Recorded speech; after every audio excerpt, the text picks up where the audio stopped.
Well, good morning, ladies and gentlemen, boys and girls. Welcome in to one of the biggest days on the water ski calendar. Of course, this is MOOMBA Monday at the 2026 Nautique MOOMBA Masters presented by GM Marine. My name is Jared Farah. Joining me up in the commentary booth is Glenn Williams. Glenn, an exciting time. The goosebumps are coming out on our arms, and we are fired up here for MOOMBA Monday. How are you feeling? I'm feeling great, Jared. Excited as ever for the MOOMBA Masters, because MOOMBA Monday, as everybody knows, my favourite day of the year. Goosebumps are out, but as you say, because of excitement, not because of cold. It's quite a pleasant morning here in Melbourne. The sun is beating in. Forecast today to be, what, 28? 28 degrees, 28 degrees. It was lovely, just perfect. Sort of high for watching water skiing. We're getting underway with a trick event very shortly. Trick finals, of course, scheduled to start at 8:45 a.m. Which was originally 8:55, but yeah, we've pushed the schedule forward just to try and give ourselves a little bit of extra time. So just a call there from the Chief Judge was 4 minutes. So we're starting a couple of minutes early. We've got Nigel Sparrow, our boat driver, going to head down to the city end, going to come back to a simulation pass and be ready to go. Glenn, it's going to be an interesting morning. Of course, we've got the women's trick final up first. We'll have the men's trick final. We'll work our way all the way through. We'll crown 10 new MOOMBA champions today. And you look down this start list we've had Erica up here in the booth. We've had Neely here, both Nautique athletes, the top 2 seeds going into the final. We had Erica score 10,450. It's a battle between these two, isn't it? It's really a flip of the coin of who is going to win and take the title. It's a wonderful wonderful bunch of skiers. Of course, there's 6 of them, as you said. Domingo Gonzalez, I walked down from the city kind of with them. They had a little bit better pace than me, the Gonzaleses, but they seem confident and happy for this event. And of course, Sasha Dennis' guy, former world overall record holder, she'll be up second. And Kennedy Hansen, first time ever to MOOMBA, Kennedy, but she's a wonderful trick skier. And of course, Lexi Abelson, who's been here all week, she's skied at junior MOOMBA, the 15-year-old accomplished skier. And then, as you say, the 2 girls, the 2 top dogs in women's tricks, Neely Ross and Erica Lang, who just keep swapping that world record between each other over the last 12 months or so. So we look forward to that. That women's tricks elimination round getting underway final getting underway in a couple of minutes. And of course, the highly anticipated men's trick final will be straight after that. We're going to roll straight through. We'll have Eduardo Morenzi, Batista Ayumada, and as you head down, we'll see Patricio Font and Martin Labra, exactly the same score in round 1. But you've got the world record holder, Jake Abelson, Matias Gonzalez with a pending world record. You've got Joel Poland that does things on the water that no one else has been able to do. And it's going to be an exciting, I'm going to say probably 2 hours of tricking, hour and a half to 2 hours of tricking here this morning before we get underway with slalom and, of course, wakeboard and jump. But if you're joining us on the webcast, welcome. As Glenn, as you said, it's 28 degrees, sun shining. It is a beautiful day. Of course, we had the Grand Prix yesterday. We went to AFL football last night. The banks were jam-packed full of people for night jump. The crowd was going berserk. Probably one of the most dramatic night jumps for years, I would think, last night. As you said, the great crowd engagement. We had them banging the fence and clapping the jumpers in, but man, we had some upsets in that jump. But well done, Jack Critchley, who took out Sunday night's night jump, and he'll actually go in to the final tonight as the top seed. So yeah, so just we'll have an Aussie in there as well. Great to see Josh Wallant making his way into the final. And hey, look, I think you look at MOOMBA Mondays, any finals day, whether it's MOOMBA, whether it's the Masters, whether it's any tournament in the world, it's always exciting to see the cream rise to the top, and I'm sure we're going to see some great scores from all of our athletes here today. But doing the simulation pass, Glenn, we should have Domingo Gonzalez from Chile off first, and we'll see who is going to be our podium and our eventual winner here in this trick final. Yep, certainly going to be exciting. Domingo Gonzalez, as you say, first up from that wonderful family, water ski family out of Santiago in Chile. Got their own water ski facility there, and of course, I think it's only half an hour or 40 minutes from Miranda's water ski lake as well. So certainly plenty of good sites in and around the Santiago area for the Chilean team to train at. I think Chilean water skiing of any country in the world, probably over the last 20 years, has been the big improver, you'd have to say. From, I think you'd struggle to name a Chilean water skier from the 80s or 90s. But since the Miranda boys came along, Rodrigo and Pepe prominently, it's sort of grown from there. And now Chilean water skiing is an absolute powerhouse, to the point where I could see them winning a world's team title sometime in the next decade.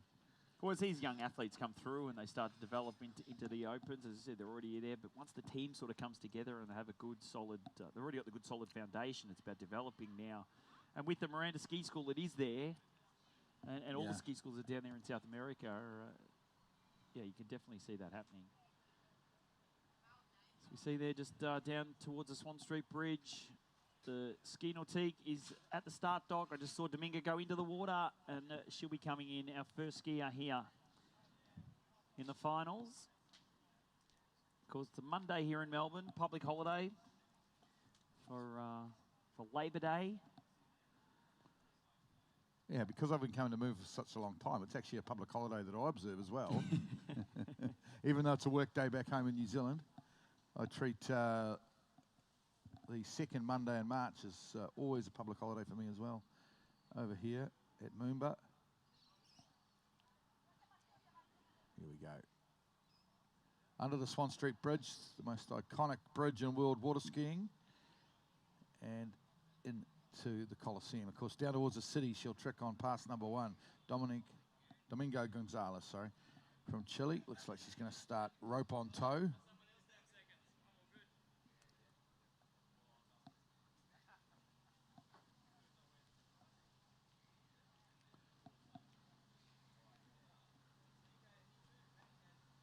Here we go, looks like it'll be at 720, toe 722, full complete twist. There she goes, toe 5 back, this is good. Oh, lovely tricking. Nice and smooth on the trick skiers, what you want with the toe tricking, of course. Beautiful stuff, this is a good run here. First tricker of the morning, early morning stuff for her, but she's standing up nicely. Put your hands together, Mel. It's a good stand-up pass, good way to start the day. Always good to start with a full completed 20 seconds there for Dominga Gonzalez, and yeah, looked nice, didn't she? Probably not the high-scoring tricks that we'll see from some of the girls later on, but you know what? It's about stamping your authority here, set the standard for the rest of the field, and Dominga Gonzalez looked good, looked calm, looked like a seasoned competitor, 22 years of age, on one of the biggest stages here of trick water skiing. We just go back, making sure these judges get to see all of these tricks. Doesn't split that toe 7. Arms were flailing a little bit. Looked like she might have, ski might have just got away from her a fraction, but stays over, stays composed, goes 5 front, 360, 360 back in, grabs that line, wake 360, backs and fronts on the way out, slides. A little bit of a shake there, wake back, toe wake back, and look pretty comfortable there, Glenn. Yeah, good pass. Clean. Very nice. A lot of skiers you'll see after that toe wake 360 will come in and do a toe wake line back. She's that's obviously not working so well for her at the moment in practice maybe, and she just finished up with some surface turns. Well, we always talk about the conditions out there on the Yarra at the moment, looking pretty good. We are, though. We've just gone past high tide, so as we move through the morning, the tide is going to start to rush back out. So if you're watching on a webcast, going to head towards the city. Be moving from right to left. And he's going to make it a little bit tricky. You're going to see the similar conditions, that tail current, head current coming back on Dominga on this second pass. But to make it through slalom, especially sort of the early stages of slalom, it's going to be quite difficult as we get down towards low tide, which is looking to be around about 2:30. 2 to 2:30 will be low tide. Probably the last men's slalomers might get the best of the conditions with that low tide. And she comes from Chile, Dominga Gonzalez out of Chile, 22-year-old. Hand pass to start, Jared. She gets herself set up. Starts with a ski line to the back. Wake back to backs. Nice, great height. Wake front, wake back, wake 5 front. Wake 5 back, now going into the flips, going to transition, standard back flip, now going to go for the reverse, does, nice, slows the ski down, goes 5 back, 360, couple of slides, there you go, 2 stand-up passes to Mika Gonzalez, can't ask for any more than that. Her personal best is up around that 6,500, I think it's 65.90. Well, that'll be close, won't it? That'll Yeah. be a little bit over 6,000 if I had to guess that run. Could be getting up to 6.5, so good stuff from the young Chilean. Really clean here. Some beautiful Wake 5 fronts. Well, she drops out that first one, but there's the Wake 5 front into the Wake 5 back. Nice little sequence. And then the flips. Finishing off with some surface tricks there. Kind of wish I could trick like that. Don't we all, mate? Don't we all? Welcome into the Rob Wing commentary booth. As I said, my name's Jared Farrow. I've got Glenn Williams here. It's going to be a pleasure bringing you all the action here today. If you're joining us on the webcast, people running past, of course, doing their fitness. Yeah, it's makes us look like fat slobs, doesn't it? Well, it Glenn? makes me look like a fat slob. You're looking pretty good, mate. You slimmed down. What'd you say? 17 kgs you lost? 17 kgs. Yeah, the only way I'd lose that is if I lost my bag or something at the airport. But yeah, very fit city, you'd have to say, Melbourne. You see people jogging and cycling past all morning. You know it's a good day for water skiing when you see the hot air balloons going over the city. Did you see them this morning? Didn't quite get them on the webcast, but I know I saw coming in, there was a couple landing just the other side of the MCG and a couple landing on the other side of the Alexandra Park Gardens and the Botanical Gardens. So yeah, lovely. Beautiful morning, hey? I'm actually coming in from a different part of the city than you. I didn't actually notice them, Jared. But yeah, I saw them, I think it might have been Saturday morning. I saw the balloons around. It's great. Beautiful day.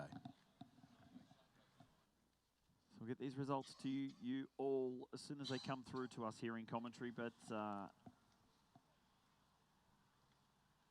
we move through this. We next will be from the USA, Sasha Danishevskaya. She was a little bit disappointed with the way she jumped yesterday. Thought she had a good setup. She's more renowned as a jumper, but she's snuck into this trick final. Narrowly missed the slalom final. But under that Swan Street Bridge, Glenn, coming into this coliseum of water skiing. Yeah, obviously fairly early on a Monday morning at the moment. The crowd's just starting to build. You can sort of see them heading into the Yarra here. Of course, we've snuck up, started 10 minutes early this morning, so probably caught a few people unawares. Here we go, though. Here she is. Grew up in Eastern Europe, but of course now US citizen, Sasha Danishevskaya, with her opening toe pass. Very good, a little bit stronger, a little bit faster than the previous tricker. But still, nonetheless, piling the points on. Out of that magnificent Eastern European tricking program. They start off in the swimming pool, Jared, don't they? It's too cold in the obviously most of the year, a lot of the year to ski outside, so they learn a lot of these tricks on a cable in a swimming pool. And you get about 10 seconds, I think, of run, if that. A good way to just keep fit and keep learn the basics. Yeah. And you can't get out on the water and you don't want to get behind the boat. But yeah, she looked pretty calm, cool, calm and collected there for Sasha. Way down, toe-wake lino, a couple of slides there, back, toe-wake back to back, back to the front. Yep, toe-wake line back there. Yeah, toe-wake line back to finish things off. But yeah, look, it's an amazing overall skier. That's why she ended up. She ended up deep. She ended up not where she wanted at the World Championships. I think she ended up about 8th position. Tricks is probably where she lacks a little bit. Fell quite early on her trick pass back at the World Championships. And yeah, 2021, because she was the world overall overall champion. She had a great Worlds there at Travis's Ski School in Groveland, Florida, back in 2021. Those COVID Worlds, of course. I know you and I didn't make those Worlds. We were kind of locked down here in this part of the world, but she won that overall title. She'll come back for pass 2. Well, good to see some fans making their way down, Glenn. We're starting to get the banks filled up. I think by the time we get to men's tricks, we should there'll be a few more people down in there, of course, as we go through the morning. But we'll have women's tricks, we'll have men's tricks. I think we're then going to have men's wakeboard, which is between tricks and slalom, and then we have slalom, women's and men's slalom, women's and men's jump, and then we'll have the women's wakeboard after jump. That's the way that the program's going to go today. So plenty of action here from the 2026 Nautique MOOMBA Masters presented by GM Marine. Here she comes. Sasha Danishevskaya of the USA in behind the brand new Ski Nautique. Herself ready for this hand pass. Of course, 20 seconds to complete as many tricks as she can. Nice, wake 5 front. And the reverse now goes out. Oh, inverted wake 5 back. Yeah. That's a very hard trick to do. Into the flips. Now, flip, back landing. Goes now back to front.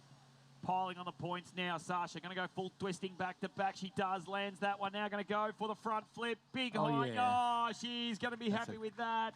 Beautiful Sasha. front flip. You know what I love about Sasha, no matter what, whether she falls or skis well or skis bad, she always waves to the crowd. She does. She acknowledges the support. Does a beautiful front flip to finish. There's a cheeky little inverted wake 5 back here. She doesn't get any more points for doing it that way, but it must flow better with her run in terms of time, because a lot of these runs are obviously you've only got 20 seconds, so you've got to cram in as many as you can. But watch this. Wake 5 front going out, wake 5 front going in, and then inverted wake 5 back. You do not see that very often. And then some great flips. Almost pulled up short here, almost cased the wake on this one, I think. But got away with it. Nice stuff. This is a beautiful front flip to finish. Just sticks the landing and acknowledges the crowd. Well done. A couple of good stand-up runs. In fact, both girls so far have been great stand. How's our scores, mate? Have we got a score through for Dominga Gonzalez yet? We haven't seen him come through yet. We're still actually, if you go to the iwwfed.ea.org, I think we're still stuck on jump from yesterday, but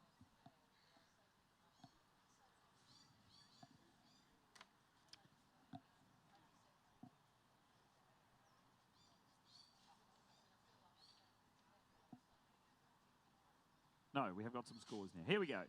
So the score for Dominga Gonzalez was at 5,360. So again, looked like a fairly clean run sheet. A couple of no credits for looking through a sheet, but nothing taken off other than her ski line back at the very start of her second pass. Looks to be no credit there, Glenn, but outside of that, clean sheet and 53.60 for Dominga Gonzalez. Sets it up, but she'll know there's not going to be enough to get onto the podium, barring something drastic, but move on to Kennedy Hansen of the USA. She is up next. We know she has been able to crack the 10,000 point mark with a personal best of 10,020 points.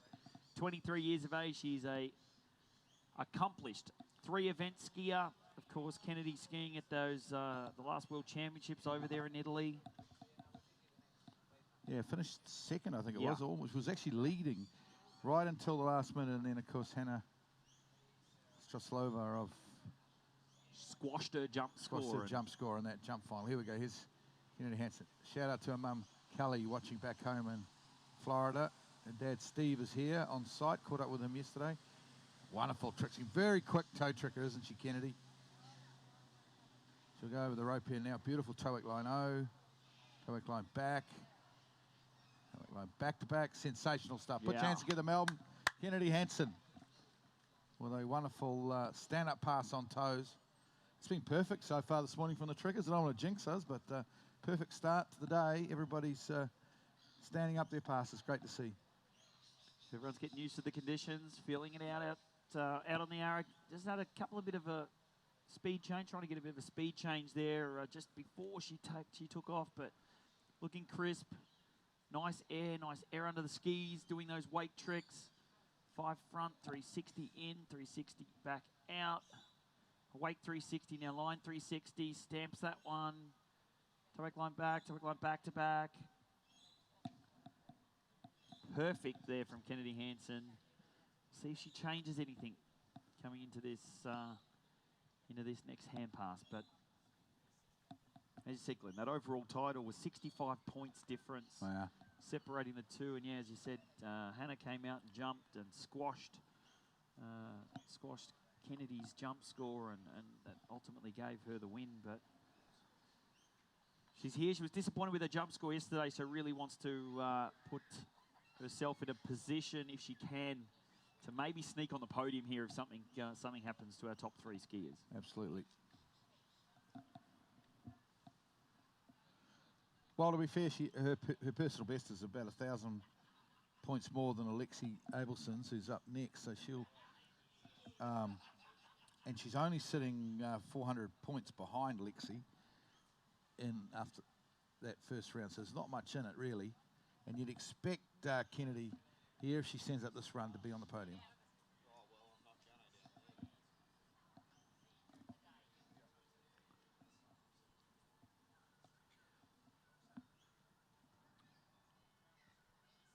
So just going on 9 a.m. here in Melbourne. Wherever you are watching around the world, welcome into to the MOOMBA Masters. We can see there that's the city end. And Kennedy Hansen now coming in for this second pass. So we've had everyone stand up there, passes so far. Let's see if Kennedy can continue that here with his hand pass. You see the boat move into course here, Glenn. Just getting a feel for the wakes. Well, you never know. She tricks 10,000 points here. She puts a bit of pressure. We have some upsets. You never know. She could win the MOOMBA Masters trick title, which would be amazing for her first ever trip to the Yarra River. Here we go. Starts wake 5 back to start. 5 front going out. Now we're into the flips.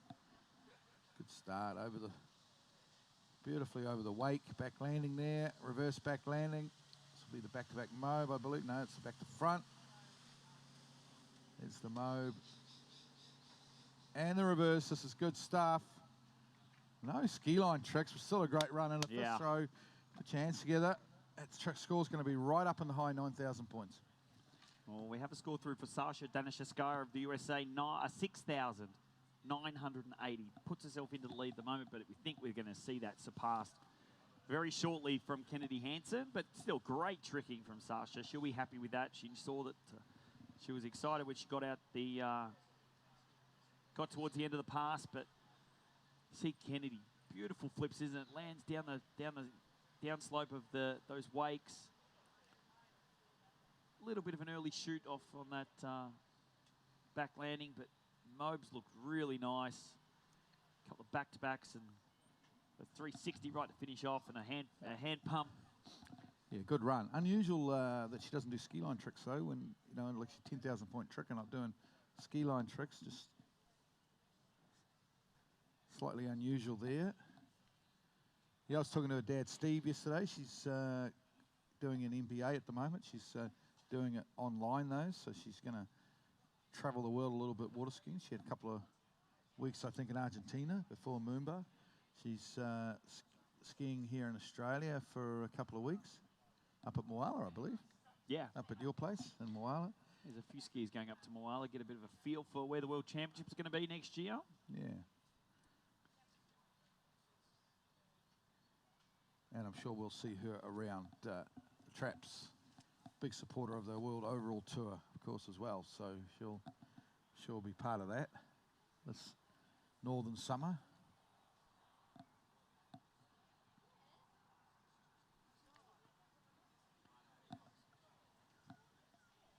Well, the sun is beating in here, Jared, of course. Our commentary position here. If it was a piece of real estate, we would say gets great morning sun. And then, of course, some good shade in the afternoon.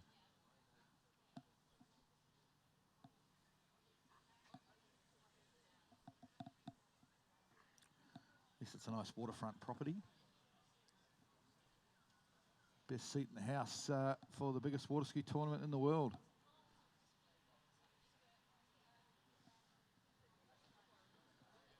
So down to the top 3 now. Wait for the score for Kennedy Hansen.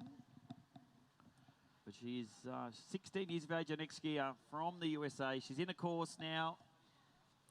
Was 9th at the World Championships. Scored over 9,000 points. And now looking to start this. Toe 5 back. Heads on out to the wakes now. Nice toe wake back-to-backs. Into the center of the wake. Good position here, Alexia Abelson. Grabs onto that line, goes. Toe wake go. Toe wake line, 360. Toe wake line to the back. Toe wake line back-to-back. Oh, Richard holds on to her. She gets enough. Oh, just gets a little bit out of sorts by the wakes. But still right on the end of 20 seconds there, Glenn. She should have scored most of those points, particularly at the start of that run. Yeah, well, her toe wake line back-to-back was actually better today than it was yesterday. Yesterday, she pretty much had her head in the water and her dad, Richard, hung on. Today was a little bit better, but because her dad, Richard's the release person, he actually knows her tricky better than anyone on the planet, I'm sure, and he knows what she can ski away from. Toe wake line, no, toe wake line back, and here's a toe wake line back-to-back. Yeah. Takes a hit there. Oh, and that was right on time in terms of falling. So, not bad there from Lexi.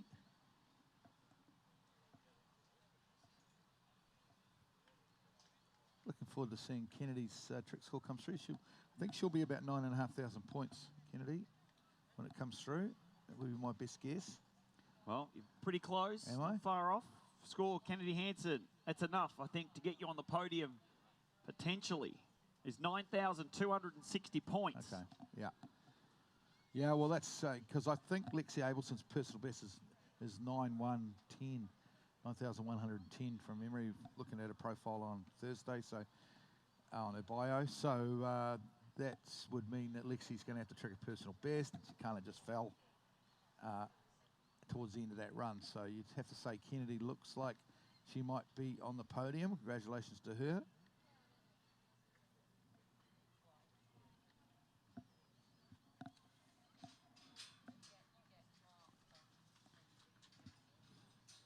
Down the city end.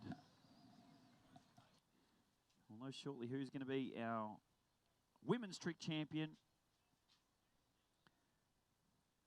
Look at that, the Melbourne skyline in the background. Alexia just the back of that Nautique. Yeah, I can almost see my apartment there if they just panned up a little bit higher. What building are you in? Zoom in. Freshwater Place, I think it is. Okay. Yeah. Very nice. Don't rub it in. No, but thanks very much to the Grubbs family and Dutch Bro Coffees. So if you're in Northern California and you need a coffee, go and see Dutch Bros Coffee for sponsoring my apartment for the weekend. If only they sponsored you for life, then you'd be right. That might be asking a bit much. All right, here we go. Alexia Abelson, hand pass. Needs a stand up. Wake back-to-backs. Wake 5 front. Going now. Flip. Standard back flip. Now transitions into the back landing. Now back to the wakes. Back to front flip. Now going to go back to back mobe. Now going to go back-to-back mobe reverse. Lands nicely. Going to look front flip for Alexia Abelson. Really piling on the points now. Put your hands together, Melbourne. She might have pushed herself close to that 9,000, but I don't think, Glenn, it's going to be enough to knock off Kennedy Hansen. No, I think Kennedy's in the box seat at the moment, and well done to her. Good tricking, though, from Lexi, just a youngster, 16 years of age. We will see her again plenty more times at the MOOMBA Masters on the Yarra River, I'm sure, as she skis back to our starting dock, and we go now to the greatest 2 female trickers in the history of the world, you'd have to say. Neely Ross up first, and Erica Lang. Both of them multiple-time world record holders. Been swapping that world record the last year or so, which is getting up around that 11,500 points now, that world women's trick record. Doesn't feel all that long ago the world women's trick record was sort of 8,500 points, held by one of the Larson twins from the United States. It's probably back in the early 90s, which is a long time ago for most people, but for us older guys, it feels like yesterday. But the women's tricks, of course, been a huge improver in our sport over the last few years. last decade, of course, once they got into the flipping, the ladies have added a lot of points to their runs. So Neely Ross, of course. Huge social media following Neely. Does the media really well, you'd have to say. Joined us in commentary and gave us a bit of an insight into tricking and slaloming a couple of days ago, and talking to her yesterday in the boat, and her and Regina. Great to talk to some of the athletes and get their feel about what's happening out there and how they're feeling for the start of the season. Of course, MOOMBA, the kickoff for the pro season. She was the 2025 World Trick Champion. Had a score of 11,300 points in both rounds in that. She was disappointed, though, the way she skied last year here at MOOMBA. Annie ended up in 3rd place behind Anna Hunter. And, of course, our top seed, Erica Lang. So if she can take that MOOMBA title back and be a world champion and then a MOOMBA Masters champion, be something special here for Neely Ross. Here we go. Ice to the water. Grab your cameras out. Neely Ross will start with a toe pass. Yeah. Under the Swan Street Bridge. Here we go, Glenn. One of the most iconic things, I think, in our sport is the way that Neely Ross will wrap up for the toe 720, which in itself is very, very hard. And she gives a little, just before she goes, she gives a little twirl of her arms. I challenge anyone to do that. I think you'd fall off straight away. Here? Like, here we go. Yeah, little loosener, and there we go. Just standing there wrapped up for a toe 7 doing that is amazing. Here we go, Neely Ross. Pending world record holder at the moment. Lovely toe tricking. Smooth, on top of the water. Lovely toe wake 360 with toe wake line O, I think, coming up. Beautiful toe wake line O. Toe wake line back, front. Toe wake line back to back, I believe. Outside the wake there, a couple of slides, and stands up nicely. Just looks like that rope's just a full extension of her leg, doesn't it? Doesn't amazing. even move. She keeps that line tension, moves in with the boat well. Kind of see towards the end of that run too, gets that wake. The wake trick right at the very end, because she's moving away from the trick where she's landed, and just looking smooth, doesn't she? Beautiful sight. Neely Ross with his toe tricking. Smooth, and as you say, magnificent rope control. Great backs and fronts there. Toe wake line back to back, moves out the wake. Gets a toe wake front, and then a couple of slides to finish off, and perfect performance there for Neely Ross. Just waiting now on the score for Alexia Abelson, which we have a first run score. We won't confuse you with that one. We'll wait till the official score comes through, but I don't think it's going to be enough to knock off Kennedy Hansen, who will be guaranteed a podium spot, depending on what happens on our final 2 skiers.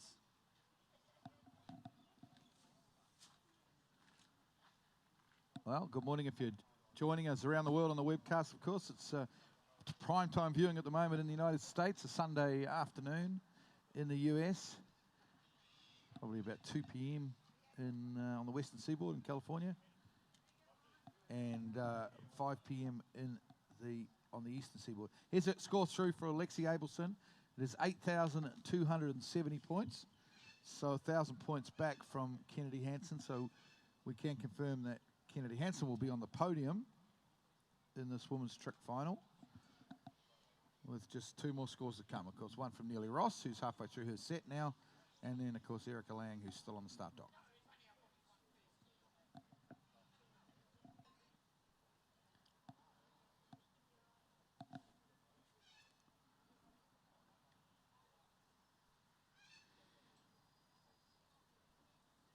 All right. So with a positional trick on this next pass, we'll see Neely. She's got 20 seconds away for seeing if she could be on the top of the podium here at the MOOMBA Masters. Gets herself set, goes in that back position now, goes full mode back to back, lands, transitions in the reverse, goes to front flip. Great big front flip now. Wake 5 front, wake 5 back, ski line back to back, ski line back to the front now.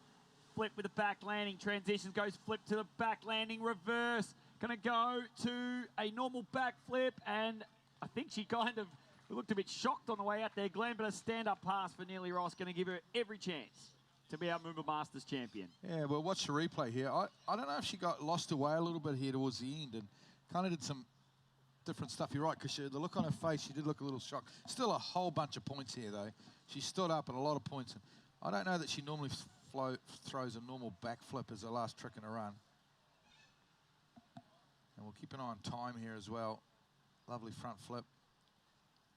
Wake 5 front, wake 5 back. Over the rope there. Over the rope again. Very close to time here. That might be in time. Just in time. Yeah, so if that's all in time, then we've got a huge score. It just seemed a little bit of a different trick run to me than what I normally see from Neely, but it still looks like a massive score for her.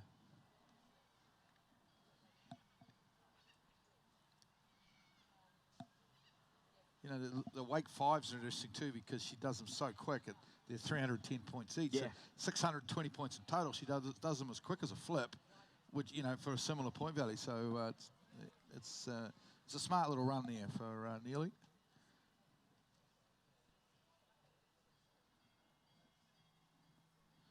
So we'll wait for the score, but one final skier left.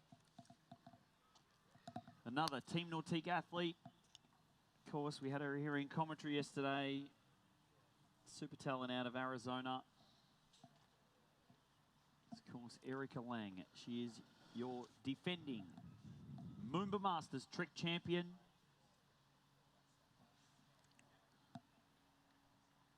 She is the current world record holder with 11,450 points. Yeah, we had the privilege of having her here, didn't we, Jared, yesterday for a bit of a chat. And it was interesting. We asked her why she'd started with hands with a strong tail breeze, meaning she had to do her toes into the head breeze and the head current.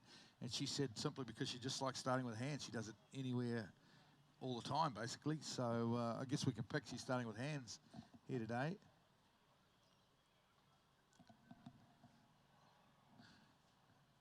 We can hear that boat coming under the Swan Street Bridge now with Erica Lang. And here it is, boat cam. And here's Erica now. Just moving the release person, just getting the wakes even there.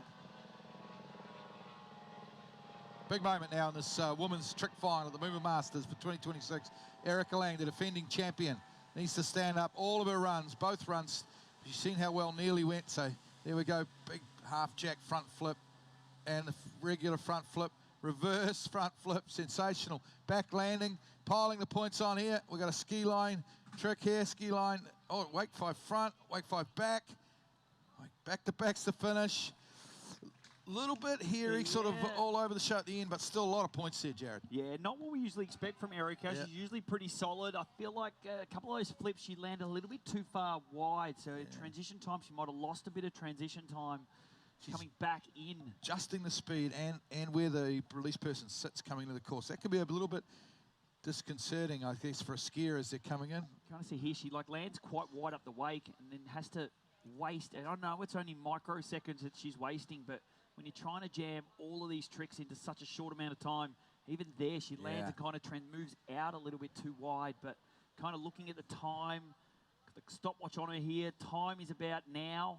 Okay. So she might have been able to sneak them all in, but we're not the judges. We have an official timing sequence. I think it's the back-to-back mode, the landing of that where she landed a little bit far around. She didn't land in the 180, a little bit further around. That was quite a controversial trick at the Under-21 Worlds in Calgary. I don't know if you remember, Jared. Be interested to see that one. Well, we've got a score through for Neely Ross. Almost a clean trick sheet, but one trick in particular, the ski line back, was no credit, but a score of 9,630 puts her at least into the lead for the moment. So if we see a stand-up pass here from Erica, we can almost see that she's going to be the She's going to be a bit disappointed with that, though. 9,600 points. And from here, that last flip Was out of last time? backflip was out of time, so there's another 500 points there. So it's 850 points she's lost. You said she lost ski line back as well. Yeah, so this is, you expect it though. There's pressure in these finals, of course. It's MOOMBA Masters, a bit of pressure's made it a little harder on these girls.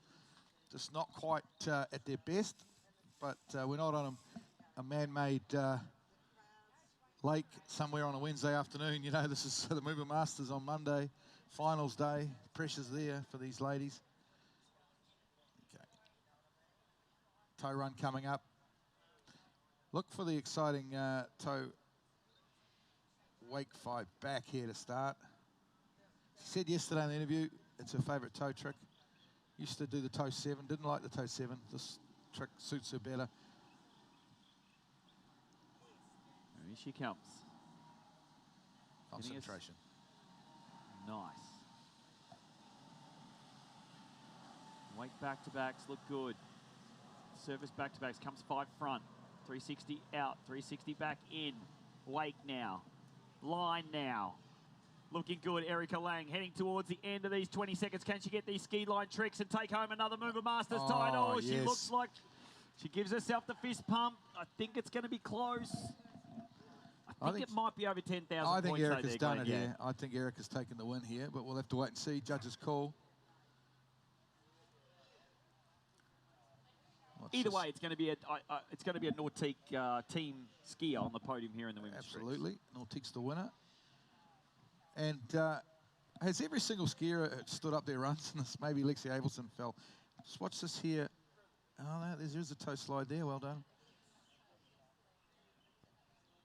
Lost a bit of time there, on that toe 5 front, but she didn't fall. That's the main thing. She's got to stay in the game. She did that. Gets towards the wake. Oh, I mean, this is pretty good. This is going to be a good score, right? I think she might have it. I think Erica Lang might have this win at MOOMBA Masters, defend her title. But obviously, it's down to the judges now. It's with the judges. We don't know the exact time on her passes either, so we'll wait and see. But if I was picking it, I would say Erica Lang for the win, Neely Ross for second, and obviously Kennedy Hansen.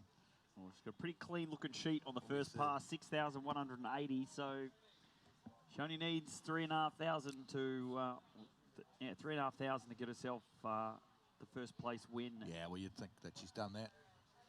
You would assume so, but we'll wait and see. Worse things have happened, but welcome into the Rob Wing commentary booth.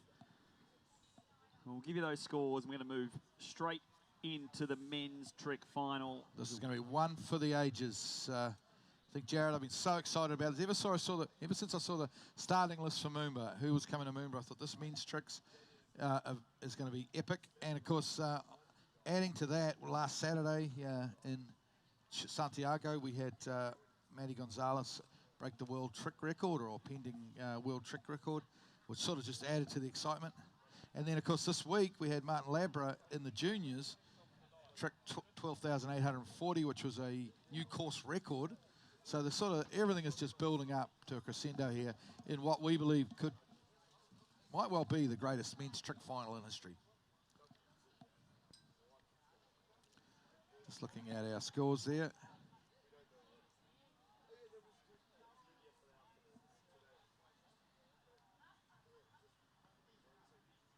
We're just waiting for this official score to come through. I know that the judges are replaying it. I heard Chief Judge Jeff Smith say that they wanted to replay Neely's second pass. So, okay, that'll be because the live feed went down while they were judging. In terms of getting the result, they watch each pass twice. They watch the first pass at normal speed, 100% speed. They watch the second pass at 80% speed. But I'd say what happened there on Erica's second pass was that the live feed might have gone down from the boat, so they had to judge it slightly delayed. That current's, just looking at some of those buoys in front of us, Jared, that current is starting to rip out a little bit as we move away from high tide. The water heads out towards Port Phillip Bay.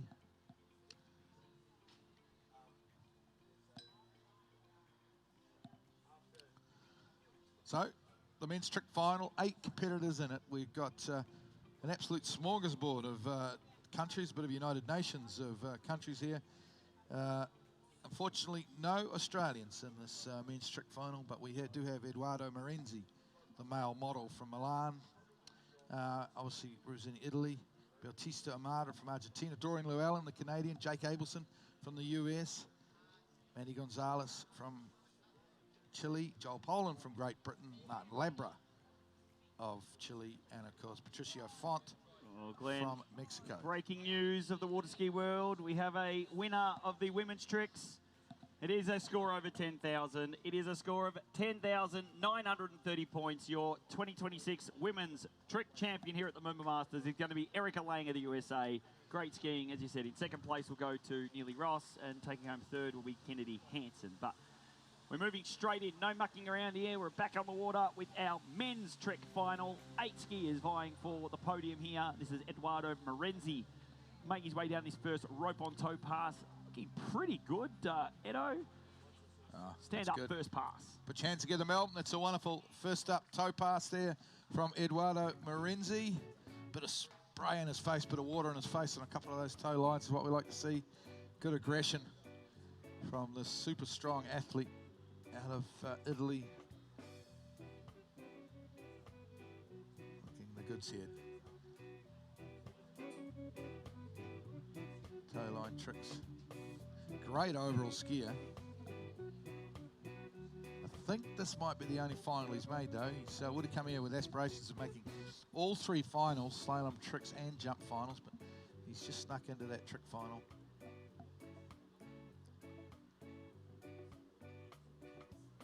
See that GM Marine tower, of course, a major sponsor of these MOOMBA Masters is GM Marine, and we're wearing our shirts today, of course.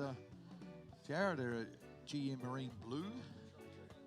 Yeah. We're looking resplendent in our MOOMBA t-shirts. I spent some time last year before the Masters up there with Tony Brow from GM. Got to go through the GM factory where they build and test, the testing facility where they test all the GM engines, and then engines get sent across to the GM Marine factory where they get tested and run through the boats. And we're going to have Tony Brower up here sometime around slalom, between slalom, and have a bit of a chat to him about GM and the world of engines. Of course, GM having the Formula One team. I don't know how they went yesterday, but with the Cadillac Formula One team, it'd be a tough, maybe not so good, tough ask, but yeah, good on them, though.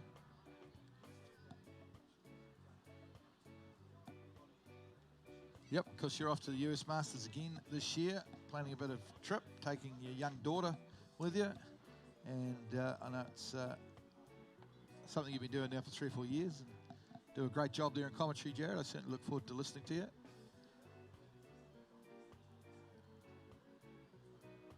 Okay, Edoardo Marenzi now from the city end of the Yarra River.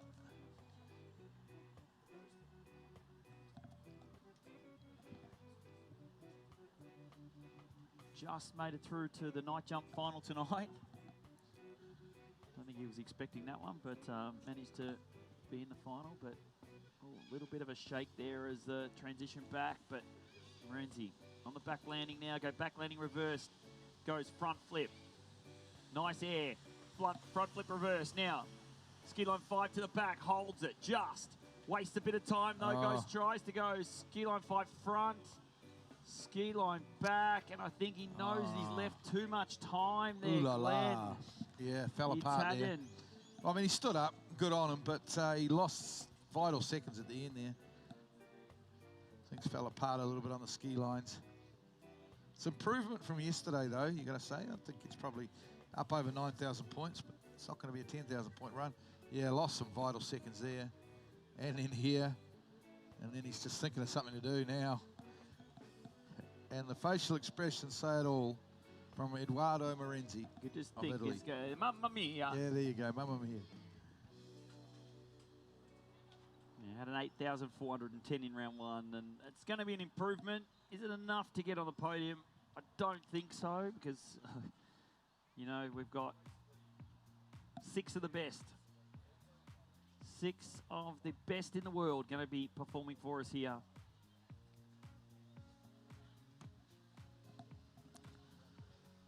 Yep, into this exciting trick final. Bautista Trincio Amada from Argentina.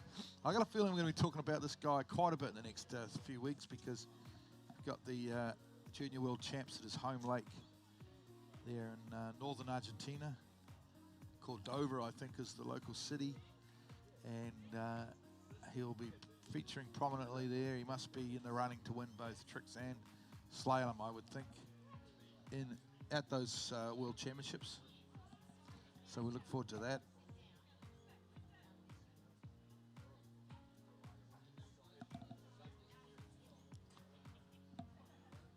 And of course, those World Championships will be from April 1st to April 5th.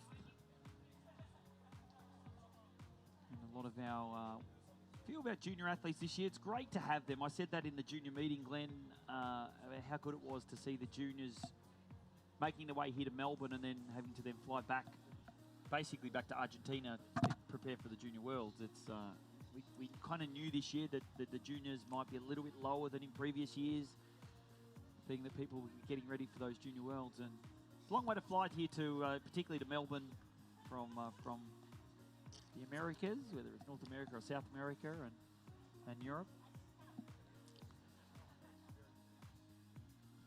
From all accounts, it sounds like those Junior World Championships are going to be something special. Some big, there'll be some big scores. Oh, it's going to be huge. I think there's two ways of looking at it. Yes, it's a long way to travel when you've got to go to Argentina. It's expensive, I get it, but it's also a really good experience going into a World Champs to ski another big tournament just before it. Get that kind of feel of what to be on the dock with a bit of pressure. And here we go. Bautista Amada now, toe pass. Super quick, of course, on those surface toe tricks. Toe wake back to backs, followed by the toe back to backs and the toe 5 front. And then we go toe wake go, toe wake line-o. Rope in the water on that one a little bit. Toe wake line back. Toe wake line 5. Oh, just falls there on that toe. I think it was reverse toe wake back to back going out. Good run, fall towards the end, which is going to cost them some points. It's important with these skiers that when they do the toe wake line-o that they don't have the foot in the water while the ski's going over the rope. I don't know, I'll have another look at this one of Bautista's. I'm sure the judges will make a call.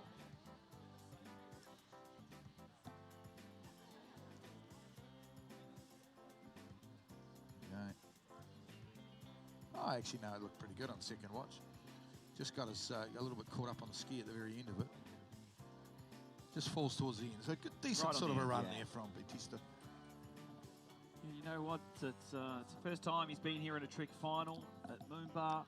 He came second in the slalom event in the junior comps. He'll get on the back of the boat and head on down to the city end, and we'll come back. We have a score through for Edoardo Marenzi of Italy, 8,650 points. So as we said, it was an improvement on the first round, but not by too much though, unfortunately. Edoardo. A lot of time for Edoardo though. He's travelling the world skiing all 3 events and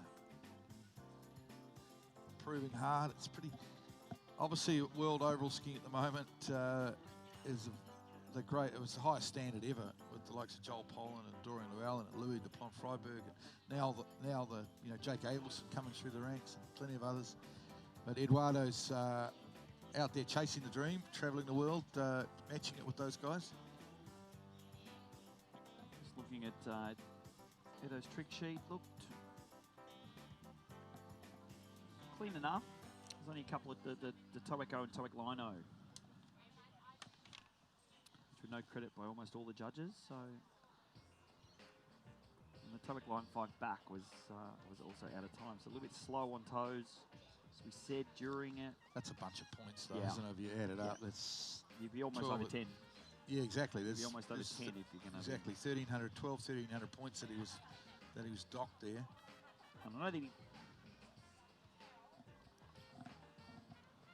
You know, when I saw the score come out of just over 3,000, I thought, oh, he must have been overly clean. But well, we've got world's standard judges here, though. Judges from America, Europe, Australia. So good to see Freddie Winder down here early. Getting a bit of a look at the... big trick fan. Yeah, sure. huge trick fan. All right, here he comes. Batista Ayumada, Argentina. Gonna feel those wakes out, now go into the back landing, back to the front, go back landing, reverse, lands, transitions, back to front flip. Oh, didn't quite get off the wakes, but stays composed. Good for a youngster to keep moving along, motoring down this 20 seconds now. Batista goes, ski line O, goes ski line back to back. And 5 back as well. Might have just been out of time, Glenn. I think he... Go back to the replay. Doesn't look happy, does No. he? Doesn't look overly happy. Knows he kind of lost a little bit there.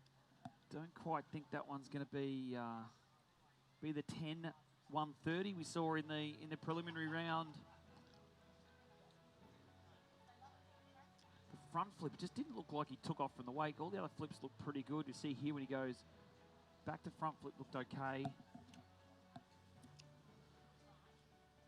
Maybe it was the back to front flip where he kind of landed on the back of the ski. I don't think he does a normal front flip, does he? Didn't look like it. Skilano, going back to the front. Skilano 5 back. Looked a little bit bummed, didn't he, on the way out of that? Well, you want to do your best, don't you? You want to do your absolute best in a big final like this. And although he tricked well, it's not to up to his standards, and obviously a little bit disappointed. Now we go to our top 6 trickers. Honestly, Jared, any one of these guys could win this event. You can't really necessarily say that so much in slalom and jump. But looking at the men's tricks here, we've got Dorian Llewellyn, Jake Abelson, Matty Gonzalez, Joel Poland, Martin Labra, Pato Font. Any one of these 6 guys could win this event. It's going to come down to who tricks the best on the day. And first up will be Dorian Llewellyn. Tweaked his ankle just a little bit last night, night jump. Ooh, bit of... Yeah, he's okay though. Oh. He's weight bearing, like he's walking around. A lot of ice last night back in the apartment. I'm sure he's going to be fine, but just, I don't know if you remember from night jump, he kind of pressed. It was in the dark and he pressed. And then fell on the landing. Kind of tumbled out of his skis quite hard. So I'm sure he's fine, but yeah, just a little bit of sore ankle this morning and last night. But I'm sure he'll would have duct taped it up and he'll be ready to go here in this men's trick final. Won this event a couple of years ago. Yep, bit of Nurofen.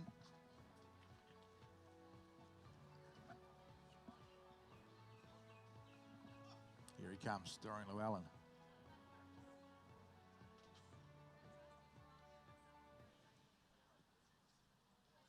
Funny story about Dorian too. He actually thought he'd booked his flights, booked everything to come to MOOMBA, and forgot actually to enter. Actually forgot to enter the event, so he then went back and checked when the entries closed, and they'd already closed. So thankfully we had a couple of pullouts, and Dorian was allowed to ski. So yeah. Geez, you'd think you'd find a way just to let him in, but I guess the rules are rules. Here we go. Here's Dorian Llewellyn now. He'll start toe 5 back. Super quick, super smooth on toes. One of the smoothest toe trickers in the world, you'd have to say. Look at him go. This toe 5 front is just amazing. Dorian, toe wake O, toe wake lino. That's pretty deep on that toe wake lino. This is good though. Good stuff from Dorian. Toe wake line 5 back. Finishes up. Loosens up, little shake of the head because it wasn't perfect by his standards, but still a good stand-up pass. It's interesting backstory. He's got his mum, Britta, releasing for him. She virtually never releases for him, but she did release for him 2 years ago when he won the title. So she reckons she's a good luck charm. Well, definitely better looking than Dad in the boat. Sure, Jared, if you're watching, certainly miss you here. Yeah, Dorian just looking good. That's the bang on 20 seconds. I don't quite think that's going to be in time. Yeah, and the toe wake lino, I think, there was a lot of spray in his face. The rope, the toe piece leg went deep in the water, but I think it went in the water after he'd completed the tricks. It should be credited. But it cost him a little bit of time having to sort of adjust after that big toe wake lino. So we have a score through for Bautista Ayumada of Argentina, 9,190. So we thought it was going to be down on the first round, not a score over 10,000, but he's in the lead at the moment. But Eduardo Morenzi, 8,650. We've got Bautista Ayumada with 9,190. And look at our top 6 skiers now. Dorian Llewellyn, he was 6th at the World Championships. At 4 of these 6, the next 6, all in the World Champs. Of course, Martin Labrad missed the World Champs because of his knee. And Joel Poland fell very early. I think he only tricked about 7, maybe 7-1, 7-2, something like that at those. And missed the final completely, which was a massive shock. And a little bit of inside information on Dorian. His personal best is 11,960 points. He's doing that run here again today for the final. And he has a little side slide at the end of his run, which is 40 points, which would get him from 11,960 to 12,000 points. He's never managed to get the side slide in time, though. I kind of feel a little bit sorry for Dorian and Britta having to stay with you and have to put up with your snoring. Oh, they haven't complained, mate. Well, of course they're not going to complain. End of the day, I organised the apartment for them, mate, so I'm sure they're happy to be there. No. All right, here he comes, Dorian Llewellyn from Canada. Gives them an excuse, doesn't it, I suppose? Exactly. Here we go, Dorian Llewellyn now. And pass. Into that back position, full twisting back-to-back mode. Reverse looks good. Back to front flip, big front flip. Now in the back landing, going to go the reverse. Going to now go front flip. Can we see now? Ski line 5 back. Goes. Oh, this ski is line good. 5 front. This is really good. Ski line O. Ski line back. Little side slide. The fist goes up. Do it. Sensational. Dorian Llewellyn lays it down. Well, I don't know what he's going to get out of his toe pass, but if that little side slide's at the end, and if the toes are all credit and in time, this could be 12,000 points, Jared. Let's see if we can, got the stop clock on the replay. We'll see if we can see whether, not official, but back position now. See how fast he was down there. He did look very fast. It was quick, I thought. And it looked pretty clean. The only thing maybe... I gave him a little bit of coaching on the side slide at the end, by the way, this morning. Just to make sure it's credit, because not always, these pros don't always do their side slides credit at the end of a run. 17, 18, 19, 20. Ooh, it's close. Side slide looked credit, though, I thought. It was pretty quick, but... I don't know why he'd be taking comments off you for a side slide. Advice, come on, Mind you, that's probably what you do now on a trick ski, isn't it? A couple of side slides. Oh, yeah, I can't even get up on the tricks anymore. Let's not talk about that. Let's not talk about that. Oh, so we'll wait for that one, yeah, but... good run from Dorian. Yeah, definitely. Ankle looked okay, you'd have to say. No worries at all with the ankle, so that's good because he's got his jump final coming up later on today. Well, next competitor... We just roll through, just rolls through because he's the world record holder, Jake Abelson. Probably the favourite for this event, but he's finding himself out a little earlier, and you'd have to say on form so far this weekend, Martin Labrad probably has been the form tricker, although you could argue that as well. He's got the course record, but Jake, I think, in the end did beat him in the under-21, so like I said, any one of these 6 skiers could take the win. Has had the high score ever recorded, of course, with 13,270. Yeah. Wasn't given the world record. I think he lost a toe slide. Yeah. So got knocked back 130 points.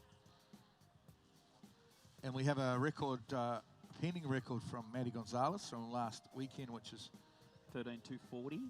Yeah, something. I thought maybe 250, but you might be right. It's about that. So yeah, and that's waiting on the world record review panel to ratify.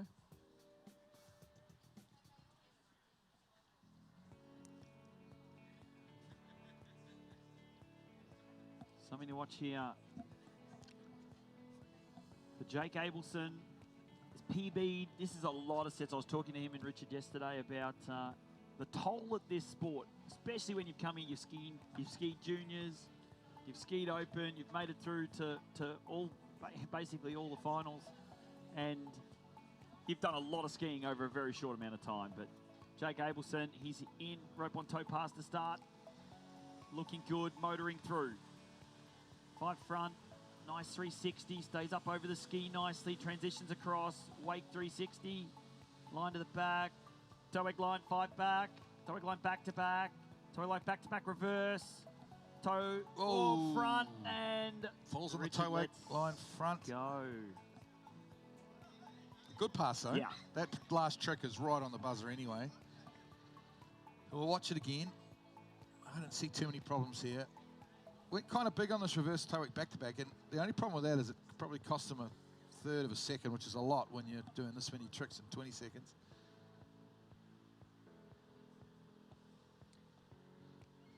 Beautiful toe wake line back to backs.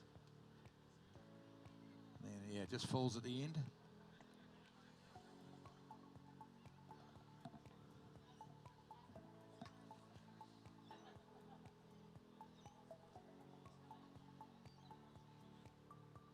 Oh. Okay. That's something you don't usually hear. Of course, we have the judges and officials in our headsets up here in commentary, and we get to hear what's happening from the boat. Okay. Wow. So he's broken his rope on that trick. It didn't. He didn't fall. The rope broke. But he doesn't get any extra time here to change ropes or whatever. That's the way it is in tricks. But I'm sure that we can just tie a knot in his rope somewhere. I'm sure Richard would know how to sort tie it out. Yeah, tie exactly. a knot in the rope. But yeah. it's just a little bit of added drama. He broke his rope there on that toe wake line front. That's why he fell. That kind of explains. I mean, it would have been a pretty. It would have been. We'll go back to the replay right at the end if we can from our webcast guys, and that would have been a pretty hard to pull. I think Richard was trying to hold on to him. I think yesterday Richard let him go at that point in the run when he fell, and I think today, being that it is the final, you're holding on to that and trying to get the most amount of points. But kind of looked at because you saw the camera flick up. Something happened, yeah, in the Saw boat. the camera flick up from the boat. And well, look, let's just be grateful it didn't break at the start of his run. You know, that wouldn't have been good. So I'm sure they can. Well, they're probably finished with that rope anyway, aren't they? Because it's his tow rope. Not sure. He'll be on hands now. A little bit. It's always good to get this feedback from the towboat, though, because it adds a little bit of drama in commentary and around the world. Unfortunately, I've broken a couple of ropes at big tournaments. I can understand why, Yeah, Glenn. I know, it's embarrassing, but a couple of nationals where I've gone to do my dock start and the rope's broken.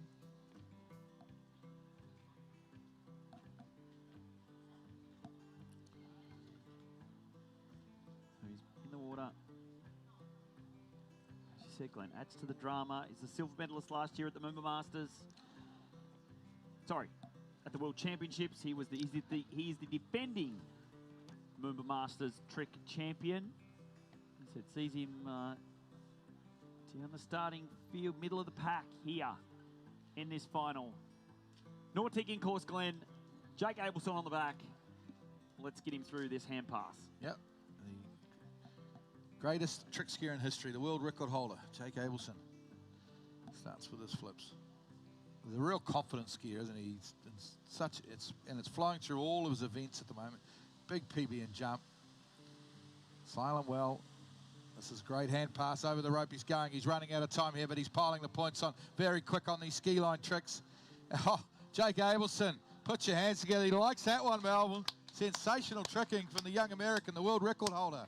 Stands up his hand pass, and he is happy. Little fist pumps.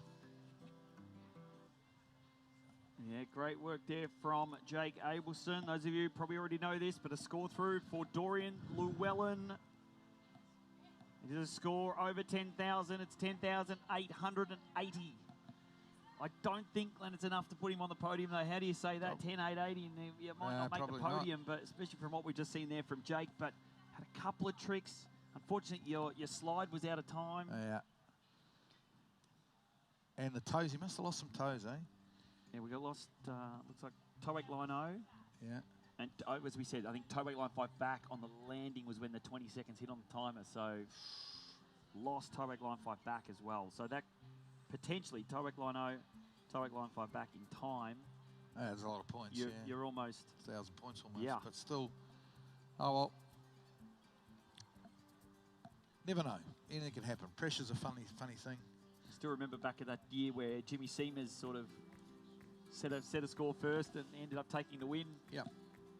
He said anything can happen in tricks. Anything happens. Although I think we've just seen Jake Abelson trick more than 10,800, we presume, but let's wait and see when the score comes through.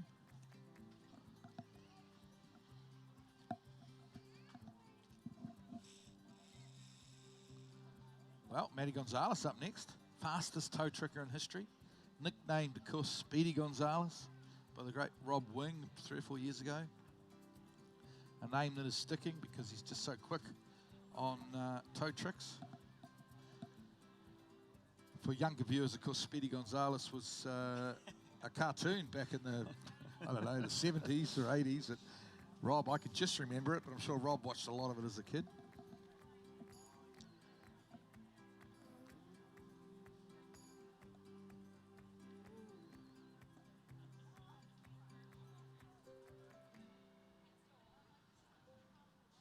World champion, of course, Matty Gonzalez won the World Championships in Italy and Recito, Italy, last August. It was the slimmest of margins, of course, to Jake Abelson. 10 points, yeah. Yeah, that's right. It was super close.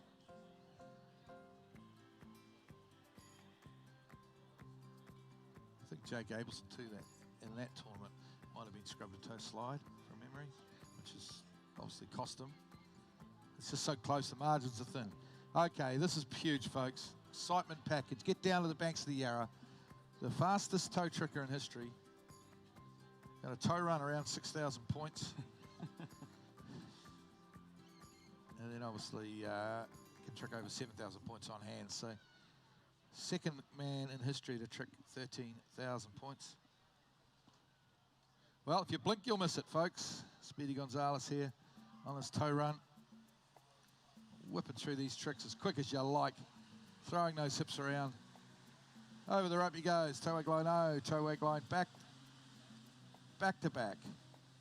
Reverse back to back. Front, this will be the 5 back. Beautiful 5 back. That's about as good as it gets on a toe line 5 back.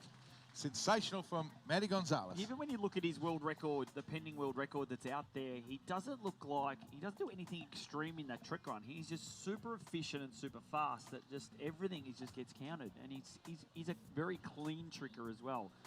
It's hard to make it fast and be quite clean. Okay, so the interesting thing is, yesterday he stood up this pass, but there was about 3 tricks in a row he was scrubbed by the judges, which is about now, including that side slide. I reckon they looked a little bit better today, Jared. It's a judge's call. But certainly the toe line tricks looked better today. Yeah, we had 11.880 in the preliminary, as you said. Lost toe slide, toe front, toe slide, and toe wag line back to back. No, sorry, that was a repeat. Toe front, toe slide. I thought he lost. I thought he did lose the toe wag line back to back yesterday, but could be wrong. You got toe wag line back. Hey, sorry, toe wag line back to back reverse. Yes, sorry. Yes. So we've just watched that again. You be the judge at home.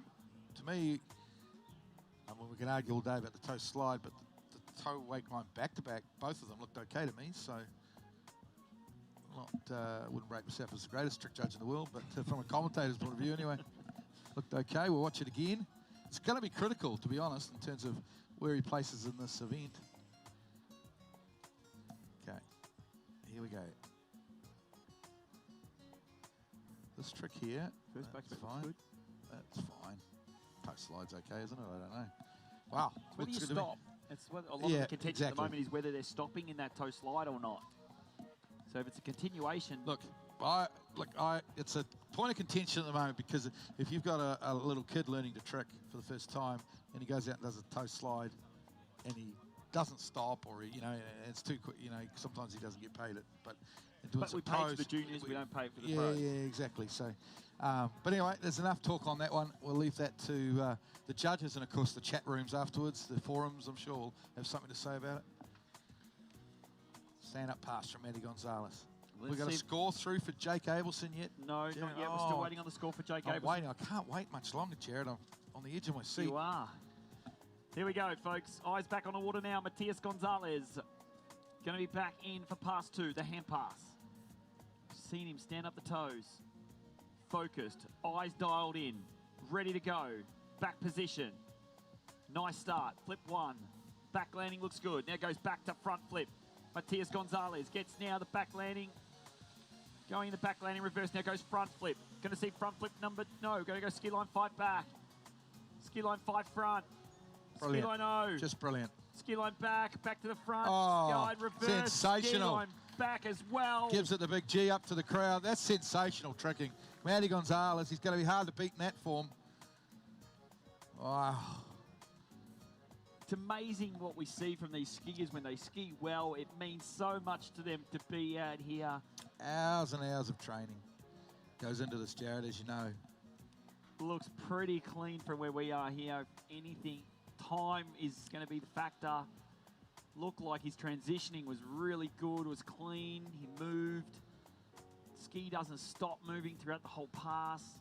Ski lines look good. Look at that. We'll wait that one for the judges, but the He loves it. He likes it. still wasn't their celebration still wasn't as good as Cristobal Miranda though. That was a highlight. But Highlight of the weekend. hands down, Latin Americans have the best celebrations, you'd have to say. I'd put the Kiwis are actually pretty poor. Eastern Europeans and Kiwis have probably got the worst celebrations. Latin Americans have the best. We had a huge one yesterday from Corey Saddington in the slalom, which was a good effort on celebration. But we've got a score for Jake Abelson. Breaking news. Just come through. It is our score over 12,000. It's 12,090 points. Thought it might have been marginally more than that. I'm going to put it out there. I don't think that's enough to win the MOOMBA Masters. I don't think so, especially from what we just seen from Matias Gonzalez. Exactly. And how good Martin Labra has been and how good Patricio Font was yesterday. Wow. I did see, I managed to just get a sneak before they threw Jake's score up. Matias's toe pass, 5,600. Okay. So if you're going to say that hand pass is somewhere around 7,000, high sixes, going to be looking at like 12.4. Yeah, I agree. 12.3, 12.4 for Matias Gonzalez. So he has lost maybe 400 points out of his toe pass compared to his world record from last weekend, though. So there is maybe there is a toe trick being scrubbed for Matty, but still, you're right. His hands were so good. I think he's probably taken the lead off Jake. And look at Jake Abelson's trick sheet here, Glenn. It is almost clean. It is the whole trick pass is clean. Only thing he missed was toe back line front, which was where he fell, and the wake 5 back. Here comes the big show, though. Under the Swan Street Bridge, doesn't get much bigger than this. Joel Poland, greatest overall skier of his generation.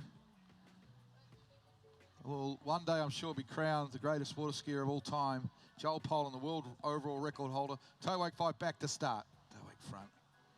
Little toe slide there.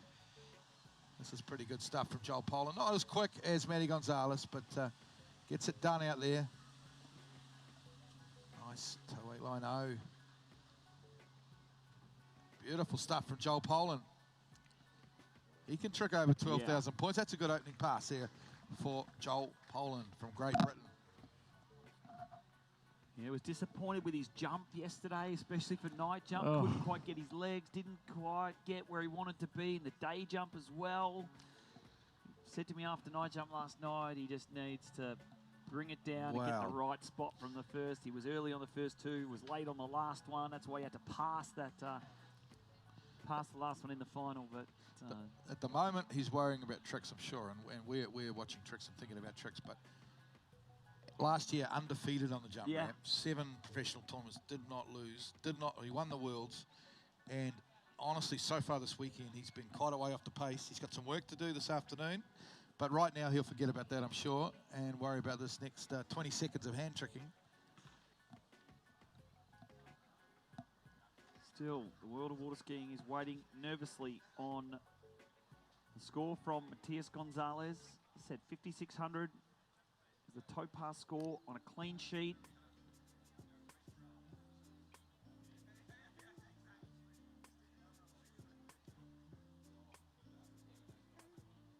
Oh, the score's through. Matias Gonzalez. It's more, Glenn. It's more than what we thought. The course record for the MOOMBA Masters was set of 12,840 points by Martin Labra. The course record is now going to be reset to Matias Gonzalez of 12,860 points. Congratulations, Matias Gonzalez. He's in the lead at the moment, 12,860. Well, that's the course record, isn't it? Yes, course record. Listen to what I just sorry, said. mate. Sorry, buddy, I didn't. And that's hard to beat now for anyone, really. This Martin Labra is probably, and Patricio Font, man, they're shaking in their boots on the start dock now. 12,860 points. New course record by Matty Gonzalez. He's in the favourite seat now at the moment for this trick title. Having said that, though, yesterday Patricio Font, 12,590, and the rope got pulled from the release person's hand, and he missed a few tricks at the end of his tow run. So Pato Font can get up there, I'm sure, today. Here comes Joel Poland now, though. Hand pass.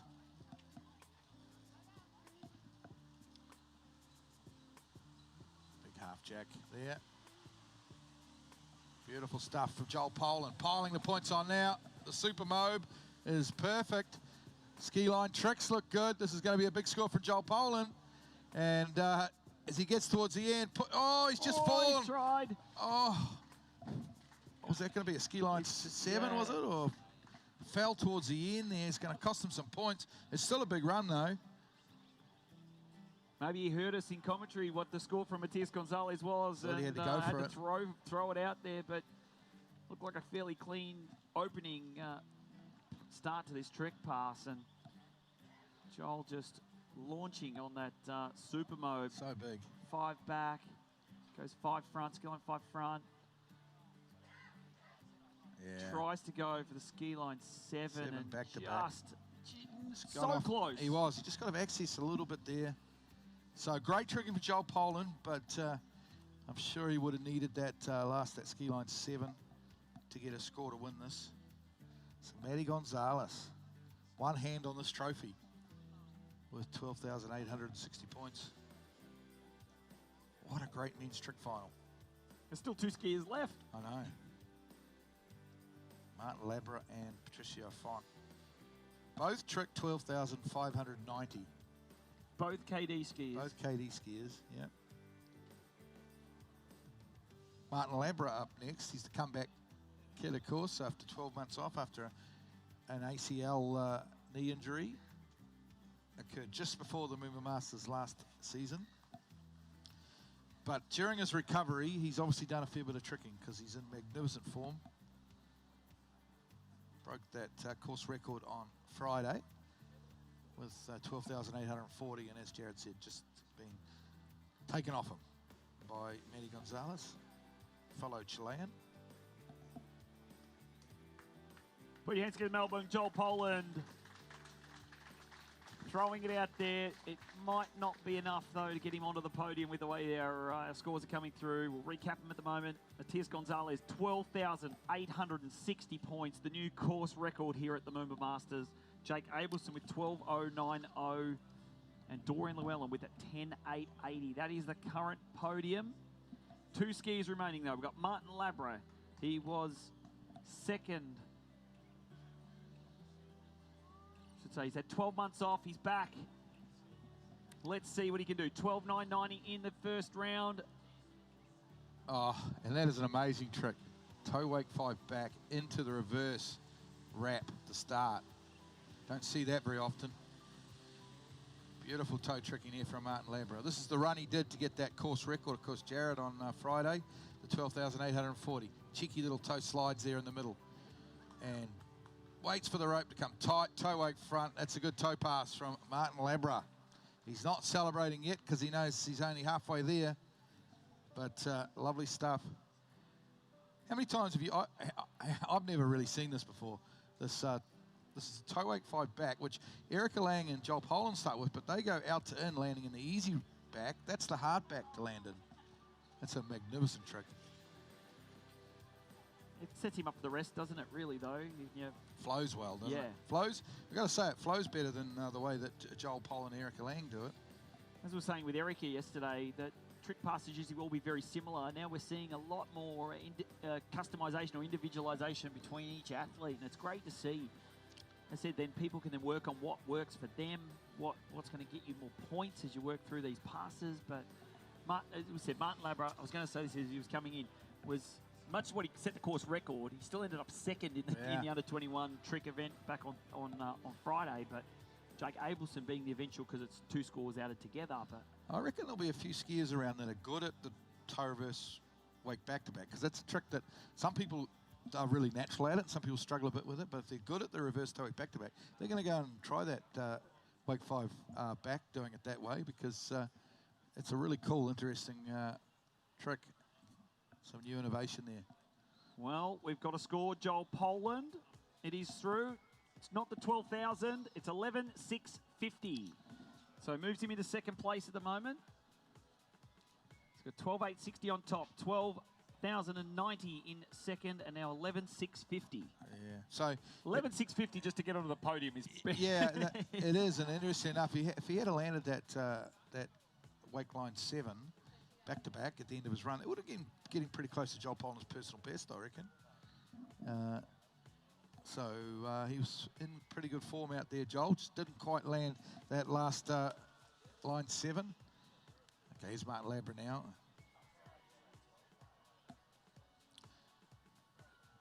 Lost his course record this morning by 20 points. Let's see if he can't get it back. Back-to-back Moombs to start. The half jack looking good, doing well. This is quick transition between flips. Front flip into the ski lines now. Ski line 5 back. Front. Oh, he's in trouble and he's gone down. I think that was the ski line 5 front, Jared, and that's disappointing stuff. Little slap of the water. It's fine margins, isn't it? Put your hands together, though, for Martin Labra. He's had a sensational tournament. It is the slimmest of margins that you have, and unfortunately for Martin Labra, that's going to mean the difference between a podium finish and probably ending up potentially in 4th or 5th place. But yeah, just doesn't even really go outside the wakes as he moves in. We see here lands the front flip. Let's go ski line 5 back.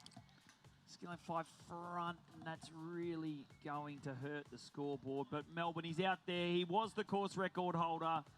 Put your hands together, please, for a junior athlete doing what he's done to come back from that gruesome knee injury, to be back here at the top of his game. Put your hands together, please, for Martin Labra. Here he is. Former world record holder, 2-time world champion, Patricio Martin. You know, his iconic look of it. Oh, Patricio Font. I need another coffee, I think, this morning. Patricio Font with the shot of the headphones on, of course, what we love to see. Down there on the dock, he listens to the music to the last possible moment. Did I just call him Patrice Martin? Yeah. Oh, my. Apologies, water ski fans out there. Obviously, I need a second or third coffee here. Patrice Martin was a very good trick skier. But Patricio Font's just that little bit better, of course. 12,590 yesterday in qualifying. Made him the top seed.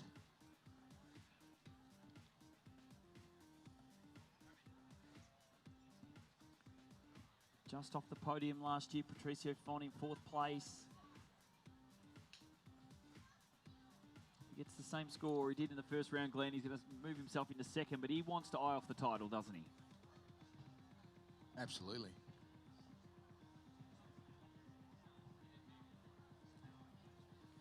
I'm sure he's got the run to do 12,860, which is the current lead. Made a couple of adjustments. Remember yesterday, he lost a few points, probably 300 odd points at the end of his toe run, because he actually pulled the rope release out of his father's hands, out of Sergio's hands. Took a big hit on one of his toe line tricks at the end of his run. So I'm not sure whether probably Sergio's gone for a grippier rope release here, maybe wrapped it around an extra time, a couple of times around his hand here to make sure that he's not going to let his son go here at the MOOMBA Masters final. Here he comes, toe 720 to start. Patricio Font from Mexico. Good start, nice and quick. He's getting through these tricks well. Oh, very quick toe 5 front. Little cheeky toe slide thrown in there. Toe weight line back, loses some time here. He's in trouble. Oh, he's lost his way. Patricio Font, he's got to make up some points now, but the time is ticking away on him. Over the rope he goes here. And oh no, you look at the anguish on his face. He knows he's blown it. Knows, yes, Glenn, you fine were margins. spot on. It is fine margins. He knows, though, he may have just thrown his chance to be the win. He was smooth, as you like, through the start of this pass. You go back, let's look, toe 7, two full 360 spins. Nice back-to-backs. Surface back-to-backs, 5 front, 360 out, slide, bang. Just here, just kind of wasn't it. You know what? It's smart skiing, though, to know that you weren't in the position to do the toe line back-to-back, wait, be patient. I know he's lost a bit of time there, but I think that could be the difference between making it on the podium and missing altogether. Well, it's a professional tournament too, and it's each place, the difference of a couple of $1,000s or something, I don't know what it is between each place. So at the end of the day, he needs to get as many points as he can. But I think the look on his face, it's just he knows that he's unlikely now to win the title. I think our presumptive winner of this MOOMBA Men's Masters trick title will be Matty Gonzalez. Well, looking at it now, because we have a score through for Martin Labra, it is 11,130, so not enough to get into third place. At the moment, Matías Gonzalez on the lead, and what we believe will be the eventual winner at the moment, unless Patricio Font can throw something down. Jake Abelson at 12.090, and then Joel Poland with 11.650. So where is Pato going to end up here? We'll come down to these last 20 seconds here at this men's trick final. Don't go anywhere, folks, because there is still plenty of action coming up here from the 2026 Nautique MOOMBA Masters presented by GM Marine. We're going to have Greg Malone, for the president of the Nautique Boat Company, up here to have a bit of a chat about Nautique shortly. And we'll bring to you our wakeboard event as well. We'll then have slalom finals. We have the women's and the men's slalom finals. We've got our women's and men's wakeboard finals, and then to finish off, we'll have our women's and men's jump finals, as well as night jump tonight. Big day, biggest day on the water ski calendar, and this trick final comes down to this. Patricio Font will throw down some big tricks here, Glenn, on this final pass. Yeah, like I say, two-time world champion, former world record holder. He'll be disappointed with his toes, but he's got to forget about that. He moves now to the hand pass. Get as big a score as he possibly can. Flips back to front flip. This is going well, very quick here. One of the quickest flippers, you'd have to say, in the world. Very quick transition from flip to flip. Beautiful ski line 7 there. And some high scoring points. This is a great hand run. Oh, put your hands together. What a hand run. He loves that one. I think he knows, though, that he's left. Yeah. He's missed out on the title, and you can just see the anguish in his face, slapping the leg, and heart goes out to all the athletes. But from a viewer's perspective, that has got to be one of the great trick finals that we've seen. It's an amazing trick final. This is a hand pass. This is why he's disappointed, because this is a good enough hand pass to win this title. He knows that. But just for that little bobble on the toe line tricks at the very end, it's probably going to cost him this win. This is so quick between flips. Big ski line 7s. Wow, that's a hand run and a half, that one. So we'll wait to get the official score through and see who it's going to be, but we believe it is going to go to Matías Gonzalez. Go back to the women's, of course. And what a great women's event we had earlier there, Glenn. We had some great scores. Yep. Good win from Erica Lang, of course, in the women's slalom, women's tricks. Women's tricks, and then we had, of course, Neely Ross, Team Nautique athletes 1 and 2, and then Kennedy Hansen moving into that third spot. But magical trick finals. We'll get this score through for Patricio Font. Not the drama that we usually like, but there's the first round score, the first toe pass score has just come through at 41.70.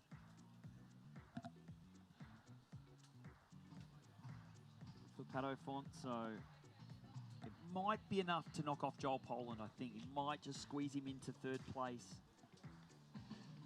Yep, what a classic men's trick final. Trick fans around the world, I'm sure, have been dining out on this one because it was one for the ages. Excited to see where men's tricks takes us over this season, throughout the year. As we keep an eye on things as we go from pro tournament to pro tournament. Of course, MOOMBA just kicking things off the start of the season and going into the Australian winter and the American or the Northern Hemisphere summer.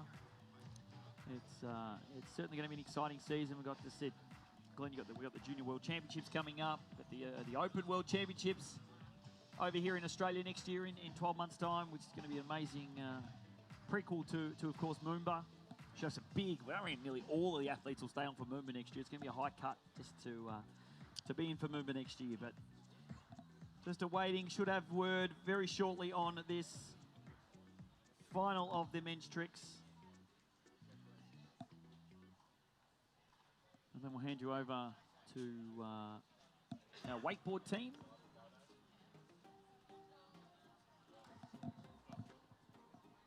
Haven't seen the wakeboarders here yet, Jared. I'm sure they are.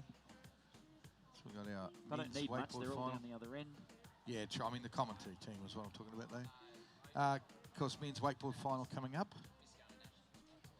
And then we will have, as Jared has said many times, we'll have the women's and then the men's slalom finals here on the Yarra River. It's refreshing to see what the score is going to be.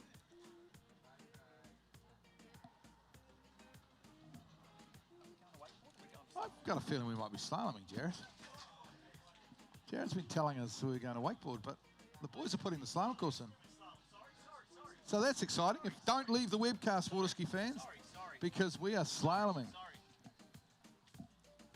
So women's slalom final is about to start. The coursework boys are putting... Sorry about that. Oh, it's all right. For some reason I thought we were going to wakeboard, but... Yeah, well, I don't know. I've been making a few mistakes today, too. I'm ready for the old folks' home, I think. I've been calling people by the wrong names and stuff. So. Well, guys, the score is in. Score is in for Patricio Font. It is 11,730. It is enough to get him onto the podium there, Glenn.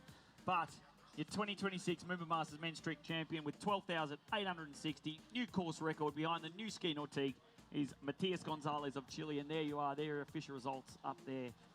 Congratulations go to Matias. Then Jake Abelson in second with 12,090. And then Joel Poland with 11,650. Yep, well done. Great event. So we'll be back shortly with the women's slalom final.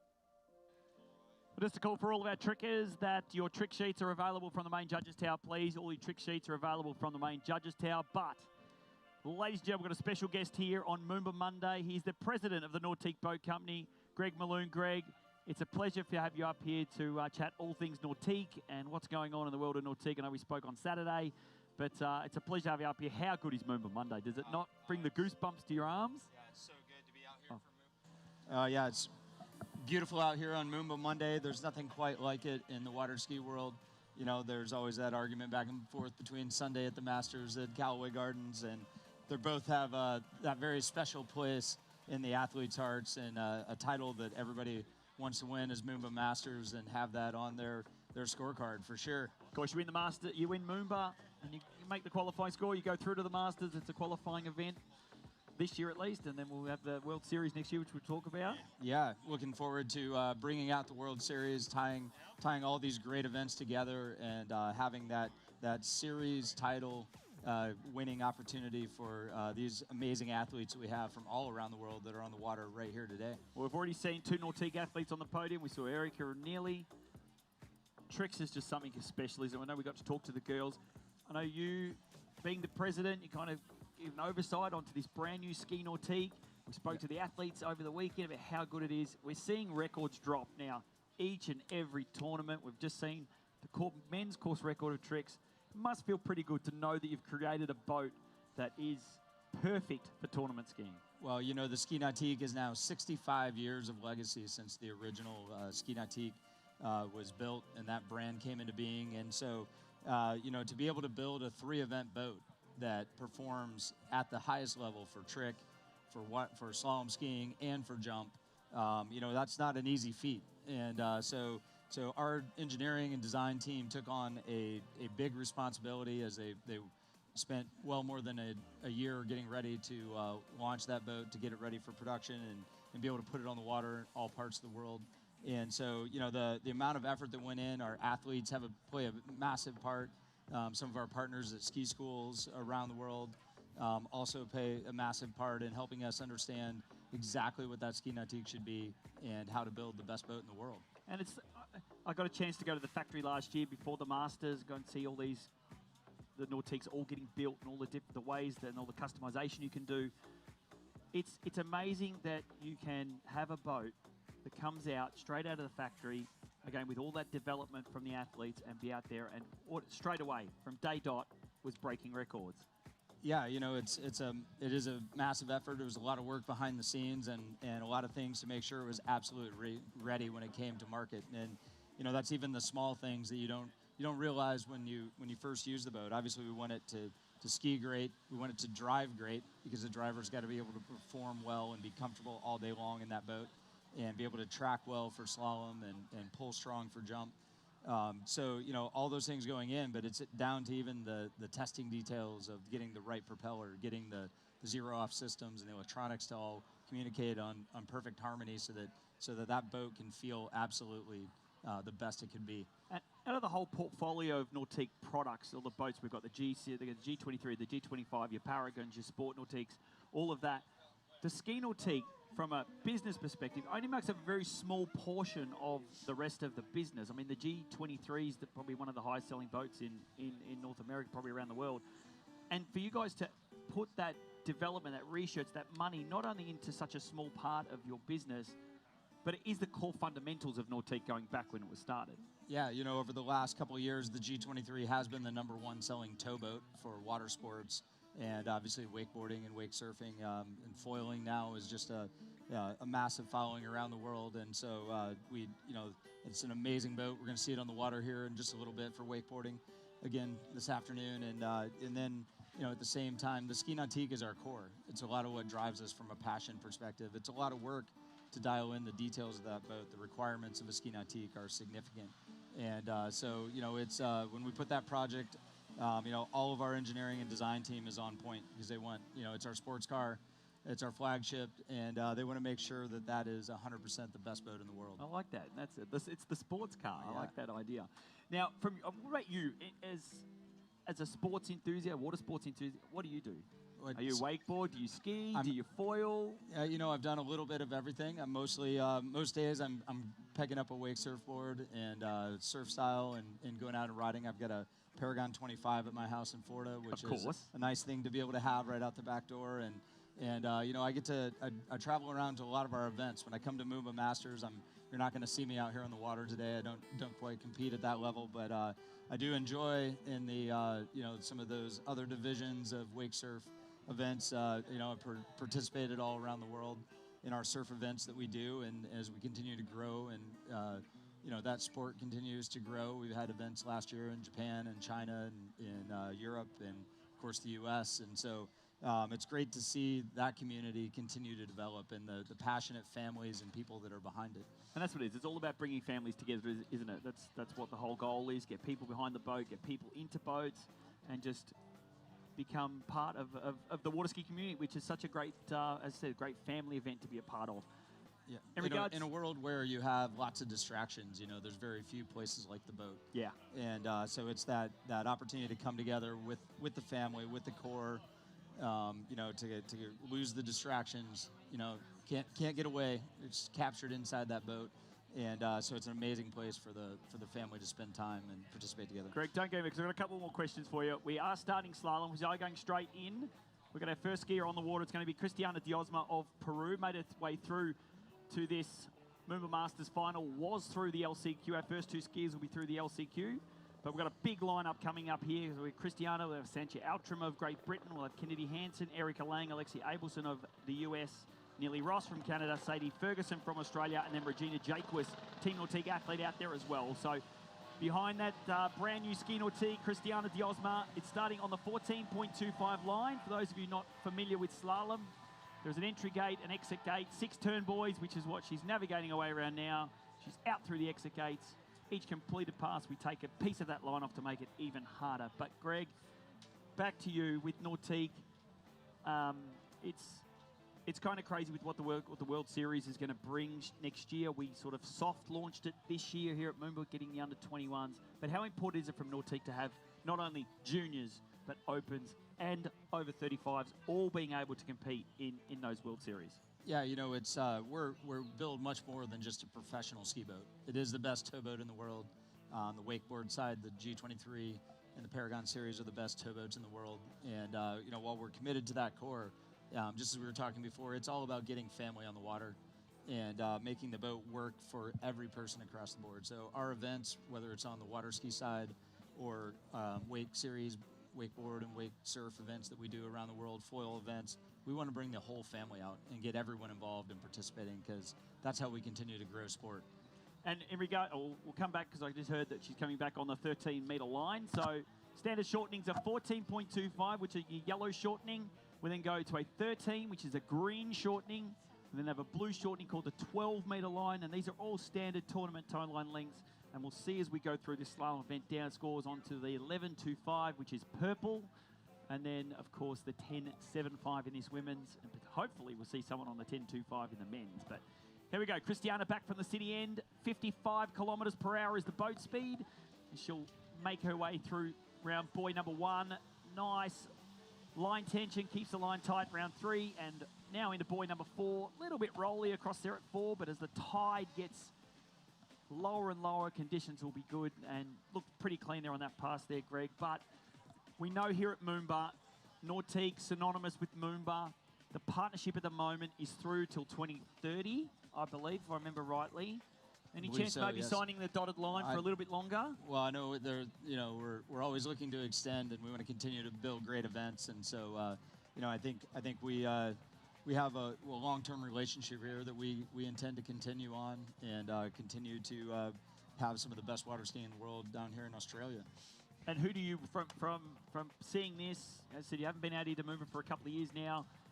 Is there anyone you want to thank for putting on such a great event? I mean, the whole Victoria Water Ski group here, they put on an amazing event, and this is a lot of work. They start planning tomorrow. You know, as the teardown is happening, the planning is starting for next year, and you know, Darren and Fran and the whole team here just do an amazing job, and it's just you know, we have great partners all around the world, and they're some of the best for sure. And so and we know we can count on them to do the right things for the athletes, for water skiing, and for showcasing our product the best it can be on the water here in Melbourne. You said it right. Like, the event, people don't understand is how much work the Victorian Water Ski Association, Darren Robertson, Fran Hines, Wayne Bryant, Bruce Coburn, all of the judges, how much time and effort they put into this event, because it's not just throwing on an event, is it? It's not like you haven't got a private lake, you can't go and test things the weekend before, you can't run simulations. So kind of people go, oh, why is the Wi-Fi not working? Why is the internet here not working? It's a tireless effort, isn't it? Oh, it's a massive challenge, and one that they're up to the task on every year, and to be able to showcase water skiing in front of such an amazing crowd in an amazing venue, you know, we're happy to be a part of it. I don't know if you were here last night for night jump, though. Yeah. Last night night jump was the biggest crowd I think we've ever seen. So hopefully Amazing. we can bring that same energy here tonight. Here comes Cristiana Diosma. She's now onto the 12-meter line. The blue shortening gets even harder as she works her way down these passes. She's around buoy number 3, looking for Can she run the 12 or breaks forward here at 4? She's going to be late for 5. Oh, and she makes a spill as she heads towards 6. And it is going to be a full 5. Put your hands together, Melbourne, for Cristiana Diosma of Peru. 5 on the 12-metre line. And Greg, with Nautique, what are your kind of final thoughts? What's the plan sort of for the summer that's coming up? We've got Masters in May. We've got the World Series kicking off in June. Well, MOOMBA is a kickoff for the year for us, getting things started right on the right foot here in March, and we've got lots of great events coming all over the world for the enthusiasts in all disciplines of water sports, and so we're excited for a great year. We also get to host some reunions this year. I know our local dealers are doing some of those across Australia here. If you own a Nautique, look at our webpage, nautique.com, find our regattas, and come join us because we have an amazing time with all of our athletes and letting each of our customers have that opportunity to learn even more about their product and experience it in the best way possible. That's one of the things, isn't it? I mean, I know that the guys at Nautique Central here, they had their first, there hasn't been one in Victoria in particular before. They had their first one up at Yarrawonga only a couple of weeks ago, and it was great, isn't it, to try and get all the families that are involved in tournament skiing, or not just tournament skiing, but towed water sports, I should say, in with all their different boats. Everyone starts talking, and it's just such a family sort of orientated an event, isn't it? Those regattas. It's all about community, and it's amazing when we see Paragons and G Series boats and brand new ski Nautiques out there. But we love all the Nautiques we built from the past, and so we invite everybody out that owns a Nautique to come join us and be a part of something bigger, a community that's bigger, community that loves water sports and family values and all the right things in life. Outside of the G25 Paragon, talking about how the older boats, what's your favourite boat outside of your own boat at home? Oh, I don't know. It's always hard to say. It's it's hard to commit to one particular one. We're the G23 changed a lot of things. So that original G has a strong spot in our heart, and of course there's so many great ski Nautiques over the years. I remember growing up and having access to boats. Probably when the 90 ski Nautique came out, it was a big change from the 2001 that had been the ski Nautique of the 80s, and so had a lot of good memories behind that boat. Trying to make it a wakeboard boat at some times, and we won't talk about some of the things we used to do that, but so many great boats from our history, and it's probably that 90 ski Nautique is always something that I love, and the original G23 as well. My favourite, if it means anything, I still love seeing the old 196s. I still reckon that is the best for slalom, for 3-event skiing. The old 196s were one of the best ski Nautiques they built.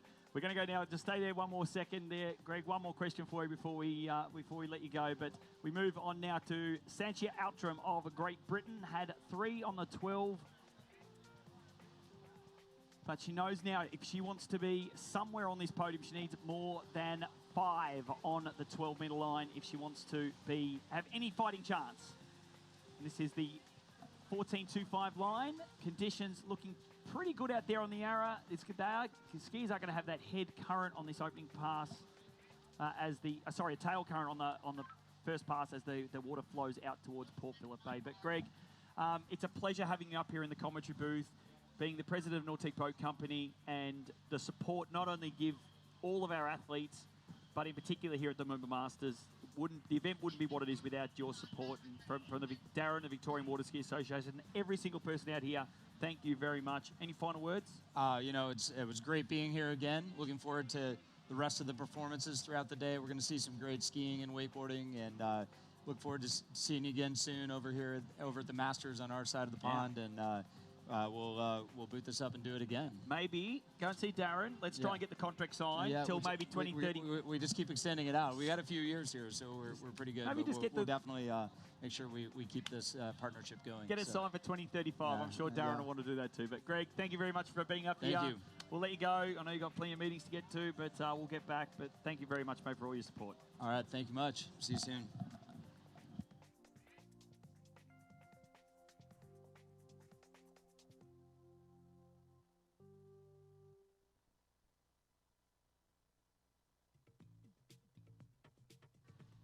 Well, it's great getting a chance to talk to Greg Malone and back in commentary, Glenn Williams. Glenn, we've seen a couple of scores through already. Christiana Diosma, and then we've got Sanchi Outram on the water at the moment.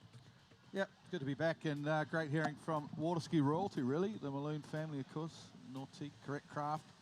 Here's Sanchi Outram.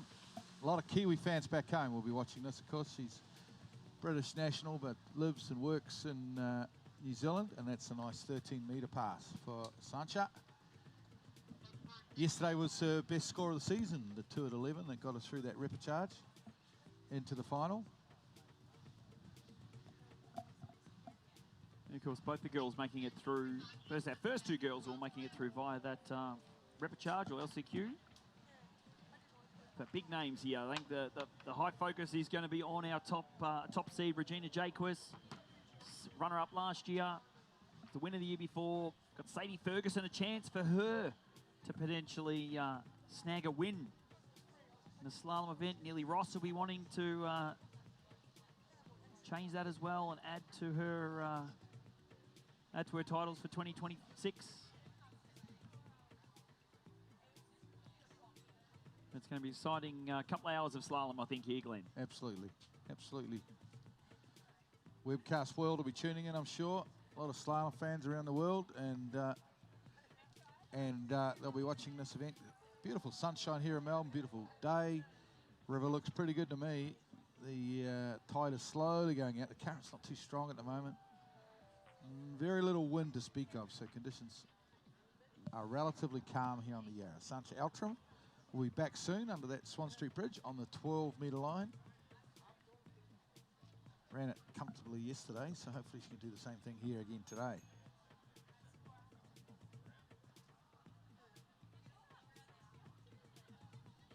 Arguably, the conditions are a little bit better than what we saw from yesterday too. And I think you said that she wanted to have the 12 into the headwind from the city end, but I think the way she ran it yesterday, I think she'll back herself here to run the 12. Here we go. Here we go, Sancha Outram now. Trains a lot down at the Carapero backwater. Shout out to all those Carapero water skiers. Well, I'm sure are watching Sancha at the moment. Here we go. 12-metre line, not a great 2. She's a bit slow out of 2. Round 3, she's pushing hard. Over to 4. She's got 4. She's looking okay. She hits for 5. Round 5, she's going to be late. No, 4.5 at 12. She goes down around 5 ball. Sancha didn't look comfortable out of 2. I thought she'd made up a bit of time on 3, but obviously came into 5. It was pretty late, needed a big turn, and unfortunately fell there. 4.5 at 12 for Sancha Outram.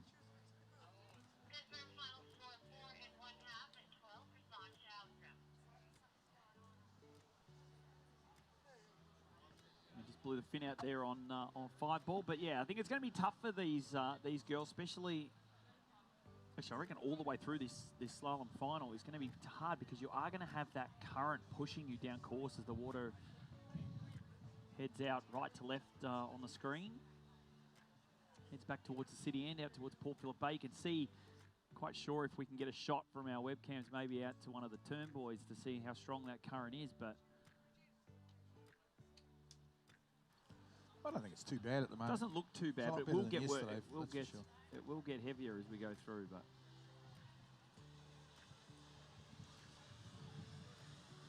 Glenn Martin, our boat driver at the helm of that ski nautique, going to head back, and we'll move to our next competitor. She's already made it onto the podium in tricks. She's 3rd on the water here in slalom, and it's going to be Kennedy Hansen. Yeah, Kennedy has a personal best on the 10.75 metre line.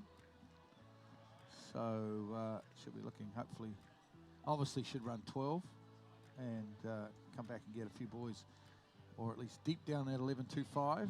Put a bit of pressure on the skiers left to come.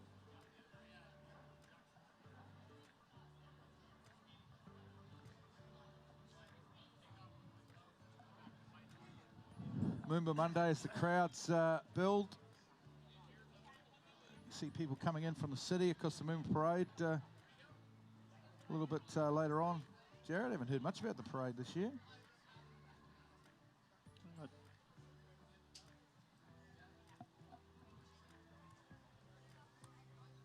Well, we don't get involved in the Moomba Parade. Yeah. Who prays it? Actually, at 10:45. 10:45. We don't get involved with it, but it brings a few people in, though, after the parade finishes up in the city. It brings a few extra punters down into down by the river.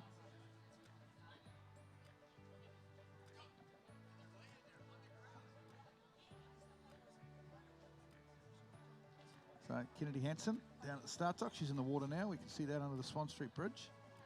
Live on our webcast pictures. And if you're here on the banks of the Yarra, of course, you can look across at the big screen if you're on the south bank. Here she comes. 13-metre line to start. Starting at a shorter length. I'm pretty sure that was 13. Did you hear that too, Jared? No, I didn't actually. I've got a feeling I heard 13 metre to start, so she's getting on with it here. We'll check as the boat goes past. No, it's yellow. It's 14. I must have heard wrong. Or the boat judge called it in wrong. I'm not sure, but that looks like the 14 metre to start. Yeah, definitely there. And simple opening pass there for Kennedy Hansen.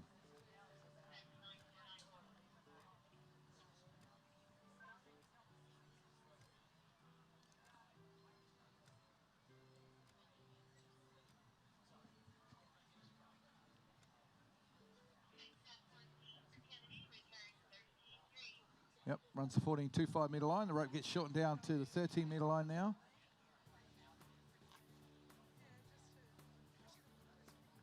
She'll be in from the city end for pass number 2.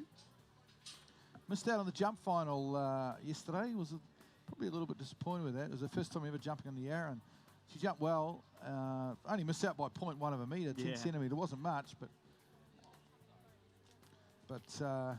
yeah, I'm a little bit disappointed, I guess, not to make that jump final. But she's obviously, we've seen her in the trick final where she finished 3rd, and now she's here in the slalom event looking to hopefully sneak onto the podium. 2025 Collegiate National Slalom Champion for the Raging Cajuns. Yeah, those collegiate champs were at Imperial Lakes in the Southern Californian desert. Enjoyed watching a little bit of that webcast. Collegiate skiing is absolute mayhem, though. Jared, I reckon you would have been good at collegiate skiing. You reckon? Would have been right up your alley, I think. Here we go now. 13 metre line from the city end. Beautiful glassy, calm conditions at that end of the course. Kennedy Hansen out of Florida. One of the best female overall skiers in the world. And that's a nice pass. Yeah. Beautiful 13 metre pass for Kennedy Hansen. Easy at 13 there for Kennedy.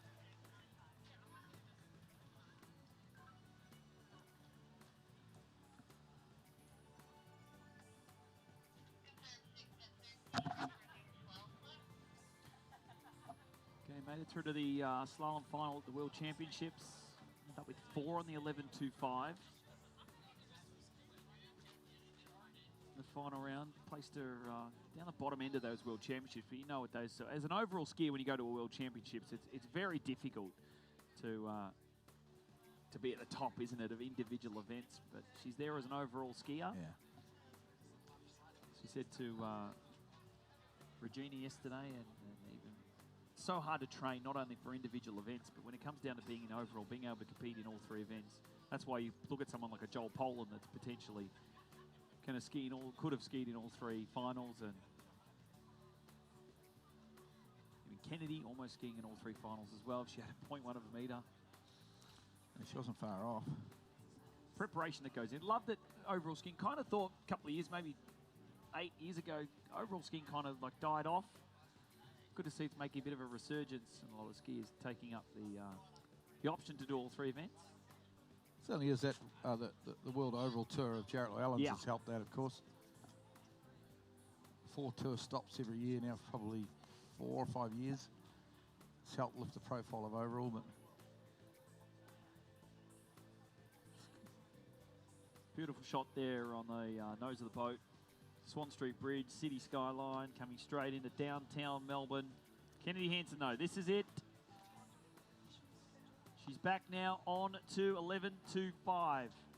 This is 12. Sorry, 12. Sorry. 12 metre line now, 35 off. Must run past. She runs this past, she's in the lead, believe it or not. We've had 2 scores deep, 12, but not through it yet.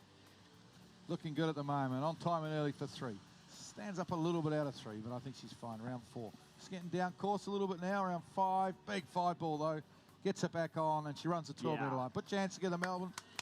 Kennedy Hansen from the United States runs the 12-metre line. A little bit late down course, but that's just that tail current pushing her down, making her head later and later each and every turn. But looked pretty comfortable from the gate shot. 1 ball, good hookup, was patient.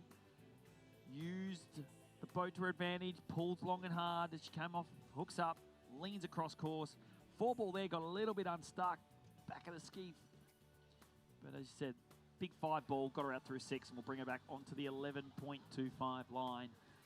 This now, the rope does not reach the turn buoy. If you're just joining us, this is slalom water skiing. Between the center of that boat course out to the turn buoy is 11.5 meters. The rope now does not reach the buoy. It's only 11.25 meters long. It's all about how Kennedy can use her body and use the width and extension of her arm to reach for each one of these turn buoys out there.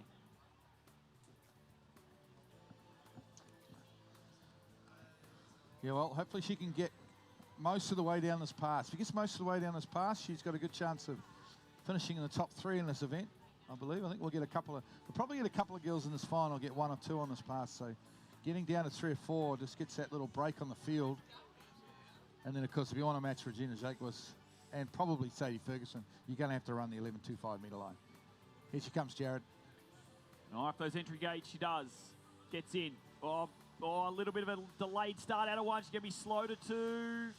It's going to be a full 2. Put your hands together, Melbourne. Kennedy Hansen, your new leader in the women's slalom final with 2 on the 11.25.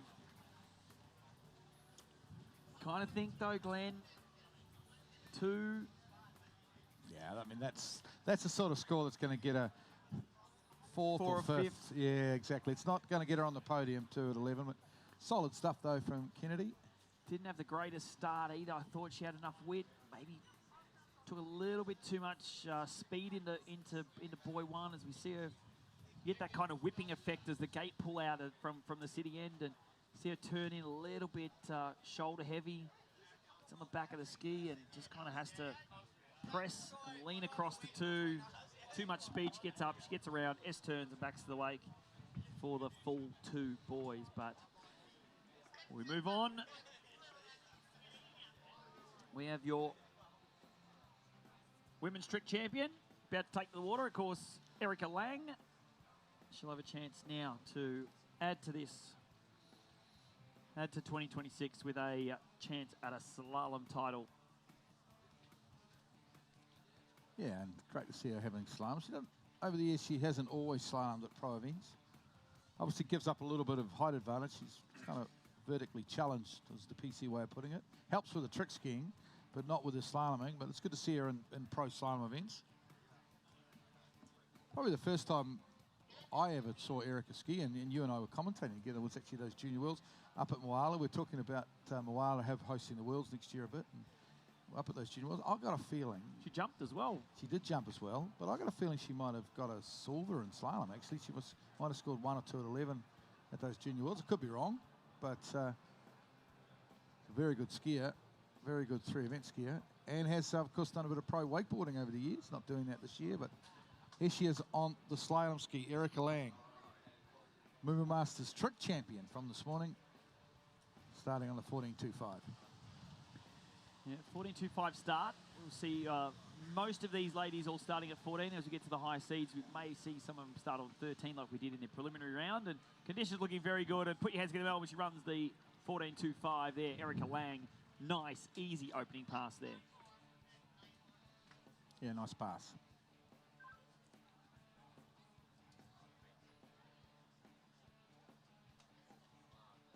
So short now onto the green, shortening the 13-metre line from that city end. 6 at 14, returning 13-3.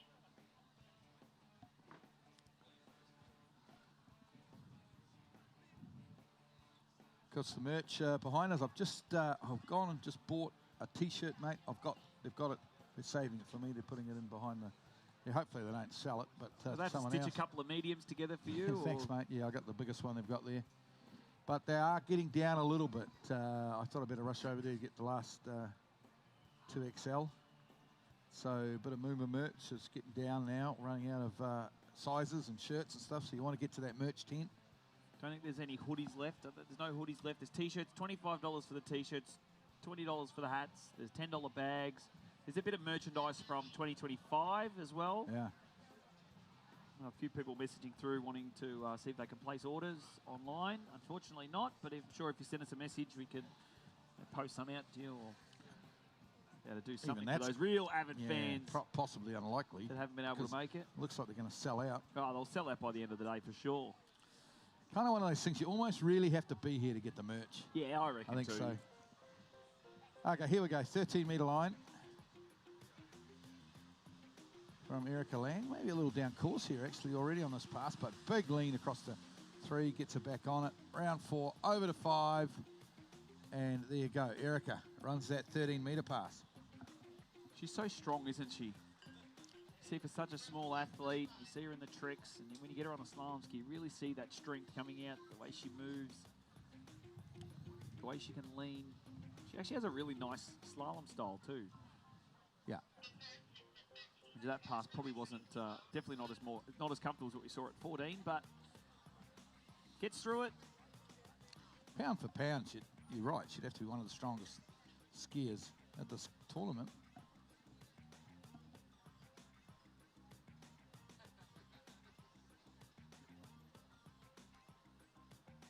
Metre line coming up. Current leader, Kennedy Hansen from the United States. She has 2 on the 11.25 metre line. We are halfway through this slalom final. 8 in the slalom final. We're on our 4th skier, which is Erica Lang, also from the United States.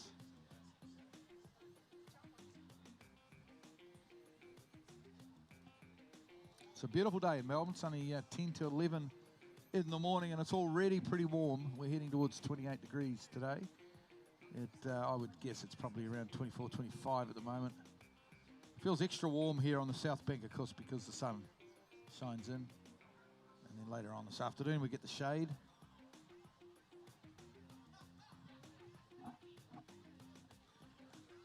This wonderful water ski facility. Big crowds last night at night jump. One of the most eventful night jumps I think I've ever seen. Because the crowd was big, but also just what unfolded was some crazy stuff out there. Yeah. I thought people not getting over the jump, passing their jumps. Dorian Llewellyn with a pretty nasty tumble, sort of pressing out, not being able to see the water maybe, pressing out into the landing and tumbling out pretty hard out of his skis. Anyway, back on the water now. Women's slalom final. Here's Erica Lang. This is the 12-metre line from the Swan Street Bridge end. Good start on 1. Out of 2. Looks good. Here she is from Arizona in the United States, Erica Lang. She's around 4. Looks like she's all over this 12-metre pass. Round 5. Put your hands together, Melbourne. That is a great 12-metre pass. That 12 tail current looked better than her 13 coming back into the head current. Absolutely. Good pass. Great work there from Erica Lang. We'll shorten it now. First skier onto the second skier onto the 11.25s. Current score lead with Kennedy Hansen of 2 on this next pass, but still 4 skiers sitting down at the dock. We've got Alexi Abelson from the US. We've got Nellie Ross from Canada. We'll have Sadie Ferguson from Australia. And then your top seed, who was onto the 10.75, Regina Jacques, Team Nautique athlete. You're going to need, I think, to get on the podium, at least 4. You think so, yeah. Or yeah, at least more than 2, which is what Kennedy Hansen set out there. Let's see how Erica goes. Now, she's a good slalom skier. She ran that 12 great, but because of her height, she's obviously a little bit shorter than the rest of the field. 11 metre gets super hard for her, Jared. It really does. It's quite a jump from 12 down to 11 for her. She scored 1 yesterday. Let's see. Maybe if she picks up 2 here, that will, of course, because of her better seeding than Kennedy Hansen, that will at least when it comes to finishing on the podium or the places, that will get her ahead of Kennedy. That might be the first aim for her, I think.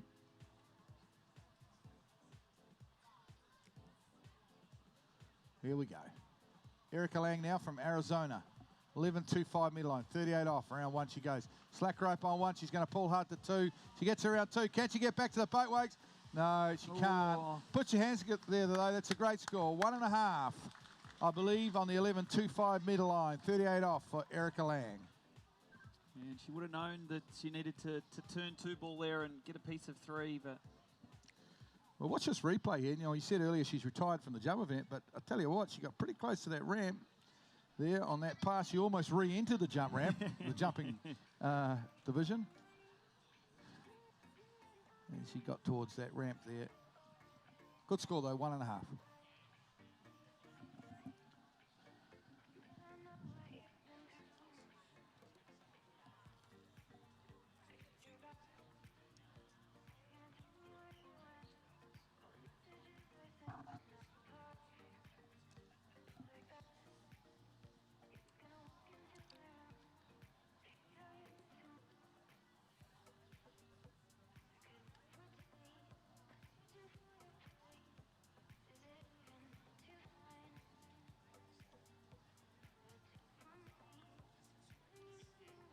Well, we've had 4 competitors. We have a lead of 2 at 11.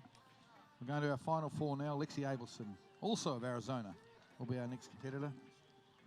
She's followed by Neely Ross of Canada, Sadie Ferguson from Queensland, and Regina Jaguas of the United States. She's been skiing pretty consistently here, the junior competition. She scored 2 in the first round at 11, had 2.5 at 11 in the second round, ended up in second place behind Christiana Diosma. Only by 1.5 boys as a total score, and she's here. She's made it here. She's sent her brother out there in the trick event. She was also in the trick event as well. Narrowly missed making the podium. But Alexia Abelson now. Into course, 14.25 line, 55 Ks, that boat speed.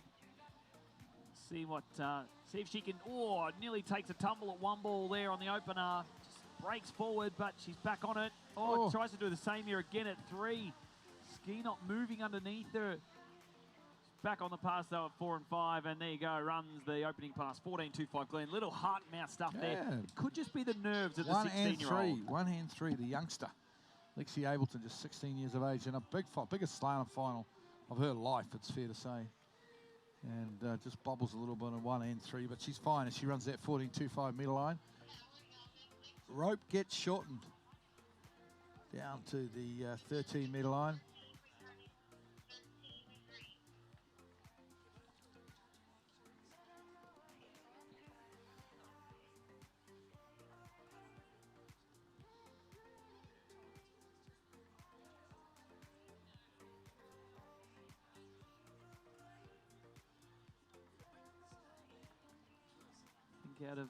Out of all of these starting 8, I think she's probably got the lowest ranking list or ranking scores.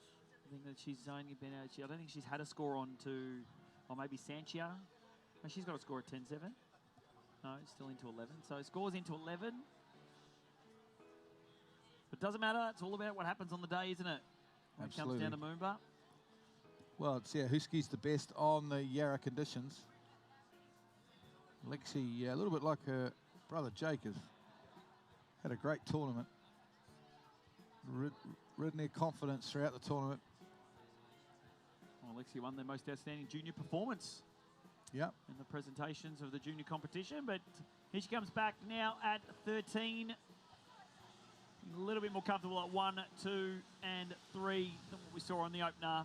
Shake out those nerves. Getting around 5, and she will complete the 6 on the 13. Nice pass there from the talented Alexia Abelson. Easy as you like there. Runs that 13 metre line. The rope will shorten out to 12 up under that Swan Street Bridge. So a little bit of a breeze around. The flags are fine, but it's amazing how calm it stays on the river. It's quite sheltered, isn't it? Narrow, of course, the Yarra River, with some lovely big, yes, they're oak trees, aren't they? Lining the banks of... Plane trees. Flame trees. Plane Plane trees, aren't they? Trees, Maybe okay. oak trees, I don't know. Well, I wouldn't know. I'm never heard of a plane tree. I'm not a horticulturalist. They haven't got wings. What do you mean plane tree? Something new. Well, you'd know, mate. It's my mother's favourite tree. That's the only reason why I know. I don't think we have them in New Zealand, but lovely trees anyway, along the sides of the banks of the Yarra.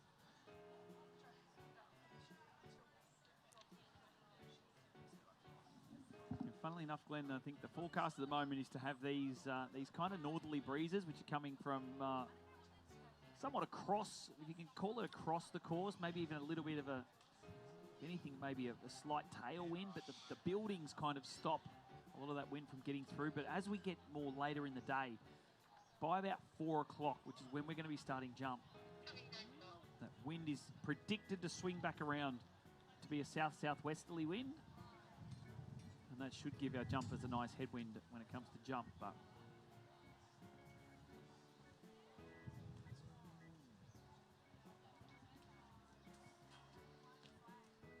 Alexia Abelson now onto the 12-metre line. Here she comes under the Swan Street Bridge.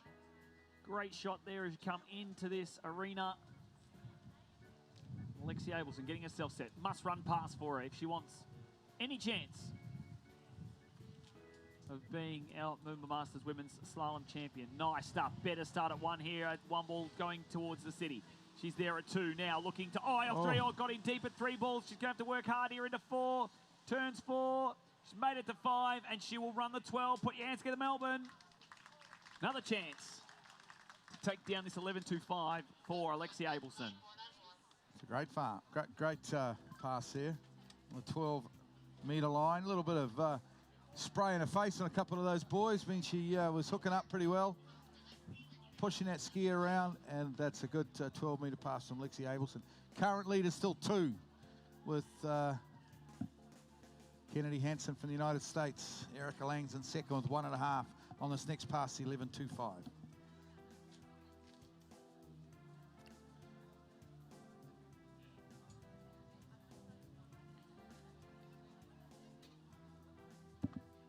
Now that we've got the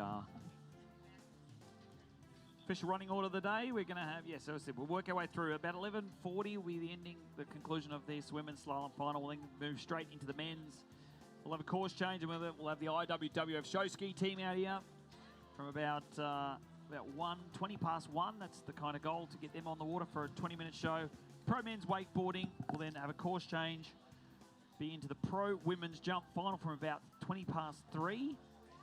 We'll have a river transit, and we'll have the pro men's jump final, and then we'll have the pro women's wakeboard final. And then, of course, Glenn, we'll have night jump presentations. We'll have everything else going on.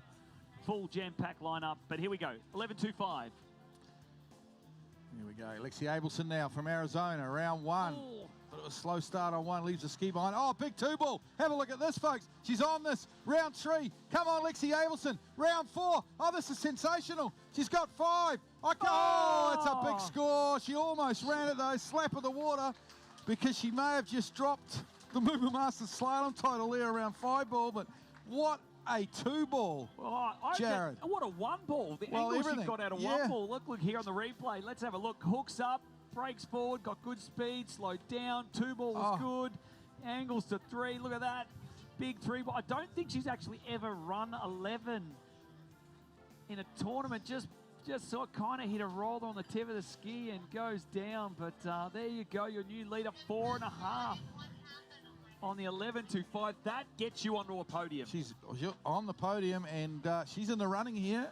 You know, as good as obviously there's plenty of skiers here that can run into the 10.75, and I hope they do, and I'm sure that they will. But it ups the ante a little bit for them now, because Lexi Abelson. Look at the shot there at 2-ball. Yeah, massive 2-ball.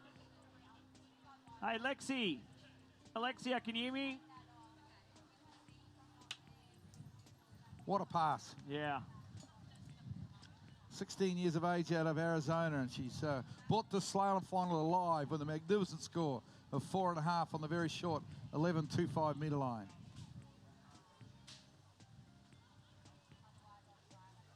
And she knows it too. She's a little bit bummed, but how can you be? From what I understand, she's just run a PB. She's got a smile on her face. She's going to make her way back to the dock. And Melbourne, put your hands together, please. Your new leader in the women's slalom final, Alexia Abelson of the USA. 4.5 on the 11.25 line. Sensational performance. Well, we're going now to Canada, Neely Ross Hey, Lexi. on the 14.25. Alexia. Jared, you're making a turnaround while people are taking photos. Don't worry of about her. the photos.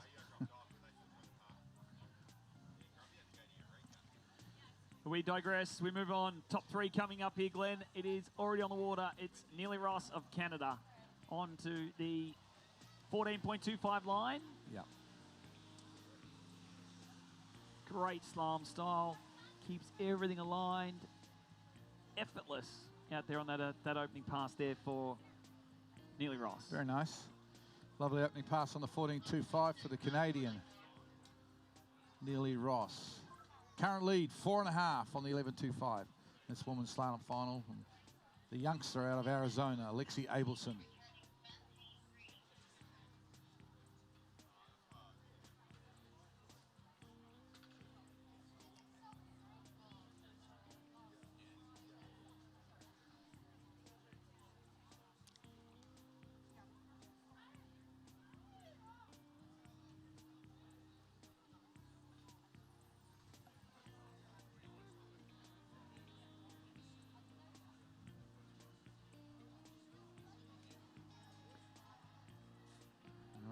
Rope down to the green, shortening now. Jared, the 13-metre line for Neely.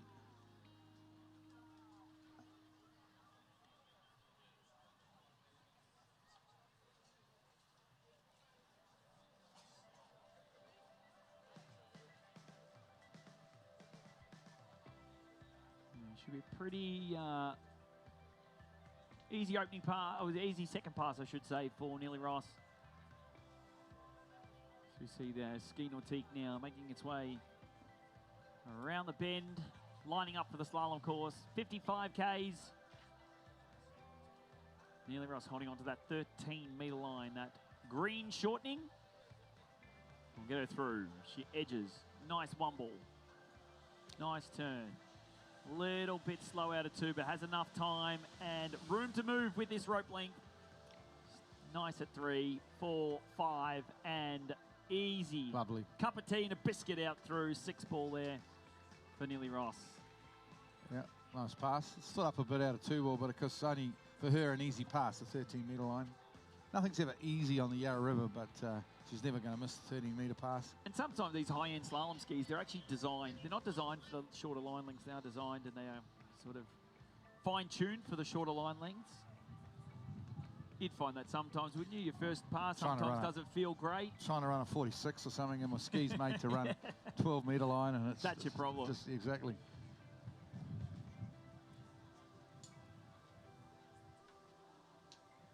Yes, the conditions out there on the Yarra looking pretty good. We're heading towards that low tide. Heading towards low tide where we will have optimum slalom conditions. And that low tide. That 2:30, I think, is it? 2:30, yeah. That's 2:30. We're kind of about a little ways away. Bit over halfway through the tide change.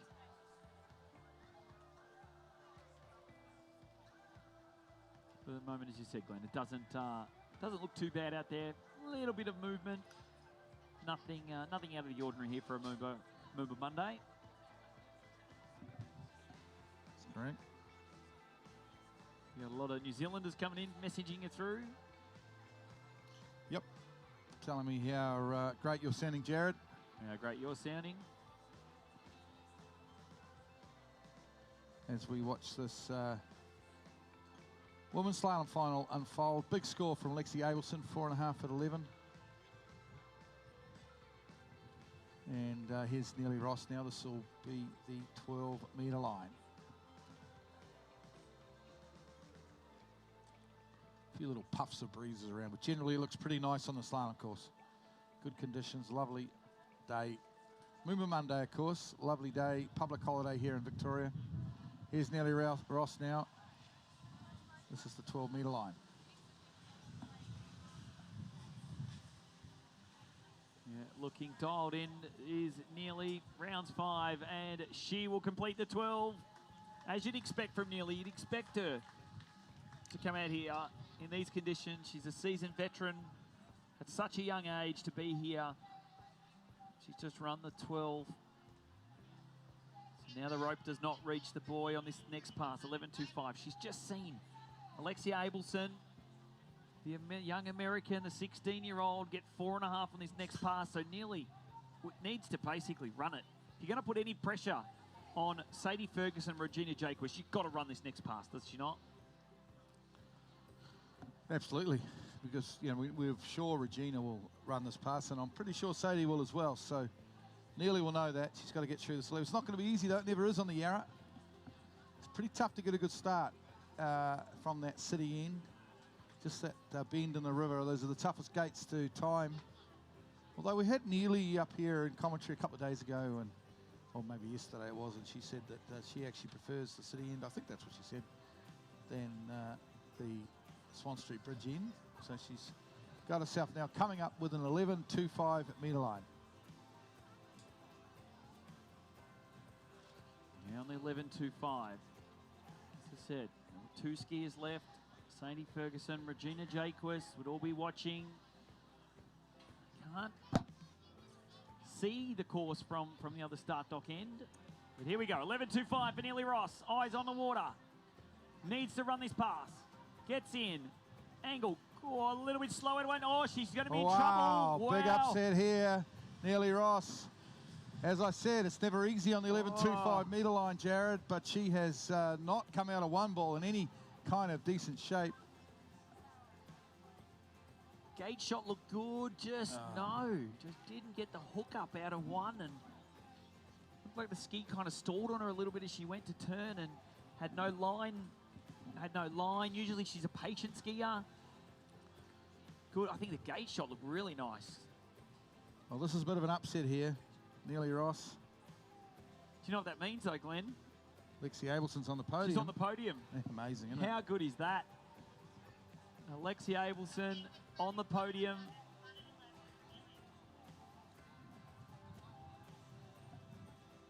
Great skiing. You never know. You never know what can happen in a women's slalom final, but we go next to the Australian. The first Australian for MOOMBA Monday. We haven't seen one yet. We've got a couple coming up in jump.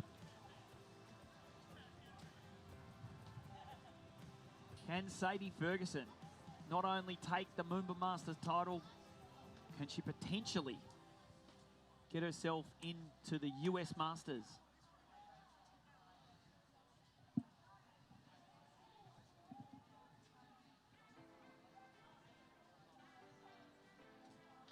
Just waiting for the call from the judges, whether she's going to start on the 14.25 or we'll bring her in at 13.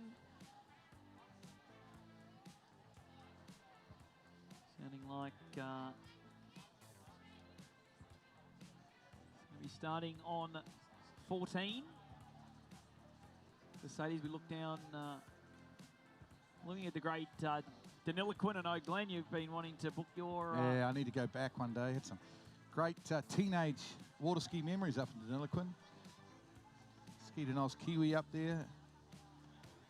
Australian Junior Masters I skied in up there as well, and trained for the Junior Worlds in Denny. So going to get up there to Denny again one day. Looks like a great little Aussie town to go and visit with that beautiful Edward River. We're just hearing the judges call there. She is going to be coming in on the 13-metre line length. So, I mean, we get through this a little bit quicker. Has confidence enough to get the 11.25 from the Swan Street Bridge end. So here we go. Sadie Ferguson, the Australian from Roma in Queensland. Spent a bit of time training over the last off-season. Has high hopes. A big chance to make it onto the Australian team for the World Championships next year here in Australia, and absolutely cruises through that opening pass. 13 metres for Sadie Ferguson. Well, she's Australia's big hope, obviously, in this women's slalom. Not since Vanessa Leopold in 2022, I think it was, has an Aussie won the women's slalom at MOOMBA. Sadie's got a good chance here. And she runs that 13-metre line. Just a great person to be around as well, Sadie. She spends a lot of time, she has spent over the years, spending a lot of time with junior athletes and mentoring juniors and coaching juniors. And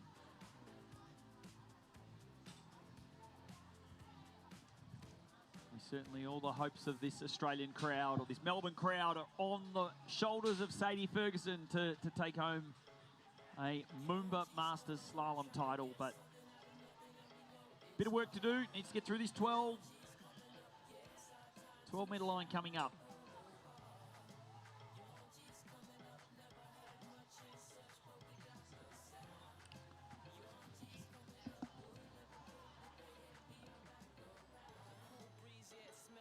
Okay, here comes Sadie Ferguson now. We see the bow of the boat.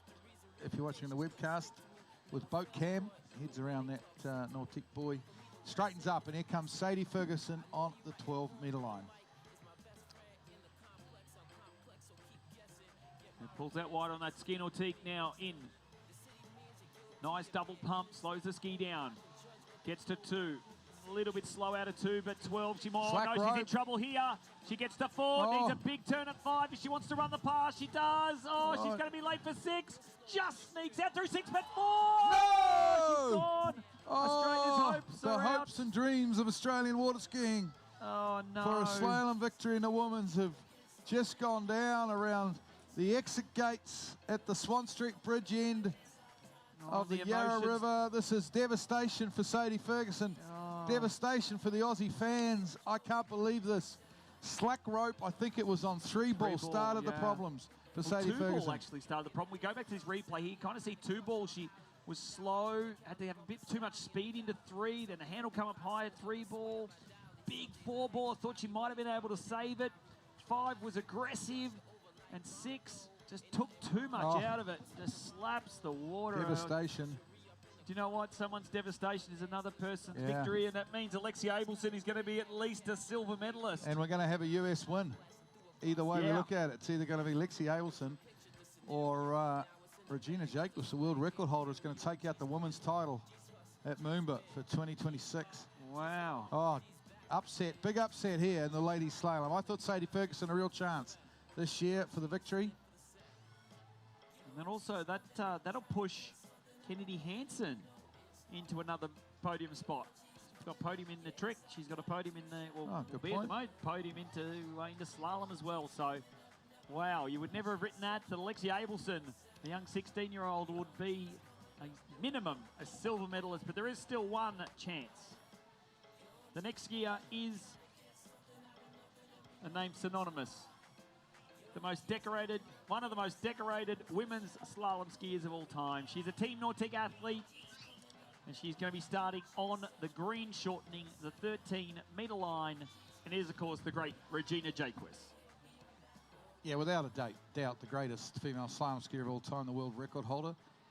The IWF female skier of the last quarter century, named in 2025, so from the year 2000 to 2025, she was the IWF female skier of that quarter century. And this is 13 metre to start by the look of it, 32 off. Same as Sadie Ferguson. And good opening pass on the 13 metre line. Of course, we go back to last year where she made it into the final through the repechage or the LCQ. Same with Whitney McClintock-Rini, who unfortunately hasn't made the trip down to Melbourne this year. She told us last year that she wanted to get the family going. Of course, she's now pregnant. For those of you who follow Whitney, she's announced that she's having another baby. But Regina, it did come down to that. That final round, and Regina had that 5.5, similar to what we saw from Sadie Ferguson, 5.5 on 11, but didn't get her a chance to get on to 10.75 in that final. But she's going to want to take the title here. She knows that she needs more than 4.5 on the 11.25. USA, USA, USA, 1, 2, and 3. Potentially here in this MOOMBA Masters Slalom final.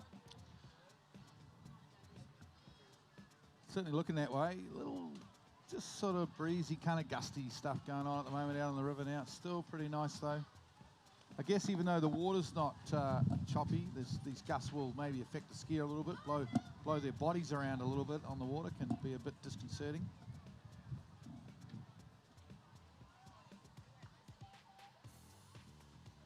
Here's Regina now. This is the 12-metre line from the city end. Lovely, nice. Early out of 2. From 3. Not the greatest threes. Round 4. Over to 5 she goes. Yeah, finishes up nicely and runs that 12-metre pass. But even the great Regina Jaquez just had a little trouble there on 3-ball, Jared. I kind of said that during this, during the slalom finals, particularly the women's, while we're still going down towards low tide, you're still going to have quite a strong head current on that pass. You got a head current and it's kind of a bit of a tailwind, so counteracting each other. But yeah, you know what? She's a seasoned competitor. Recently married, of course, to Jack Critchley. And she'll be coming back now to take the win here in the MOOMBA Masters Women's Slalom Final. Regina Jaquez, Team Nautique athlete. Then we'll have a short break, very, very short break. We'll have a boat crew change, and then we will be moving into the men's slalom final. 10 young men all vying for the chance to be a MOOMBA Masters Slalom champion. First off will be another Australian, Corey Saddington. We'll have Jake Abelson from the USA, Tobias Georges, Nicholas Atkinson, Jack Christie, Nick Adams, another couple of Australian chances. And then you go into the top 4. Freddie Winter, Thomas de Gasperi, Joel Poland, and then your top seed and defending MOOMBA Masters Slalom champion will be Charlie Ross. But here we go. This is the concluding stages of the 2026 Nautique Women's MOOMBA Masters Slalom Final. Glenn, Regina Jaquez has an 11.25 metre line coming under the Swan Street Bridge. And it all comes down to this. Certainly does, as you said. Current lead is 4.5 on this pass with Lexi Abelson from Arizona. And obviously, we're expecting Regina to run this pass, but it is the Yarra River, and anything can happen. Even the world's greatest, the female slalom skier, will have to be on top of her game here to run this 11.25 metre line. Let's get ready, Melbourne. This is going to be a big moment, obviously, in this MOOMBA Monday final. The women's slalom final stands up a little bit out of 1. Good on 2, though. Here she comes, the champ. Round 3, looking good. Over to 4. She's got 4. She'll get to 5. She's around 5 and runs the 11.25 metre line. She is your champion, Melbourne, in the women's slalom. Put your hands together. Great skiing there from Regina Jaquez. Runs the 11.25. Does it what she does day in, day out, behind that ski nautique, and looked comfortable on that pass. If anything, she looked more comfortable at 11 going down than she did coming back, but great work. She'll come back on the 10.75, have a crack, but congratulations goes to Regina Jaquez. In second place will be Alexia Abelson of the USA, and then taking home the bronze will be a score from Kennedy Hansen of the USA as well in third place. So great skiing, girls, but still, I'm assuming she'll have a crack at this. Oh, I'm sure she will. She's got the smiles. Entertain the crowd. What does that mean for Lexi Abelson in terms of Masters invites and things like that? Well, she'll still be a junior. Oh, of course. I forgot about that. Yes, she will be, yeah. So I'm assuming she'll want to ski juniors, maybe. But you do, of course, get that chance. Because Regina has already booked herself a spot into the Masters. So as long as you're within the top 1, 2, or 3, the next available spot becomes the Masters spot. So here we go, folks. 10.75. First skier on, and she is your MOOMBA Masters Women's Slalom Champion. Let's see if we can get her down this pass and then give her a big round of applause for taking home the title here in 2026. Regina Jaquez of the USA now into the gates. She's around 1, slow start at 1. Put your hands together, Melbourne, Regina Jaquez.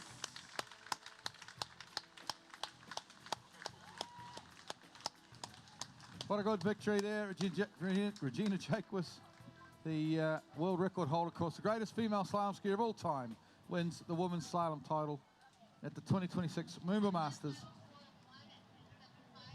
Huge congratulations, though, to Lexi Abelson, who finished second with 4.5 on the 11.25 metre line, and then Kennedy Hansen, who picks up her second third of the morning after being third in tricks earlier on today, is third in the women's slalom. Good slalom final, folks. We got the shortest of breaks now, and then we will be back with the men's slalom final.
Well, ladies and gentlemen, we're down here on the start dock with your winner of the women's slalom, Regina Jacobs. Regina,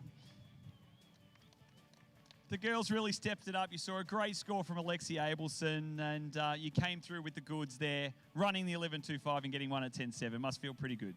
Yeah, no, I was happy to see Lexi, another Team Good rider, get such a great score. It's close to her PB, and to do that on the Yar, I was like, well, it must be out good out there, but it's tricky for sure. That second pass is getting a little gnarly, but no, it's so happy to be a Team Nautique athlete here and be able to bring home the MOOMBA Masters title.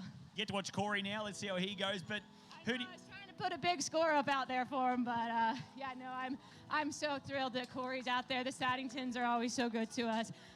Much appreciate their family, their love, and they make Australia home for us. Did you feel when Sadie went down on the pass coming back that kind of you could relax a little bit, or did you just kind of have a game plan just to go and focus on what you were doing? No, I was like, oh gosh, last year Whitney felt like that, and both of us ended up in the LCQ. So no, you never want anybody to go down early. You kind of want everybody to do their best, and it's awesome Lexi threw out such a big score, and you have to go after and get it. So that makes the title that much better. Who do you want to thank? Anyone there you want to thank? Everybody on the shoreline, all the sponsors, Nautique Boats. My family, thank you for always letting me come out and play. And now you go back to work, go all the way back to the US and go back to work? Yep. So now we just got to get through Corey's ride and then jump. And my husband has to jump tonight and later in the night too. So we got a long day still ahead of us. And yeah, without him, we wouldn't really have much going. So it's always great to have such a great partner that does what you love as well. Well, ladies and gentlemen, congratulations from all of us here. Put your hands together, please. Your 2026 Women's Slalom Champion from the USA, Regina Jacobs. Congratulations, Regina. Thank you. Yeah, big congratulations to Regina. We're underway with the men's slalom final, as Jared just said. Corey Saddington's opened up with a full pass there on the 13-metre line. Here he comes now on the 12-metre line, 35 off. Welcome along to everyone watching, of course, here on the banks of the Yarra and in the webcasts around the world. And Corey's in a little bit of trouble here on this pass. Hopefully he can make it up. He's around 5. He's late for 6. He should get there though, and runs that 12-metre pass. Congratulations, Corey. Fan favourite here, I'm sure, at Melbourne as a Victorian. Local lad from up there in Bendigo.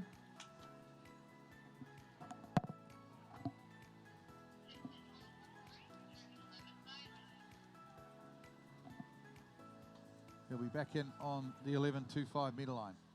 Huge honour for Corey Saddington to make this men's slalom final. I'm sure as a youngster he's grown up here on the banks of the Yarra watching the finals on Monday and thinking, just dreaming one day of making those finals, and here he is in this men's slalom final. Yeah, living out the boyhood dream. Yeah, let's see what he can do here on the 11.25. But there's big names here, isn't there, Glenn? You look down this list and you just think, who's going to take the win? You got Charlie Ross, defending MOOMBA Masters champion. You got Freddie Winter a little bit down the list. Could he go and put a big score out there and make the guys chase it? We've got Thomas de Gasperi, seasoned veteran of MOOMBA, and then of course Joel Poland. We don't know what he can do. We haven't been able to see his full potential here in 2026, but or could one of the two Aussies maybe sneak onto the podium? Well, three Aussies, I should say. Aussies, but yeah. Jack Christie and Nick Adams down the list.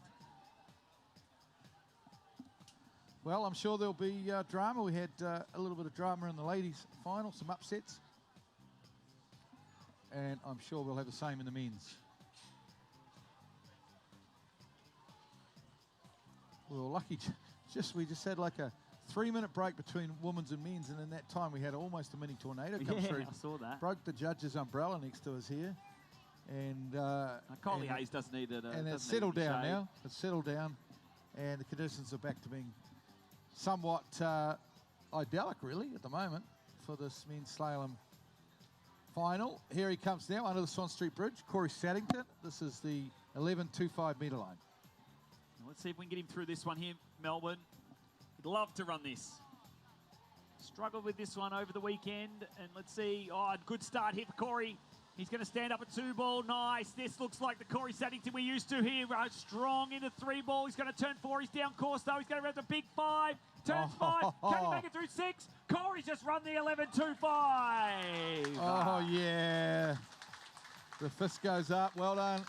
Corey Saddington runs the 11.25 metre line. He's on to the 10.75. This is a big moment in his slalom career. You can just see slalom fans around the world right now saying, Corey who?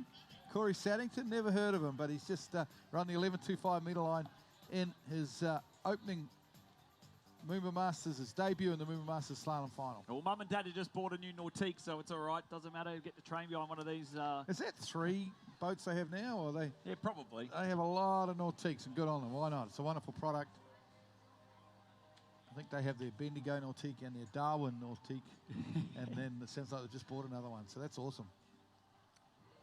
Yeah, what a show for us there for Corey Saddington running. It's just going to set the standard, isn't it, Glenn? We say all the time, the standard needs to be set from the first couple of skiers, and it gives the confidence for the rest of the field to show. But then the pressure gets built, doesn't it, as you go through the list. And Corey, a couple of weeks ago up at Mawala, was running 10.7, getting a couple at 10.2. I think it's going to be, he's going to probably struggle to run it here, but maybe 2 or 3. If he can get the 3 ball here, Glenn. Oh, he's in. He's in the game, yeah. Got every chance to be on a podium here. Here we go, Glenn. Bring us through. Corey Saddington, 10.75. Okay, here he comes. From that city end, through the entrance gates he goes. Round 1. Oh, a bit slow on 1. He's going to be late for 2, but he's around 2. Can he get back to the boat wakes? He can. Put your hands together. 2 boys on the 10.75 metre line. That's a great score for Corey Saddington in the hot pressure of a MOOMBA Masters Slalom Final. He comes up with 2 on the very short 10.75 metre line.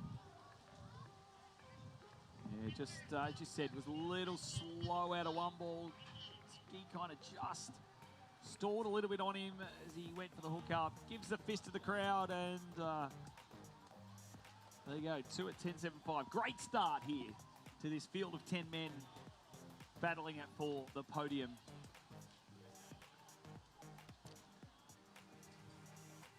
Well, we go from an entertaining young Aussie to a superstar, up-and-coming superstar of world water skiing, Jake Abelson from Arizona, of course.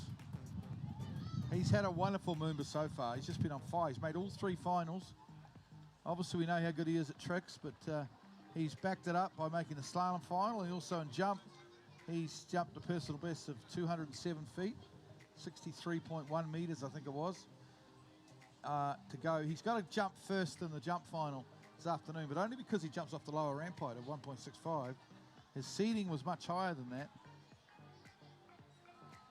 So full credit to him. He's riding a high. He's confident at the moment, and so he should be, Jake Abelson.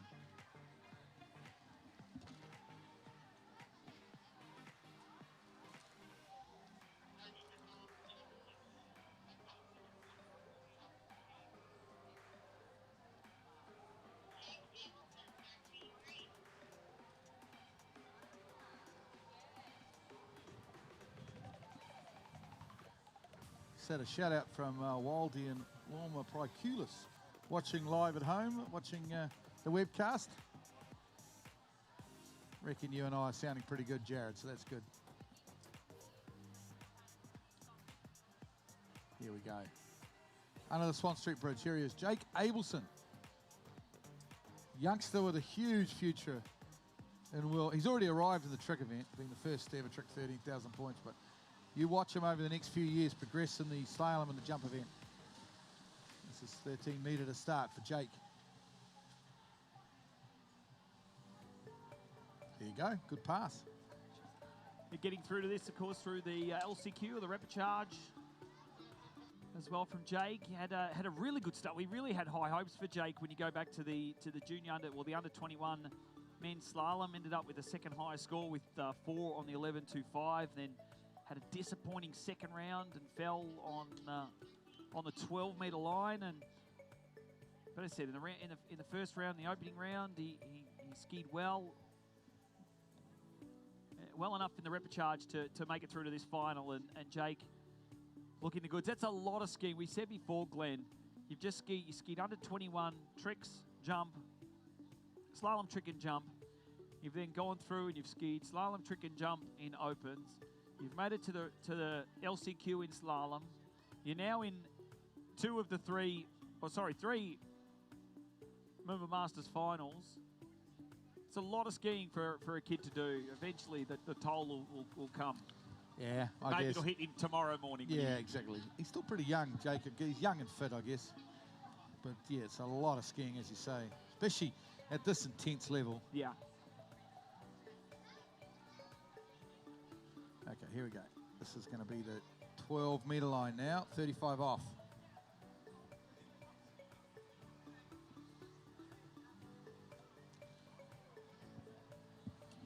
Yeah, lining up those entry gates. Turns in. Nice extension. Marginally slow out of two ball. Oh, Big look at the two ball. That's what you want to see. Nice aggressive two ball. Stays up tall. He's going to run this. Looking good. Runs a 12-metre line. Jake Abelson. Bit of a handle up high around six ball, but Yeah, he just sort of got him a little late. He got a little late towards the end of that pass, but big two ball, massive two ball. Let's watch the replay here.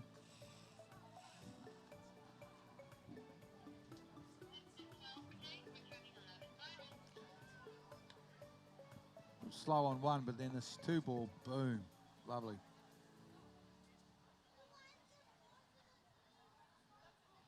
even four ball there. Yeah. It's a big four. And out through the exit gates, and we'll bring him back on the 11-2-5. The score of 3 on the 11-2-5. As most of our skiers, that bubble was set quite early. They're all trying to get past 3 ball at 11.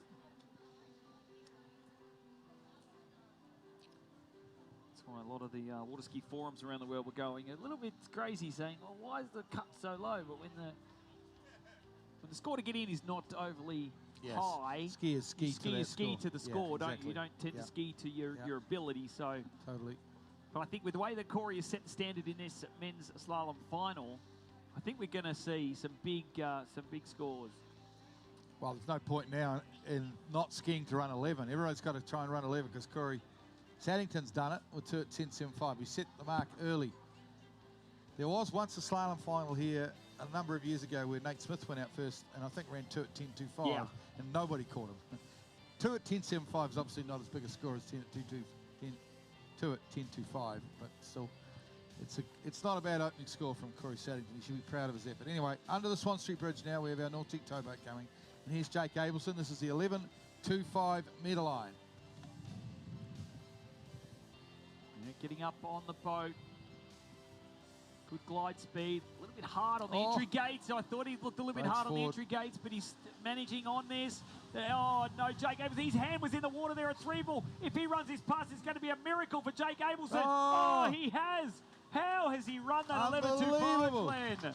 And as you say, that's not a slalom pass. That's a miracle. That was more than a miracle, that one there. His hand was in the water at 3 ball. He had no angle out of 3 either. Watch the start. It's all capping here from the start. He took a really, really hard shot at the gate, so his speed into 1 was huge. Broke forward, slowed it down. Watch here as he comes into 3. His handle hits the water. Bang. I thought he was gone. He was finished. And the strength, the ability, the composure to get through that 11.25 is why Jake Abelson is at the top of that echelon of skiers. That core strength of his is amazing. That is phenomenal. Great skiing.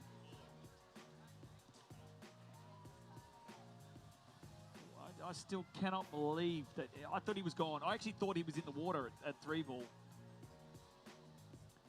1 ball looked like he was going in the water. I'm just saying about how much skiing he's been doing and the body and how the body must feel and fatigue setting in. Like he's finished there. That any other skier in the world would have lost it there. The whole ski, almost the entire ski is in the water. Great pictures we're getting here on the webcast.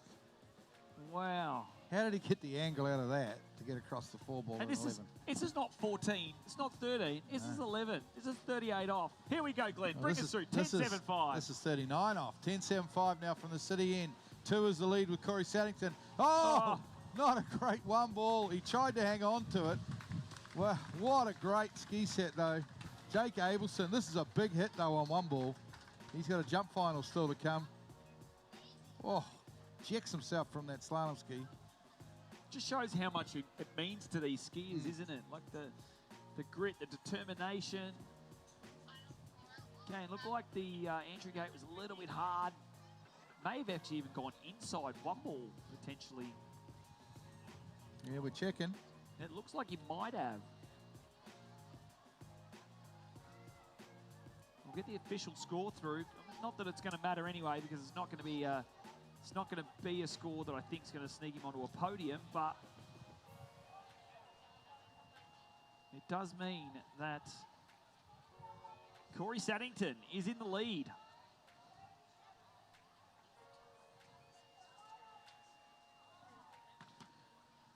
Well, certainly a guy like Jake Abelson makes slalom skiing extra entertaining, doesn't he, when he can do stuff like that around 3-ball. We move through this running order, men's slalom final. We've got Tobias Georges of Argentina up next. He'll be hoping to salvage something out of this tournament in slalom. I don't know if he's probably hasn't tricked and jumped as well as he'd like at this MOOMBA Masters, but he's made his way into this men's slalom final. So let's wish him the best and hope for a big score. Again, another one. These Argentinians and, of course, South America itself, at the moment, the pinnacle of sport, tournament skiing, and fundamentals down there with a lot of coaches, a lot of great skiers from Argentina over the years. South American skiers, I should say, but Tobias Georges will now come under the Swan Street Bridge, 13 metres, knowing he needs more than 2 on the 10.75.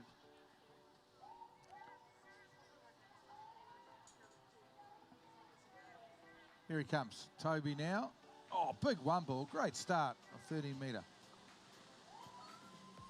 In the goods. Conditions have settled down a little bit. Every now and again we'll get a gust come through, and it's settled down at the moment. Fairly calm for an opening pass there for Tobias Georges of Argentina as he runs that 13 metre line. Just getting that official score through, Glenn, for Jake Abelson was given the half on the 10.75.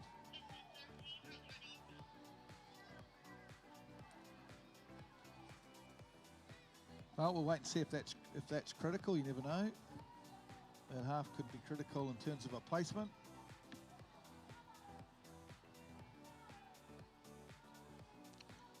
Beautiful sunny day here in Melbourne. Perfect weather for MOOMBA Monday. Full forecast high of 28 degrees Celsius. If it gets too much hotter than that, the crowds probably diminish a little bit. Gets a little warm to sit out in the sun and watch the skiing. So it's just perfect for crowd numbers, I think, at 28 degrees.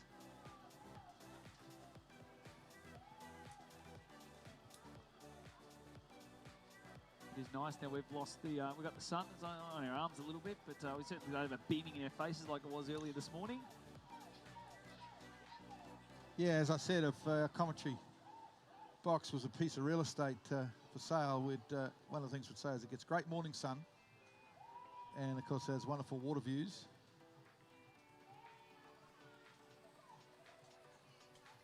You see now the boat coming in. 0 off, dialing up to 58 Ks, 36 miles an hour. Tobias Georges now onto the 12-metre line. Gets across to 2. A couple little rollers there at 2-ball, but navigates through that. Big 3.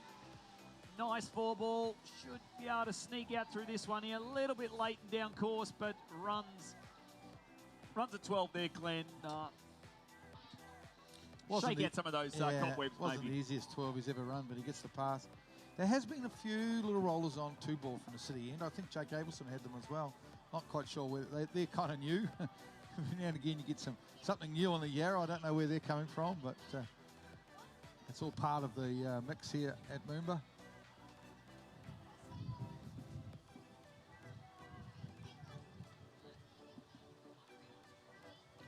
Of course, we've got the addition this year of the new walkway on the other side. Great spot to watch slalom. If you can hear us over there, give us a wave. We're out there on the bridge. Of course, part of the Melbourne City Green Line project, which is going to be basically 4 kilometres of scenic walkway all the way from here, from all the way down through the city to mimic what they did in New York. Yeah. You've been to New York in the High Line, they call it. The parks are all above where the old train lines are in New York. We have a similar thing back home in my hometown. We call it the Loop around we've got a river in my hometown, back home in Whangarei. And it's a little bit more than 4 kilometres. It's actually 4.6 kilometres. I know that because I walked around it 5 times a couple of weeks ago to try and raise some money. Did you make it all the way? Barely. So Tobias George is now back on the 11.25. You can see that shot from that ski nautique, the nose of that nautique, looking down towards the Swan Street Bridge and that Melbourne City skyline. Here we go. Yeah, 11.25 metre line now. Absolute must-run pass, bare minimum to be anywhere near the chocolates in this slalom final. Let's see how he goes. Didn't look overly convincing on 12, but hopefully he can have a better 11.25 metre pass. The Argentinian, round 1. Oh, good start on 1, drops a bomb on 1. He's all over this. Out of 2, looks good. Over to 3. Big arm in the water on 3. Round 4. He's late though. He's in trouble. He's off. He's fallen off on 4. I thought he was on that actually, really. I guess having to put the arm in the water on 3 maybe slowed him down a little bit, but he'll be disappointed to fall off on 4 ball. Let's watch the replay and see what happened. This 1 ball here was phenomenal. Great speed, cross-course speed. 2 ball looked good. Slaps the hand again, like what we saw from Jake. Almost identical to what we saw from Jake, but Jake was able to get the full ski around 4 ball and keep his angle. But we'll do the slow-mo replay here on 3. But, I'll tell you what, on 3 ball, for a second there, I thought I'd gone back to 1989 and I was watching Mike Shaylander. Getting a slam dunk. Just watch him there, folks. If you're in front of where Tobias is, look how strong that current is. He's swimming into the current and he's not going anywhere. Shows how much the river is still moving. Big Argentinian arm in the water there. That's 1 ball, isn't it? Yeah. Oh, that's 1 ball. That's Wait for 3 ball. I think he's the same as Jake. Just the ski was gone, his body was gone, everything was in the water. Oh, he was pretty late, wasn't he? Didn't realise how late he was around 3. You see the super slow-mo. I know Jackson Cross down there, be taking some good shots. Would have seen some good footage there. See them up on the MOOMBA Masters Facebook and Instagram pages a little bit later. But as he's on the back of the pickup boat, Melbourne, put your hands together, please, for Tobias Georges of Argentina. Disappointing with that slalom, but still, he's made it to a MOOMBA Monday final and a score of 3.5 on the 11.25. Well, yeah, didn't get the score he wanted, but he was certainly entertaining out there for the crowd.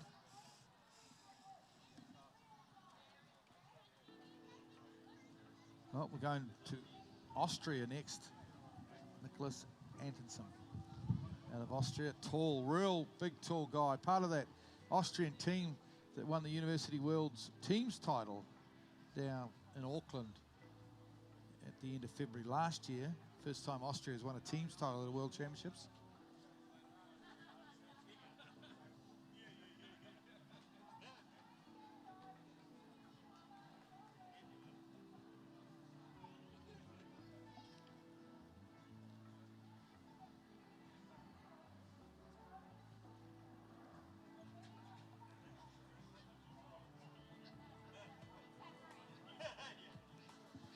Yep, 13 metre to start for Nicholas Anderson from that Swan Street Bridge end. Just a little bit of a swirly breeze out there at the moment. And that current, as Jared was just talking about, that current is maybe picking up a little bit as we go through the slalom. So certainly challenges out there Corey Saddington, Victorian, still leads the men's slalom final. Most of the world is saying Corey who, but good on him, the Victorian. He had a good set, 2 at 10.75. Okay, here's Nicholas Anderson of Austria. Slalom specialist, of course, big, tall, lanky guy. That's a nice opening pass. Runs the 13-metre line. Yeah, gets down the 13. We'll shorten him up onto the blue, shortening the 12 metres. Look pretty, look comfortable there. Looked as nice as what he can. He's an avid karaokeist, is Nicky. But just made his way through that pass. Easy, worked where he had to, didn't overcomplicate that pass. And we'll shorten him up to the 12-metre line. If you're just joining us on the webcast, wherever you are around the world, welcome. This is the 2026 Nautique MOOMBA Masters presented by GM Marine. And we've already crowned ourselves 3 new MOOMBA champions, Glenn. Got a few more to go before we finish off this final day of the biggest and best water ski tournament in the world.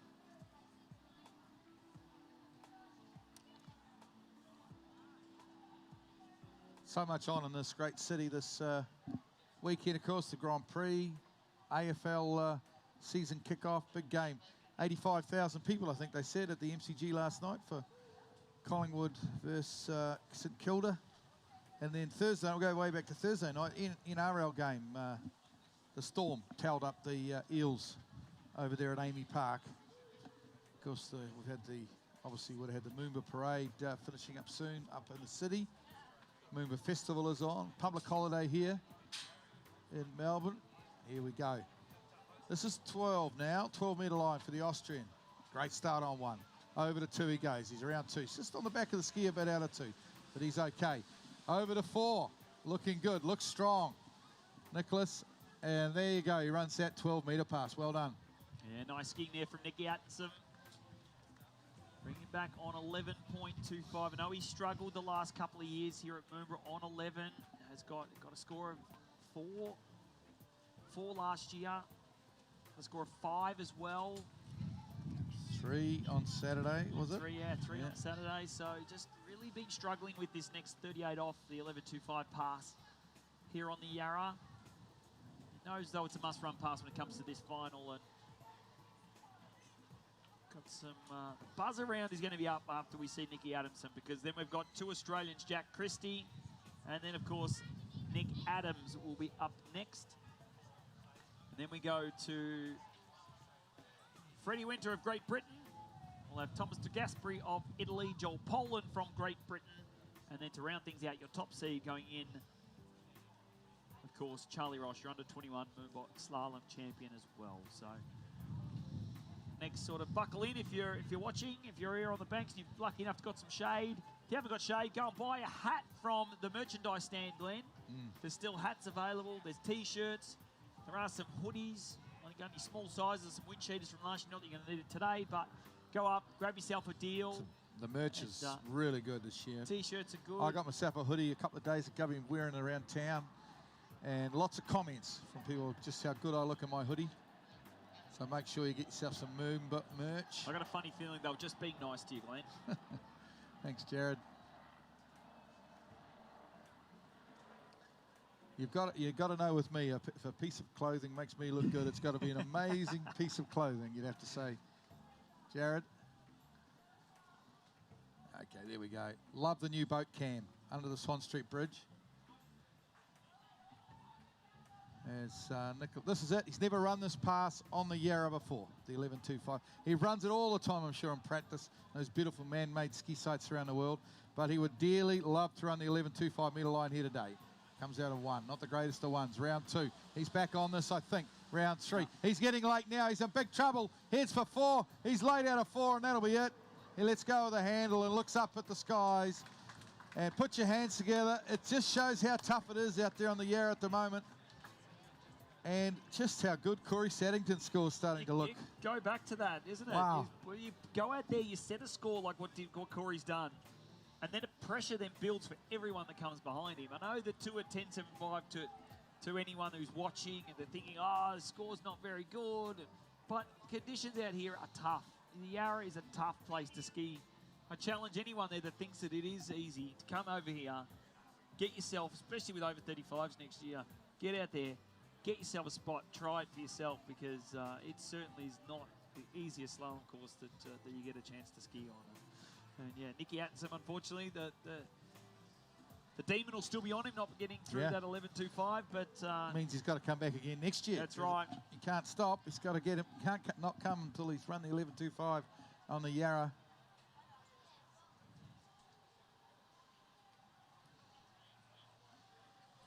Well, we watch that magnificent GM Marine tournament towboat, the Nautique, of course, make its way back down past the crowd here on the Yarra. Yeah, so there you go, 3 1/4 is the score for Nick Atkinson.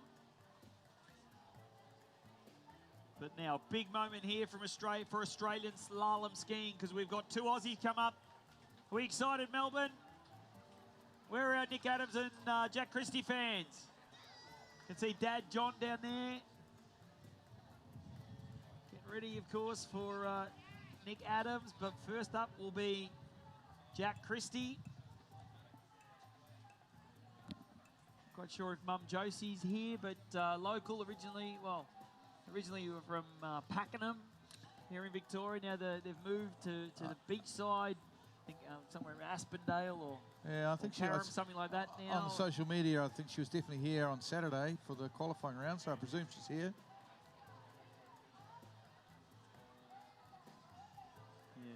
Yeah, huge opportunity here for Jack and of course Nick to maybe sneak on a podium for one of the Aussies. Wow, yeah. No Australian winner in men's slalom at MOOMBA since 1993. I think it was Brett Thurley. So it's a long time between drinks. Obviously, Lucas Cornell's ankle foot injury has put a dent in those Australians' aspirations. But with 3 skiers in the final, of course, Corey Saddington's still leading at the moment. You never know, it could just be Australia's day. Jeez, wouldn't that be something?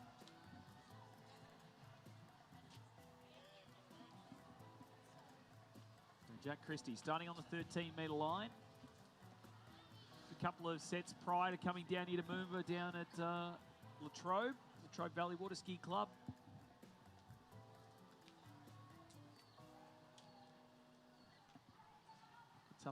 Gets up to Bridgewater a fair bit as well. Here he comes now. Jack Christie, big, tall guy, been skiing on the Yarra for a number of years, skied here as a junior. We started skiing here at about 14 years of age.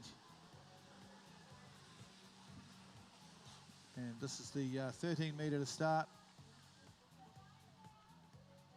No problem whatsoever. Put your hands together, Melbourne. He's one of your own, a Melbournian, out here skiing on the Yarra. Yeah, 2 Melburnians. They're looking very nice there, Jack, on that opening pass. Blow out the butterflies, blow out the cobwebs. It's probably a little bit of a, people may not realise this is an anomaly. These 2 guys are from Melbourne, who've grown up in Melbourne, but you don't get to ski here. It's just, you only get to ski here at the MOOMBA Masters. It's a lot of time when you go around the world and you're in someone's home city for a tournament, it's their home site, you know, they're used to it. But these guys are not really any more used to the site than any other field, because this is not a normal ski site. It's just here for the MOOMBA Masters. Would be nice if we could have this here year round. Oh, imagine it. Guys could come down here in the morning before work or at lunchtime. I think we've mentioned that to some of the athletes before. If there was a chance to have a familiarisation set here on the Yarra, would it help? I don't think it would, because conditions do change. Yeah, change every set. I mean, it would be nice to have a go, especially with a gate set up at each end. But anyway, here we go. Eyes back on the water now. 12 metres for Jack Christie from Victoria. His current lead score held by the other Australian in this field. Of course, Corey Saddington with 2 on the 10.75. Bit of work to do, but here he comes. Pulls out wide on that brand new record-setting ski nautique as he comes in. Great 1 ball here. He just slows that ski down nicely at 2. Beautiful slalom style as Jack Christie stays up tall, keeps his shoulders nice and level. Round 5, and we'll go out through 6. Nice pass there at 12 for Jack Christie. Yeah, that was a good pass, no problems at all. The 12-metre line. He'll shorten now onto the 11.25 and come back, and a must-run pass. 6 boys confirmed from the judges. We just watch the replay now.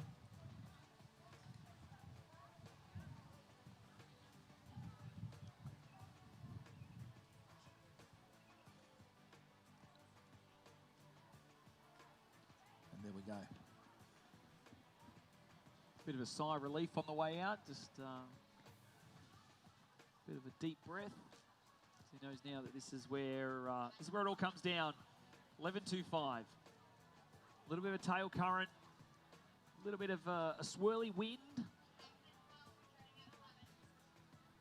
Can he navigate his way around all 6 of these turn boys and come back on the 10.75? Well, I'm sure that's his aim. He dearly wants to. He's going to have to if he wants to be anywhere near the podium, I'm sure. We're halfway through this field now. Jack is our 5th skier, 10 in the final. So we start to get a bit of a picture. And obviously, a bit of an upset at the moment in that Corey Saddington still leading. He skied so well with his 2 at 10.75. Last man into the final after a repechage. Corey Saddington from just up the highway there in Bendigo. And we are about to see another Aussie, of course, Jack Christie from Melbourne. Local lad here. He's about to head in under the Swan Street Bridge on the 11.25 metre line. The rope is now shorter than the width of the slalom course, which makes it extra hard. And a little bit of a stronger wind just popped up. Yeah, As you said, it's kind of swirling and up and down, but let's see if Jack can stay in control on his next pass here, Glenn. 11.25. Here we go, 11.25 metre line. Jack Christie, not a bad one. Good start from the Melbournian. Good 2, he looks good here on 11. Round 3, he's going well. Over to 4 he goes. He's around 4, heads for 5. I think he can do it, folks. Oh, no, he's not got a good 5. But is he around 6 and out the gates? Whoa. Oh, put your hands together, Melbourne. That is a sensation. Oh, he was gone for all money on 5, I thought. Somehow he hung on to the handle. This is phenomenal. Wow. This is 3 skiers now that have basically fallen off and been able to hold on and continue skiing through the rest of the pass. This is phenomenal again. Jack Christie looked good. 1 ball, good hookup. Nice extension at 2. He looked in and on time and early into 3. 4 ball. With the hips dropped back a bit. 5 ball though. Oh. How did he do it? It was like a banana out of 5 ball. Folded like a deck chair almost out of 5 ball, and somehow. Did he make it? Did Oh, he make it well, he went through around those 6? gates. Oh, come on, surely not. Don't do this to him. Don't do this to him, judges, surely. The They're going to Melbourne review. crowd. It looks like it is a review on the 6 ball from the webcast. It is not looking great. The Melbourne Glenn. crowd might riot here. Oh, it doesn't look good for Jack Christie. Does not look good. Oh, Oh, and there it is. The official score 20. coming through from the judges. Oh. Glenn, it is a 5 on the Oh. 11.25. So Jack Heartbreak. Christie. Heartbreak Hotel for Jack Christie. He sold it. He sold it. Well, I was a believer. I believed. And I think you look at his face there, he knows that he didn't do it. He was selling it. I was Just- buying what he had all day long there. Wow. Oh, but Melbourne, put your hands together for Jack Christie as he makes his way back. 5 on the 11.25. It's not going to be enough. Drama on the Yarra. Still good enough to be in this MOOMBA Masters final. But yeah, disappointing there. Heart goes out to Jack, but wow. Write the storybook, Glenn. Corey Saddington still in the lead. He's leading at the halfway mark. 5 skiers gone, 5 to come. We have Nick Adams up next, followed by Freddie Winter, Thomas de Gasperi, Joel Poland, and then, of course, the defending champion, Charlie Ross. Bit of a who's who of world's slalom skiing.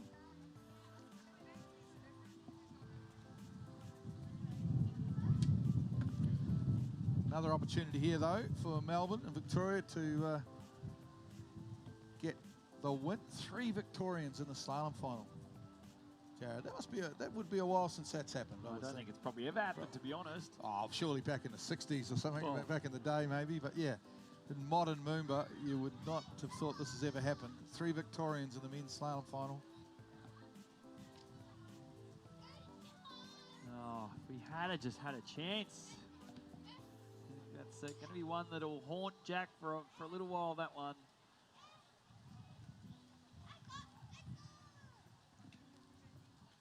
Again, recap these scores at the moment. We've got Corey Saddington 2 on the 10.75. Jake Abelson with half at the 10.75, 39 and a half off.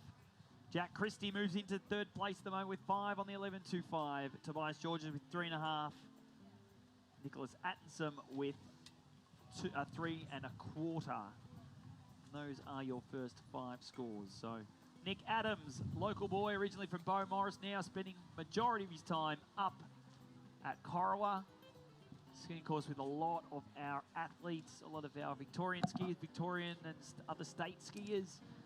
From a very young age, he takes on students and progresses them through, all the way through to being top-level slalom skiers. But Nick Adams, he's in 13 metres here on his opening pass. And looking good so far behind that Nautique. I've heard that John Adams is going to buy a boat. His dad's going to buy a new Nautique if Nick wins. He's got the checkbook out. It's ready. As long as Nick wins, John will buy himself a new boat. Saddington's already bought one. Adams's will buy one.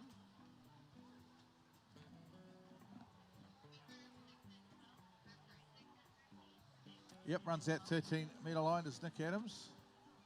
Looked like a walk in the park, didn't it? Looked like a Sunday morning stroll around the banks of the Yarra almost, as he runs that 13-metre pass.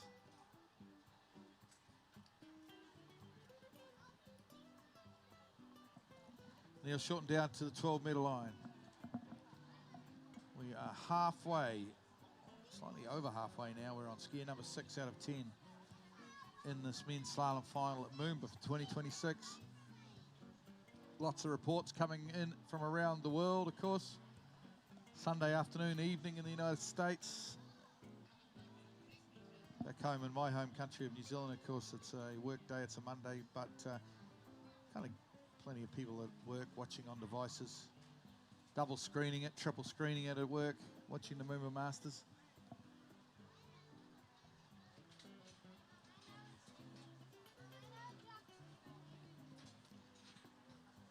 All right, lining up now, Nick Adams on the 12. The blue shortening of his standard tournament tow line. And let's see if Nick can get through this.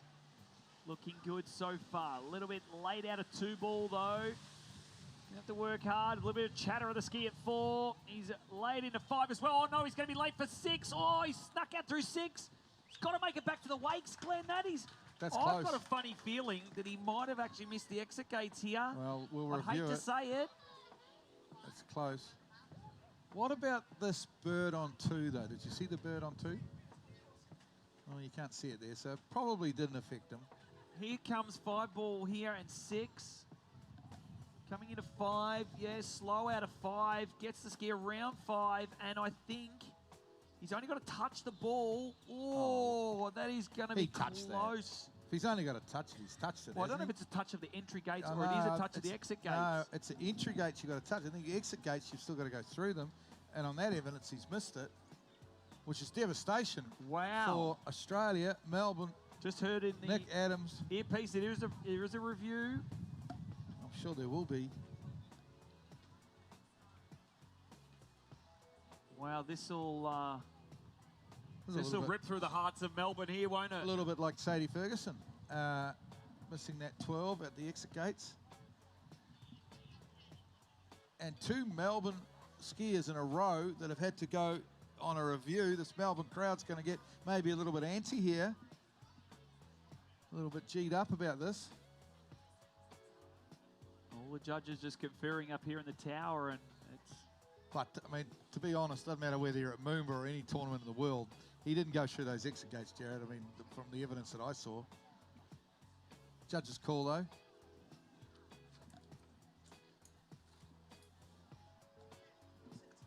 It looks like we've got the call from the judges that it is going to be a completed pass on the 12-metre line for Nick Adams. 6 and 6. Nothing to see here, Melbourne. 6 and 6. I love it.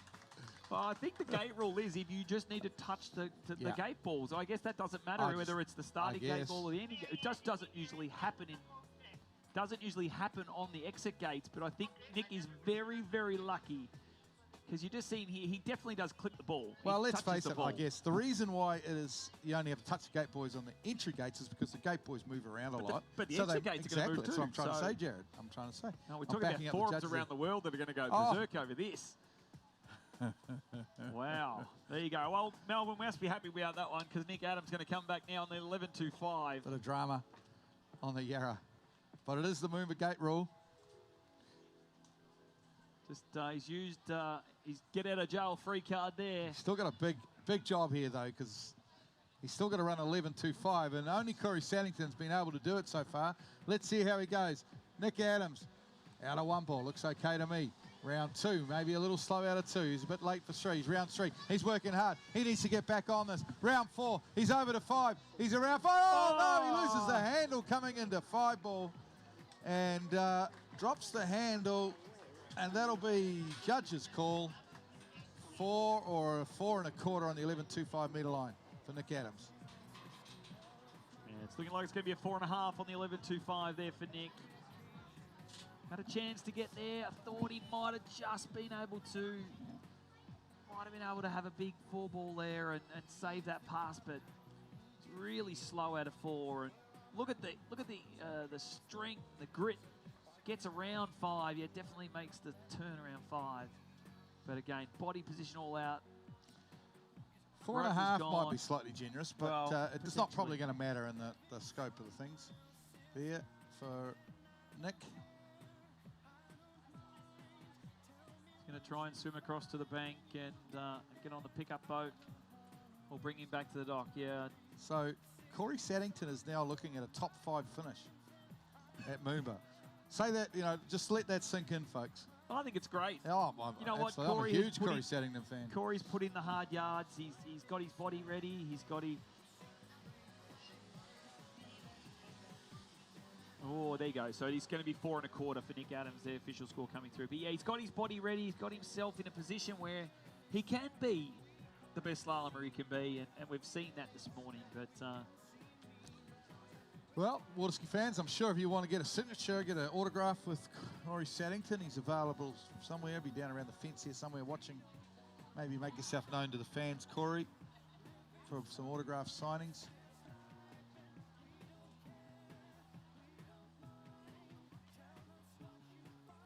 Got the pickup boat going to get Nick Adams up on the back, and yes, we'll move on. Now we've got our 4 big names in the world of slalom skiing. This is what people come to see. These are the top echelon of our sport. We've got Freddie Winter, world champion, MOOMBA Masters champion, US Masters champion. He's done everything in slalom. He'll be out for us next. We'll then have Thomas de Gasperi, 2-time world champion, 29-time pro victory. Just had a message from our old mate Kai Lead, who's currently watching from his hot tub in Orlando, watching the big screen TV at his palatial home at Claremont, and cheering on Corey. He's on Team Corey at the moment. Of course. Corey, of course, is former gardener, weed eater at Fluid. Oh, listen to this, folks. Freddie Winter. He's going 12. He's going to start 12 metre. Starting on the 12-metre line. He's not here to... put socks on centipedes. Yeah, I was going to say. What you're saying, Jared? That's... I think there's some people around the world playing MOOMBA bingo, and they're putting little cards down, and they were waiting for socks on centipedes from you, Jared. Or make love to arachnids. It's the PG version, but... they probably want to hear that the boat's got more toe than a Roman sandal as Yeah, well, but that's we true, could save that for jump. But that might help a few bingo players out. So Freddie Winter, here we go, 12 metres, electing to start on the shorter line length. Confidence, that oozes confidence for Freddie Winter. Must have felt good in the prelim, got himself into this spot, booked himself a spot in the final. And looking good so far down this 12. Easy as you like. Mel, put your hands together, please, for Freddie Winter. Nice. Nicely through the 12-metre line.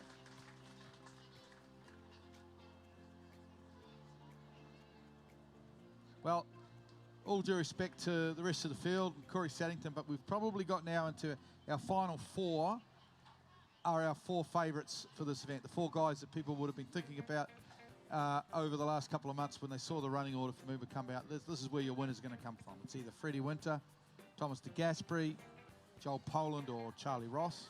Every one of those four guys has won this title before, apart from Joel Poland, but everybody knows what Joel Poland can do on a slalom ski. So we look forward to this. Fred Winter started up confidently with a 12-metre pass off the dock.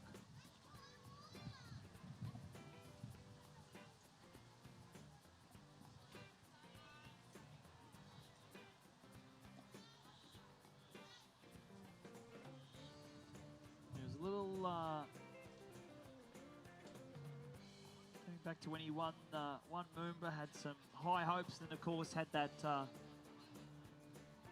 gruesome leg injury when he came off and slid into the dock and broke his leg, and it's never kind of been the same. But Freddie, he's battled back. He's pushed himself. He's gone through all the rehab, got himself back to a position where he could be at the top of his game and still win professional slalom tournaments. Is just hats off to him, what he's been able to do and the recovery. But we certainly wish him well here. This is the 11.25 from the city and Melbourne. Let's get Freddie Winter through this and challenge for the lead by Corey Saddington. Nice start. A little bit of a tailwind. Good turn here at 2. Aggressive approach here from Freddie Winter as he turns buoy 4. Looking into buoy 5. Easy here on the 11.25. He's through. Put your hands together, Melbourne. Completes the 11.25. Easy as you like. Saw the class of the man there. Beautiful 11.25. Really rips that body around, that ski around in the turns. Super strong. Big long levers, of course. Good pass. Get the feeling, you know, the first 6 skiers, it's been Corey Saddington's 10.75. That's been the benchmark. I think with these last 4, we're going to see a new benchmark. All 4 of these next guys, I'm thinking probably we'll get on to 10.25. That's my pick. You know, and the winning will be somewhere mid 10.25 or maybe even more. That's where I see this going. And if I remember rightly, when he won back in 2024, he was so dialed in. Like, I don't think he missed a 39.5 off a 10.75 in either of the 2 rounds, and was just so confident when he came across. And you could tell from the moment that he took the water that he was going to win that year, because yeah, well, he hadn't won it. It was the one that always big eluded tournament that had eluded him, and he was desperate to win it a couple of years ago, and he got it. And he'll want to win it again, obviously. He's one of those athletes, too, that if he does get to a point where he wins or he sets a really good score, and I think he will, we'll see that here. The emotion that he gives. Oh, yeah. This Freddie lives and breathes slalom skiing. And that's what means so much to all of our slalomers. He loves all sports, actually. I know he was out here. He's in for cricket. Yeah, for the cricket. And supporting England, of course, in the Ashes. Did the tour, following England around. Obviously didn't go too well for the English in the Ashes, but loves his cricket. Good shot there of the people walking across the Swan Street Bridge, and Freddie Winter under Glenn. Here we go, 10.75. All down to this. Who could take the lead? Yep, well, the lead is 2 with Corey Saddington, but expect Freddie to go well past that here. Here he goes, round 1. Oh, not a good start on 1 for Freddie Winter. Big 2-ball, though. He's back on this. Round 3. He's struggling, though. In for 4. Oh, I don't know. I don't think he's gone around 4. This is a bit of a devastation, bit of an upset here. Freddie Winter did not get the start he wanted. Put your hands together. He's a champion. He's a champion, Freddie Winter, but I don't know if he's going to be the MOOMBA Masters Slalom champion in 2026. Let's watch the replay. He's taken the lead, so that's at least the first thing he needed to do, but I know that Freddie would have wanted to run this one. 2-ball, I thought he might have saved it again. Slow out of 3, a bit of lean lock across to 4, and the review is going to happen, and I think it might. We'll do a slow-mo replay here. He almost skied away from that, He too. did. He's got back up on his ski. He's definitely done that before, but yeah, we look at him there at 2. Didn't have the greatest start as we saw at 1-ball there, but yeah, kind of gets it to a point where he gets the ski there, and oh, it's very close. I'm not sure he went around that boy, just on the video evidence. Like he's literally laying flat on the water as he comes around 4-ball. Yeah, he's been given a there it is. score of 3, gives him the lead. He's in the lead. I mean, logic says it won't be enough to win, but you never know, Jared. It's things are tough out there, and Freddie could hang on, but 3 at 10.75 is the score for Freddie Winter, and I know he'll be disappointed with that. He would have wanted more, of course, here at the MOOMBA Masters. Yeah, definitely, and as he's there on the boat, should be almost there to pick him up, and you'll get on the back. Melbourne, put your hands together, please, for Freddie Winter of Great Britain down there.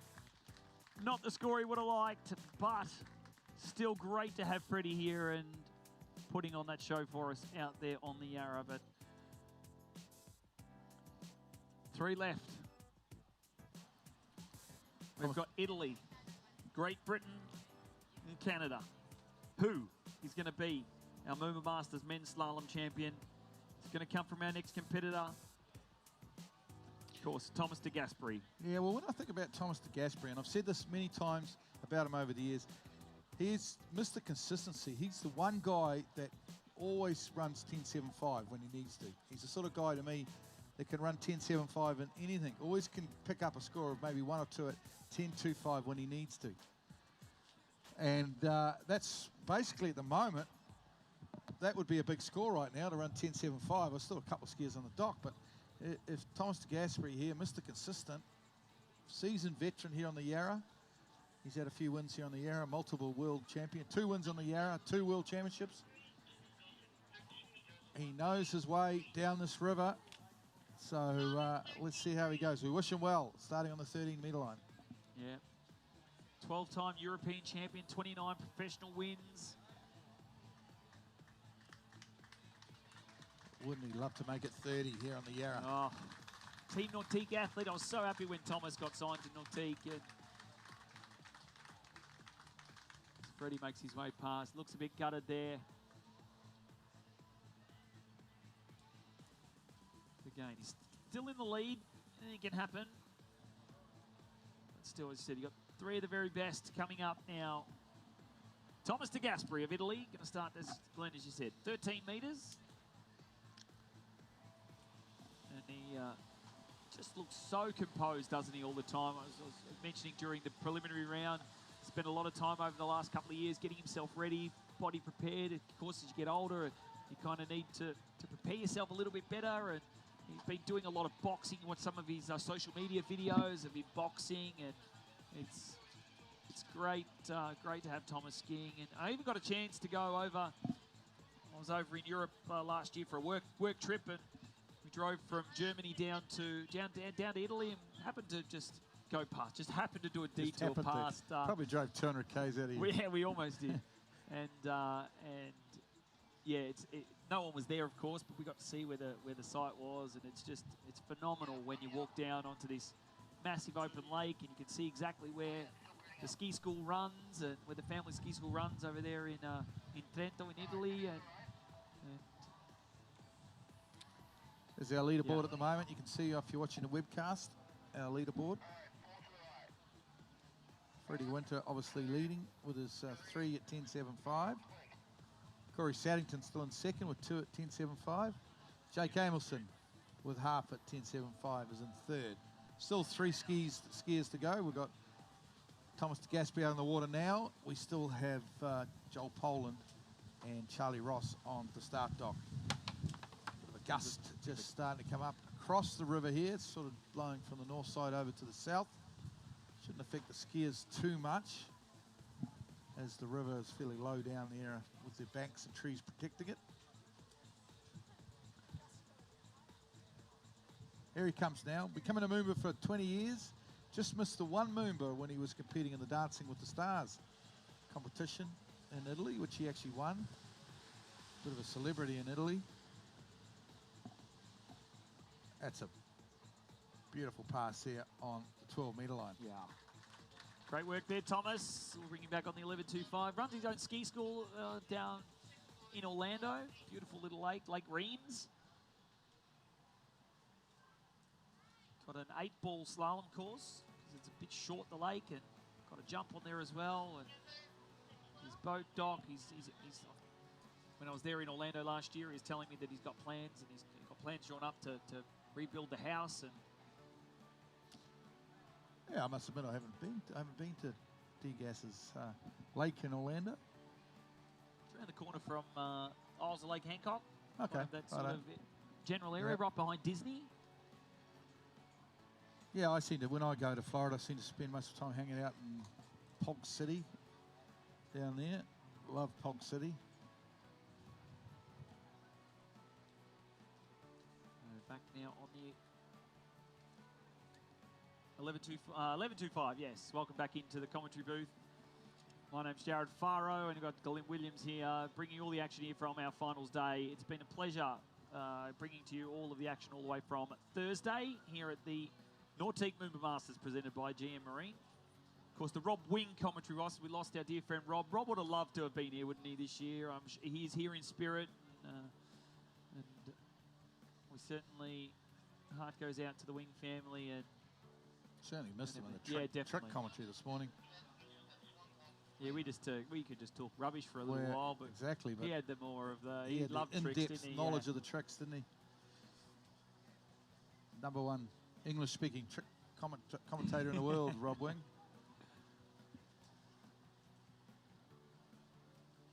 Right, T-Gas now, 11.25. You wouldn't expect him to have too many problems with this pass, but it is the Yarra River, and we've still only had 3 competitors get through 11. Here we are, the big Italian. 2-time Moomba Masters champion, 2-time world champion. Nautique athlete. Starts nicely. Round 1 and 2.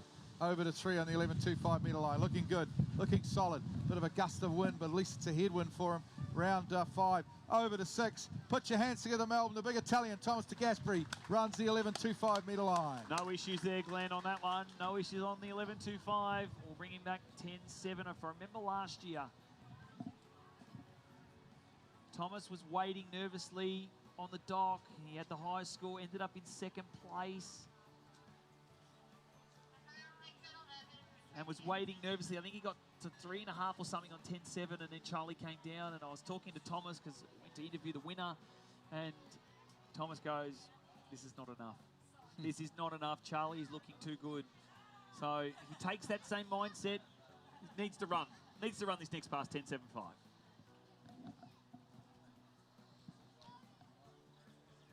Yeah, he's going to try it from different direction to Freddie Winter. You'd have to talk to Freddie. He had a plan. He was a man with a plan, but it didn't come off on the 10.75 because he started at 12, so that he had 10.75 from the Swan Street Bridge end, whereas T-Gas is going to have it from the city end.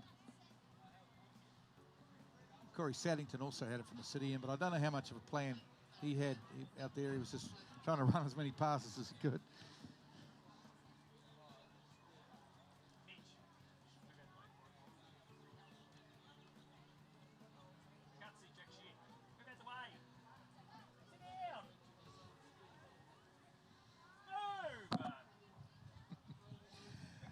Jared Ferrara just making friends here, trying to move a few fans out of the way so we can see the slalom course. Okay, here we go. 10.7, 5 metre line. Thomas de Gasperi from Italy. Oh, he's not got the greatest 2. He pulls all the way to 3. He's around 3. He's going to get 3 as well. Oh, ties it up with Freddie Winter. What is happening out here, Jared? I reckon he's just left the door open there for the next 2. He's left the door wide open. He's left the ranch slider open as well, and the garage door. Yeah. Oh, Yeah. I don't think he got a great start here. One didn't look overly bad. It was just wasn't in a position to turn 3, and I think he just thought that maybe it's safer if I just take the 3. And I think it was 2. I think he should, like, he's a right foot forward skier. I'm pretty sure he should have turned 2 a lot better than he did. Something wasn't right for him. Hook up out of 1 looked okay. Gate speed was good. A little, probably if anything, maybe a little narrow on the gate shot, but didn't look unorthodox, especially for Thomas's ability. But I think he knows that might have let one go there, and it's not going to be another. Well, at the moment, it's not going to be another MOOMBA Masters title with 2 skiers still to come. He'll be on the podium at worst though, because he's got a better seeding than Freddie. So even though he tied with Freddie, he's moved ahead of Freddie now, which puts him on the in 3rd, guaranteed at the moment, with 2 skiers left to come. Joel Poland now next up, followed by Charlie Ross. A lot of people picked Joel Poland this year. I know I watched on Ball of Spray, I watched John Horton. He's picking Joel Poland for the slalom this year. Whoa. 12-meter start for Joel. Yeah. Well, that's what the Brits are doing today, because it's what Freddie Winter did. Let's see what he comes up with here. They're obviously seeing, the British guys are seeing something. They must be wanting that 10-7 towards the city. Yeah. That's obviously the aim. Well, they know what they're doing. They're professionals. That's why they come. Joel Poland now coming in under the Swan Street Bridge. 2 skiers left here in this MOOMBA Masters men's final. Can he do it? Was disappointed with his jumping. See, oh, what a 1 ball here for Joel. Perfect start on this 12. Looking the goods. Cruises to 4, easy as you like, early for 5. There you go, Mel, put your hands together for Joel Poland in the 12-meter line. Good pass. No problems whatsoever. I think that was almost probably the best 12 I think we've seen. Flawless throughout it. 1 ball started good. Just kept moving. Great line control, line tension. 4 ball there, got skiing deep, ski turning well. Confidence for Joel. Is he going to come back now on 11.25? Yeah, one of the few guys at this event that's run the 10.25 before in a tournament, of course. He's run 10.25, he's struck 12,000 points, and he's jumped over 70 metres. Pretty rare feat, that. In fact, he's the only guy in the world to have ever done all 3 of those things. Dorian's very close, knocking on that same door.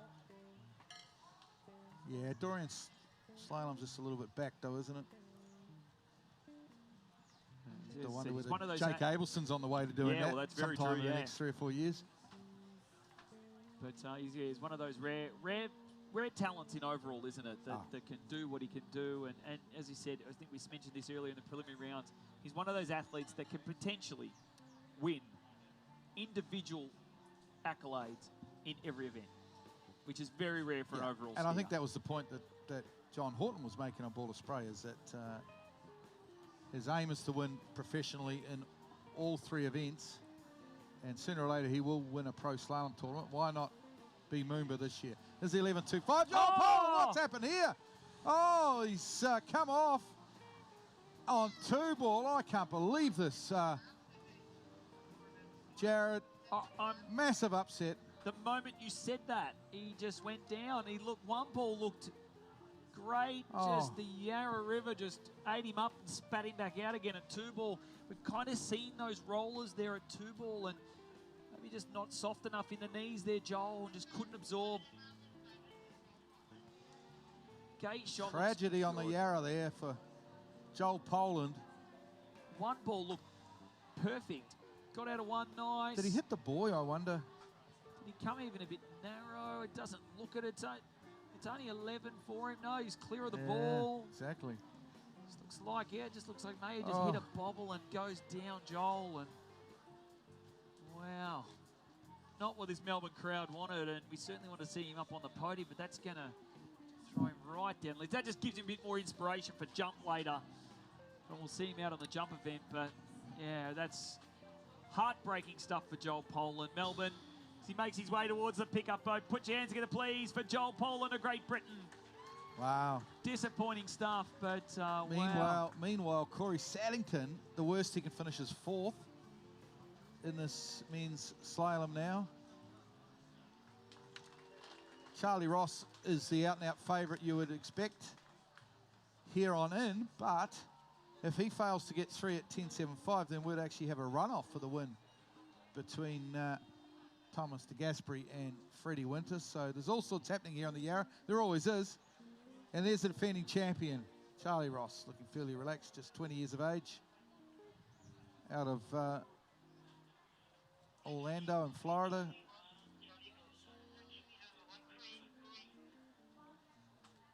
A lot's been said about Charlie Ross lately, and probably the next great men's slalomer. Probably the next guy to challenge that world slalom record. You'd think coming up in the next year or two. Burst on the scene, a little bit like Nate Smith. Just makes it look, Nate Smith of 10 years ago, just makes it look so easy, effortless out there on the slalom ski.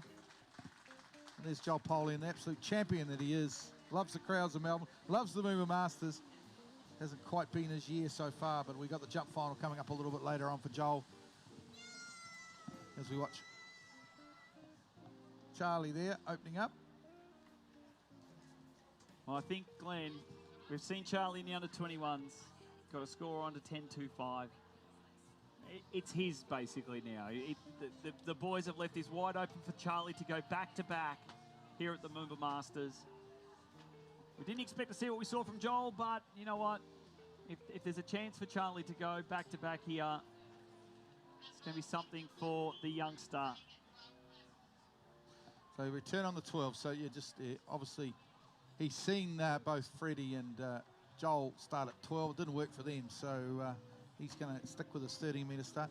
We go way back to Thursday when he went out in the under-21s, casually ran 4 at 10.25. Yeah. We thought, MOOMBA scores this year are going to be great. It's the MOOMBA skiing great. The slalom scores are going to be great. Well, nobody's looked anywhere near that score since Charlie did. Obviously, conditions change every day on the Yarra. But you're right, it's Charlie's to lose now. He's got one hand on the trophy. He's still got to go out there and do it. There's a reason why, it's obviously tough out there. There's a reason why Joel fell early. There's a reason why Freddie and T-Gas stopped at 3 at 10.75. Things are not easy out there, and Charlie's going to have to be on top of his game. Of course, also won the Monaco Pro last year. He's a two-time under-21 world champion. He's been under-17 world champion. He holds the under-17 and under-21 world record. 2 times junior US Masters champion. Youngest ever skier to run 39 and 41 off. And that is why he's here. He's your top seed, Charlie Ross. This is 12. 12, yeah. He's looking at easy, making it look easy, and he's down and through. Now, going back, Glenn, to Joel Poland and even Freddie Winter, do you think if you could go back and have your time, would you go back and start at 32 off, 13 metres? Yeah, I mean, I guess that's going to be running through their minds. But at the end of the day, you back yourself, don't you? Be interested to know. I think they obviously thought it was going to be a little easier from the Swan Street Bridge end, and they wanted to run 10.75 from the Swan Street Bridge end. But like in the case of Joel, he didn't even, it was obviously 2 ball at 11 that got him. I got to say, there has been a few little shimmers, little rollers on 2 ball on the second pass. It's been there for everyone though, and Joel obviously just wasn't quite in the position to handle it. I don't know, this has been his slalom final. Every year there's always some There's sort always of drama. something, but no, this is kind of extra level here. You know what could even open up, and I hate to put this out there. We could still see a 3-way runoff. Oh, of course. Wouldn't that be something? Yeah, because if Charlie gets in any trouble on the 10.75, around 1 or 2, he's going to be skiing to get to 3.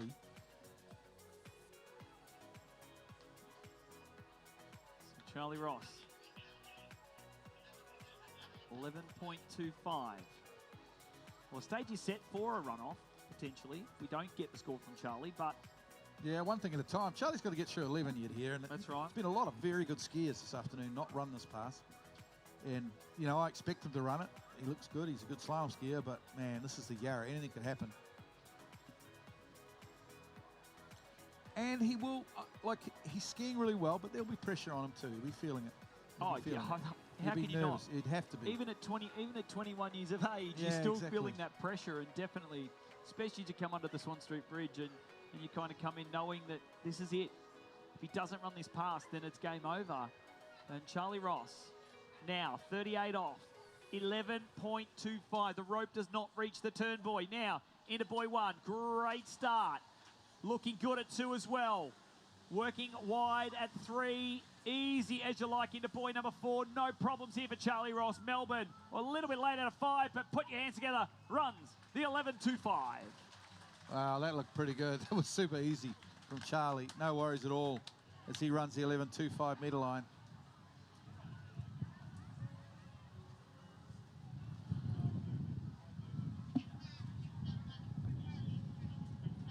This is the pass coming up now. Craziness coming up here.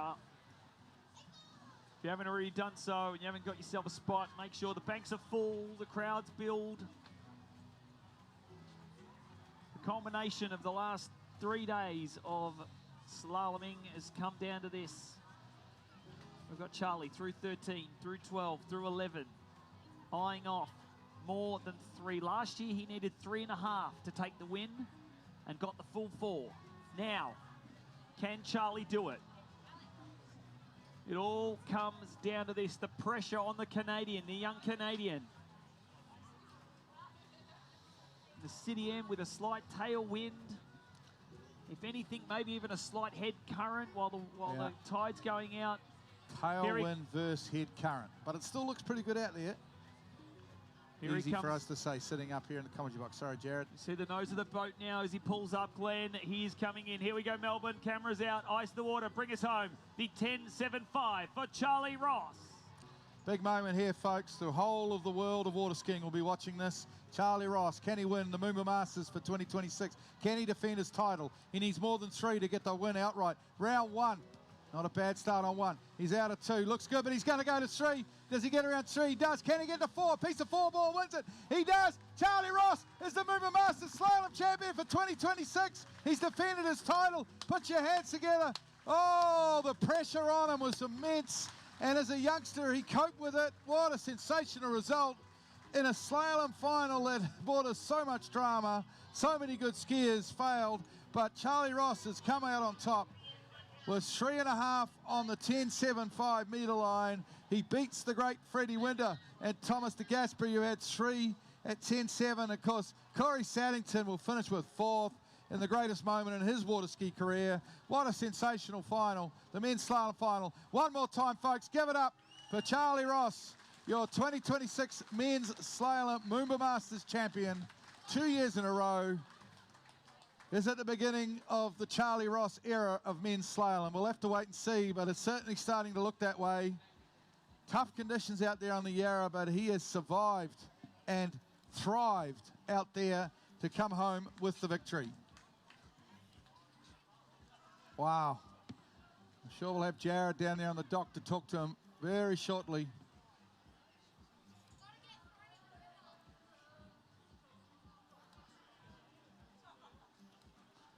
You'd have to wonder, a bit like Nate Smith of 12, 14 years ago, this could be the beginning of the Charlie Ross era in slalom. The youngster, 2 MOOMBA Master titles back-to-back now on the Yarra River.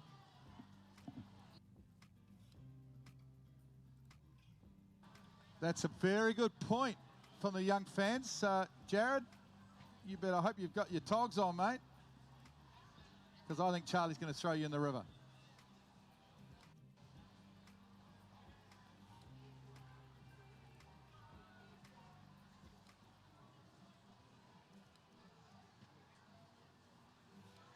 just a bit of paparazzi. But Jared Ferraro has a big mouth. He opened his mouth a couple of days ago and said if Charlie Ross wins MOOMBA Slalom, he'll let him throw him in the river. So we might be about to see Jared Ferraro going in the river. We'll have to wait and see.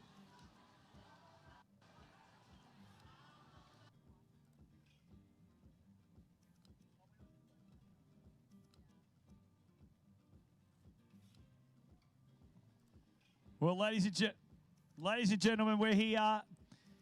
Your 2026 and back-to-back MOOMBA Masters men's slalom champion from Canada is Charlie Ross. Mate, that was pretty impressive. You knew you had to get the 3. It was similar to last year. You had 3.5 to go last year. You've come out here. You've gotten to the full 4 to take the win. Looks pretty good.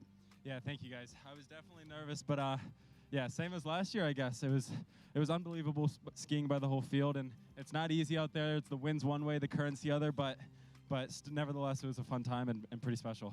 You had a good start at 1. Looked a little bit conservative at 2, though. Did you kind of safety turn 2 just so you knew that you could get to 3? Yeah, I knew that I needed at very least 3 to force a runoff, and so I knew that a little bit safety at 2 and then cut over to 3 and see if we can put a turn on it, and it went well. Now, I know you do a lot of training. It all leads up to this. How does it feel to be a back-to-back MOOMBA Masters champion? Really special. I mean, this was my first pro win last year, so wanted to go back-to-back here. It's my favorite event. It's a pretty special event, so yeah, really happy. Team Nautique athlete, you got plenty of people, your sisters down here, riding the emotions with you. Who do you want to thank? I want to thank my family. My mom's watching back at home. I want to thank Bergs, my coach, all my sponsors, Six Turn Capital, Nautique Boats, D3 Skis, Muskoka 365, Masterline, Winter Garden Water Ski. It's a whole crew to do this, and so their support, it means everything to me. Well, I tell you what, this crowd was behind you, Charlie. They all loved it. Ladies and gentlemen, one more time, can you please give it up for your 2026 MOOMBA Masters men's slalom champion, Charlie Ross from Canada. And I'm going to get you to hold this because I'm going to do this to Charlie.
Okay, folks, welcome along. Obviously here at the MOOMBA Masters, we're about to start wakeboard. I've just been asked to come on and let people know that wakeboard's about to start. So make sure you get yourself a good seat, get in position. Men's wakeboard final. I'm sure Stu will be with us soon in commentary. I don't know too much about wakeboard. A couple of the tricks like the roast beef sandwich and the chicken and cheese roll. But Stu will be here. But folks, wakeboard finals about to start.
Well, folks, welcome down to the banks of the Yarra River for what is going to be an incredible MOOMBA Masters Monday. Oh, I tell you what, the action on the water has been absolutely unreal all morning long, and now we're going to have a little bit of a change of pace, because this right here on the Yarra River is the incredible Super Air Nautique G23. It is the #1 wakeboard boat in the world. It is the absolute biggest and best wake out there, and that can mean only one thing, and that is that we are about to get underway for the Pro Men's Wakeboard Final. Oh, I hope you're ready, folks, because this is going to be some of the most exciting wakeboard action you will ever see. It is going to be some unbelievable scenes here on the Yarra River. And, well, I am, for one, very, very excited. The air of anticipation is building, and we're about to get this wakeboard competition underway. A little bit of a treat for everyone out there as well. You don't just have to listen to my voice, because we have with me Team Nautique athlete Tony Iacone here on the commentary booth. Tony, what a day, what a MOOMBA Masters. The weather is perfect, conditions are great, the G23 is pumping, and well, this is shaping up to be one heck of an event. Yeah, I can't wait to watch all the guys go out there today and lay down. We've seen some good action from the semi-finals and the LCQ yesterday, and I know they're holding back to do an even better run for today for the finals, so it's going to be super exciting. Oh, it sure will be. We have some of the world's best wakeboarders out here this afternoon. Guys that you've been competing against over the years, Tony, the standard of riding, well, we've seen it all weekend long. It's just going from strength to strength. These guys are raising the bar every single one of these competitions, and I think what we're going to see here is something special. Yeah, definitely. And just to show in the semi-finals and the LCQ, guys are going out there first trick and doing what guys were doing 5 years ago as their last trick, as their finish on it. So that just shows the level of what the riding is at now is pretty incredible for those guys to do those big tricks first up and be that confident doing them. Well, as it comes down through the course, have a look to the water, folks. Have a look in front of you, because that is the Roswell Marine Edition G23 from Nautique Boats, the 2026 edition.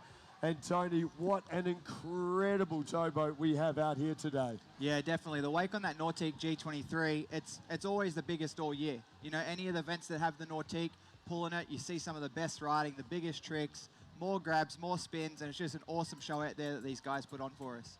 Of course, there's a lot of Nautique owners out here on the banks of the Yarra River here today. MOOMBA Masters has got a long history with Nautique boats, and well, for all of our Nautique boat owners, a bit of a treat going on right now, because right under the GM Marine and Nautique tents, down the front on the water's edge, is the Nautique Owners Hour. It's happening right now. It'll be going through till 3 p.m. And the crew from Nautique Central, they've got drinks, they've got ice creams, they've got some food coming for all those Nautique owners out there. So grab your families and get on down to see the Nautique Central crew at the Nautique Owners Hour. Tony, tell you what, I could do one of those ice creams right now. Yeah, definitely. The weather out here in Melbourne is unbelievable right now. It's hot, there's no wind, so we're going to see some good riding. I can't wait. Oh, we sure will. Well, let's have a look at the riders that will be coming up. And how about this for a treat for all of our fans? Here's a guy that usually is one of the last seeds off the dock, one of the arguably maybe the best wakeboarder in the world right now. It is, of course, Australia's own Sam Brown. Having to go through to the final the really hard way by going through the LCQ here yesterday, but this is going to be very exciting. Sammy Brown, someone that you have competed against many, many times, Tony, and well, one of the world's best, and someone who well, does things a little bit differently on his wakeboard to everyone else. Yeah, for sure. Watching Sam and just seeing the positions that he puts his body in, getting certain grabs, not everyone can put their body in that position, and then to see him doing it while he's upside down, spinning and flipping, it's just incredible. So watch closely as you see some of the grabs that he does and puts on some of those tricks. you know, with the way he grabs the board and the way someone else grabs the board makes the same trick two completely different tricks. So that's what's cool about watching Sam. He's so unique. He does it with style. He does it with ease, and usually somehow lands on his feet just about every time. Yeah, it's absolutely incredible. You know, we've nicknamed him the Wizard of Wake, and just because what he does out there, it takes an absolute magician. Incredible stuff, folks. This is going to be a great start to this Pro Men's Final with Sam Brown, your first rider off the dock.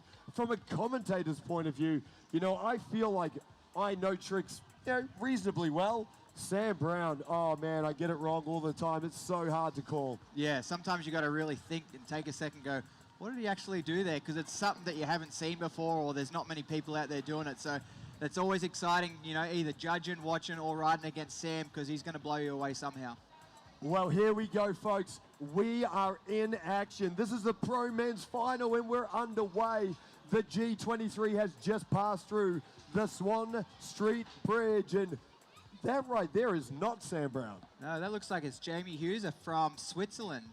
So we back it up. We go back to Jamie all the way from Switzerland. He's coming in on his heel side edge for the first trick. And there is the nose grab heel side 900, switching it back around for his second trick. Coming in on his toe side edge. What are we going to see here, Stu? That is the, yes, there it was, the nose grab skeezer 540 there from Jamie Hughes. This is a big start to this final. There's the wrap toe side backside 540. So you can see how he wrapped up just before he hit the wake, so he was able to get an extra grab or a longer grab. So that's where you see that double grab back 5. And then last trick, there is the handle pass KGB 5. As you can see, most of these other guys out here are doing that tricked wrap, but it looked like he was handle pass for that one. So an extra handle pass there. Get a bit of extra points from the judges and make that trick a little bit harder. That extra layer of difficulty from Jamie Hughes from, where's Jamie from? From Switzerland. Yep. From Switzerland. There you go. An international field here this afternoon. And as we look to that replay, I love this trick, Tony. There was that wrapped up toe side approach and that toe side backside 5. It's smooth as you like. Super smooth. You know, Jamie having to go to the LCQ yesterday, which for some people it can make it harder because, yes, it's an extra layer you have to go through to get to the final, but it can also be another chance to get the feel out the wake, to feel out the course, and just a bit of extra practice. So you can look at it two different ways. Well, standing up that pass number 1, we told you that this wakeboard final was going to be action-packed and full of thrills and spills, and that's exactly what we have seen already from Jamie Hughes with the pass number 1. Of course, there are, what have we got? 7, 8 riders. 8 riders here in this final, and there is absolutely nothing separating any one of these competitors. So this is going to be absolutely coming down to the wire here this afternoon. Especially Jamie having a stand-up run there, which is awesome. We've seen yesterday we had quite a few falls that we're not usually used to seeing. So to come out there and stand up a first pass right now, he's got a little buffer behind him. He knows he's got to fall up his sleeve, so he can probably take an extra risk on these first 2 tricks, knowing he can get picked up and then go from there, taking it easy. But we've got Jamie coming back on his second pass, switching it into that heel side edge, coming in. There is a back mob. You know, it looked like he might have wanted the double half cab roll there and maybe didn't feel the right takeoff, so pulling out and going to back mob there. But coming back in on his switch toe side edge, there is the nose grab toe side 900, clean as you like. Stu, let's see if he wants to try and get that double that he may have missed on that hit coming back into the wake there on the second pass. Yeah, Jamie Hughes right now back in, and yes, you are right. There's a double half cab roll. Has he hung on? Oh, he's gone down there, folks. So the double half cab roll. Jamie Hughes was on a tear. And Tony, you called it. That was something that he was looking for earlier on in that run. As we looked at the replay, there it was. He's going for that back mode, but could have easily have been that double half cab roll. We look to that replay on this toe side edge. How about that spin, the toe side 900? And that was very, very clean. And yeah, that was awesome. Looked like he almost could have gone 1080 on that one. But then on this double half cab roll, it looked like he got a pretty good takeoff, but then just coming up a little over-rotating. You know, could be the wake on that G23, giving him a little bit of extra pop, not what he was anticipating, and then over-rotating there. But He was after the 3/4 buoy, so he's not going to have time to get picked up and try one more, so that'll be the end of Jamie. But a pretty good ride, you know, way to go and set the tone for the finals here at MOOMBA Monday. Now, for everyone watching along at home, well, firstly, a big Australian g'day from everyone who is following along on moombamasters.com.au. Of course, an incredible webcast happening all weekend long. But for everyone here on the shores of the Yarra River or at home, if you want to follow along with the scores, you can download the Ride Line app. That is going to be the first place that these scores are posted. It's where we're going to get our information from, and we will be, well, letting you know as those scores come in. But that start, I tell you what a way to kick off a final. Jamie Hughes from Switzerland. Oh, I tell you what, let's show him a little bit of appreciation as he comes into the shore here, folks. Put your hands together, your first competitor here today, Jamie Hughes, and what a start this was.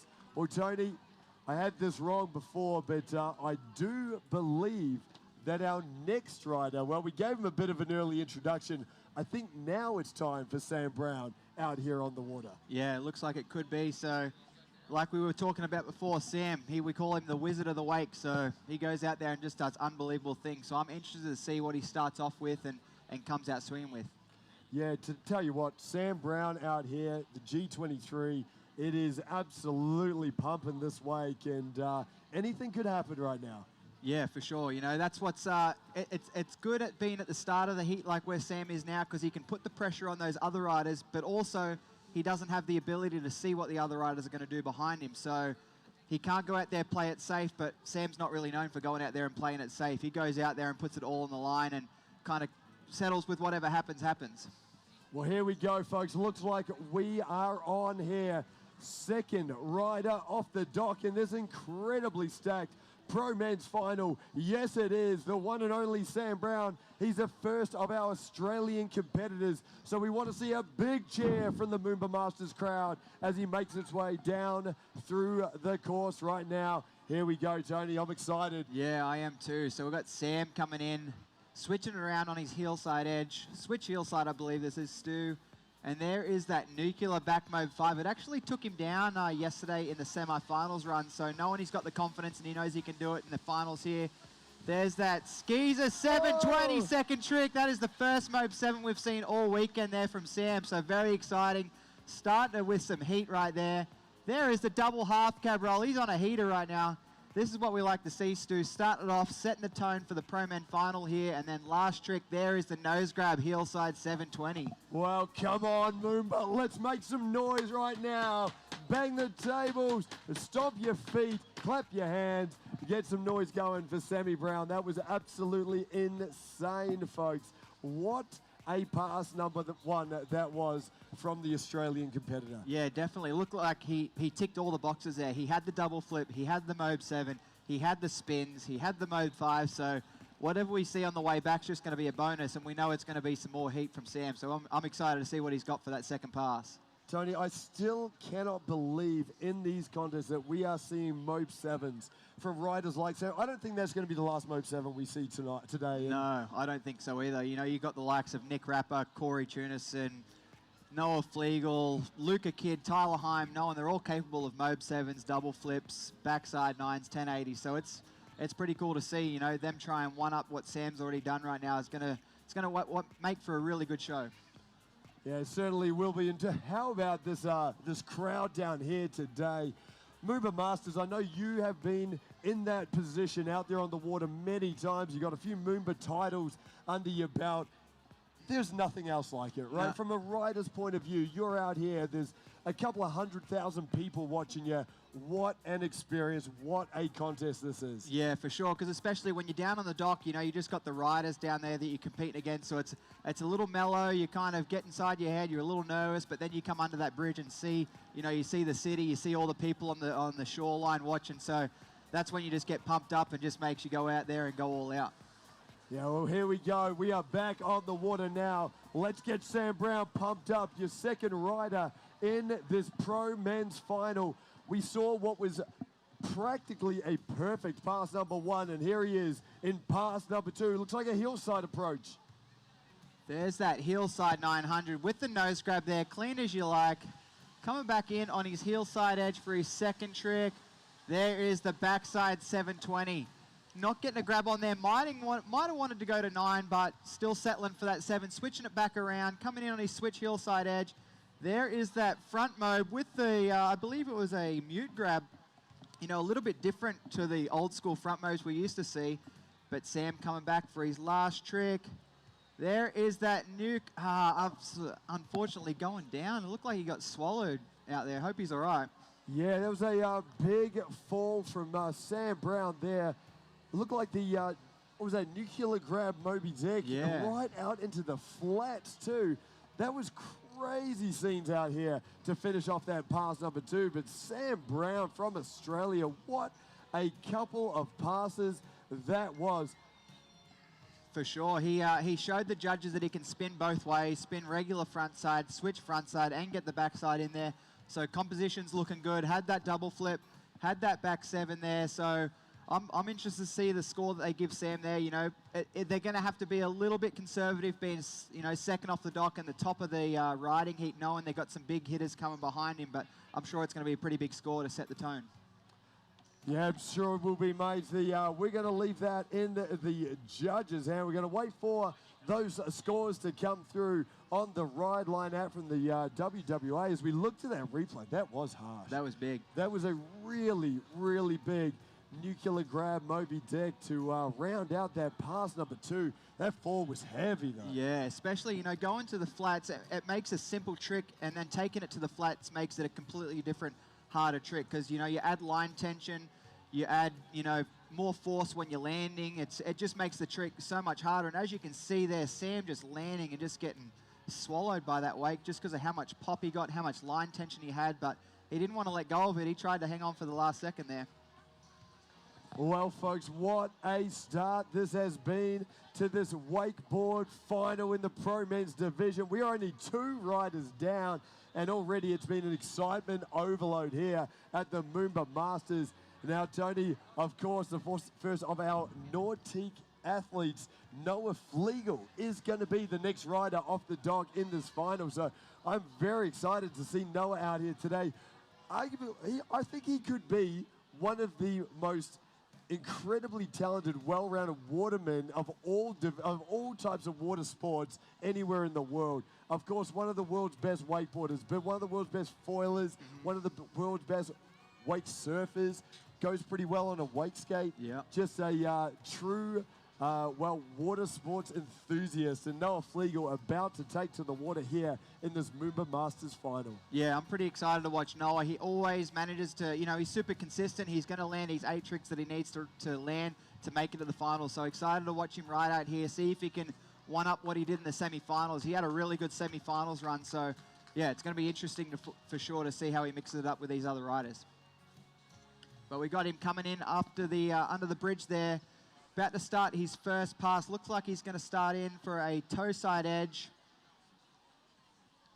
Yep, coming in on his toe side edge. We're going to start here with the nose grab, toe side 900. You know, clean as you like, easy as you like. Coming back in on his regular toe side edge. There is the Chromo 540. I believe yesterday he might have done Chromo, so there we are, one-upping it with the Crow 5 today. Coming back in on his heel side edge. There is the Moby Dick 5. Looked like he got a little late grab in there on the tail on that last 180. Now coming back in, wrapping it up. I think we saw the rewind from him yesterday, so we'll see if we can see that one again to round out his last trick of his first pass. Yes, it is. There's the rewind, and oh, Tony, Noah Flegel going down on that rewind. Tell you what, the rotation looked good. He just slipped out on the landing there. Yeah, it looked like he landed a little bit past the wake, so what maybe wasn't expecting to land deep like that and just crumbling a little bit, but you know, pretty solid 3 tricks he landed, and he's got a second pass to try and make up for it, so it'll be good to see what he comes back with. What really stood out to me in that run, and it was especially on that first trick, that 900, was he seemed to have so much time and seemed to get that rotation so easily. You know, obviously he's getting so much hype behind this G23 wake, but Noah Flegel, he makes it look effortless out here. He does too, and he's one of the bigger guys out there, so to make it look as easy as he does is pretty cool. You know, he's a super strong dude.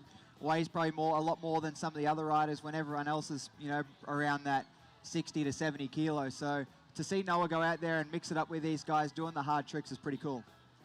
Well, Noah Flegel, as we saw on that replay, just landing on his heels in that 3, 2, or 1 rewind and unable to ride away from that one. Now, folks, with these wakeboard competitions, Noah getting picked up here, he's going to go down to the end of the course, and then he's going to get about 45 seconds to let those wakes settle and let him have the perfect conditions for this pass number 2. And, well, when you've got already riders like Sam Brown setting the bar very, very high, none of these riders will be able to let up the gas at all, Tony. There is no second chances and no time to hold back here in this MOOMBA Masters final. No, not at all, especially if you've made it to MOOMBA Monday. There's nothing else to do but to go out there and send it as best as you got. So Noah's not going to hold back. He's going to come out swinging and try and do the biggest and best tricks he can do to try and get a spot on that podium tonight. Now, of course, a huge thanks to our partners here for this MOOMBA Masters and this incredible wakeboard competition. Tony, so great to have the best towboats in the world here from Nautique Boats, and especially this G23 out here for the wakeboarding event. Absolutely incredible. Of course, Nautique Boats, GM Marine and Roswell Marine, all just long-standing supporters of the MOOMBA Masters, and amazing once again to have them supporting this event, extending actually their sponsorship. So we've got a long future coming for this MOOMBA Masters with the best towboats in the world. So super, super exciting announcement from Nautique this weekend. Yeah, that's awesome, because everyone's always excited to compete behind the G23 because they know the wake's going to be huge, it's going to be perfect, and they're going to be able to do those tricks that they want to do out there. So to have them extend and do more MOOMBA Masters is going to be awesome for these riders. Yeah, it sure will be. We got it's going to be a amazing few years ahead with a partnership with Nautique Boats, of course, GM Marine. But here we go, folks. We are back on the water now with Noah Flegel from the USA, Nautique team athlete. And here we go on his hillside edge now. And a big hillside 900. And how easy was that there, folks? Oh, I tell you what, he is an incredible start to this pass number 2. Wrapping up here. Oh, and going with the wrapped backside 900 there. You can see really disappointed going down on that second trick. Bit of a slab on the water there. And, well, Tony, that was a big start. Noah Flegel, he did not hold back there for pass number 2. No, I don't think I've seen that one from Noah very often. So to see him coming out and giving it all he's got to do that back 9 was pretty cool. It looked like he was pretty close to it, but unfortunately just coming up a little short on the wake and getting hung up there, but looked like it was a pretty solid attempt. Yeah, very, very late on that last spin. You saw that, the incredible stuff. That last 180 just happening at the very, very last second. Yeah, for sure. And that's when you get to these bigger spins, it gets tighter because you're doing so much spinning and the line tension's there, so you've got to be precise with your takeoffs, your edges, and everything you're doing to make these tricks happen. So, yeah, unfortunately, that's his second fall, so that's going to be it for Noah. But stoked to see him in the final here at MOOMBA Monday, and I'm sure he's stoked just to be in the final. Of course, it's been a very, very big weekend of wakeboarding action. Yesterday was a huge day in the pro men's division. We had our semi-finals, our LCQs, and these riders working incredibly hard. I tell you what, just getting to the final in a pro men's competition these days is a bit of an achievement. Well, it's a massive achievement in itself. It's absolutely incredible. The standard of riding that we are seeing all around the world in the pro men's division. Yeah, it's pretty incredible because you think there's probably 6 to 7 guys out there that can win on any weekend, and to see them all trying to go for that one spot, that's what makes it so incredible and so interesting to be watching out there, and makes the level of riding so hard because they're all somewhat pretty close. So they're trying to do different grabs, go a little bit bigger, go out to the flats, trying to put their extra little creativity on each trick. So that's what sets everyone apart and, makes it hard for the judges because everyone is so close. So I'm interested to see, we still haven't seen the scores from Sam or Jamie, so maybe they're holding out for us because they know what's about to come. They don't want to put it out there yet. So, yeah, very interesting. You know, I tell you what, pretty happy to be on the commentary booth rather than have to be a judge. Yeah, definitely. I do not want to be a judge today. Yep. The judges, they always have their work cut out for them when it's a riding level like this, like what we're going to get at the MOOMBA Masters, when we've got a boat like the G23 out there and riders at the level that we do have. Ooh, tell you what, those judges, they'll be sweating. Yeah, but that's why we've got the best in the business in the boat. You know, we've got leaving it up to them to call it all out and see how it goes down. So no matter what, we'll have a good result here today. Well, Tony, we're about to get underway with our 4th rider in this Pro Men's Final. This is halfway through this incredible competition, and it is, of course, Luca Kidd from Great Britain. Tony, tell you what, this is going to be an exciting one. Luca coming straight here from a Australian national title just a week ago, and very, very excited to have Luca Kidd out here in this MOOMBA Masters final. Yeah, definitely. I'm sure Luca's feeling confident coming off that win, and that's why he's here in the final today. And there it is. That looked like he got a kind of a grab right in the middle of there, wrapping it up with that cab 900. Coming back in on the wrapped hillside edge. There is the back 7 with the double grab, and as you can see with him wrapping up there, coming into the wake, it gives him extra time to get an extra grab or hold a grab for longer. But coming back in for his 3rd trick, there is the Chromobe 540. Yesterday doing the Chromobe, in the finals today, one-upping it with the Crow 5 and wrapping up for one more trick in his first pass. There is the wrapped Moby Dick 540 with the nose grab. I think they also call it the Wrecking Ball. Oh, that is absolutely incredible. What a finish there from Luca Kidd. Wow. Tell you what, his style, like nothing else that you'll see, so much like grabbing every single one of those tricks. And that is so important in this wakeboard competition at this level. As you can see, Luca Kidd on the replay there was the double grab backside spin there. And Luca Kidd just adding that extra element of style that I'm sure the judges are going to be rewarding very, very fondly. Yeah, definitely. And as you can see, 3 of the 4 tricks there were wrapped up for him just because he wants to.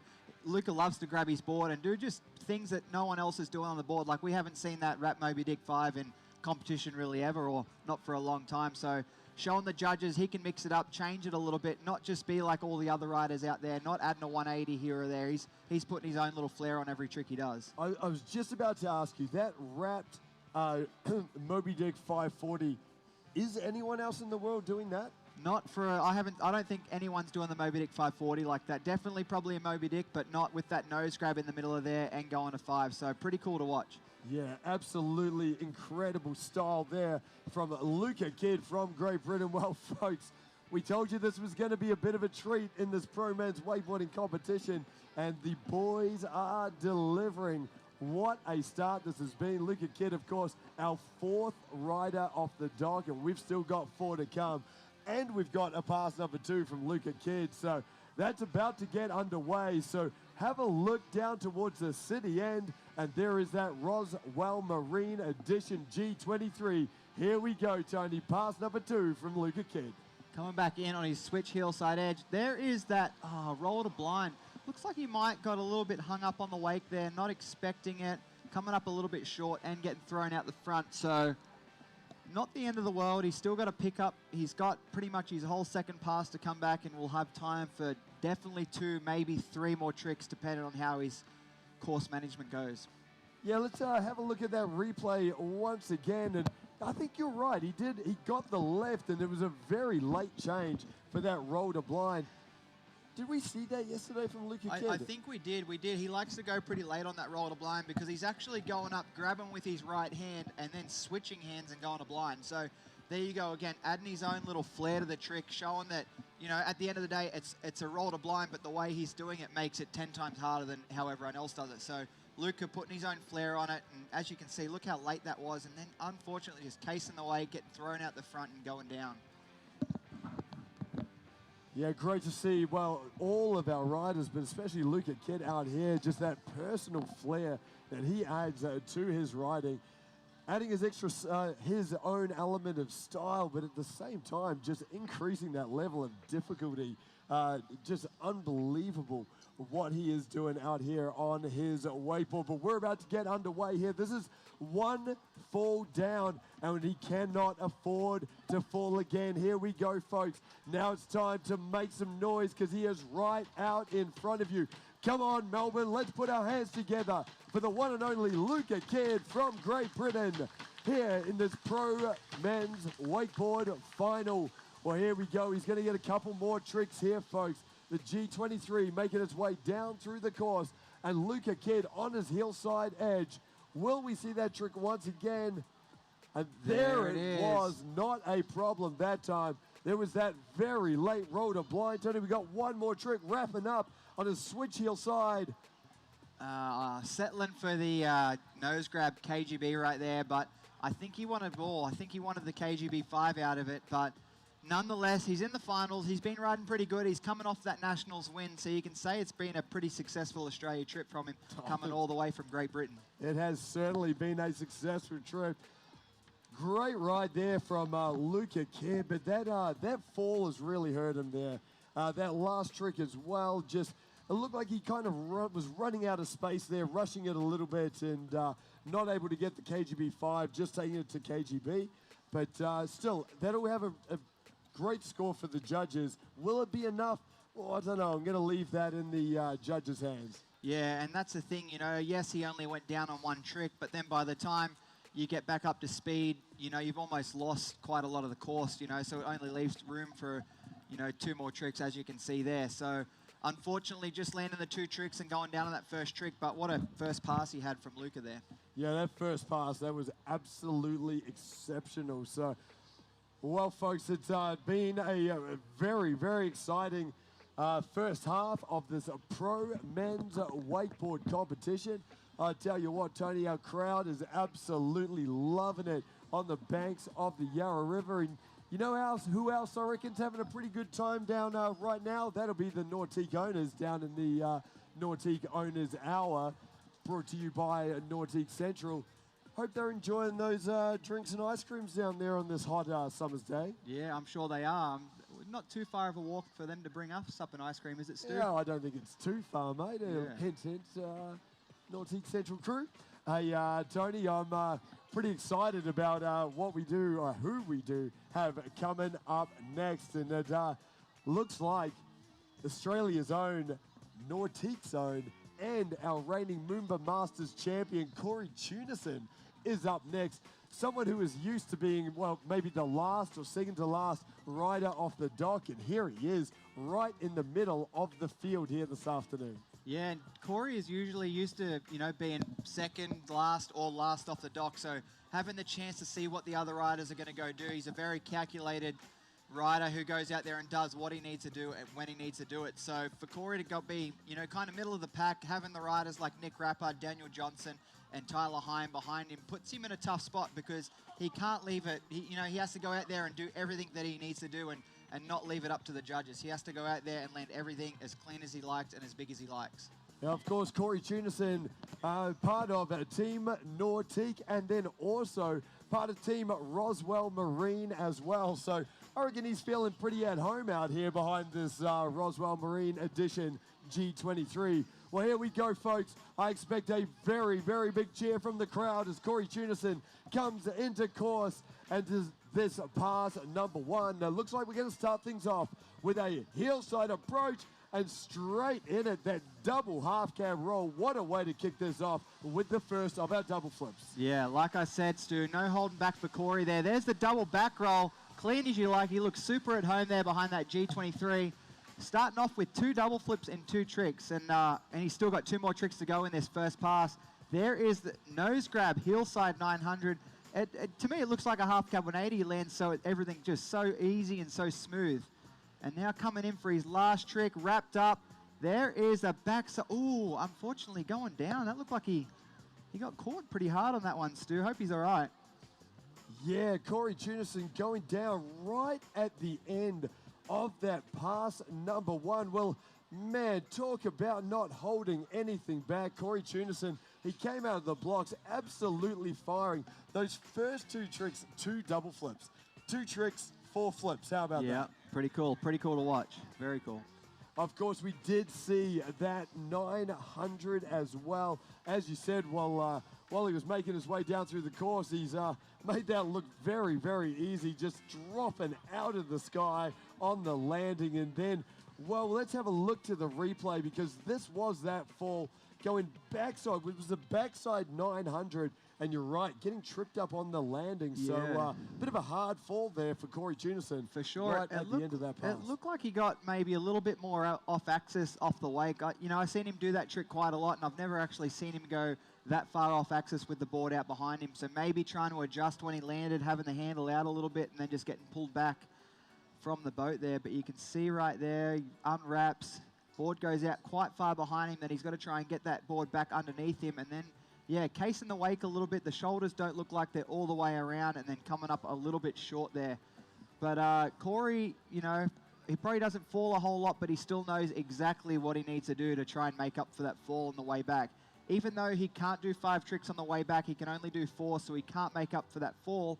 He knows exactly what he needs to try and do to put the pressure on the other guys, though. Yeah, he certainly does. And, being the last trick of that first pass, he'd only lost that one trick. He hasn't lost any space. He hasn't lost any time.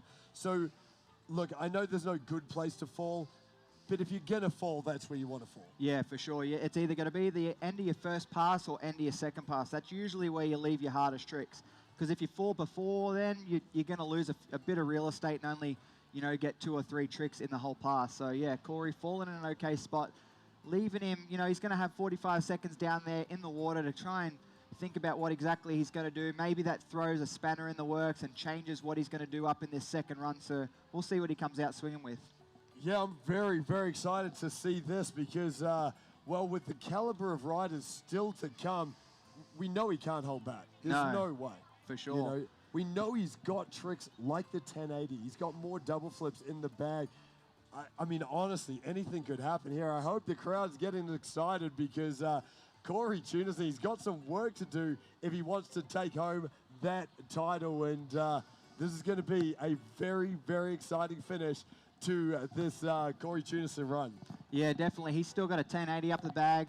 I'm not sure if he's going to go for that wrap backside 900 again. He's also got a double toe side back roll he can do. So back mode 5s. He's got a lot that he's still holding in his back pocket there to see what we can do on the second pass here. All right, here we go. This is pass number 2 and wrapping up. And how about that? That rewind. Oh, I love the style on that. And what control, able to change the rotation halfway through that trick. There is that mute mode 540. So Corey Tunison, he is holding nothing back in this pass number 2 on his toe side edge. And yes, the toe side 1083 full rotations. What a second pass this is. He's got one more trick here, folks. It's a heel side approach. There's the front mode 540. I don't think I've ever seen that from Corey. I have never, ever seen that from Corey Tunison. Yeah. The front mode 540 into the flats. Make some noise, Australia. What a pass number 2 that was for Corey Tunison. That was absolutely incredible scenes here on the Yarra River. And Tony, wow, we knew he had to come back strong. And that is maybe the strongest pass I think I've almost ever seen Corey Tunison put down. Like, that second pass was unreal. Yeah, he had the rewind, so mixing it up with showing the judges he's got the style points, doing the 1080, and then, maybe he knew Dean Smith was in the boat, and that's why he threw that front mode 5 there. Get a little extra style points from Dean Smith there, knowing that that's one of his favorite tricks. So, as we said, Corey's a very calculated rider and knows exactly what he's going to do when he's going to do it. So pretty cool to see Corey there come back from that fall, super confident, landing another 4 tricks, and just awesome ride right there from Corey Tunison. Definitely making it hard on the judges there because we still haven't seen scores from the previous riders, and we still have 2 riders to go, Tyler Heim and Nick Rapper. So yeah, I'm sure the judges are in there putting their heads down, trying to figure out what they're going to do there, because even though Corey had that fall, he still had 7 of the hardest tricks you can do in wakeboarding right there. What I loved about that, I have been watching Corey Tunison ride for years now. Like, we've seen him at MOOMBA Masters for a number of years. He has won this event many, many times, and you get a little bit complacent that you think you've seen it all from Corey Tunison. Yeah. And then he goes out and he adds these tricks like the 3-2-1 rewind, like the front mob 5, with those tricks that we have seen him do, some of the hardest tricks in the world with those double flips and the 1080. And you realize that he continues to progress his riding. And that is incredible stuff there from Corey Tunison. Yeah, and you think he's been around for such a long time, but still so young. I think he's only 28 years old. He's only a year younger than I am. But to think we've been around in this sport for so long, we feel like we're part of the older generation. But yeah, as you just said there, Corey's still progressing every year, showing that, you know, he's not here to be stopped. Yeah, that is for sure. Well, what a ride that was from Corey Tunison. We're starting to get a couple of scores through. So, look, we will announce that as a few more come through. But, folks, you do not want to take your attention away from the water, because our next rider is about to hit the Yarra River. And we spoke about, well, Corey Tunison, he's been here many times before. This next rider, one of the young guns, one of the new blood coming into this pro men's division, and Daniel Johnson. This is going to be a very, very exciting ride from the young US competitor. Yeah, we actually seen Daniel Johnson take out Corey Tunison yesterday in the semi-finals, so that's why you see Daniel riding behind Corey right now, just in a little bit of a higher seed, just because he did such an awesome run yesterday. So we'll see if he can back it up today. There is a gross 7 first trick, showing that you know, he's here, he's ready to battle it with these guys. There is the wrap toe side, backside 720. Looking a little windy out there, Stu. He looked like he got pulled away from that handle a little bit. Not getting fussed about it, but coming back in on his heel side edge. Wrap, there is the wrapped heel side 720 with a late nose grab there halfway through, and then coming in switch heel side edge for his last trick. There is that seatbelt back mob. I think he held that grab as soon as he left the wake and all the way until he hit the water. Yeah, that is absolutely incredible riding there from Daniel Johnson. I tell you what, I've got to see this a second time. How much confidence do you have to have as a rider for your first trick to go out and throw that Mob 7? Yeah, I mean, it's a good spot to do it, because if you make it and if you land it, it gives you that much adrenaline, because you're like, I just landed the hardest trick I can do in my past first trick. So then you're on a cloud for the rest of your run. But if you go down, it puts you back against the wall, and then knowing you've only got one fall to go, or not really even a fall. Your next fall, you don't get picked up. So, you know, pretty cool to watch him go out there, crow 7 first trick, and then just backing it up with 3 other solid tricks there to finish off his first pass. Yeah, great first pass there from Daniel Johnson from the USA. Of course, showing the judges a lot of his ability in how he adds that personal style to his riding, spinning in both directions, wrapping up for 2 of those tricks as well, really mixing it up. So that is going to be, well, a pretty complete pass number 1 for our judges there. It's going to score very nicely. Yeah, I think so. So hopefully Daniel can come back and do a super solid second pass.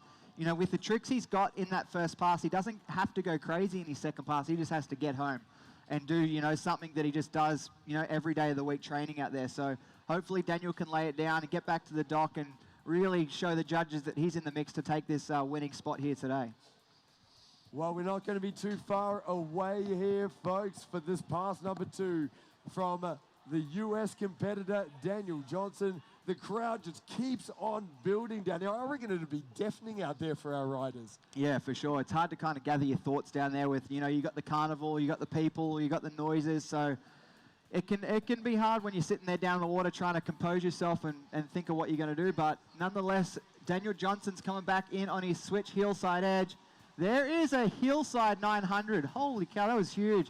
Looked like he had time to go 1080 on that one. Yeah, sure did. Here we go, folks. Daniel Johnson back in on that hillside, the 3-2-1, and without wrapping the rope around his body, the handle pass rewind. That is absolutely incredible there from Daniel Johnson. Oh, I love that trick, that very late grab Tootsie Roll. A trick that, well, you can't call that Tootsie Roll. That is absolutely insane. Wow. And the Moby Dick 540 getting the grab on that. Daniel Johnson, he's got his fists in the air, he's slapping the water, and why not? Because that was an incredible stand-up 2 passes from Daniel Johnson. Wow, Tony, we just saw a bit of a statement right here from Daniel Johnson. We did. So I believe that is the first stand-up pass we have seen, but we you know, you got to look at the tricks that just went down. He had the Crow 7, he had the 900, so, and then you got Corey Tunison with the 1080, with the 2 double flips. So I'm interested to see how they judge these guys against each other, having those, you know, difficult tricks right there. Daniel Johnson with the handle pass, rewind 3-2-1, but then Corey Tunison with the wrap. So they're going to look at this little stuff, show them where there's extra handle passes, show them where there's wrap tricks, and really it's going to be tough for them, Stu. Yeah, it sure will be. The judges sure have their work cut out for them here this afternoon. And we, of course, are only, well, we're only 2/3 of the way through. We've got 2 riders still to come. There are 2 top seeds from yesterday's riding, and this is going to be a big, big finish to this pro man's wakeboarding competition. Yeah, so we've got Tyler Heim and Nick Rapper here to finish off, and we're used to seeing, you know, Corey Tunison be down there at the end, but him being in the mix, you know, you feel like it's over once you've seen Corey ride, but knowing you've still got 3 riders that can, you know, entertain themselves for the top spot. So we'll see what Tyler comes out with. He's a super heavy hitter rider, comes out with the 9s, the double flips, the Mob 5, so very interested to see how he goes. You know, he's got a bit of pressure there from Corey and from Daniel Johnson just laying down a perfect 8 trick. So, yeah, it's going to be cool to watch. It's going to be a big finish. Big finish to this pro men's wakeboarding competition. Now, we're having a look on the Ride Line app from the WWA, and there's a couple of scores in. We had, of course, our first rider, Jamie Hughes from Switzerland. Well, he put up a score of 60.6. Sam Brown, well, he won up that with the score of 80.6. So that is a great score there from Sam Brown. But it looks like the judges probably having a little bit of trouble, well, sorting it out from there, because Noah Flegel, Luca Kidd, Corey Tunison, and Daniel Johnson, we are still waiting for their scores. So, Tony, we said it's going to be tough for the judges, and I reckon they're feeling the pressure right now in that G23. Definitely, you know, because you can't forget about Sam Brown, you know, with that Crow 7 as well in that first pass, doing all the 9s too.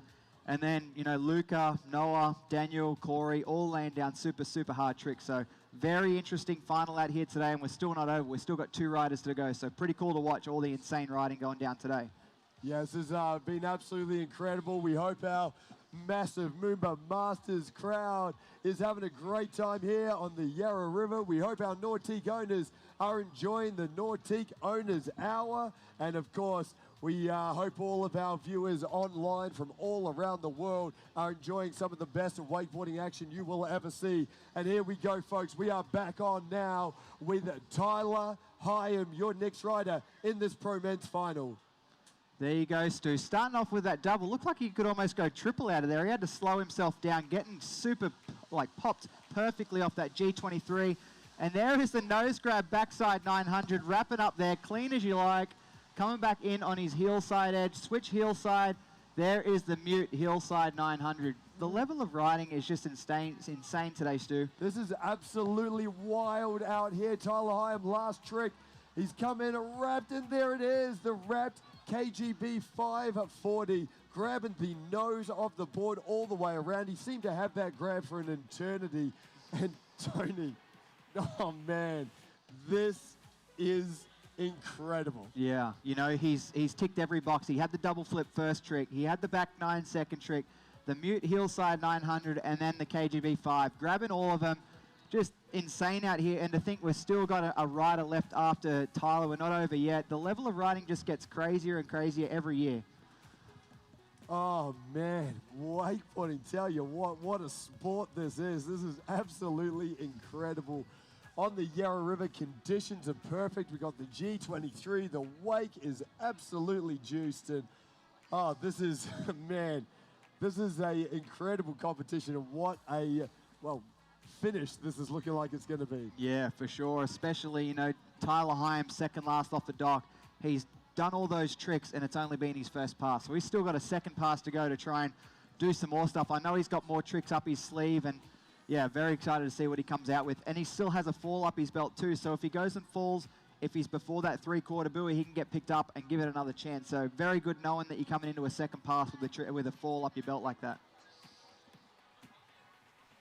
Well, we're not too far away from Tyler Hyam's pass number 2. He stood up that first pass, and absolutely perfection there for that first pass from Tyler Hyam.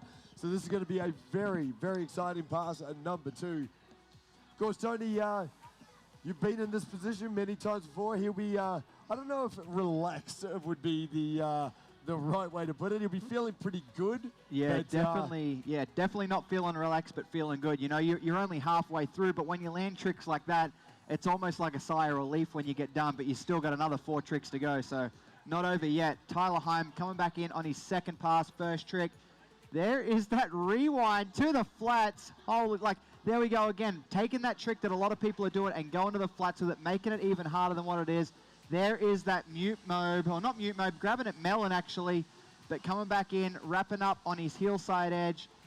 Coming in, what's it going to be? Are we going to see the regular spin from him? We haven't seen anything regular from him, and there is that mute regular hillside 900. We've got one trick. I don't even know what this is going to be here. I have absolutely no idea. Here we go on his toe side edge and going. Wow. Toe side, backside 720. Yeah, he is stoked with that one. What a run. I have seen him go to toe back 9 before, so maybe he was wanting to do that. I don't know, but what a solid run. Look how big he went. Oh, that was incredible. How big he went on that rewind. I've never seen that before. No, I've not at never, all. ever seen that before, and that is incredible stuff. Tyler Hyam, what an incredible 2 passes. Oh, I tell you what, that would make the judges stand up and listen. That is for sure. Definitely. He had the back 9. He had the double flips. You know, it's going to be interesting to see how they put that against Daniel Johnson with a perfect 8 tricks as well right there. Daniel not having the double flip, but also Tyler not having the Mobe 7. So you got to look at how they're going to compare those 2 tricks and look at the overall run. But Tyler Heim going to the flats on that 3-2-1, but then Daniel Johnson handle passing the 3-2-1. So it's little stuff like that they've got to take into consideration. Yeah, wow, what a competition this is shaping up to be. We're waiting for the results here, folks. We'll read them out as they come through, but, well, the judges, I tell you what, it might be a little while, because that's going to be very, very tough.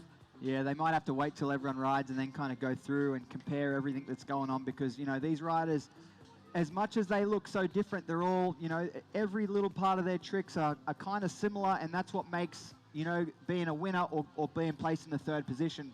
Just a matter of if you slip a grab or, you know, land a little bit funny and touch the water, they take all that into consideration. That can be the difference of 2 or 3 places.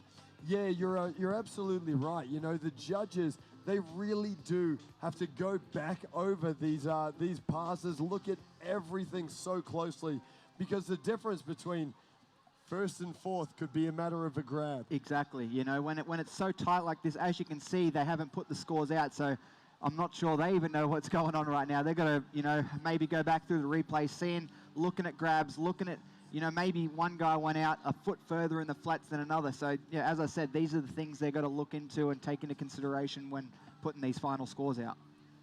Well, Tony, I tell you what is about to happen here, and that is Nick Rapper is about to hit the water. He's the last rider off the dock. He's our top seed in this pro men's wakeboard competition. And I tell you what, he's one of the most consistent, exciting, and well, what he does is at an unbelievably high level. The last few years for Nick Rapper, he has won almost every event out there, and this is going to be a big finish. Yeah, there's a reason he's last off the dock today, and that's why these guys had to go out there and do everything that they could possibly do on the water, because they know Nick's going to land his 8 tricks that he's going to land. So, you know, having those good runs right there might put a little bit of pressure on Nick, but he's the type of competitor that doesn't let pressure get to him. He goes out there, he knows exactly what he's got to do.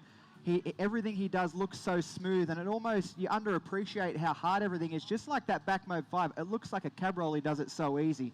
But then coming back in on his regular heel side edge, and there is that nose grab hillside 900. You know, you see a lot of guys spinning out their switch because it's almost unwinding, but Nick doing that in the regular stance right there, making it a little bit harder to do that 900, but coming back in on his hillside edge, there is the double half cab roll all the way out to the flats. Wow, we have not seen a double flip to the flats today, so pretty awesome right there, following it up with the Indy Moby Dick. So, you know, taking a trick that a lot of the guys are doing and doing that double half cab roll, but taking it out to the flats. So, you know, showing the judges, I can do this stuff, but do it even better. So this is the kind of stuff that, you know, is going to make it super, super hard for the judges to kind of judge and go from there. A double half cab roll to the flats. That is ridiculous. Yeah, insane. You know, a double half cab roll is already super hard. One of the harder tricks that I do. And then, you know, to imagine going out to the flats and doing it, I don't know if I have the kahunas to do that. Well, folks, have a look to the replay, because this is the trick that we're talking about here. Nick Rapper, a very, very big cut.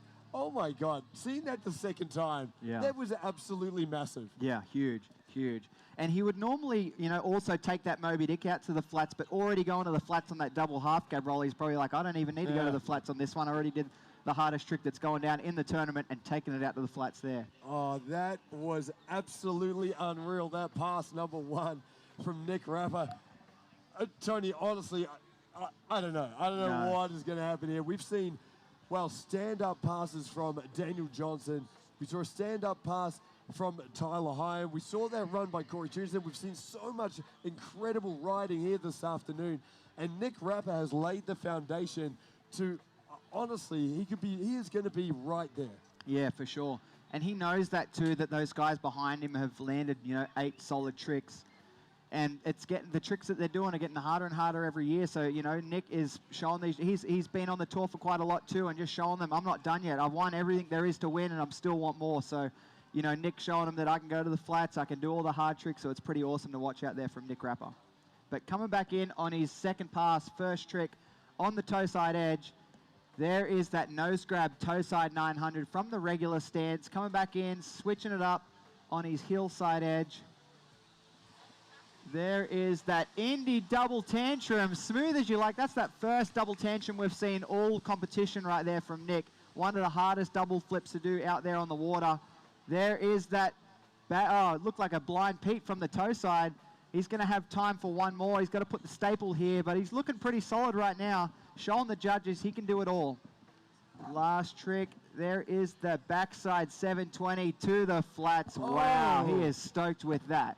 Come on, folks, come on, Australia. Let's put our hands together. That is an unbelievable finish there from Nick Rapper, representing Australia, your top seed.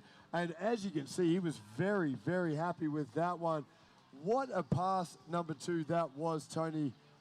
Oh, man, I don't know how the judges are going to call that one. No, that's going to be difficult because, you know, he did the double tantrum, which, you know, no one else is doing. Did the 2 double flips, the double half cab roll to the flats, and then also the backside 720 going to the flats as well. So pretty cool to watch. You can see that double tantrum, you know, not touching the water at all, smooth as you like. It's going to be a hard one to judge, Stu. I wouldn't want to be a judge in the boat right now.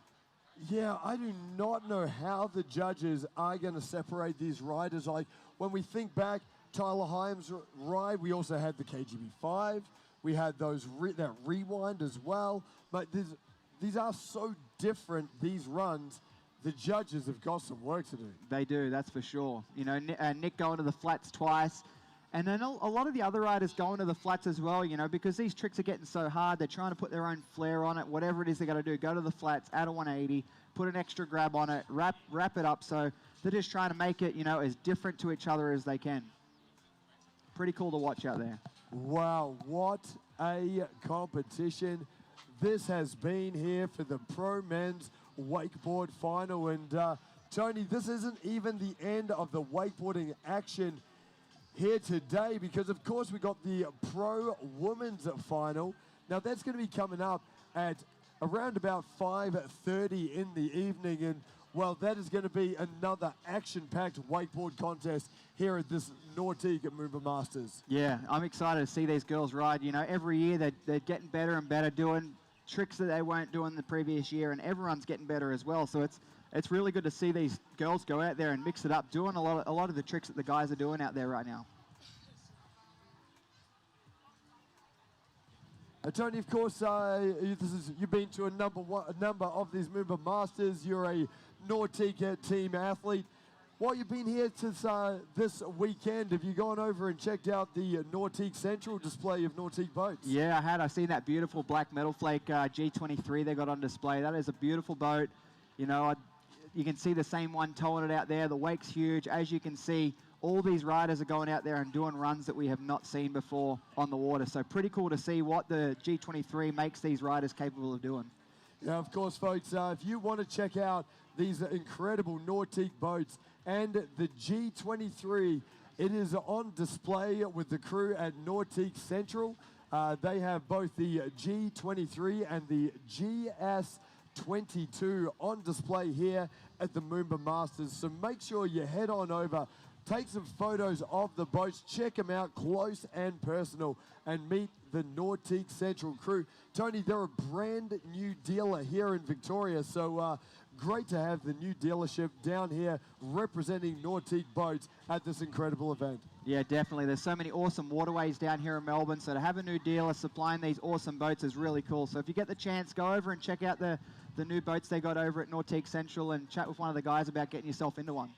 Yeah, that's right. And of course, Nautique Central, we've got a couple of events coming up over the next couple of weeks. We are going to head to Lake Eildon in 2 weeks over the weekend of the 21st and 22nd of March. So if you want to get out on the water behind one of these incredible Nautique boats and actually take it for a test drive yourself, that is going to be the perfect opportunity at Lake Eildon in 2 weeks' time.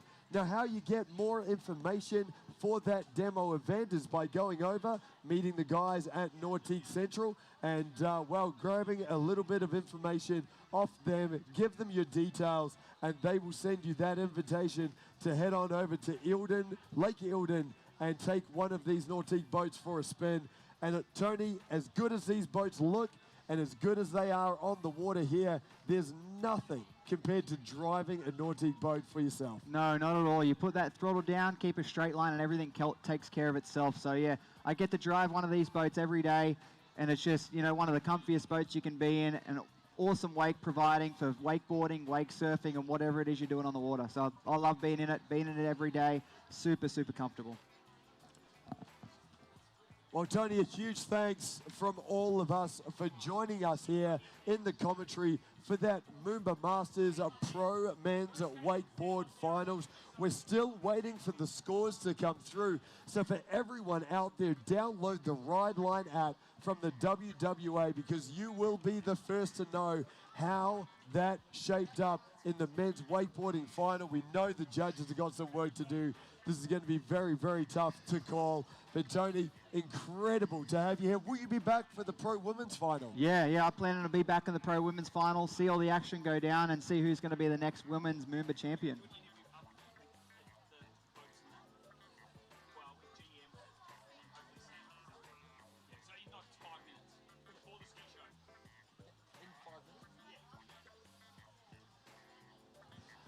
Well, it's going to be great to have you back here on the microphone for that Pro Women's Final. Once again, folks, that is going to be happening around 5:30 p.m. here this afternoon. We got a lot more action to come. How about this, Tony? We got the women's jump final, we got the men's jump final, we got ski shows going on, and then the Pro Women's wakeboarding and the night jump.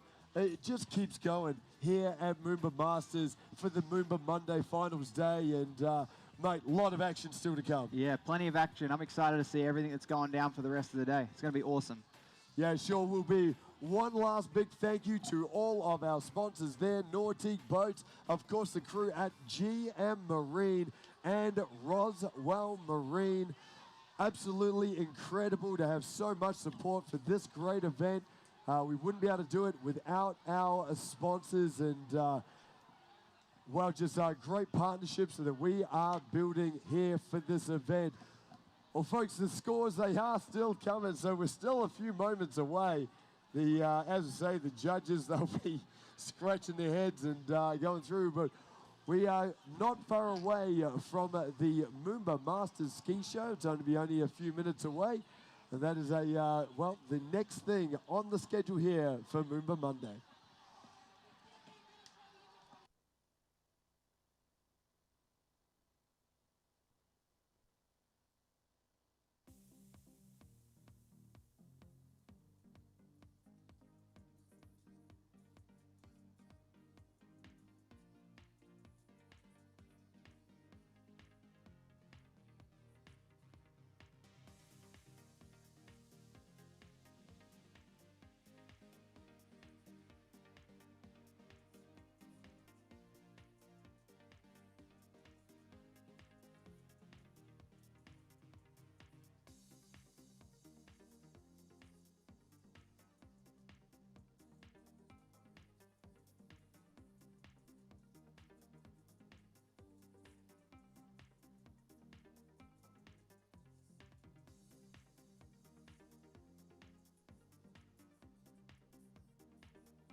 All right, well, ladies and gentlemen, boys and girls, before we get on with the IWWF Show Ski team, we're going to bring to you, we're going to have a bit of a chat to Tony Brower from GM. Tony, come in here. We're up here with this beautiful PCM Marinized engine with that base block GM. How does it feel to be a part of such a big event, Tony? I tell you what, it's been an outstanding weekend. The MOOMBA is just it's something so special here, really is. Had a chance to be part of the parade, another great event. And the athletes on the water, today's the day, right? Today is the day where it all shines, and they're just outstanding today. We talk about this this GM engine and how it is the same GM engine. It gets taken over to PCM. We'll have a chat to Trey in a minute. How does it go? How does it feel from a GM perspective to know that these engines are tested, they're proven, not only for trucks and industrial applications, but also for our boats, of course, our Nautiques? Yeah, I tell you what, the legacy for GM, you know, and to have our engines out there in the market, especially powering these boats, is just outstanding. You see the truck right here, the ZR2, right? That has the 6.2 liter in it, which is this base engine. It's the 6.2 liter. It is the ZZ6 known for PCM. They take our base engine, of course. Our trucks and our engines, we're testing and we're validating. We're putting them through all the cycles of thermal and shake that we do for cars and trucks to make them withstand, right? I mean, these are the most durable in the business. And then when we get into the marine space, right, we just take that a step forward. You know, we do the marinization with PCM. We do additional validation, calibration, qualification, and get them ready to go. So it's quite the project. But you know, year and a half to 2 years of development. But when they're ready, they're ready. I got a chance to come up to Detroit to the factory. It was an amazing experience to be able to feel how these engines get developed and tested. They go from being super cold to super hot just to make sure that those base block engines are right for every single application. Absolutely, yeah. So we do the thermal testing you're referring to there. I mean, we put them on ice and then we put them through hell. So they go very cold and they go very hot, and we thermally watch all of that, making sure the cycle's right, making sure how they handle is properly prepared. And it's even more so when we talking about putting them on the water here. Same thing with the PCM team, right? They're working it for salt and the corrosions in the blocks, how they get managed. So you know, thermal cycle, shake, vibration, longevity, oil flow. I mean, we do the you saw the tilt ramps that we had on there, the vertical G's that we pull on the boats. Same thing climbing hills. We want to make sure oil flow is right. So it's pretty extensive. Well, from us at the MOOMBA Masters, without your support and GM Marine support, we thank you very much for all you do, not only for this tournament, but also for the Masters and for putting these engines into our boats. It's fantastic, Tony. Thank you very much. It's certainly our pleasure. GM Marine's here. We enjoy being here. Matter of fact, we signed a 5-year extension this year, so we're going to be at MOOMBA for some time to come. So we're looking forward to continuing to grow here in the market and working with the team. Thank you very much. Well, we always like that. Trey coming in. Your first time, I think, to MOOMBA, is it?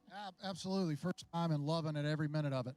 And so, from a PCM perspective, you take that base block GM engine and you marinize it, and you make it suitable for those water applications in the boats. How does that process happen? So once you take that base block from GM, how does that then become into that Nautique? Yeah, so there's a lot of development that goes into the catalyst exhaust system, a lot of the proprietary pieces that we do, fuel systems, the raw water system to feed the coolant to the engine.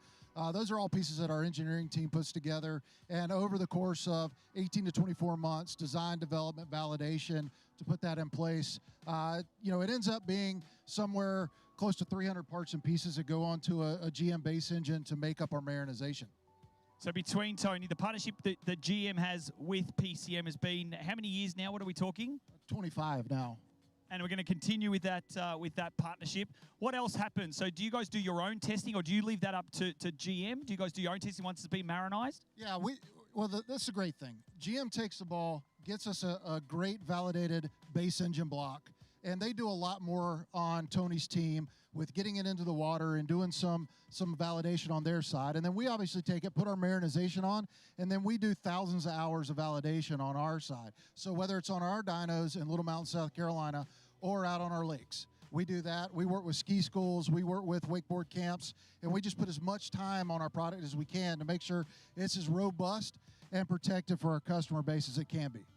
For you, for a first time at MOOMBA, how good is it? How good is seeing so many people around, checking out the engines? If you haven't already done so, come up here to where the two big Nautiques are. Check out the engine. Come and talk to the guys. How good is it to be a part of this this MOOMBA festival? It's amazing. You know, over the years, a lot of folks, partners of ours with Nautique, have told me about MOOMBA and how big it is and the people.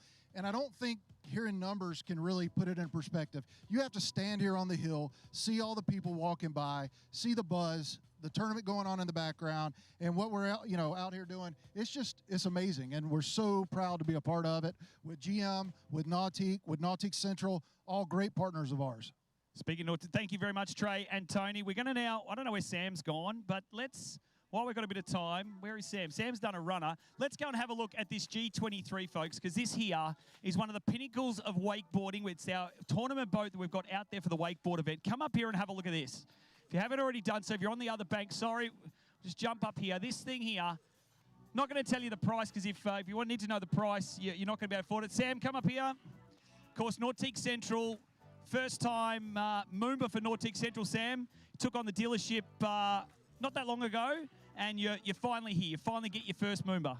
That's right. First as an exhibitor. This is probably my 10th MOOMBA I've attended. But yeah, it's great to bring these boats along and put them on display and show them to everyone that's keen to have a look. We might jump around the other side because I'm not quite sure if the microphone can work on this way, but we'll jump over here, Sam. Tell the folks at home, with the G23, this is the pinnacle of towed water sports here, as I was talking to Greg Malone earlier. What have we got right here? That's right, Jared. So this is Nautique's flagship model. It's 2025 G23. It's the same model of boat as what they're towing the men's and women's wakeboarding with, and it's the best on the water. And of course, with this here, you can customize all of these different colors, all your different options. So that's right. We can custom build anyone a boat, and they can pick colors and options, and they can design everything down to the color of the stitching. And if you want, if the G23 or you're not a big wakeboarder and you don't want that, what's kind of the next step down? Do we go over and quickly maybe have a look at what's over here? We'll go over towards this. This is a GS22, is that right? That's right, Jared. So the GS22 is currently our best seller. It's a really good crossover for anyone willing to get out the back and have a social ski. Plus, it surfs really well as well. So over here, as you can see, is this GS22. Not quite sure if the microphone will work this far. I'll have to try and point it back towards the crowd. But yeah, it's a gold medal flag. This one's sold. This one's still for sale. So if you like gold and you're into your skiing or your wakeboarding, come on up and check it out. A great opportunity to come up and check out the Nautique products. And so we might move back over here so the microphone can work. But Sam, where can people go? I know Nautique Central, they've opened up. They've got Queensland. We've got New South Wales. Here in Victoria, where do the people go if they want to get into or see the products that Nautique has on offer? So we're set up in Brayside, which is on the east. About half an hour from this site here, 10 minutes from Patterson Lakes, where we do all our water testing. We've also had the opportunity to go out to the Murray and Eildon. The great thing about Victoria is there's so many locations where you can go and enjoy these great water sports. And of course, we've got the Nautique owners gathering down there, the Nautique Hour of Power. We've got if you're a Nautique owner, go down there. I think there's some ice creams and maybe a little bit of food left over. That's right, Jared. So one of the great things that I've experienced this weekend is meeting Nautique owners from all over the world. I've met owners from Great Britain, Italy, of course, New Zealand. There's plenty of them here. Yeah, hearing about the boats that they've got, and a lot of them aren't just here for MOOMBA, they're here for F1 as well, and this is just a fringe benefit of being in Melbourne this weekend. Well, mate, it's a pleasure having you on board here with Nautique. Let's grow the brand. Let's make people aware of these absolutely amazing boats and everything on offer. Where have they got to go if they want to check out any of the Nautique product? Go to nautique.com or nautiquecentral.com.au. Love to and reach out to the team, and yeah, we'd love to meet you. Well, mate, it's been a pleasure. Thank you very much, guys. We're going to hand you guys over now to the IWWF Show Ski team. I'm going to kick things off with our show skiing.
Good afternoon, ladies and gentlemen. My name's Celeste and we are the IWWF Ski Show team. We're very excited for our show this afternoon, and if you look down towards the Swan Street Bridge, you will see our first act is underway. We have our barefooters. That's right, no skis, just their bare feet, going at about 75 kilometres an hour, so give them a huge round of applause as they come past.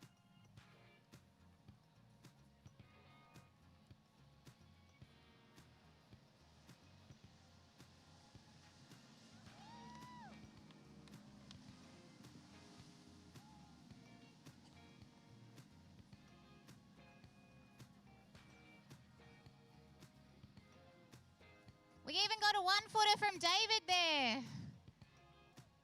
So this particular act, as you can imagine, is not for the faint of heart. It's fast, and if they stack, it is big. But our 4 boys made it down the end, and one of our members is just 14 who finished at the end. So the boats are going to turn around. One's going to pick up the skiers, and the other one's going to come back and set up for our second act.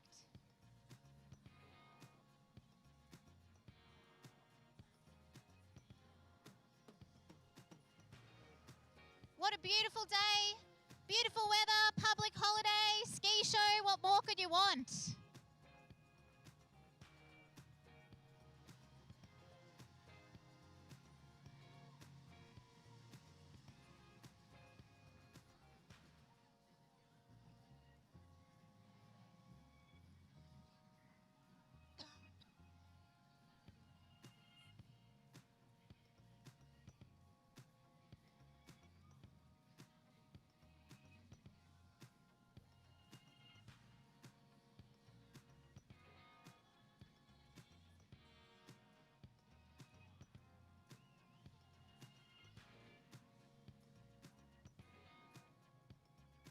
All right, if you look towards the dock, our next act is getting set up.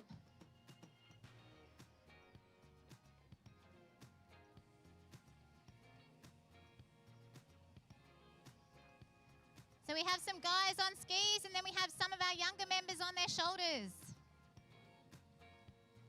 And they're off.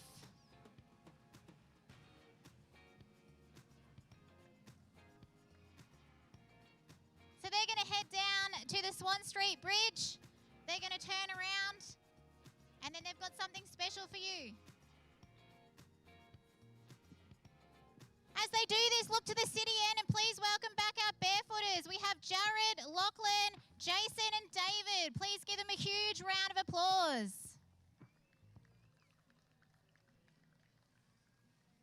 And the reason that they go so fast in barefoot is we need the water to be really hard under their feet so they don't sink through the water.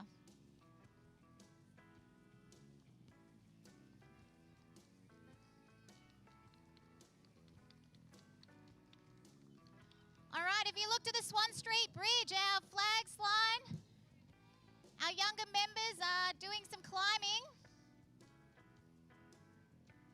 And we have our 2-1 pyramids coming down. Give them a huge cheer as they come past.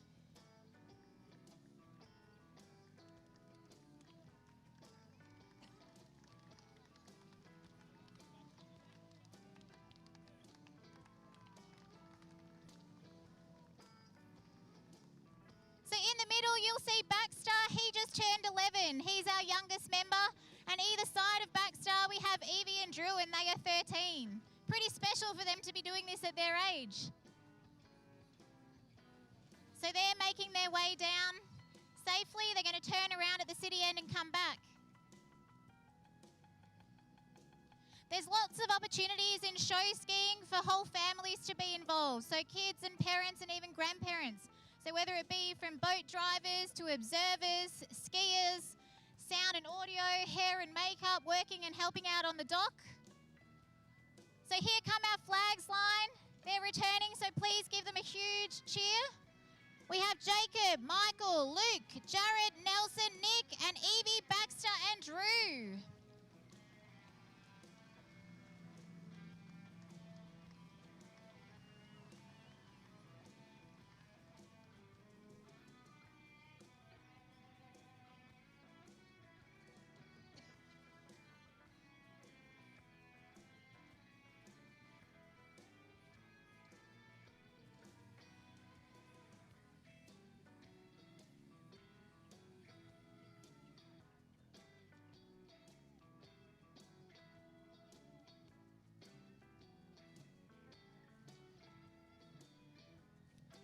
the dock, we have our beautiful ballet line.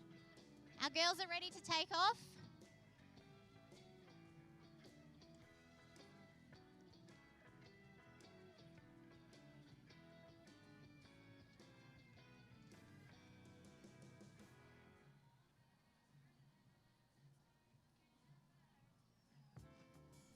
And there they go.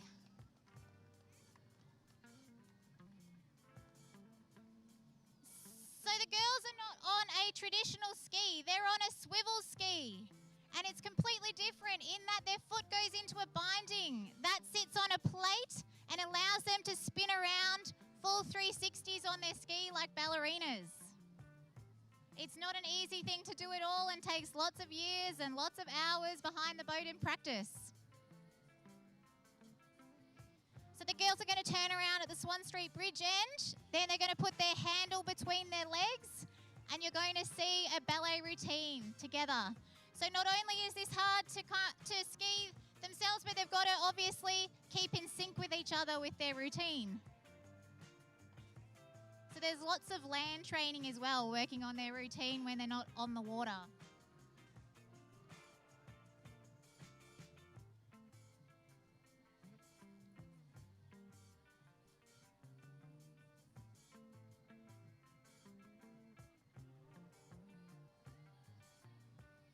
All right, our girls are getting ready. When they come past, please give them a huge round of applause.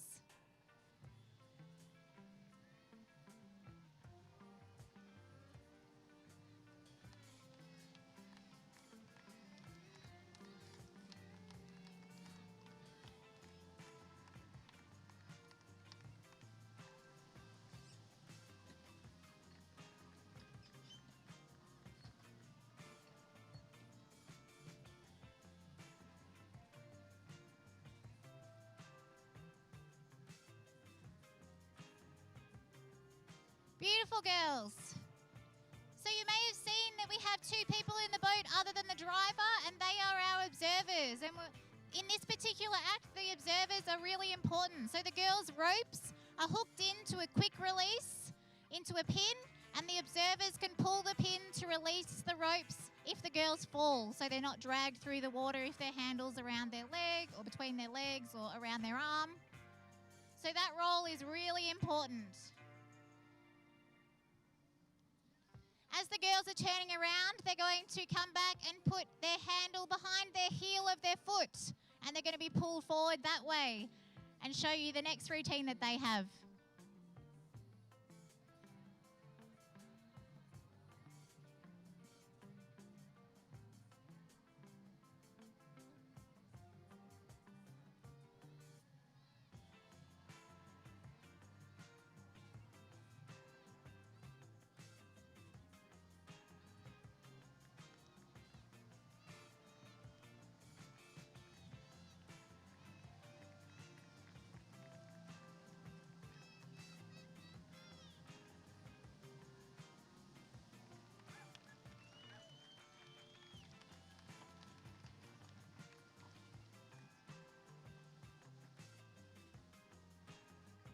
So as you may have heard, there's lots of communication between the girls in terms of calling and getting their routine in sync while they're on the water.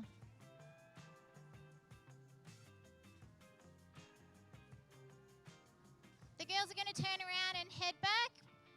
But if you happen to be around later this evening, we have a couple of shows early evening. We've got some awesome things in store, some different things to today. So definitely come down and check us out this evening as well. While they're turning around, I'd also like to thank the VWSA for putting on this event. It's an absolute privilege to ski here. We had 10 shows in total, and it's such a privilege to do so and also show you all of our hard work.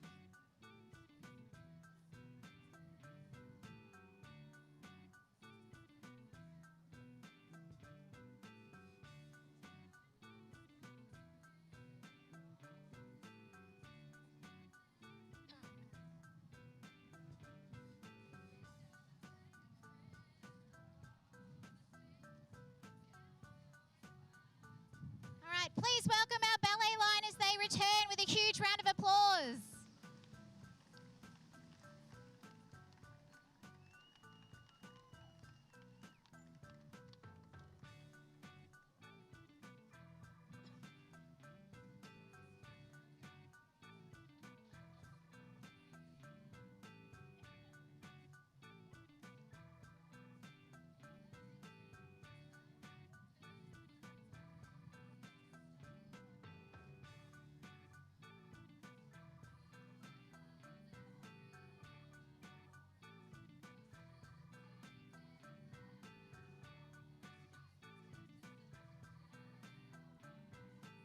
All right, now we're moving from beauty and grace to high speed exhilaration and full throttle with our around the boat or ATB.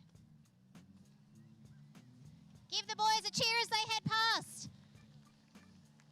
So watch closely as the driver gives the signal and he'll turn and the boys will go right around the boat. There it is.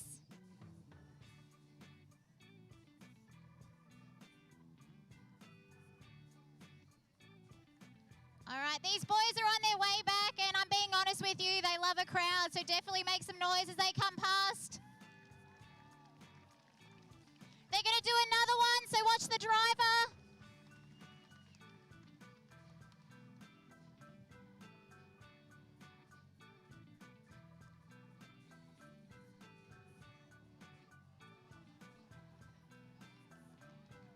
Yeah.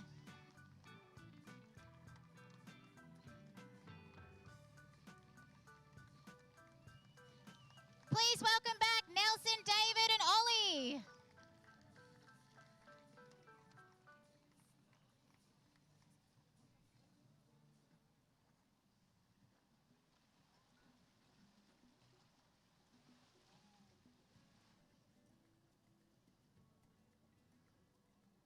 How good do our two beautiful Nautique boats look out on the water with their GM engines? Which colour do you like?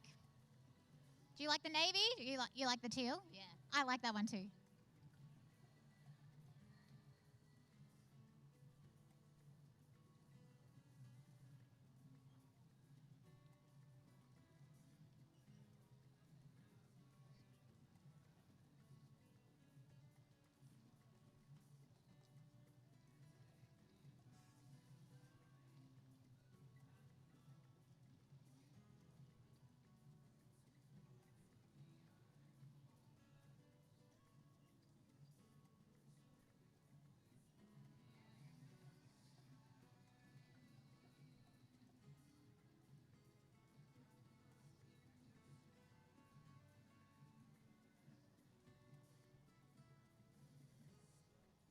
All right, our next act is getting ready on the dock.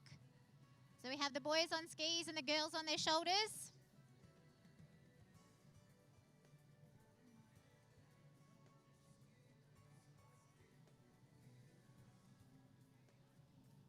And they're off.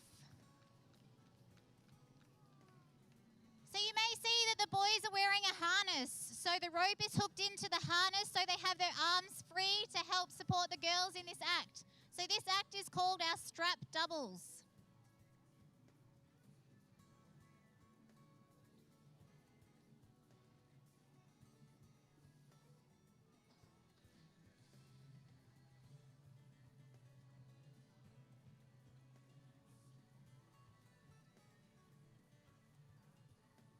So they're just turning around at the Swan Street Bridge end, and they've got some pretty special stuff to show you on the way back. We have Evie and Drew out there who are both 13 years old.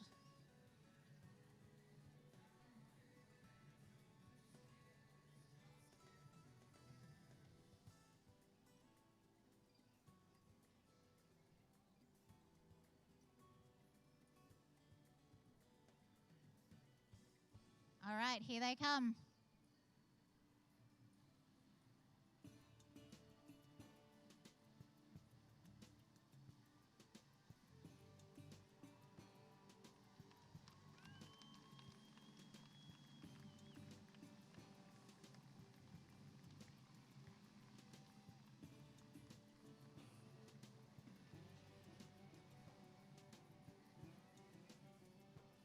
Stunning, isn't it?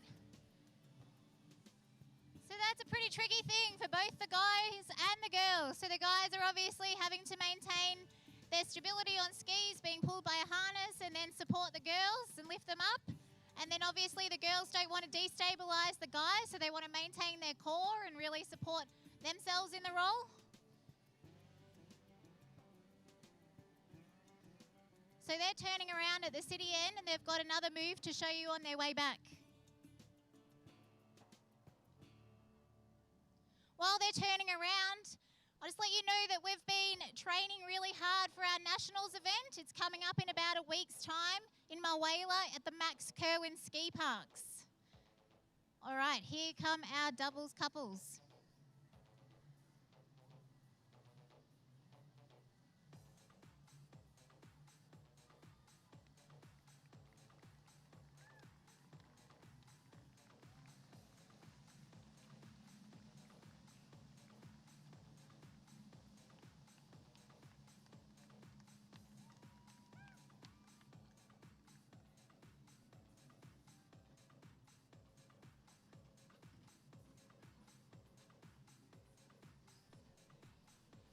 So in a week's time, we'll be at Max Kerwin Ski Parks in Mulwala, and we'll be competing against the best of the best in the country in show skiing. So what we do is show skiing. So as you can see, there's a broad range of different things. So there's fast pace, there's ballet, there's a lot of strength acts, there's climbing acts. So if that interests you, definitely look up Southern Waters Ski Show Team on Facebook or Instagram and give them a like. You can see what's happening, and perhaps you may even have a try at one point.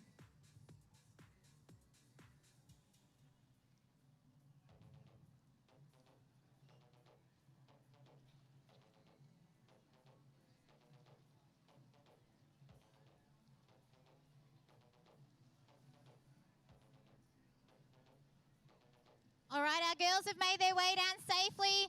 Please welcome our doubles couples back in. So we have Jacob and Jared and Evie and Drew.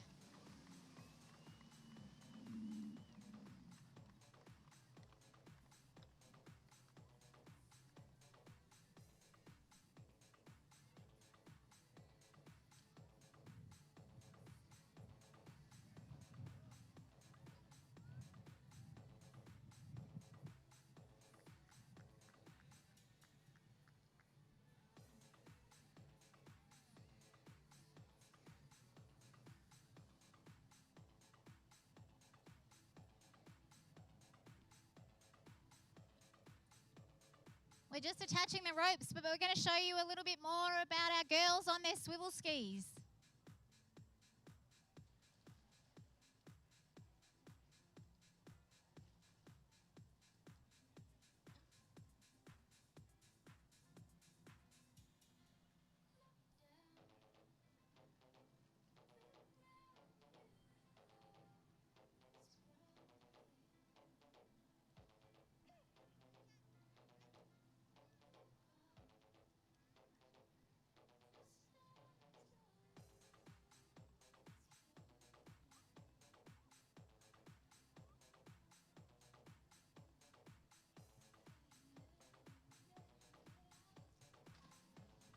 And they're off.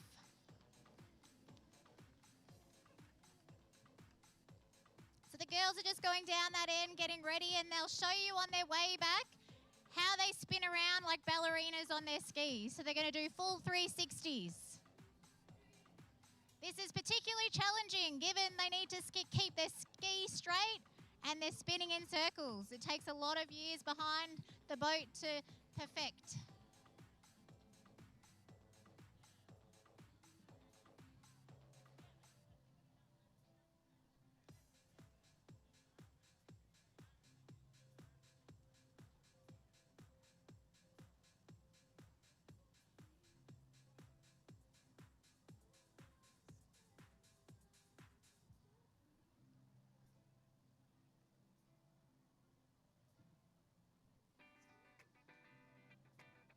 So they're on their way back, and when you do see them do some spins like ballerinas, definitely let them know you think it was awesome.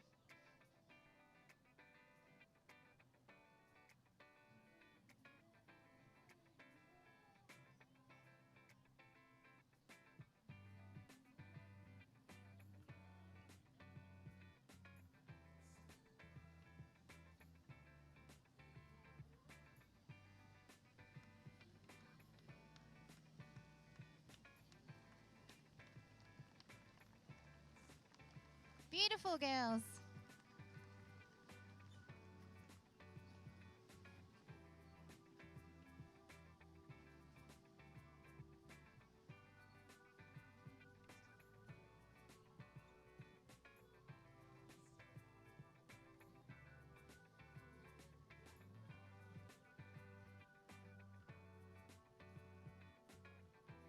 I know they all look professional out there, but they actually all are amateur skiers out there, so they're doing an amazing job.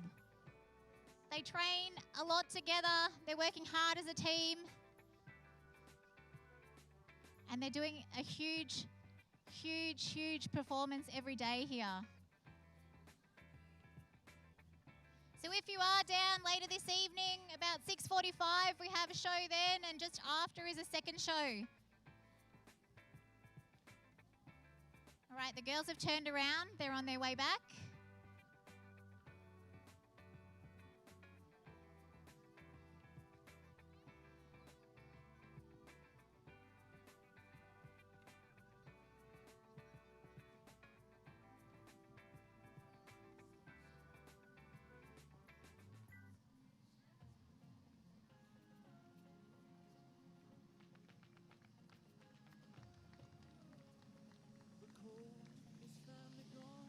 Give our 360 line a huge round of applause as they come back in.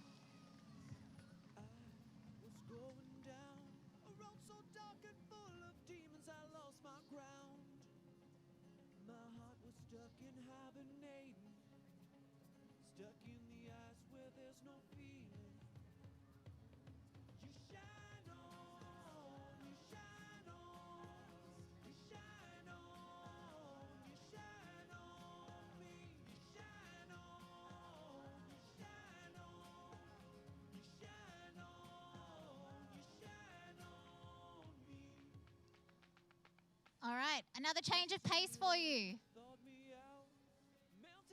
We have David heading out, and he's going to go over the jump. Give him a cheer as he goes past.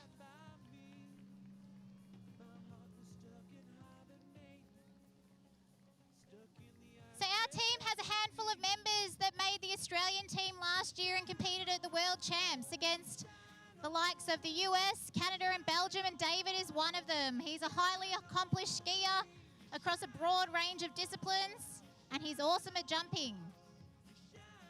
And yesterday he had huge fans on the other side of the river. So I hope you guys are going to cheer on him over there.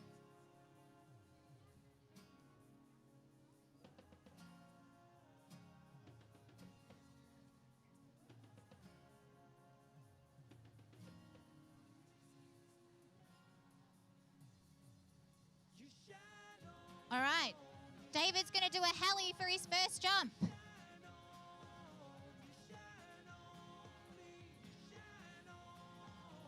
Yeah.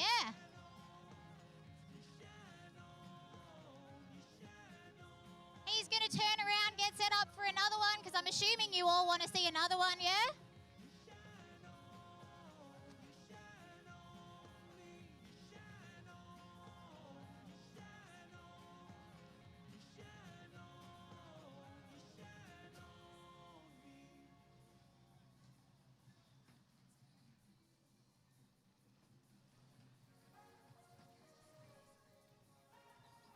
So while they're turning around, once again, I'd like to thank the City of Melbourne and the VWSA who put on this event. It is so special for us to be here. We're very, very lucky.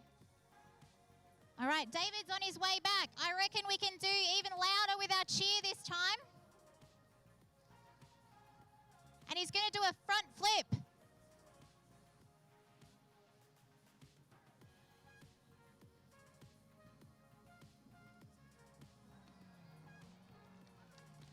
Awesome.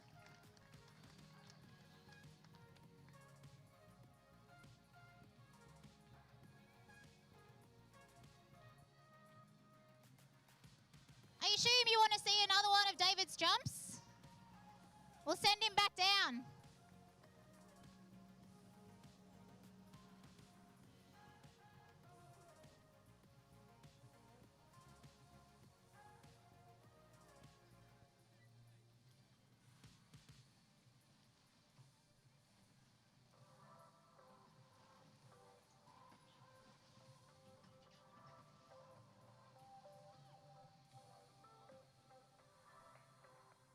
While he's heading down the city end, we're going to take off our final act from this dock. So if you look, there's quite a few people there. We've got something special for our final act for this show.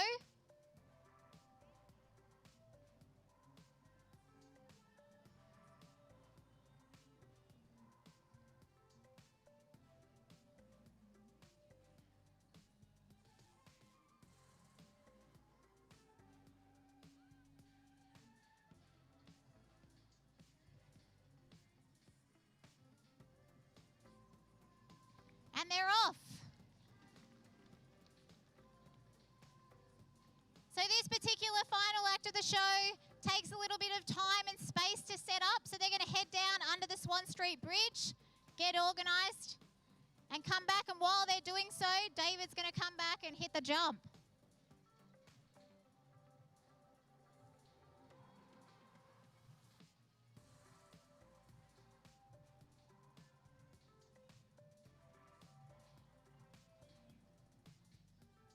So the final act that's getting set up involves some climbing, and we actually practice this in the pool. So we have pool training where the team practice that together so they get it right before we take it behind the boat. All right, David's on his way up. This is going to be David's final jump for this show, so definitely give a huge round of applause. He's going to do another front.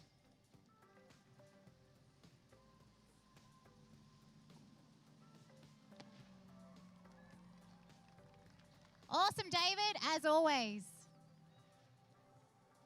So they're just going to bring David in. So when he comes into the dock, definitely give him a huge cheer as he makes it in.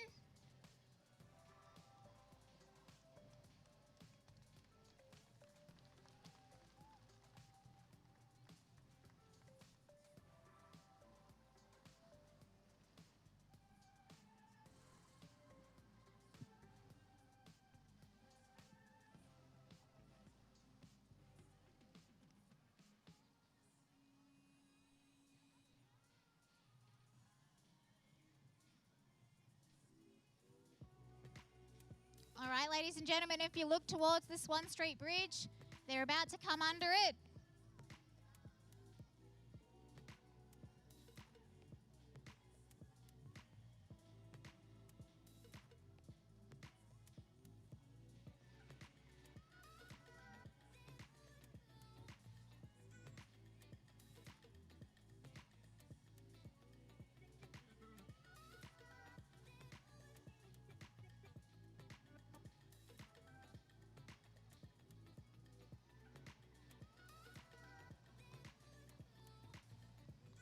Ladies and gentlemen, our three-tier pyramid.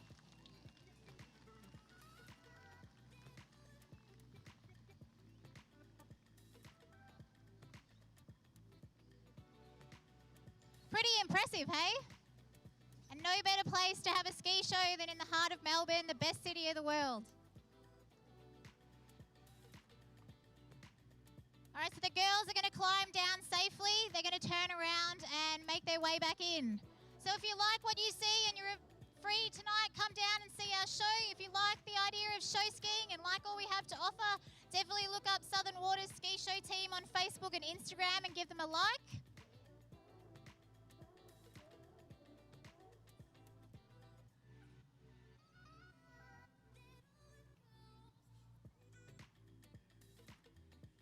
All right, here come our final pyramid.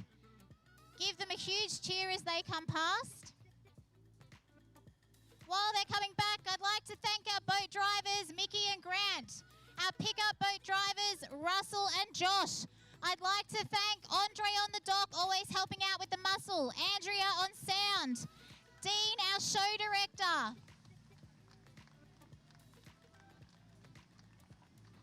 and every skier who's jumped in the boats to play the observer role.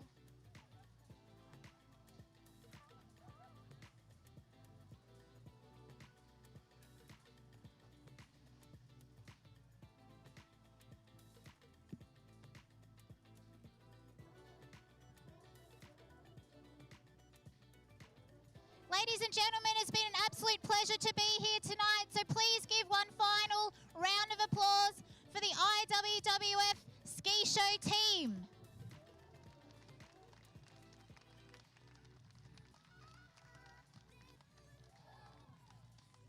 Thank you for having us. We'll see you later on this evening.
All right, well, ladies and gentlemen, boys and girls, we are going to get our course changed into jump, and then we'll be back on with our women's and men's jump event. But joining me up here in the commentary booth is Erica Lang. Erica, early this morning, you were the 2026 Women's Trick Champion.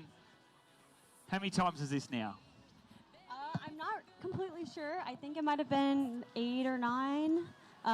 Yeah, so super excited, and yeah, I'm just happy that I was able to go up and back and do a stand-up run, so yeah, very happy with it. Did you feel comfortable enough when you were out there? You looked comfortable, as we said, you had that first pass, you did what we spoke yesterday, you did that first pass.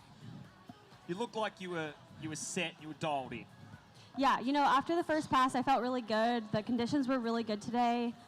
There wasn't much wind or current, so after the first pass, I knew that if I just stayed calm on the toe pass, that I was going to be able to do it. So yeah, felt really good today. Some of the girls put out some big scores. Do you kind of, when you get to each end, can you hear us when we announce the scores down to when you're sitting at the city end? That's where you'll hear the announcement of what the score was. Yeah. So after my hand pass, I knew what the scores were of the other girls, so I kind of used that to decide what I was going to do coming back. I definitely try to listen to you guys to see if I can, it definitely helps me because I do have a couple different variations of runs. So yeah, it definitely helped, and I was able to go with a little bit of an easier one today. So definitely try to keep my ears open. Oh, well, it's well that at least someone's listening to us. How does this set you up? All right, now you're already locked in for the US Masters in May. Of course, Nautique event up there in Callaway Gardens. What else? What's the plan for the rest of 2026? Yeah, so this year, we have the Masters coming up. We have the Swiss Pro Tricks in Orlando in April. We have the Bota Ski Pro-Am in the middle of the summer. And a couple of the the new Nautique series. So one in Canada and in Sacramento as well. So we have a lot of tournaments coming up. So everyone, follow along for sure. And all of the Nautique athletes we've spoken to so far this weekend are all super excited, of course, for the World Series. We're going to have Brian Sullivan up. We're going to talk in the next transit break about that World Series. From an athlete's perspective, I know I asked Regina and who'd have in the boat yesterday? Regina and Neely. It's pretty exciting, isn't it, to have a dedicated World Series from a boat manufacturer to be able to give back to the sport of tournament skiing. Oh yeah, Nautique, it's amazing what they're doing. They're really making a platform for 3-event skiing, and we haven't had a 3-event pro tour in a while, so very excited, and I feel like everybody's going to be pushing the limits. We might even, get some more 3-event skiers out there, just because now it'll be more worth it to do all 3, and the champion will be crowned at the end of it all. So yeah, I think it's going to be a really cool thing to follow along to. Does this mean you slalom beautifully this morning? You've won trick. Can we get you back on the jump skis, maybe? I've thought about it. I have, maybe with this 3-event tour, maybe I'll put the jump skis back on. But I always said if I started running 38 off in slalom, then maybe I would. And I did do that last year for the first time. So, maybe we'll have to see. Maybe I'll be inspired to do it. And outside of water skiing, I know I just heard some news before. I saw a bit of a video of you. You're a pharmaceutical sales rep. You were the third. Is this true? The third best pharmaceutical sales rep, and you got an award only a couple of weeks ago. Yeah, my other job, I guess. Yeah, I do sales for a pharmaceutical company. So, I did win my first corporate award the other day. So, yeah, I guess I'm a sales professional. So, I do that as well as ski. Is a part-time water ski a full-time sales rep, or the other way around? Oh, I don't know. I guess it is a full-time job, so my sales job, but I try to, keep the balance, and having both is really great. I wouldn't want to just do one or the other, so it's great. And you're living in San Diego. Do you most of you skiing in San Diego? I know you ski a little bit with Josh Bryant and a couple of guys up there. Yes. Yeah, so I ski a little bit in the Bay in San Diego. Also, we have our house in Phoenix, Arizona, so I ski there a bit too. Just out on the West Coast, and I ski with a lot of people and train at different sites. And so, in preparation for Masters, will you just go back home and ski at home, or will you head over to Orlando and do the Swiss Pro Tricks and then stay there and train before Masters? No, I'll be home. I'll be on the West Coast training in California and Arizona. I don't spend as much time in Orlando anymore just because I have I work and full-time job, and I went to college in Orlando, so I used to be there full-time, but now I just go there for some tournaments, but mainly on the West Coast these days. I know you're not really a jumper. You look down this girls list. Who do you think's going to win? Oh, wow. All those girls definitely have they all have potential to have a big score today. I don't know. I think I think Brittany Greenwood. I think I'm gonna have to go with her. I think she's the reigning champion, and I think she's been jumping really well this weekend. And then the boys? The boys. You know what? Maybe I think either Ryan Dodd or Joel Poland. Okay, Joel might be able to come back. Yeah. Well, we hope so. We hope that Joel can put on a score. So we're just going to remap this, the jump course. I think we're only a couple of minutes away. Erica, it's been a pleasure having you up here and talking to you over the weekend, as we have with all of our Nautique athletes. Congratulations on being another MOOMBA Masters title. Ladies and gentlemen, please put your hands together, please, for Erica Lang, your 2026 Women's Trick Champion here at the MOOMBA Masters. Thank you very much for joining us. And we'll be back very shortly with the women's jump event. We'll crown ourselves 2 more MOOMBA champions. Thank you.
Okay, ladies and gentlemen, water ski fans, here, both here on the Yarra River in Melbourne and around the world watching the webcast.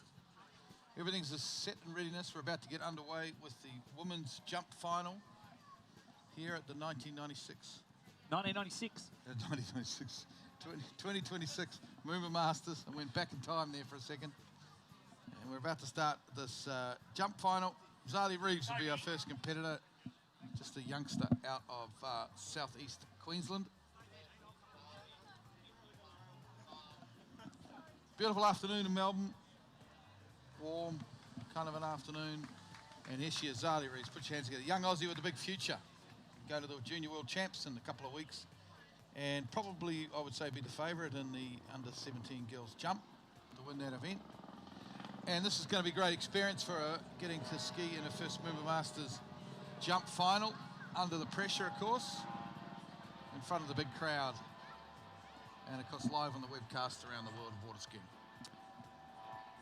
Zali, of course, was a higher seed than in this, but because she's jumping at the lower rampart, she's jumping off a 5-foot ramp, 51K's 5-foot ramp. She is out first. 3 Aussies to kick things off. Then we go to the internationals. We go USA, USA, USA. And of course, will be Regina Jaquist, who jumped 49.3. Sasha Danishevskaya of the USA with 50.6. And then your top seed with a jump of 52.8 or 173 feet was Brittany Greenwood-Wharton, who will be looking to take it back-to-back as well. We've already seen a back-to-back from Erica. See a back-to-back from Charlie. Can Brittany do a back-to-back as well? Yeah, that's a good point. It's the day for defending champions so far in terms of winning events. Here she comes down, Zali Reeves, jumped well. 45.7, I think it was, in the qualifying round. 45.6. And here we go, 5 foot 51K. Is a reasonably late cut to start. Good speed, good lift off the top. There she goes, jump number 1. It's a solid opening effort from Zali Reeves. Yeah, getting herself right dialed in. That's going to be pushing up around that personal best too, around that 44, maybe 44, 45 metres. She's got a lot of aggression against that ramp, and we saw not only her brother doing a PB in the junior comps, she's gone, and then she's broken her PB. Taj still has now the advantage. It's only about 30 centimetres difference between the two of them in personal bests, and we will get the distance for you. See if our splash eye screen's working. Currently says 33.3, but it's definitely not that. Zali Reeves. Those of you who are just joining us, you're not quite sure how jump skiing works. It's quite simple. No style points, nothing other than distance. The faster you can hit the ramp, the more angle you can get, the more lift you're going to get off the ramp, the further you are going to go, and it is all about how far you can get over our GM Marine jump ramp. Glenn, it's that simple, isn't it? Simple rules, yep. Obviously, you've got to land, got to ride away, got to ski away, but yeah, it's all about distance, no form points. You get three different approaches to it, 3 chances at it to go as far as you possibly can. 44.6 opening jump for Zali here at the MOOMBA Masters. Just a youngster, of course. She's off the 51K and 1.5 metre ramp. The rest of the field will be off 1.65 and so the higher ramp, and most of them, I think, if not all of them, in fact, will be off 54K. Yeah. So Zali still jumping at the junior speed and junior ramp height. Here she comes, Jared. Yeah, jump number 2, of course, 3 approaches. She'll have at the jump ramp. Jumps out wide, launches across now towards the Alexander Park Garden side. Let's see, gets to the GM Tower, now looking and eyeing off the jump ramp, edging, got good lift, got load. Not going to be as far, though, there on jump 2, and unfortunately going down. There's Zali Reeves. Gives us the wave to say she's okay, but has lost both skis. Usually, we saw Doreen Llewellyn do that last night. A very similar crash on the landing. Let's have a look back here on Glenn and see what we can see on the replay. Great jump. Yeah, the skis maybe landed a little bit spread apart. So she'll put her skis back on. I don't think it was as far, Jared, though, like you said. No. I think her first will remain her best. 44.6 on her opener. To give everyone who's on the banks here a bit of an idea, the red buoy on the other side that's near the drain is 50 metres. The green one is 60 and the blue one is 70. As we go through not only the women's, when we get down to the men's, Ryan Dodd jumped in the preliminary round 69.9 metres. So right up near that blue buoy out there.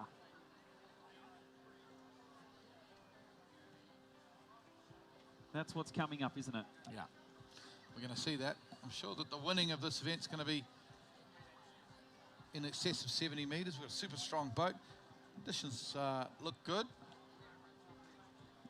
Haven't actually got a headwind at the moment, but you kind of feel like it's going to turn that way. Let's see the predictions on Willy weather at the moment is that we're kind of heading to sort of a north-northwest, but the next sort of half an hour should flip around to that southwesterly breeze, and that is then going to come straight down the arrow and give our skiers a headwind. But Zali's just going to retrieve her ski, and we'll get her on the back of that ski nautique, and we'll bring her back for jump number 3. And we'll go to Christy Appleton from Australia, Sadie Ferguson. 3 Aussies fired up and ready to go.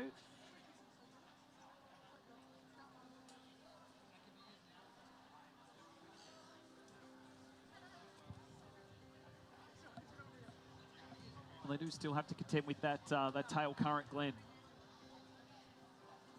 So the water starting to come back in up to heading up towards high tide.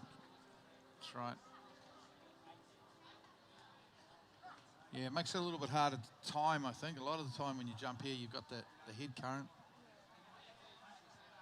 But, yep, everything's set here for a great jump final. Zali just putting her skis back on as we look forward to what should be a cracking afternoon. Great viewing times. I know back home in New Zealand it's just a little bit after 5 p.m. on a Monday afternoon. As people will be getting home from work and settling in for the evening. Even in the United States, I think on the western seaboard, California will be just after 8 p.m. on a Sunday evening. A little bit later in Florida, but still there'll be plenty up and watching. And of course in Europe, you're probably just sort of about to get out of bed and turn on and watch these jump finals. It's funny, isn't it? You think about what time we start here in the morning, especially for the juniors. We start at 7 a.m., not finish till 10, so people can go to work, go to sleep, wake up, and still watch into the end of the telecast if you're over in the States and wherever you are watching around the world. Welcome. Yeah, a lot of live watches, but you don't actually have, because it's all YouTube. So it's all archived, you can always go so back you can and watch it later. Yeah, exactly.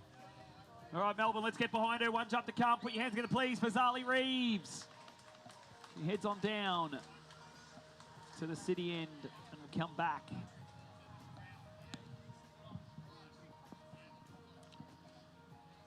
One final jump, Glenn.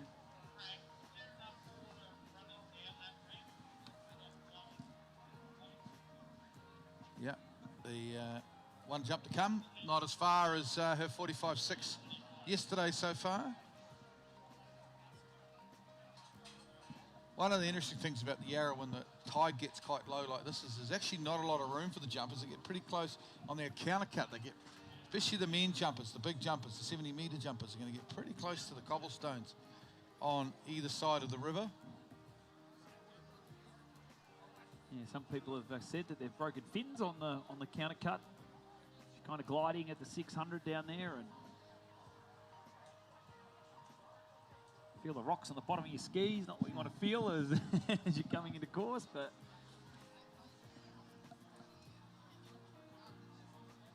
Data course Scott down there on the dock. He's going to be coaching for a couple of these athletes. The nerves with the parents at this sort of level when you're here at a MOOMBA Masters final start to build. It's a lot of weight on a lot of pressure on a 16-year-old Glenn, but here she comes. Zali Reeves, jump 3. Yep, let's see if she can't get it together here. Get one up around 46 or 47 metres would be sensational for this junior jumper out of southeast Queensland. Jump number 3. Big kick off the top. Lovely lift. Oh, she's not going to ride it away, though, I don't think. That's a funny landing. Kind of got herself caught over the front of the ski there on the landing. little bit of what happened on jump 2 as well. Very similar sort of landings. But, yeah, let's get our hands together, Melbourne, for Zali Reeves, your first skier here in this final. 16 years of age and being up there with the best in the world. 44.1. Which what would have been. Of course, you must, got to be able to ski it away.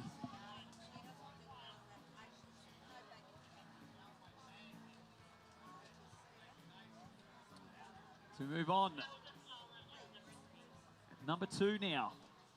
Christy Appleton. She has been a junior MOOMBA Masters jump champion. She's been a US Masters jump champion.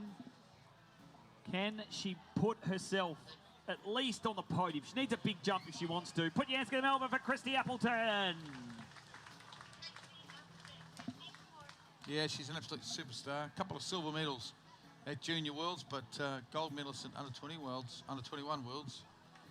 And as you say, she's been US Masters Junior Champion, Junior MOOMBA Champion. Ramp going up, just to put her ramp up, I think, in the last couple of months to 1.65, starting to get used to it.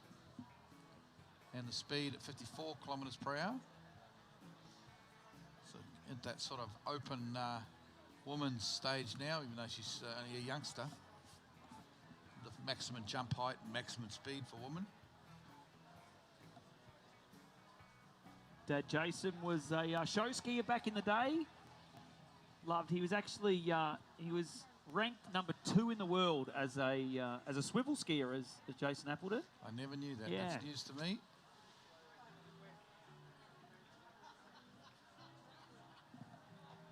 Didn't actually realise men did swivel skiing, Jared. Oh, it's Jason. So. Okay.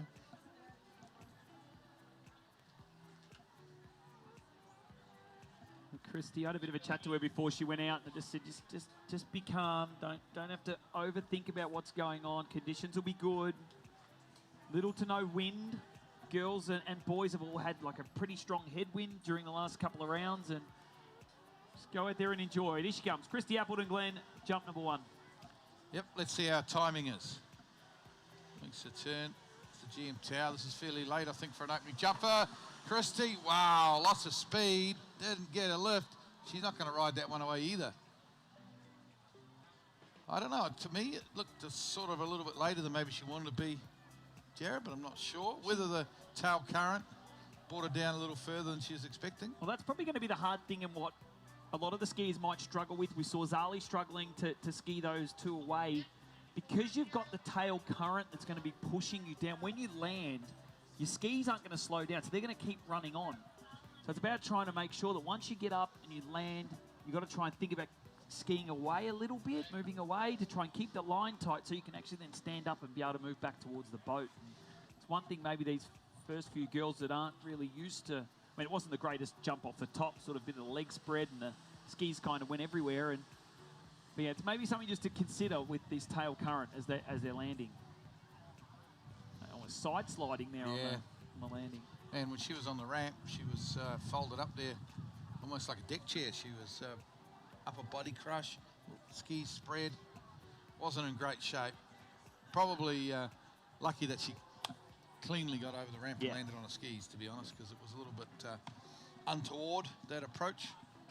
I wonder if you should just back it up a little bit off the 600-foot ball here. Jared, down there at the city end, just maybe go a fraction earlier. I think that after jumping all week with that headwind, as you say, things are just a little bit different out there. Timing is off.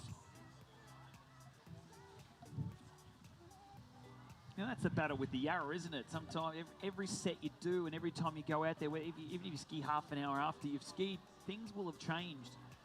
Tides would have changed, the height of the river's changed. And it's about who can adapt to the conditions. Here she comes, Christy Appleton, 54 Ks. She'll hit that ramp at about 100 kilometres per hour, and it's all about trying to keep herself, everything locked in, isn't it? You don't want to have nice relaxed arms, but you want to keep that core engaged, so then you can sort of stand up like pushing out of a chair and getting up over those jump skis. And Here she comes. This looks like a more conservative approach here. Christy Appleton, good drive into the back. Oh! Oh, it's a nasty crash for Christy there. Oh, that's not what we want to see, Jared. Out the back, similar to the under-21 round one, of course, if you remember that. She's pushing pretty hard out there, Jared, and she's gone out the back and landed. That's one of those ones that wins you pretty bad, and I'm sure that the boat crew and everything are getting to it.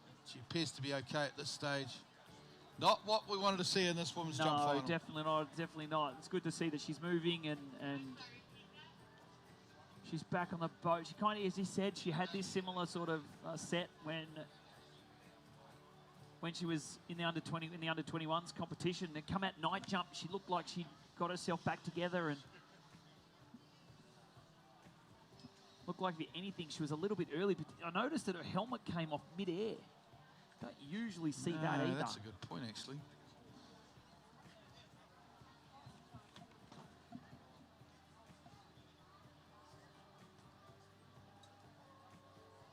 Mind you, she was upside down, I guess. So yeah. You don't often test your helmet upside down.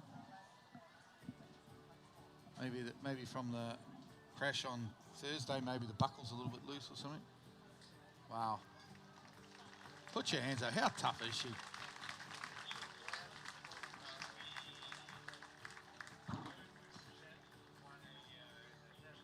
That's a pretty hard crash there from Christy. Wow. Got to think too, Glenn, that we've gone through juniors on Thursday, Friday. Everyone skied. Christy in particular. You look at what some of these juniors have been able to do. They trick slalom and jump for Christy.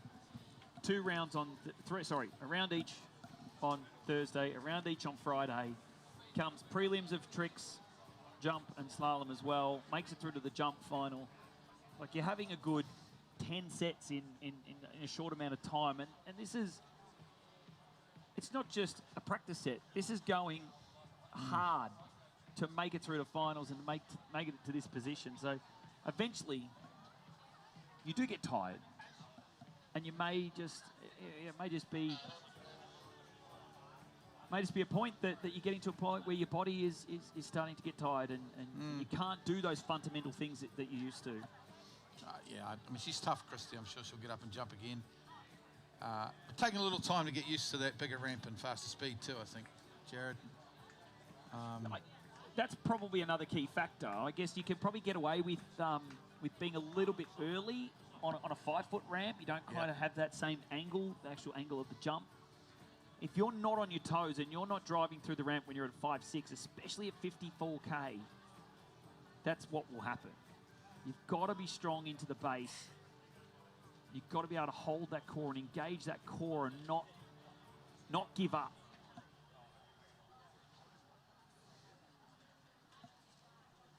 No, she's tough. The medical team will check her out. But I mean, most of us, if we had a crash like that, we would have swum over to those rocks and crawled up onto the grass there and kind of just lay there and tell everyone to go away. And there's no way we get our jump skis on again. But Christy's got a job to do here, I'm sure. As long as she gets cleared by the medical people and she's fit to go again, she'll want to get out there and jump. This is the MOOMBA Masters jump final. And she's going to want to get a good score on the board. Yeah, she'll go through the IWWF concussion protocol, which it looks like she has. Just going to hear from Jeff whether she's passed that.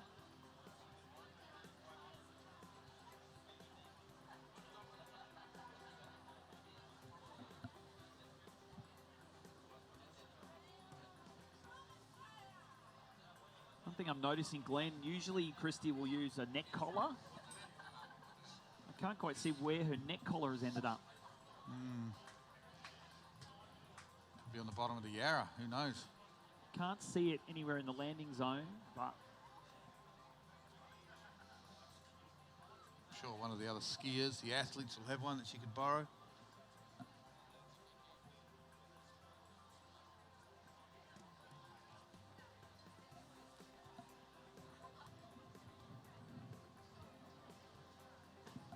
and everyone's pointing out there to see if there's something that they can see, but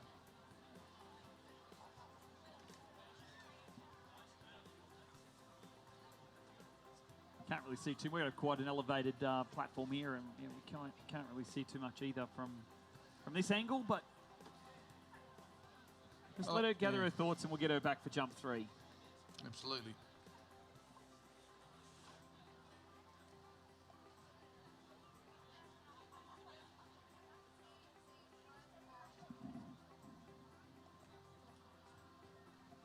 Quite sure which way the towboat's gone. Is it?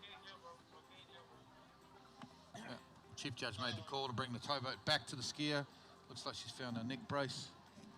And the helmet goes on, and Christy Appleton with some coaching here, of course, from a wonderful coach, Scotty Reeves down there on the start dock, just talking her through it.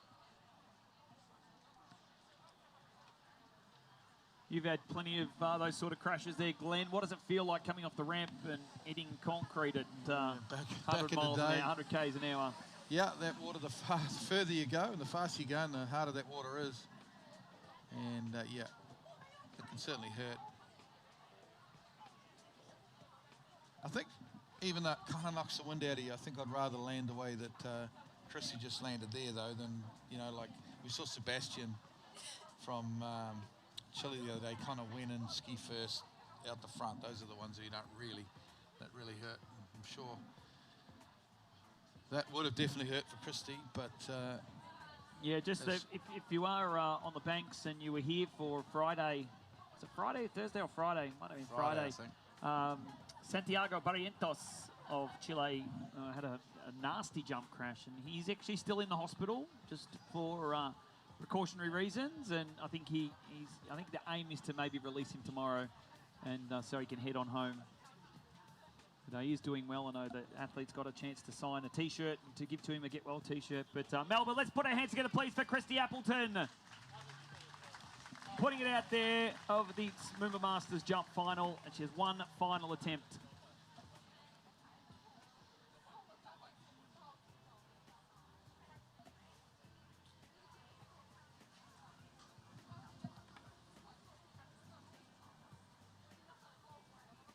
Starting a few minutes ahead of schedule. We're probably now caught back up to where we would be starting this round, but Zali Reeves currently in the lead. She's at a 44.6. Still yet to put a score on the boards, Christy Appleton, and then we'll have 4 more skiers. Sadie Ferguson, Australia, Regina Jaquist from the USA, Sasha Danishevskaya of the US as well, and then your defending MOOMBA Masters jump champion, Brittany Greenwood-Wharton, who will be our final competitor there, Glenn. Bit of a reset now, I think. Yeah, a bit of a reset. We started 10 minutes early just in case something might happen. Well, that something's happened. And I'll show we're back on time now, back on schedule.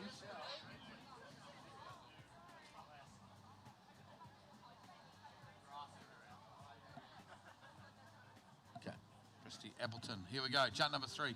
This is one of the hardest things to do in water skiing, of course, is to get back and hit the ramp after a crash.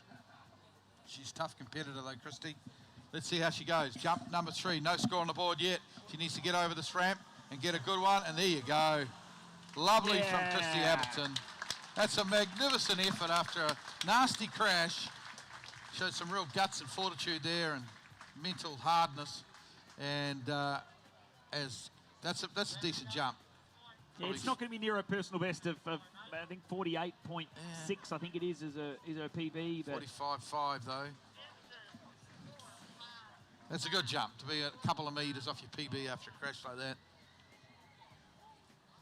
Takes the lead in this jump final.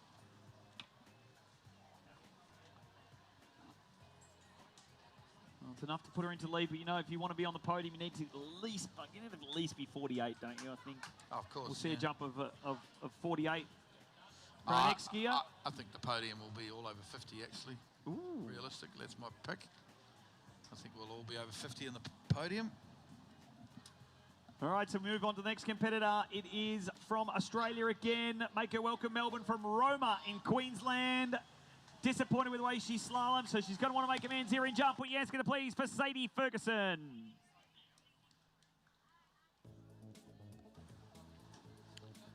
Yep, Sadie Ferguson, of course.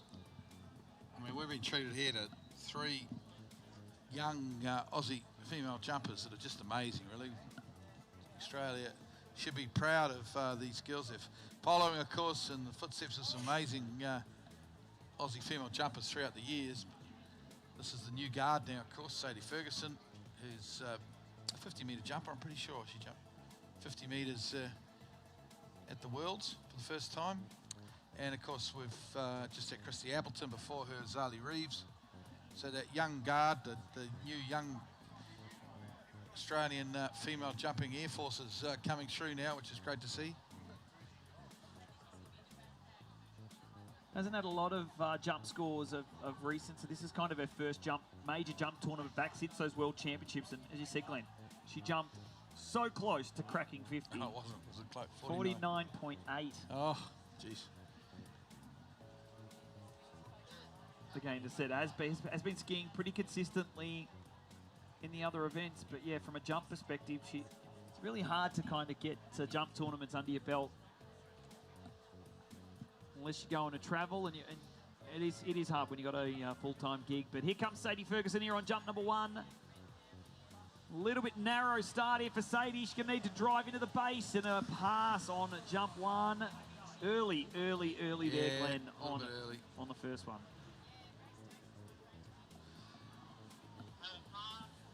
Yeah, you have to wonder whether, she was affected a little bit by Christy's set. I'm not sure, but saw Christy go out, and Christy's first couple of jumps, or first jump particularly, was kind of a late approach, and maybe she thought, I don't want to do that. I want to make sure I'm not too late on my first, but she ended up being too early. So it's so hard to get your timing right here on the Yarra River. Everything's changing all the time. Head currents, tail currents, headwinds. Luckily, no tailwind. It has sort of threatened a little bit to be a tailwind this afternoon, but I don't think it's got to it. Sadie looking across to her coach, who's down there by the GM Marine Tower, just giving her some advice.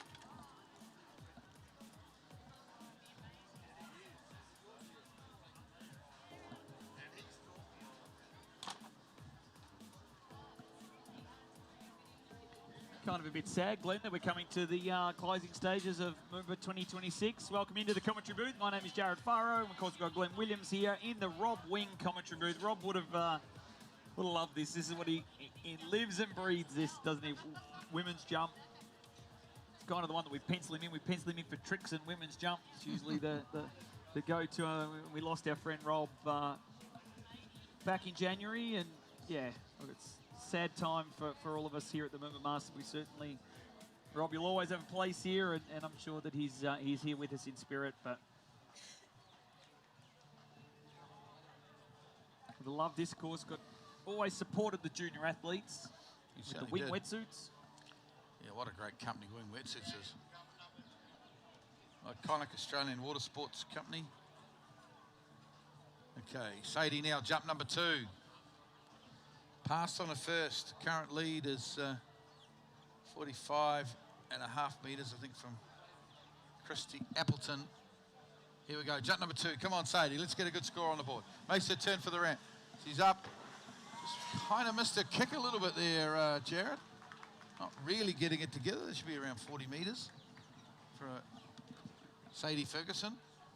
Yeah, disappointing there for Sadie. She looked like she brought it down at the 600 a little bit more, but just got there really, really early. I'm actually surprised she took that jump, Glenn, because I thought she might have passed things, seeing that she looked like she had basically a double take at the ramp. She got there early and then just kind of had to maintain her angle, so she kind of leaned away a little bit more. Usually that's where you start. Yeah, it's usually where you start to see the struggles happen. But yeah, struggling to get her timing out there at the moment, Sadie Ferguson. We watch on the dock. We've got the great Regina Jacquis there warming up on the dock.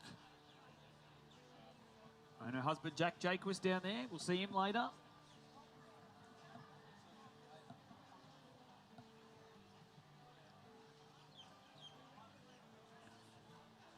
Now, a lot of people tuning in, Glenn, sending well wishes to a lot of the skiers, and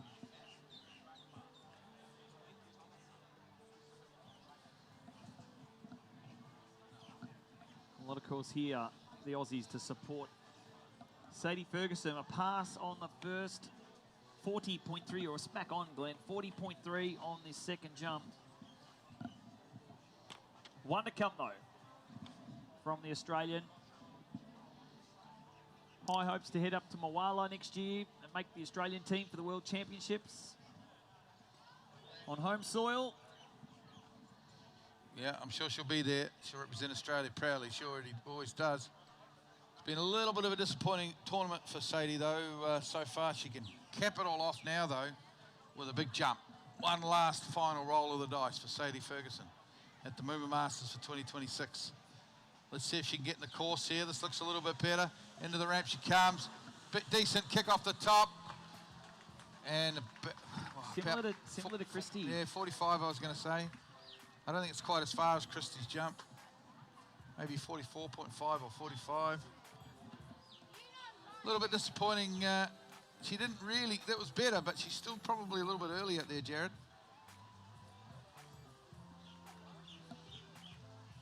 Yeah, distance 45 metres.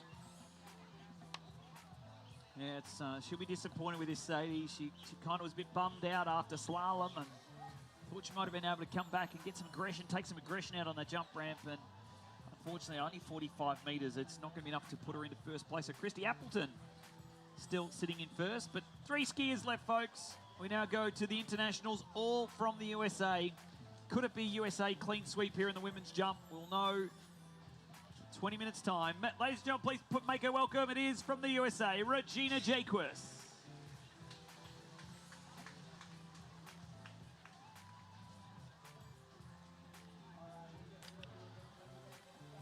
Yeah, Regina, of course, loves the Melbourne crowd.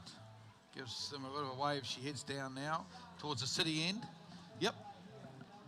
United States Air Force looking for a clean sweep here.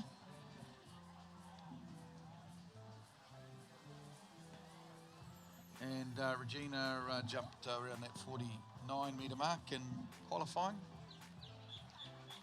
I'm pretty sure we'll see her over 50 here. She's pretty smart and experienced, and she'll build into the set. And I'm pretty sure we'll see her jump 50 in the second round here.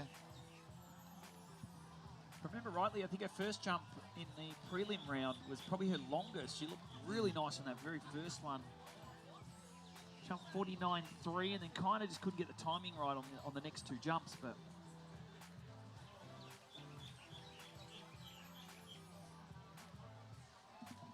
at the moment, the lead score is sitting at 149 feet, 45.5 metres. I'm sure we'll see Regina pass that and jump herself into the lead. But well, she won the slalom earlier on this afternoon in the women's event. Let's see if she can pick up a jump win as well.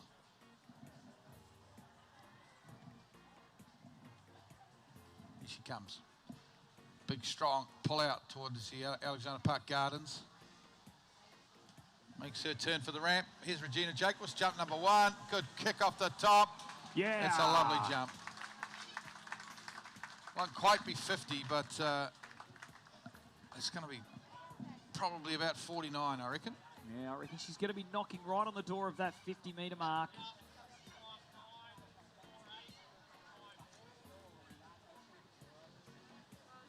Yep, there you go, 48.7. Got your eye in there, Glenn. So far, so good. A lot of people asking about how the jumps are measured. We've got a couple of cameras up here in the main tower that look out over the arrow, and it's basic trigonometry, isn't it? Yeah. There's a grid that makes up the positions of where they are, depending on where they land, and our computer system, basically we nudge it to the very back of the ski, and then it adds on 2.1 metres, and that's where the distance is calculated to. So those looking out there and thinking, oh, she was past that red buoy, it all sort of depends also where she is in relation to the jump course, because the jump course does not go directly and also straight down the course. Where you are in relation to the red buoy too, Yeah. where you're sitting, unless you're sitting exactly opposite the red buoy. Yeah, no, there's probably some people on the site that thought we had some scuba divers with tape measures run out marking where the jumpers land, but no. There's great new technology out now, which we've got the drone. Have you seen? Yeah. Been over that one there, Glenn? Got any of I that have. in New Zealand?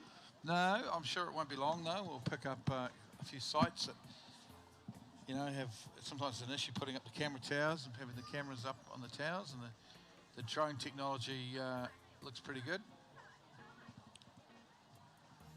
So 48.7, 160 feet. 2 jumps to come. Very similar to what we saw from the preliminary round. Comes out, jumps nice on the first. Now it's trying to make those slight adjustments and build on that. I know Jack will be down there near the GM tower, giving her that coaching where she went down, but so much now. It's all up to Regina. Can we get her up over 50 metres, Melbourne? Here she comes. In for jump 2. Nice approach, nice and late, good speed. Oh, just back on the ski, back on the heels. Man, she had some speed. That was she Yeah. was flying into that jump ramp. Plenty of speed, but just never had the confidence or the control, I guess, to kick that one.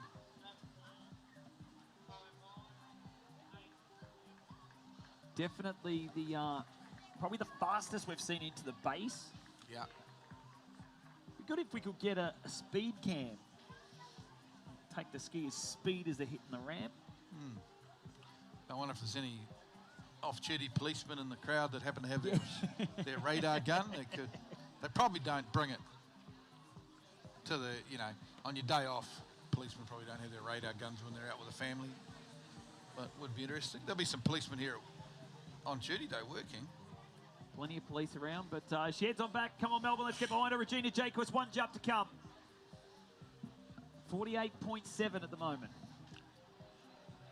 I suppose I should be a bit careful asking a policeman to bring out his gun down here. Could be misinterpreted.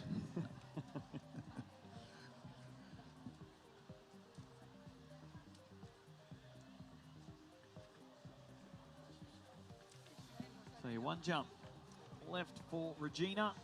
Well, I wanted to jump further because I've made the statement that every jumper of these last 3 is going to go over 50. The podium's going to be over 50, so I need Regina to back me up by going over 50 on this 3rd one.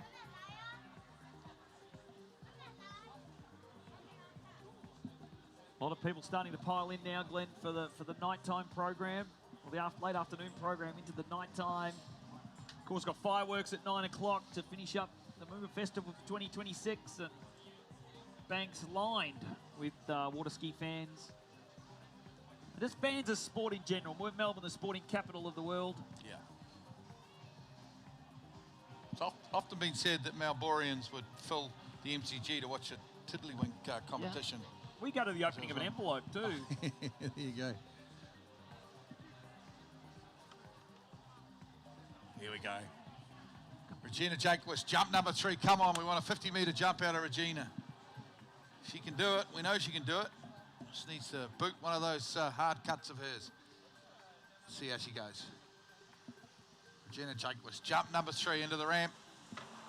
Oh, big kick up the top. Yeah. Oh, wow, that's well over 50. That'll be 52 and a half, 53, that jump, I'd say. Regina could have just jumped herself into the win here, I reckon. Well, you never know, exactly. That was... It looks as big as anything we had yesterday from the rest of the field. That's going to be the first jump over 50, is it? You know what, if this is around the 52 and a half, 51.9... Quite as far. Got a little bit excited there. Do you know what, though? It's still a solid jump. 51.9. She'll be happy with that. Mel, put your hands together for Regina Jacobs, your new leader in the women's jump.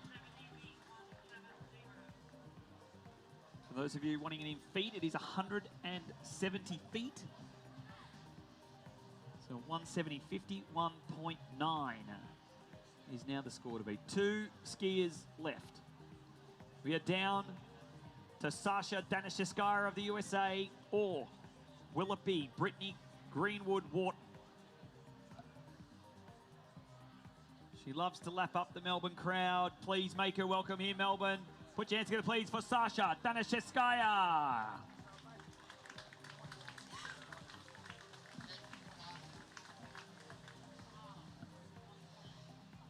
Lovely big smile, this competitor out of the United States. Loves the crowd, of course, as Jared just said. Let's get behind her here.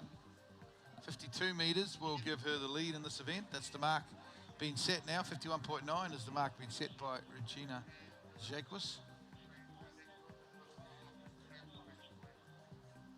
Well, you've got your wish. One of the three has So gone far, over so 50. good. It's coming together.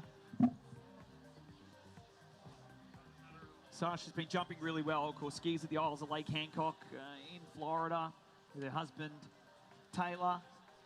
Taylor, we miss you. I know Taylor will be watching, and Steve Garcia will be watching. I know Dana's worked tirelessly as the chief calculator here, and these sort of tournaments don't go on without the help of Dana in particular and all of our hard-working men and women up here in the Judges' Tower. But Taylor, we miss you. We want you to come back, but I believe he's past the bar now, and he's Oh, he has basically passed? a lawyer. Yeah. 2 days ago, they were waiting to hear for the results, but that's good news. Maybe he's done the Congratulations, bar, Taylor. maybe he hasn't passed yet. Yeah, okay. I'm sure he'll pass. Always seemed like a reasonably bright kid to me.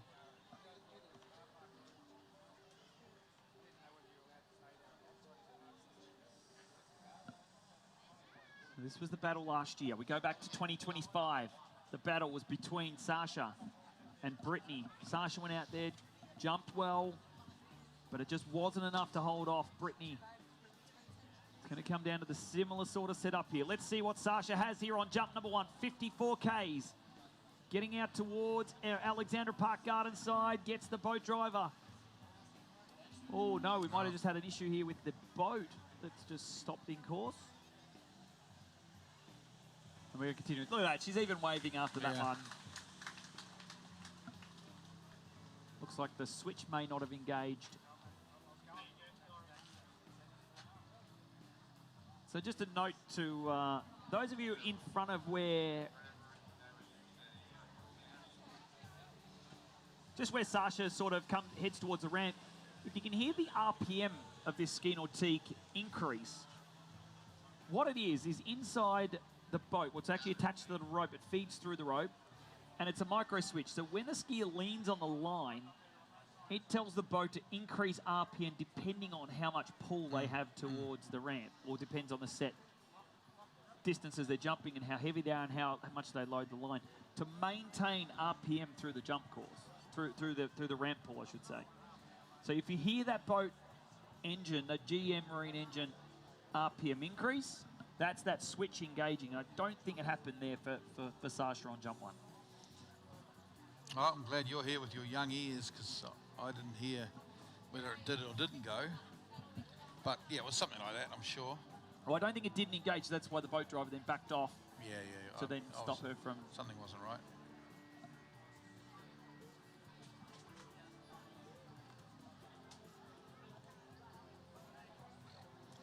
Well, what a beautiful afternoon here in Melbourne. MOOMBA Monday, of course. The most famous day in world water skiing. Kind of kicks off the season, doesn't it, MOOMBA Monday?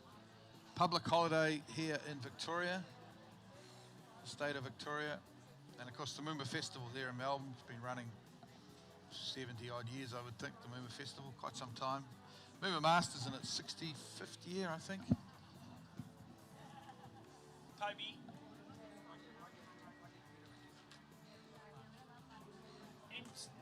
End's gone.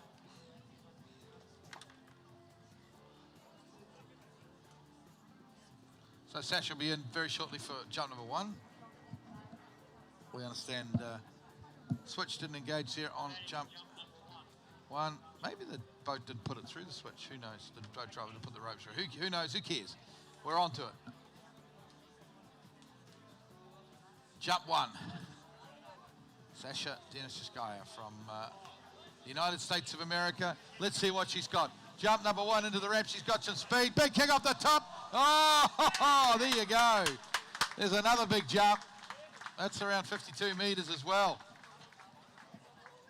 We've got a final on our hands here.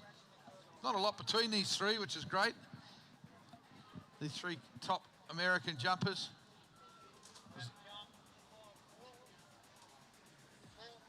Beautiful jump. She's flown out there. 51.3. Oh, not enough. Regina's hanging on because Sasha's still got 2 jumps to come, so plenty of time. But she can build on that, can't she? Yep. It's a great opener to build on. She looked good. She looked really strong on the counter cut. Good glide. Nice slow turn. Get those big skis around. Good drive through the wakes as well, and then off the top, gets up over those skis. And thank you, Toby Daff. And yeah, nice settling opening jump, especially after what happened on the first. Yeah.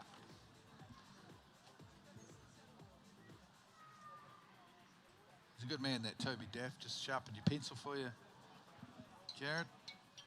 He's the tech man here. Keeps my pencil sharp. Yeah.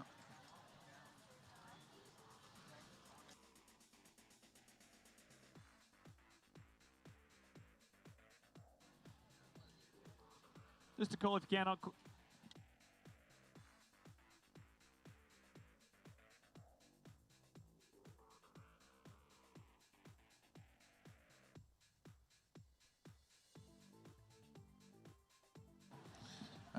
here we go. Sasha.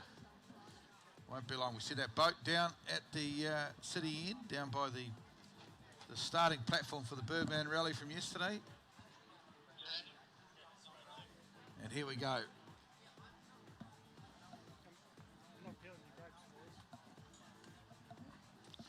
Jump number 2, 51.3 on a first. Regina Jaquist is leading, 51.9. This is a great battle. It's shaping up to be one of the classics here between these three American jumpers. Not a lot between them. Look at this beautiful turn, good speed. Decent lift off the top, and that's further. That's even further. She got to land it though. A lot of slack. Yeah. Oh, she's all right. See that slack line building, and I was a little worried that she'd land it, but she was fine. It's the tail current that's pushing him down, Glenn. Yeah, you're onto it. Something to keep an eye on, especially as we get later on into this men's competition. But that was a perfect setup there for Sasha. That's going to jump right in. 52.9. We have a new leader.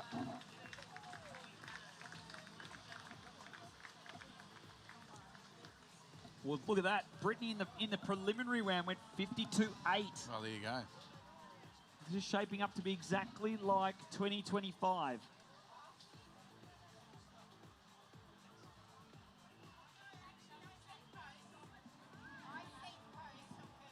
The distance was a lot longer than 2025, of course. I think Sasha went out there and I think it might have just gone over 50, something like that, 50.3, 50.4, something like that. And then the pressure all got put back onto Brittany Wharton, who went 50, it was 51.1.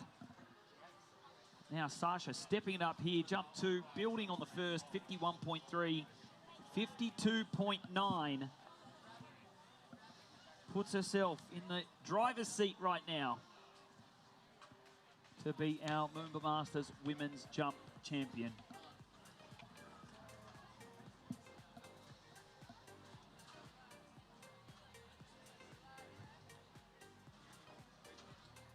Just after this women's jump final, we're going to pull the course out, pull the jump course out. We've got a transit break for about 15 minutes, and then put the course back in, and then we'll be straight into the men's jump final. Glenn, we'll have eight young men vying for the top spot. Yep, that's the big one on the card, of course, is for me anyway, the men's jump final at the MOOMBA Masters. Here we go. Here's Sasha Denisiskaya now from the United States. Jump number 3.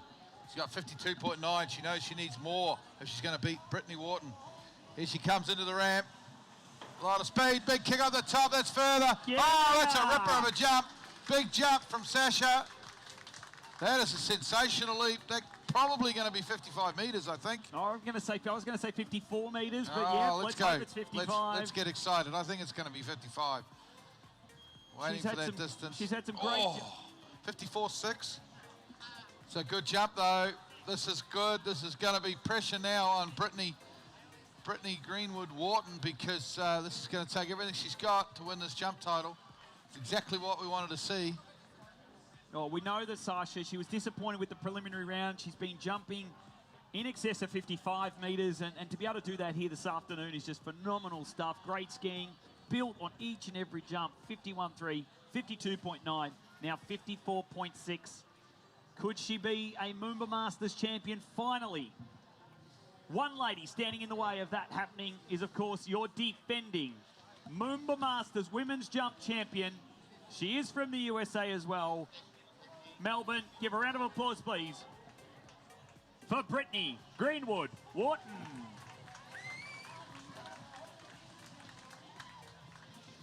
Well, the defending champion's got a little bit of a job to do here because she won last year, but she didn't have to jump anywhere near this far last year to win. This is going to be a big test for her. She's certainly capable, but it's going to take 54.7 metres, so pretty much a 55-metre jump. Folks, if any of you have ever been involved with swimming, an Olympic swimming pool is 50 metres long, so these girls are jumping further than an Olympic swimming pool.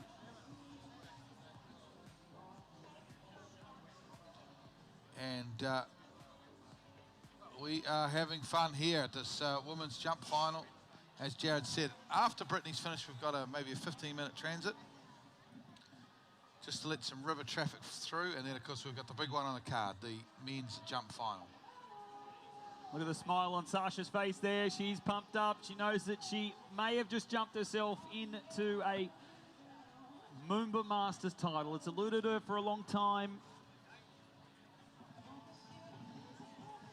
What is going to happen?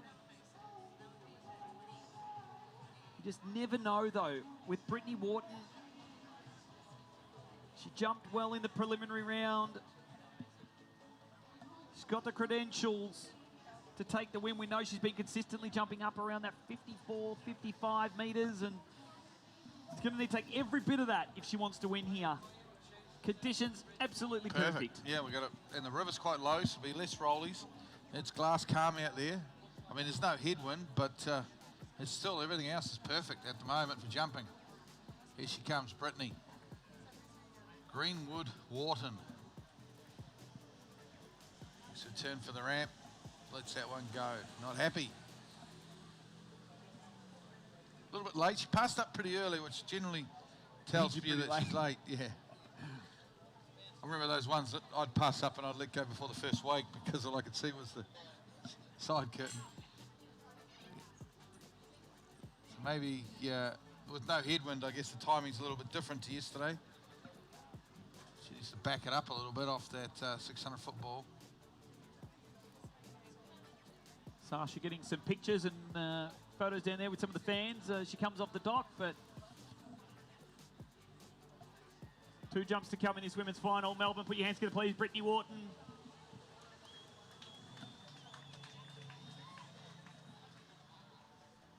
Needs a score. Needs something, because at the moment, Sasha has a stranglehold on this event. Regina Jacobs with a 51.9.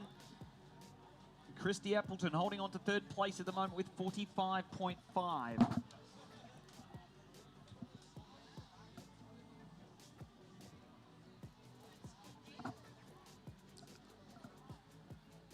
Shout out to the Greenwood family in Arkansas, probably watching. Dad's got Greenwood, one of the best boat drivers in the world, of course. Wonderful water ski family from that part of the world.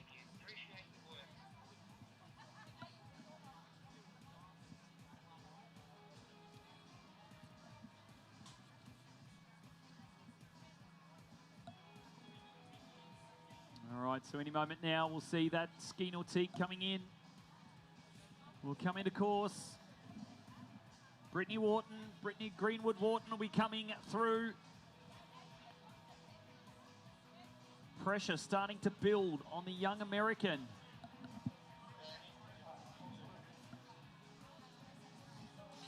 You hear that 450 horsepower GM Marine engine. Here we go, Glenn. Jump 2 for Brittany. Yeah, well, I don't think the pressure's on her yet, but if she passes on this one, it might be. Here we go. Jump number 2. Hopefully get her timing sorted out here. Into the ramp she comes. This looks pretty good. Up and over, misses a kick though. Now the pressure's on, Jared. Now you're right. Builds. The pressure starts to build. Because she's going to end up with a score there at 42 odd metres, I'd say. Doesn't get any sort of real lift or ramp work on this one.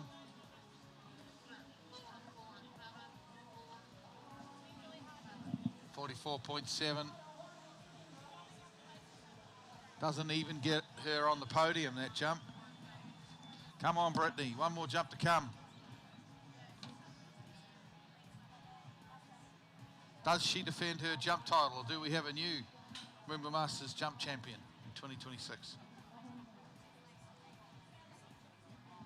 I know that the weight of the Garcia family sitting on Sasha. Brittany, the pressure's on. Last year, Sasha at this stage looked like a nervous wreck. She looks like that she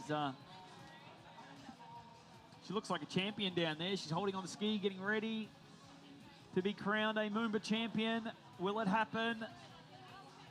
Let's see. It'll all come down to this final jump, the final jump of the women's program for 2026.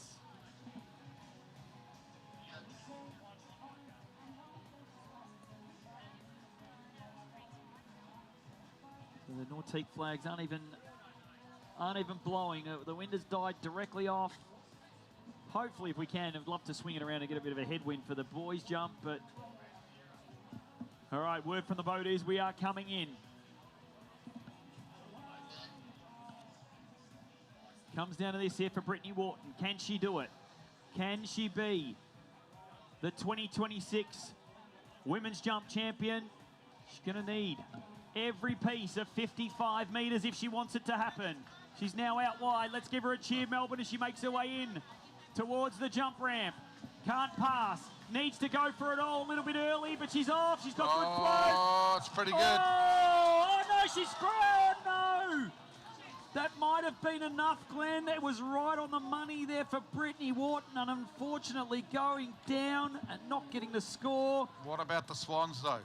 Is there anything in that? Did you see the swans? I didn't see any swans. There was swans, but I don't think they affected it, to be honest. Oh, geez, we've had a bit of that, haven't we? A few falls like that in the last 24 hours. Doreen Llewellyn, of course, last night. We had Zali Reeves earlier this afternoon, and now Brittany. Wonder how far it was. I wonder if it was enough. I don't know if it was quite enough. I think it might have just been short. Yeah, just been short by like half a metre or 0.2 of a metre. When you think about Sasha sitting there thinking that she might have just won it, and it looks like she's going to get a re-ride for those. I think there were some swans on the countercut. Yeah, there was, and it didn't look at the time like that affected her. But at the end of the day, they were there. They weren't too far away from her.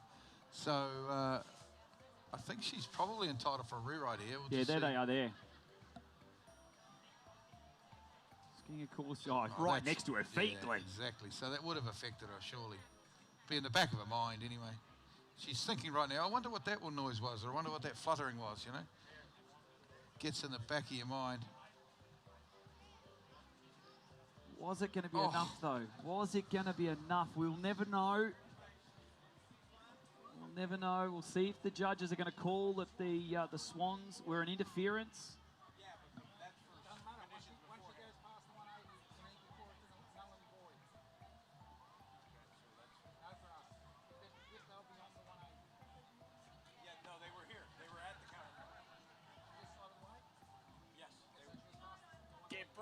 Bruce, they were literally, as she, watch it on here, they were literally as she...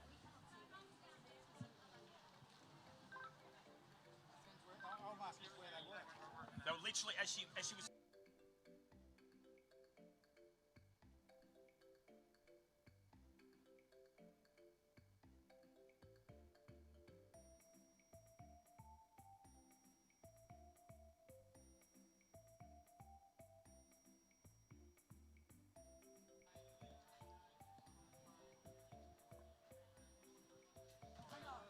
Okay, folks, so we've got a re-ride here for swans inside the course.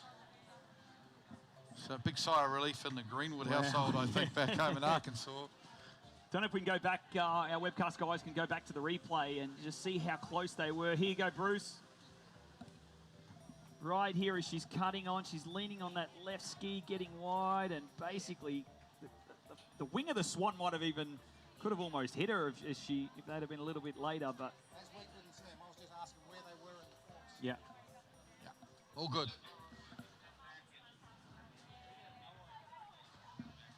Wow, always. There's always something, isn't there, Glenn? Always. How is it though? You get to Sasha's point of view. She thought she'd won it. She thought that it was all over. But Brittany will have one last shot. What's going through her mind?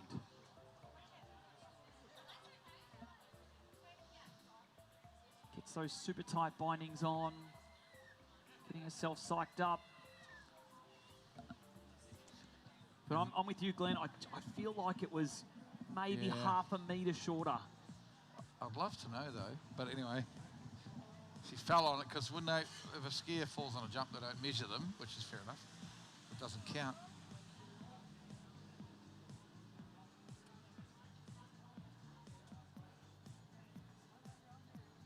Well, you couldn't ride the tension, cut the tension with a knife.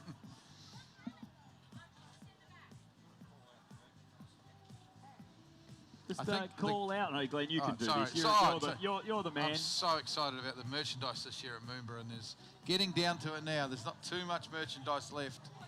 But if you want to get the best looking t-shirt, the best looking hat, the best looking tote bag on site, fully MOOMBA mastered merchandise, then get there. It's behind the commentary. Go and get some merchandise, folks. Almost gone.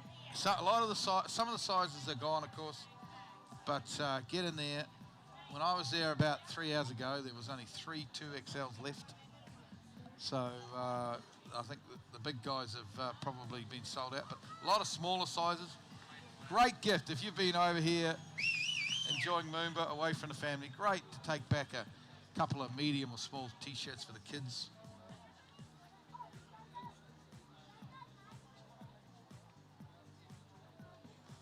Well, at least Brittany has found her spot, I guess you'd have to say. She'll be feeling, was by far her biggest jump of the weekend, even though she fell and had to ski around a couple of swans, so she's found a spot.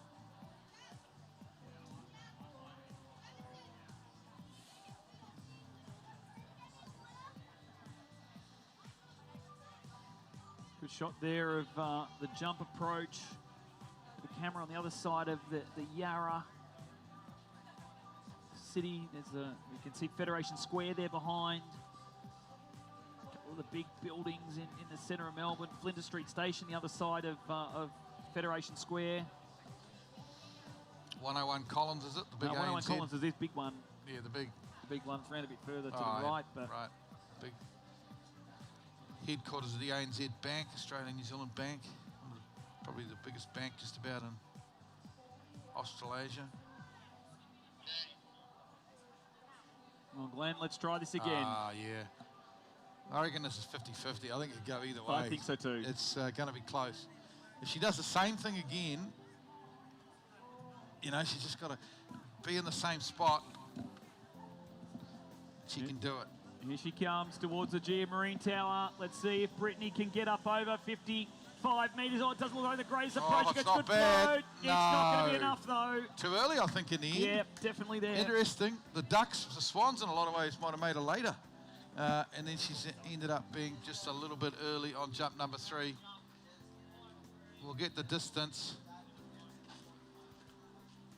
I think Sasha Dennis Sky is going to have the win here.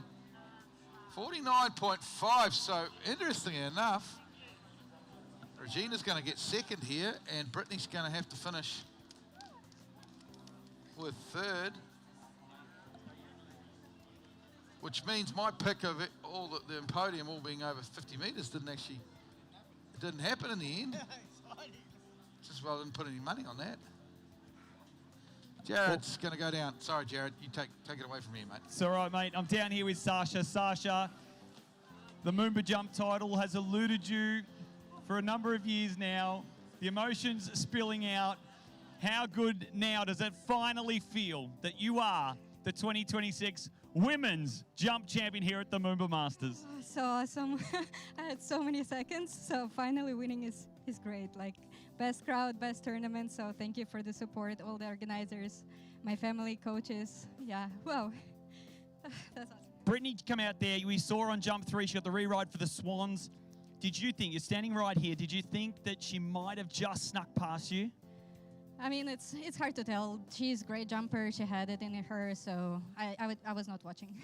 Just try and stay away. I mean, she put it out there. You did what you needed to do. You built on each and every jump. In the preliminary round, you had a great first jump, didn't quite use that to your advantage in the second and third. Did you feel like you still had that big jump in you here when it comes to finals time?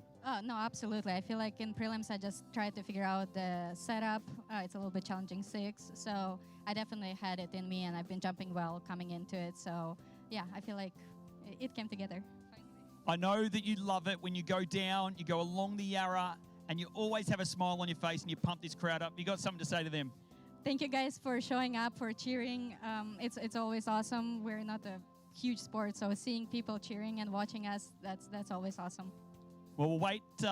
Presentation is going to be at 7:45 tonight. But ladies and gentlemen, please put your hands together. Your 2026 Women's Jump Champion here at the MOOMBA Masters, Sasha Danishevskaya.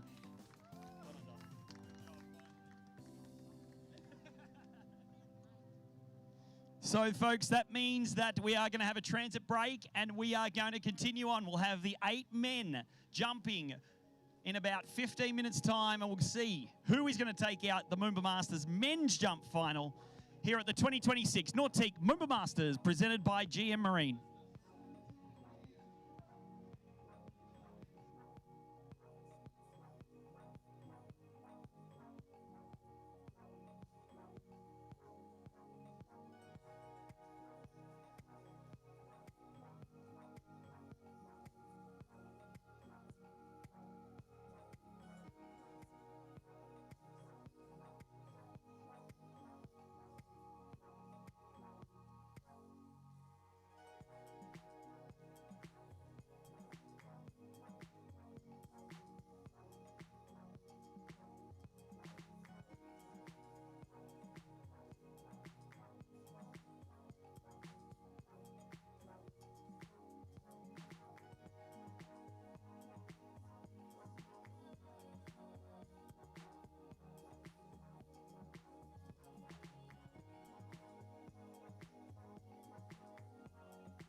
All right, well, ladies and gentlemen, boys and girls, we are back now. We're going to move. We're not going to have the transit. We don't need to. The parks have given us the waterways, and we've set our first skier off.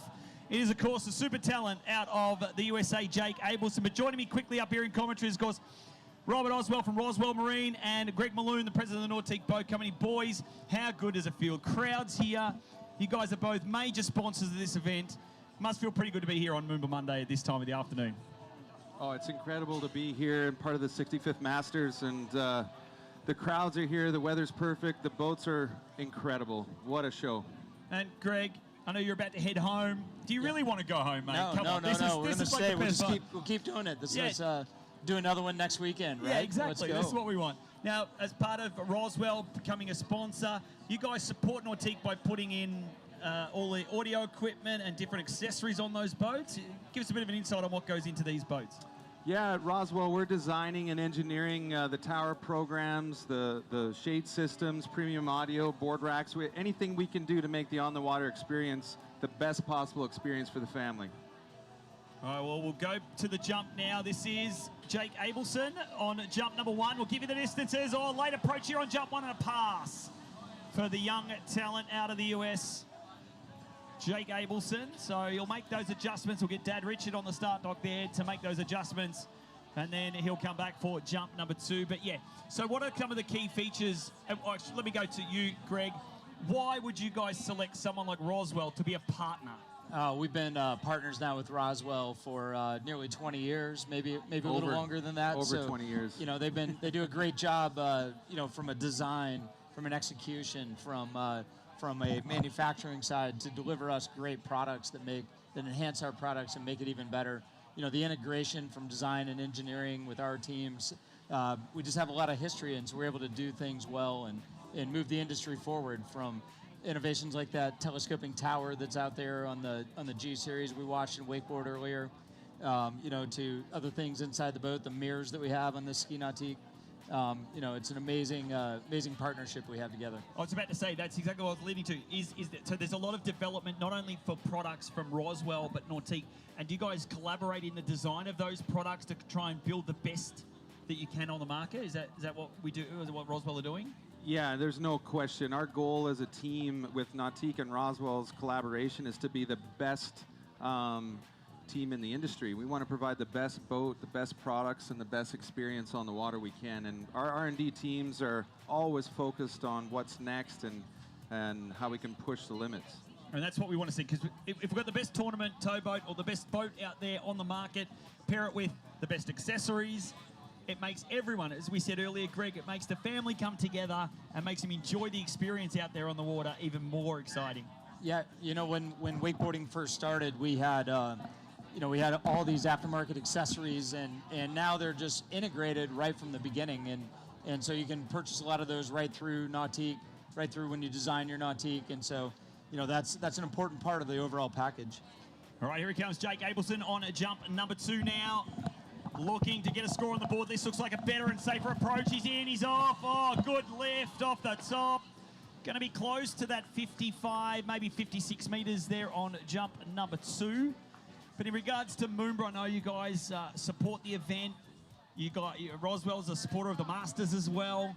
We've got the World Series coming up. Is that the partnership between Roswell, Nautique, and the sponsorship going to push all the way through the World Series? Yeah, I mean, Roswell's here to be a part of this. We want to give back to the industry and support all these events, all these athletes in any way we can. We really love being a part of it. And we've been in the industry a long time, over 27 years, and feel really fortunate to be a piece of the puzzle here. And we couldn't ask for a better partner in Nautique. Out of all the accessories that you can get on a Nautique, what's your favorite? What do you feel like has put the most amount of research, effort, and brings the boat and just elevates the boat when you get those accessories? There's no question that today my favorite's the telescopic tower technology, being able to drop that tower and get that functionality, whether it's shade or protection from the elements, raise it up and get another experience. I mean, the telescopic tower technology I think is my favorite. It's definitely changed the game. And for you, yeah, Greg? You know, it's hard to beat the telescoping tower because it definitely has changed. You know, it's definitely changed how wakeboarding is done and wake surfing and changed the boat experience completely. Even right down to covering the boat and how easy it is to package the boat up and put it away for the day. So, that has changed everything. And it's the simple things like how well the mirror works and a couple of different adjustments you probably don't even see the first time around that allows you to dial in exactly that right height. It can be up higher, down low. So, there's so many different things that are dialed in that the customer probably doesn't even find in the partway into their ownership. Yeah, the new things with the 360 mirror adjustment Greg's talking about is amazing. Yeah, we'll come back and talk about that mirror in a second. Here we go, Jake Abelson, jump number 3. Let's see if he can get more than 52.7. He's up, he tries to get extra kick. He got good float though through the air. I think he knows he's missed a bit of kick. And a bit of extra distance there, Jake Abelson on jump number 3. Had a 52.7, 173 feet. Gonna say he's gonna be pushing up around the 50, 57, maybe even close to 58 meters there on jump number 3. He's had a superb tournament, 57.3 there. Had a superb tournament, and that's gonna end it for Jake Abelson. Not enough, I don't think, to get himself onto the podium, but yeah, one of the key things I know when I get into our Nautique, and even when I was in the brand new ski Nautique yesterday, you notice that mirror. It gives you almost a full 180-degree view when you're looking at the back of the boat. Those sort of things, when you're designing products, you're always thinking about the person that's using it, not necessarily the functionality. Sometimes always about the person that's using it. There's no question. We're thinking about the user experience all the time. We put our designers and engineers in the boat using the products, and we think about every touch point that they have with the products, whether it be the mirror, the adjustability, the ergonomics, and that's a big part of the development team. So we're always focused on it, yeah. And customization from a boat perspective, especially when you're at that premium level as what the Nautique product is, Greg, that's something that you really need to give your customers, isn't it? They want to be able to specify specific colors, products, accessories, and that's what gives you the overall experience of buying a boat. There are so many different ways that you can put a Nautique together and make it exactly the way you want it to be. And, there's different types of things in the accessory options, from being able to have a foil rack that'll handle that foil and do it safely. We got these big items on the boat. We don't want to damage the boat. We don't want to make sure everybody's safe when we're running around with these the big foil on the boat. So, new racks came out in this last model year that make that even better experience than ever before with the Roswell and Nautique team. So, we're constantly pushing the envelope as to what these accessories can do and how they can make our customers' lives better.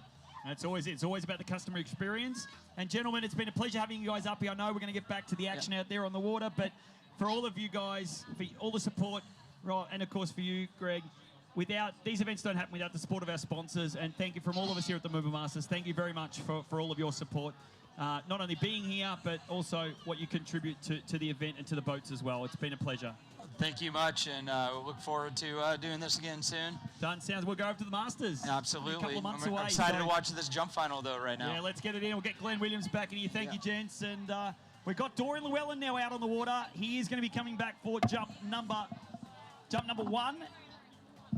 Only just a couple of minutes away, a couple of seconds away, I should say. But no, a big thank you to Rob and Greg for being up here. I know we were supposed to have a transit break, but we just kind of squeezed that little interview in there and get a bit of a chance of insight into the Roswell and, of course, the Nautique product. But here we go. Dorian Llewellyn on jump number 1 and a pass on jump 1 there. Glenn, apologies, mate. Got to keep the sponsors happy, of course, and good to hear about those customizable products from Roswell. Yep, got to pay the bills, Jared. I understand, and some great info there, of course, about Roswell. Well, Dorian Llewellyn's in a bit of struggle street at the moment with his jumping. Prelim on Saturday, I think he jumped 61.5, which is nowhere near what he's capable of, 70-metre jumper. And then, of course, last night in night jump, I think he went a grand total of about 45 metres. Fell on a bigger, he had one bigger jump that he fell quite hard on. He is just not feeling it out there at the moment on the Yarra. World overall champion in Italy at the end of August. Not only was he the overall champion, he was bronze medalist in the jump. There was only, with all the great jumps we had at the World Champs in Riccido, there was only Ryan Dodd and Joel Poland that could beat them on the jump ramp. But he is all sorts at the moment. There's a few jumpers in this field, Jared, that are probably wondering what the heck they're going to do out here because of how far ahead Ryan Dodd was in the preliminary round. And Dorian Llewellyn's one of them, so he's got some work to do. 2 more jumps to come. Yeah, 2 jumps to come. I'm not quite sure. I don't know. The next couple of skiers, we'll see Jack, Joel, Igor, and Tobias all got a chance to ski night jump last night, and Ryan didn't. Ryan decided to not night jump last night. Maybe that might play games, whether Ryan wanted to save his body or not, but getting a chance to jump over that ramp at any stage is a good chance, but yeah, I we'll agree. wait But, and see. I mean, Ryan looked pretty good. When He did look very good. Saturday. So Dorian obviously didn't make night jump tonight, so he's only got 2 jumps left on the entire MOOMBA Masters. Come on, Dorian, let's get it together here. Jump number 2. Into the ramp he comes. He's got decent speed. Better lift off the top. Dorian, well, it's a lovely jump, but I still think he's a little bit early out there. And probably still not quite 60.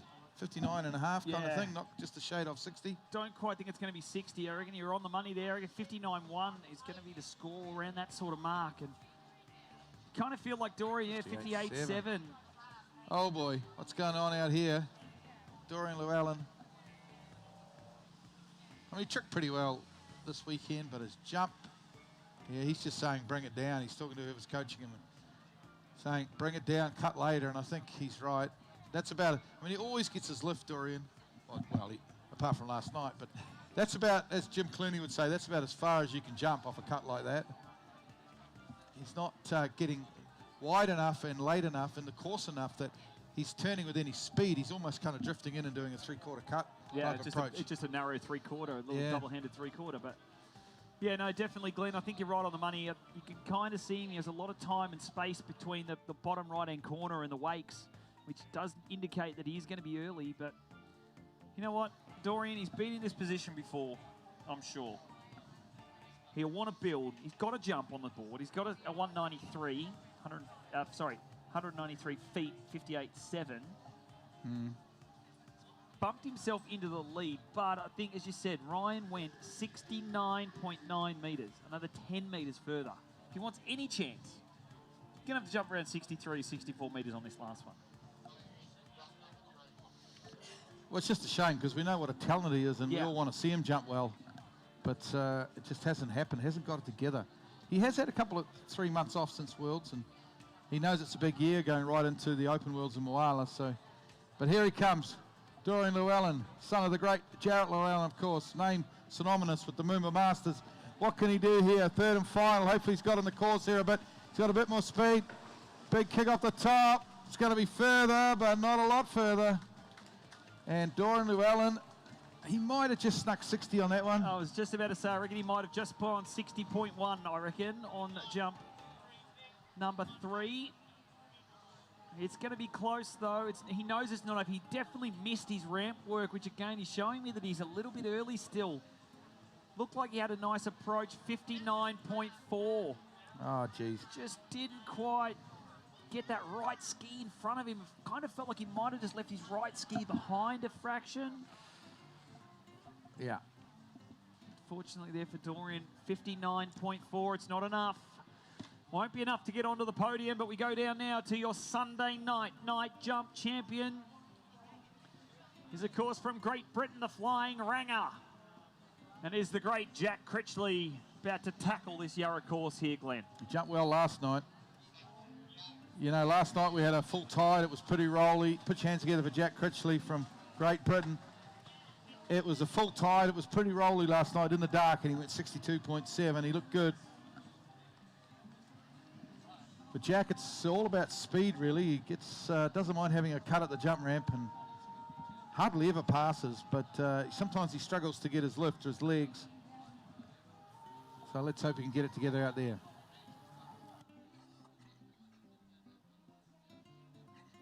What this jump final desperately needs, Jared, is for one of these first 3 or 4 guys to go out and jump 68, 69 metres.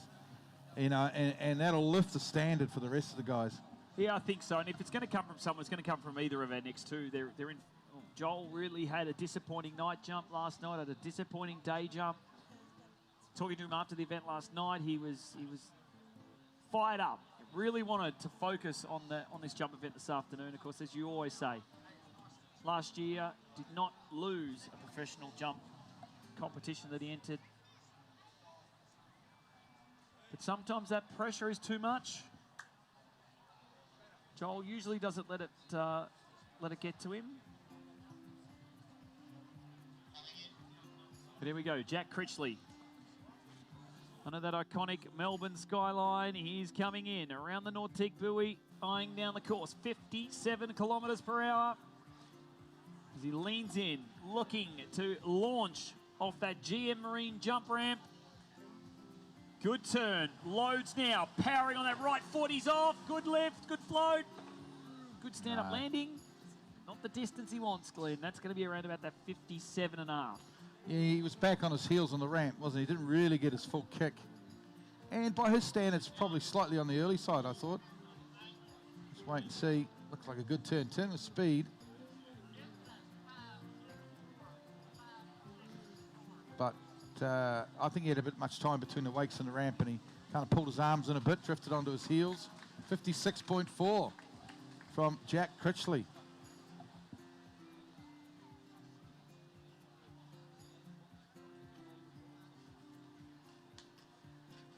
Gets a bit of a G up from the Melbourne crowd here. Good to see so many people on the north bank over there. A couple of people deep, lining all the way down in the landing area. Such a good spot to watch jump from. Yeah. Jumpers coming towards you. And that's where a lot of our media crew sitting just past that 70-metre buoy. They're all waiting there and see some great shots. We get some great angles, don't we, of jump from that position with the city in the background. Looks like the skiers are jumping over the city.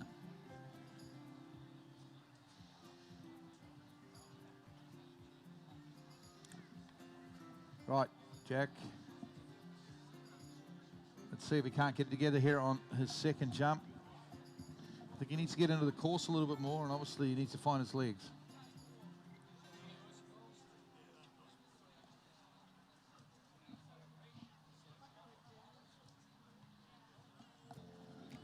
If anything, Glenn, I don't know if you can see the flags in front of the jump in kind of just the start of the landing area, starting to get that southerly breeze coming through. A little bit of a head breeze there, yep. That's what we wanted. Not much to speak of, but we'll take anything we can get at the moment. Here he comes, Jack Critchley from the northeastern part of England. Let's see if he can't get one together. Come on, Jack Critchley. Into the ramp he comes. He's got a bit more speed on this one. Bigger jump. Yeah. It is a good jump, but he still kind of didn't get it all together on his kick. We'll see that on the replay, but it probably the biggest jump so far in this final. Bit of a line drive, wasn't it? Yes. Didn't get any lift. Was all about speed, but you watch him on the ramp here. Had loads of speed in the turn, and yeah, just kind of just missed all of that kick, which is what you usually see Ryan Dodd nail each and every time. But 63.2 Melbourne. Put your hands in the great Jack Critchley.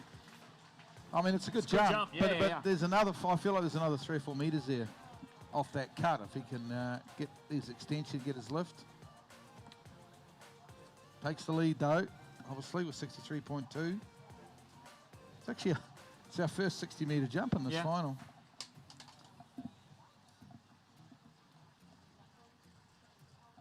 You asked though, Glenn, you asked for a jump that's going to kind of put a little bit of pressure on the boys still to come. And I think 63.2 with the scores from yesterday, 63.2 would have been almost your top 3. 63.6, 63.5, 64.1. So kind of pushing that where we were in the prelim. And I think the prelim, we actually had better conditions with that headwind. Yeah, that's true. Yeah, correct. Some good shots there of Joel Poland on the dock. His good mate, Eduardo Morenzi, cheering him up a little bit down there, just talking away in his ear. Certainly knows how to go big. He knows how to go well over 70 metres, and today's the day. Here we go, though, Jack Critchley, 63.2. It's a solid effort, but he knows it's not going to be enough to win the MOOMBA Masters jump title. So he's going to bring it on down the river a little bit more. And more importantly, though, I think he needs to get his legs. He needs to get his full kick off the top of that MOOMBA jump ramp. Let's see. Here he comes. Jack Critchley. Jump number 3. Into the ramp he comes. Bit of speed. Does he get his kick? That's not too bad. Oh, geez. Similar sort of distance though, maybe. Had more kick, had more lift, but didn't maybe quite have the speed out there, Jared. Yeah, let's go back to this replay and have a look. I feel like he may have even backed it off a little bit on the 600, which, assuming that, which kind of got him there a little bit earlier. Didn't quite have the turn speed is what he had on the second, but got better lift, but without that extra speed is where he probably lost a margin of distance. But 63 meters, so 63.2 is going to be the longest for Jack. Don't think that's going to be enough though, Glenn. I don't even think 63 is going to get him enough to get him onto the podium, I don't think. No, I don't think so. I think that's a top 5 maybe position, but I think you're right. I can't see that being in the top 3 distances. Been wrong before, but we'll wait and see. Well, folks, here he is, the world overall record holder. Undefeated last year in jump, of course. I think between 7 professional tournaments and the World Championships, of course, undefeated. Please welcome Joel Poland.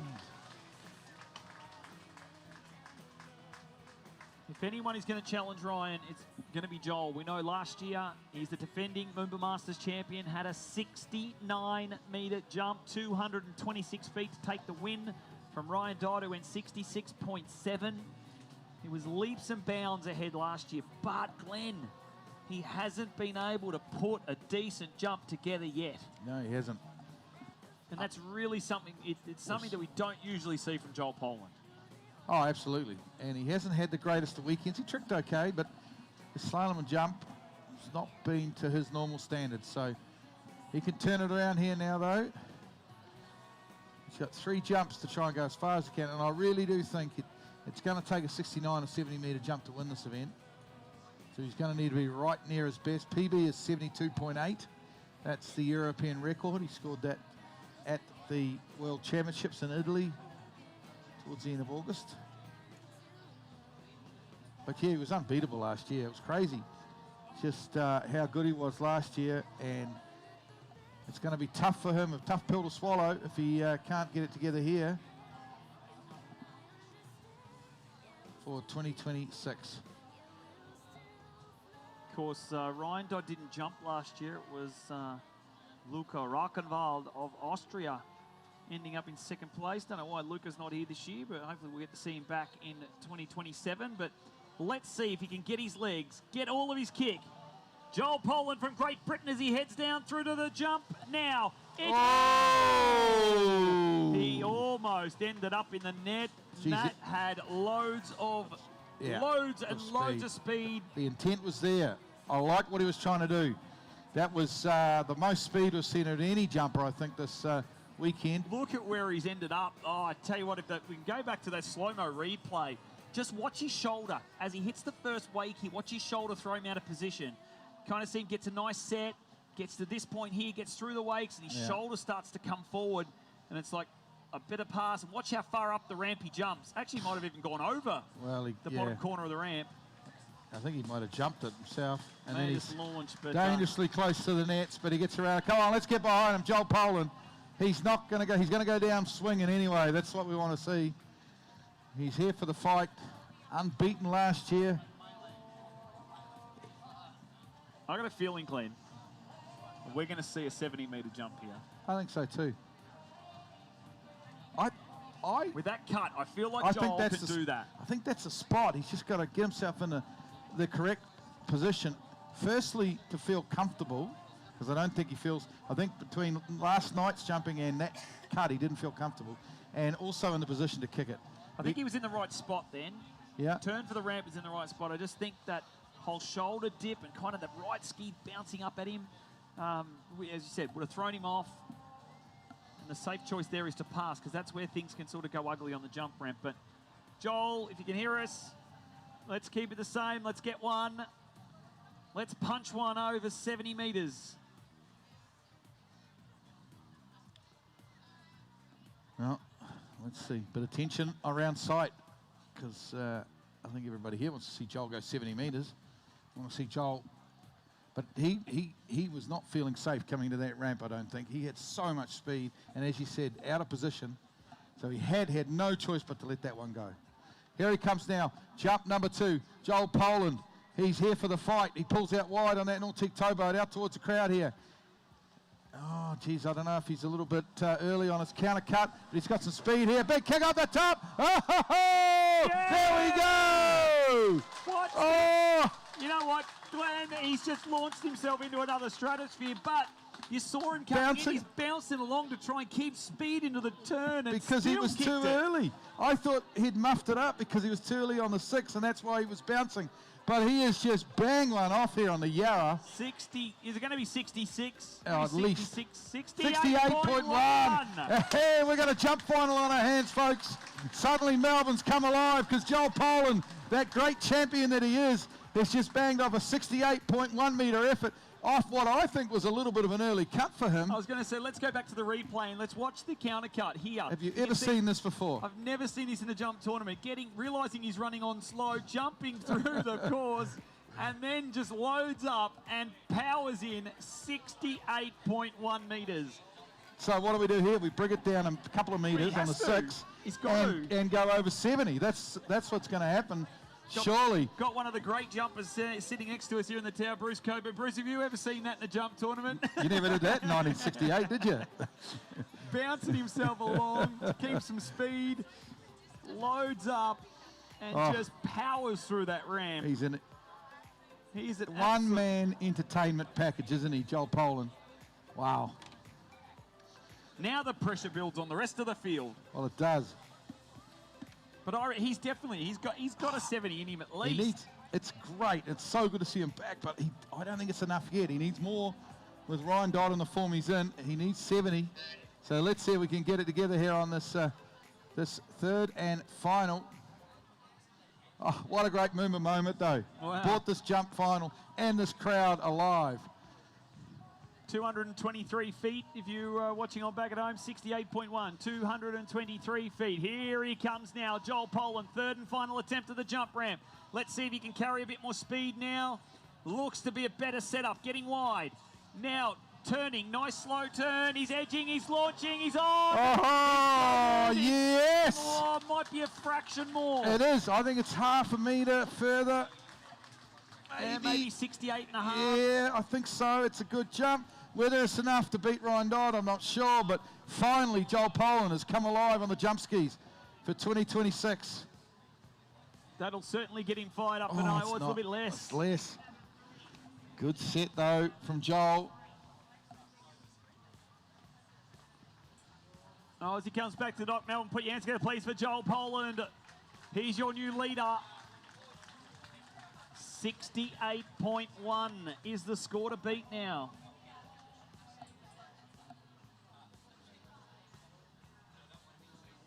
Well, we go now to Igor Morozov. Originally from Eastern Europe, but now residing in the United States of America. Does a lot of skiing with, of course, Ryan Dodd as a training partner, but Igor felt like last night, talking to him after he'd been out there at night jump, that he had the right cut, he had the right spot. Let's make him welcome here, Melbourne. It's Igor Morozov out there in this men's jump final. But yeah, he said he felt like, he actually said to me before he went out for the second round of night jump last night, he's going to cut and pass and come in.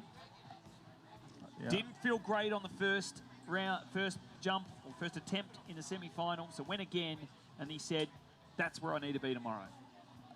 So if you can take that in, use that information from last night, be in the same spot. Igor's one of those jumpers, isn't he? He rather goes 61 or he goes 70, or close enough to 70, high 60s. Well, his best is around 69 metres, so he can certainly knock off the 68.1 metre lead by Joel Poland. I think that head breeze is starting to build a little bit now, which is possibly going to favour our later seeds a little bit. Some of those last couple of guys, if this headwind keeps building. So Joel Poland, 68.1, leads ahead of a 63.2 from fellow Brit Jack Critchley. And we're 4 skiers in. Half of our field is gone in this men's jump final.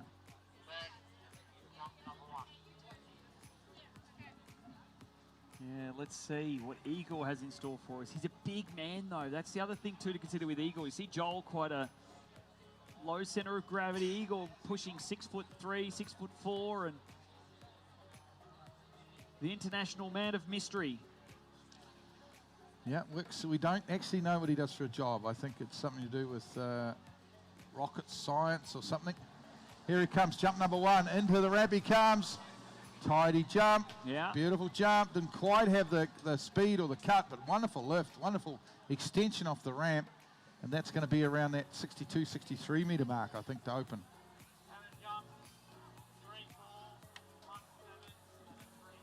The longest opening jump that we've seen.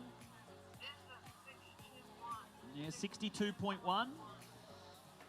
You saw him get really good drive, didn't you?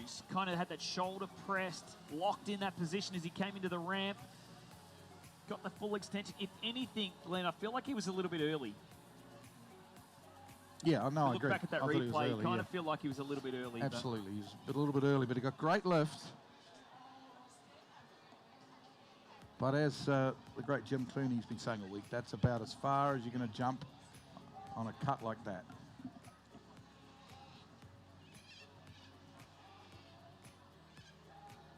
Oh, I know you say this a little bit on Monday afternoon, but I'm starting to feel it. It's starting to get a little bit sad. We're coming towards the end here. Although this jump event has come alive, thanks so much to Joel Poland with a 68.1 metre effort. It's lifted the spirits of the crowd, and it's lifted the intent of the jumpers. I'm sure they'll be buoyed. They'll be excited about how far they can go.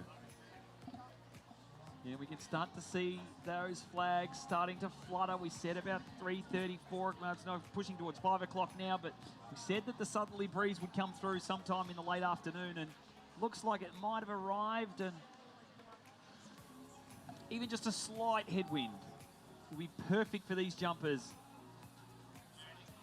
Press right up over those big skis, big Goodman jump skis. That's what we got now, really. That's not a bad little headwind there at the moment. Here he comes, Igor Morozov. International man of mystery, man of few words. Pulls out wide on that Nautic towboat. Let's see if he's brought it down. Makes his turn for the ramp. Into the ramp he comes. Oh, back on his lift. Missed his kick on that one. Wow, those skis flying up in front of him. I think that was the spot, though. It looked like he brought it down a couple of feet. Sort of sprays that GM Marine Tower and just not getting the load in the right spot. That's the other thing, too. Making sure you get the load.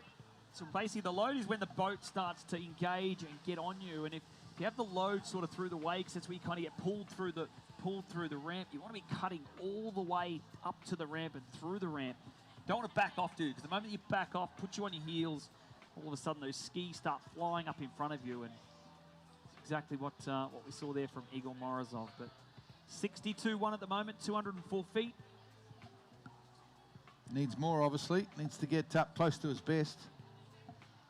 Best around 69, and lead currently is 68.1 with Joel Poland of Great Britain. Still to come, of course, Tobias Georges, Joshy Wallant from South Australia, and the great Ryan Dodd, the world record holder.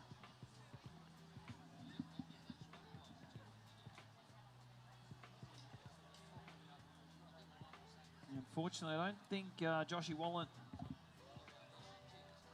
will have too much of a 68-metre jump in him, but you know what?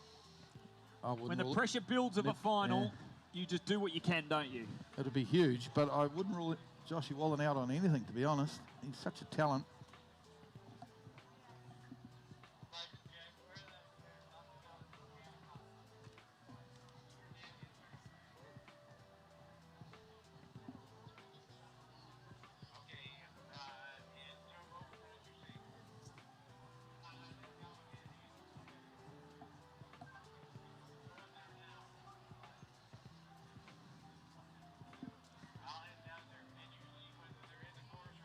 Just judges have just spotted a couple of ducks around the 600-foot ball, about where Eagle's got to turn for his counter cut. So we're just waiting for them to disappear, move on.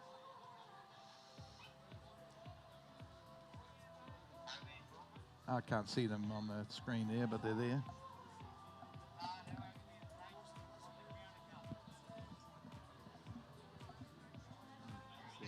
Oh, yeah, the judge is saying on the counter cut, but they're actually near the tower, aren't they? Yeah, right on the tower, right where Eagle is going to be turning towards the ramp. Last thing you want to do is have a couple of ducks come flying at you as you're about to turn forwards. Hit the ramp at 100 plus kilometres an hour. There's about 1,000 people down by that tower, so maybe someone could sort of shoo them away a little bit.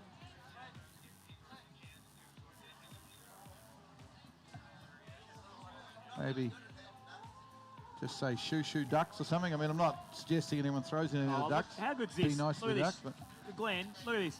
You got Stu Wilson, the man, the mouth of the wakeboard event, and he is the head of Nautique Central in Victoria, handing out ice creams to everyone. Look at that. If anyone wants an ice cream, thanks to Nautique Central, go and see Stewie. Fire him up. Ice creams for everyone. Oh, have you run out, Stu? Is that it? We're finished. All done. Oh, I got more coming. Oh, look at that. Nautique Central, of course, your home of Nautiques here in Victoria now, down in Braeside. Go and check them out. Nautique Central, all the way up the east coast of Australia, from Queensland, New South Wales, and now into Victoria. But so I think they've let Igor get back in the boat, taking his skis off just until we can clear these ducks out the way.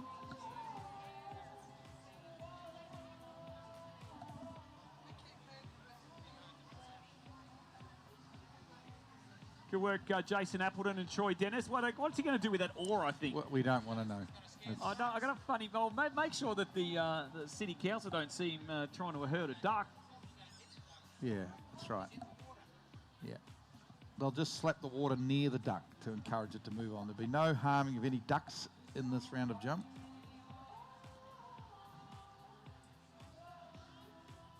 You know what we could... you know what would be good to have... When we see this sort of thing happen, Glenn, the old Benny Hill music. I thought you were going to say, how about duck cam? If we can put a camera on one of the ducks. Because they seem to be getting the closest view of the jumpers.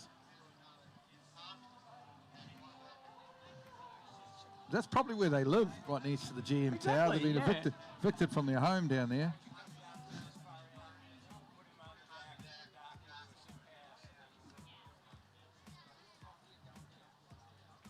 Just another thing to show how unique MOOMBA is to the rest of the world. So I think we're going to bring Eagle back to the dock. We're then going to do a simulation pass, and then hopefully the ducks will be out the way, and we'll continue on with this jump event. Of course, 4 skiers, well, 1 jump to come left from Igor Morozov. 62.1 on the first, 53.7 on the second. Waiting to come for his third and final, as the ski nautique now makes its way back to the start dock. So Tobias, I'd be moving out the way. The boat's coming back. Going to get Igor on the dock, and we'll get his skis ready while we wait for the duck to go. We'll do a simulation pass and be back with Igor Morozov in just a few moments.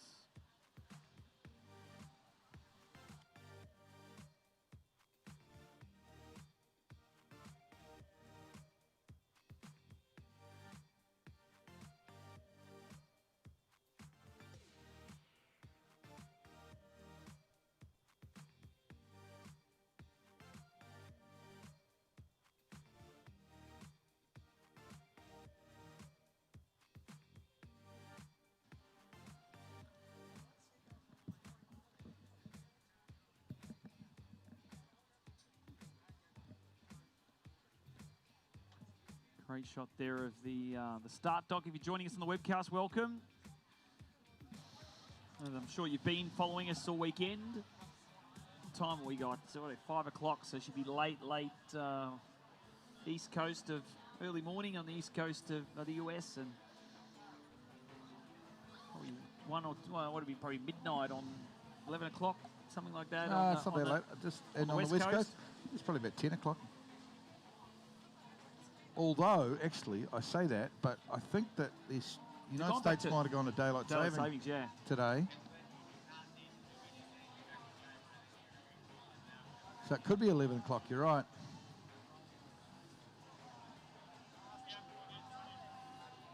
I'll be pretty disappointed in my son if he's still up watching, even if it is 11 o'clock at night.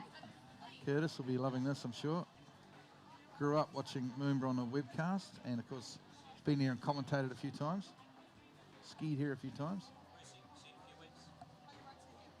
Good to see Quinny here. Mark Quinn, the Water Ski Australia president here. Well done, Quinny. Thank you, mate. It's been a pleasure. Well, let's seen a few weeks at Nationals, yes. He's the Glenn Williams of Australia. Yeah, he's the president of Australian Water Ski. I've never really actually met him. Just shook his hand, but I've emailed with him. But and I'm the president of New Zealand Water Skiing. I understand you're the vice president, Jared. So that's what they tell me, at least. So we're just doing that simulation pass now, and we'll be back very shortly with Igor Morozov.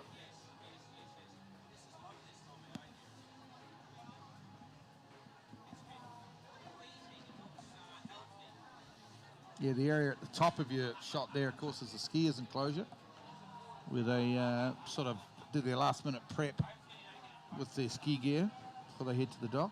Well, you can see some of the skiers there. Got your MOOMBA Masters trick champion there, Matias Gonzalez, right near the start dock. Hello, Matty. Give us a wave. Give the people a wave on the webcast, Matty, on the other side of the river. You got Sadie Ferguson behind there. You can see Fletcher Green. You can see Dorian Llewellyn. Regina Jaquist. Yep. Interesting. There they are. Look at them there. Pato Font, he's just gone behind Troy Dennis there, but he's Tobias's jump coach. So the trick specialist. I think they're pretty good mates. There'll be some encouragement coming from Pato there. Well, that was a bit of a delay there, wasn't it, with those ducks? But looks like we're back on now. Gives the wind a chance to pick up. Yeah. Igor has got one jump to come.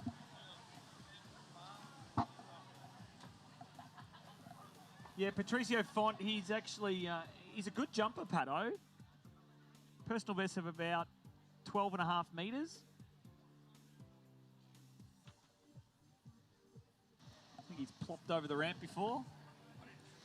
So might be the extent of Pato's jump career. Curtis has just texted me, still up. He's still watching. It's 11 o'clock at night. He's got work tomorrow. He's still watching. But he's picking Joshy Wallant for the win. Wallant all the time. They're the same age. They used to ski against each other at Oz Kiwis growing up. But it would be... that would be a thing. Would it be a 2 metre PB for Joshy Wallant? No, it'd be pretty close. I'd say Joshy Wallant would have gone about 66, maybe 66.3, 66.4. I reckon he's probably pushing his best, but... Apparently he retired, Joshy Wallant, for a couple of years. Yeah. He had a girlfriend that wasn't such a big fan of the skiing, but unfortunately that didn't work out, so he's back skiing. Sometimes you've got to give up those relationships and just focus on what you love, isn't it? Careful what I say here now, because I'll be judged on Webcast World. All right, here we go. We're back, Melbourne. We're back with Igor Morozov now, 57 Ks. Let's see. He's got more than 68.1 with the current lead of Joel Poland. Clear course. Come on, Igor. It looks like a nice spot now. Looking to power into the base. Got his lift, got his kick, got his float. Too early, though. Too early.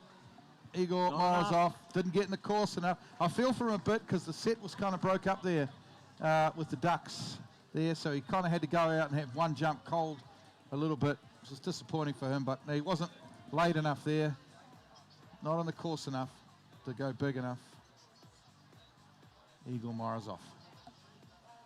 Was it 57? 60.1. There you go, 60. But his first jump of 62.1 will remain his best. Still was quite a long jump, I think, for not getting a lot of speed into the base, and kind of got all his legs as well. But you know, when it's a great jump, but when you're chasing 68.1, it's just not you need there. Everything to come together. Yeah, I mean, we saw how hard Joel jumped or cut on that first one, the intent from Joel was there. You know, that's the sort of attitude you got to go out on the water with if you're going to win this jump title. 3 jumpers left, potentially 9 jumps from our athletes coming up. Next on the water is from Argentina. It's Tobias Georges. Brother down there, Francisco. His jump coach is there, Patricio Font. Joshy Wallant making his way down to the jump start dock. Giving Gameroni his settings for the boat, for the zero-off system, 57. Probably letter X or Y. Triple Z. Triple Z. Sure. 2 foot wide, maybe, who knows? Yeah. Joshy Wallant, of course, he probably got work tomorrow too. Yeah. He's got a full-time job. Might be a little bit late for work, especially if he wins the jump event. Yeah. Might have the week off. Well, Joel Poland still leads with 68.1 metres. Jack Critchley is in second with 63.2. Igor Morozov, 62.1. That's our top 3 at the moment. We've gone to Tobias Georges. We still have Josh Wallant and, of course, the world record holder Ryan Dodd to come. We have a decent head breeze now. The first 2 or 3 skiers, or 4 skiers that went out, didn't have any wind at all. Now we have a decent head breeze, which is going to help these bigger jumpers as we go through this running order now. So there has been, in terms of conditions anyway at the moment, some advantage to being last off the dock. And it's usually what happens, getting the advantage last off the dock. Here he comes, Tobias Georges, and a pass on jump number 1. Well, the way he let go of that one would suggest that he was pretty late, and he's signalling to his coach, I think Pato, that he's going to back it up a little bit. It has. That has just gusted up the southerly breeze. Which is surprising that he ended up too late, because you'd think he would have pulled up pretty short there on his But I guess now countercut. that we're a bit later in the day, though, Glenn, we're kind of towards about halfway through the tide change. So now he's going to have the tail current pushing him down course a lot quicker. Good point. Yeah, and if we get the wind versus the tide, she could get a little bit bumpy out there, folks. Let's just have to wait and see what happens. There's so much going on. Always is on the Yarra.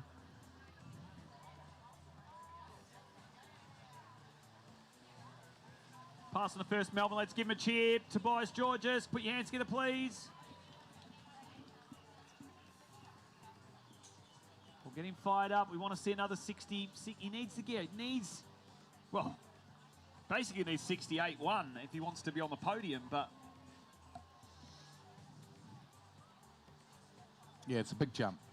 And that's what Joel Poland's done to this field now.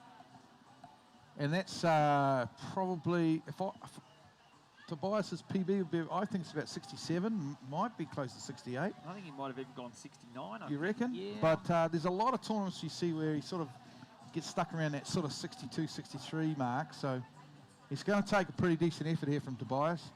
He's got to be up for it, up for the challenge. A little bit like Joel Poland was. We saw his intent right from the start. And to be fair to Tobias, he has come out here and cut pretty late on his opener. Just a little bit too late to take it over. She might be right there, Glenn. 66.1. Yeah. From back in at the World Championships, in the final of the World Championships. He might have had one at Polk at one of those tournaments at Kyle Ski Fluid that was similar as well, I think. But yeah. So it's going to take everything he's got. Tobias Georges. That headwind really is starting to kick up now. Jump number 2 into the ramp he comes. Big kick off the top. That's not a bad jump. That is a ripper of a jump from Tobias Georges. It's not enough to take the lead, but it gets him in the game, doesn't it? That's going to be around that 63, I'd say. It might have just pushed him ahead of Igor Morozov. Yeah, it'll be close with Jack Critchley, I reckon. Good on him, Tobias Georges. Beautiful lift, beautiful float. Oh, we're ducks are back again. Wow. More ducks than a game across there, cricket game at the MCG. 64-1, big jump from Tobias Georges. Even though the ducks are there, I don't think he's going to be asking for a rewrite. I think he'll be taking that distance. Yeah, don't worry about the rewrite on that one. No. I'd be taking that one and holding that one all the way through. 64-1 puts him into second position at the moment. That's a good jump. Like if it's PB 66.1, which is what we can tell from his scores, then he's 2 meters off his PB. That's a decent jump in the context of the way people have been jumping at this tournament. You know, yeah, there's those. Well, to be fair, they got out of the way pretty quickly. Yeah, that weren't an issue really. Really is, I don't know if you've noticed that, he's really up over his skis. Oh yeah. Cuts to the ramp, he really stays over his skis, which is what allows him kind of to step up out of the cut position as he comes up and extends his hips up over the ramp. And he's an excellent 3-event skier, but I do see Tobias in the future as he gets a bit older as being predominantly a jumper. I could see him being a 70-meter jumper, and getting up there with the likes of Ryan Dodd, Joel Poland, and the rest of them. He's strong. He's a super strong guy. He's only 24 as well, so he's got plenty of time left in his career. And most really good jumpers don't peak till they're 30, basically. Or if you look at Dodd and Kruger, till they're 40 almost. So it's a big career coming up for Tobias Georges from Argentina. Here's his third and final. Let's see if he can't get in the course with this big headwind and get up some lift up under those skis. Oh no, he's missed his kick. He's going to get out of that one okay, but it wouldn't have been a good feeling as he came off the top of the jump ramp.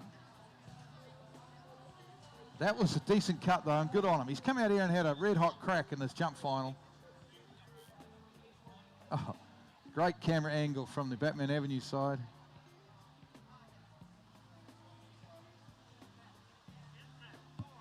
Put your hands together, Melbourne. Tobias Georges from Argentina. Great effort out there. 64.1, still leading though with 68.1 is Joel Poland from Great Britain. You know, we know Joel is going to be guaranteed a spot. He's on the podium at a minimum. Here in this jump event, we see Ryan Dodd making his way down to the dock.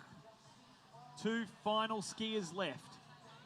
Melbourne, the final athlete from Australia will be on the water now. We need to make this a warm welcome here to the South Australian. Put your hands together, please, for jumping Josh Wallen.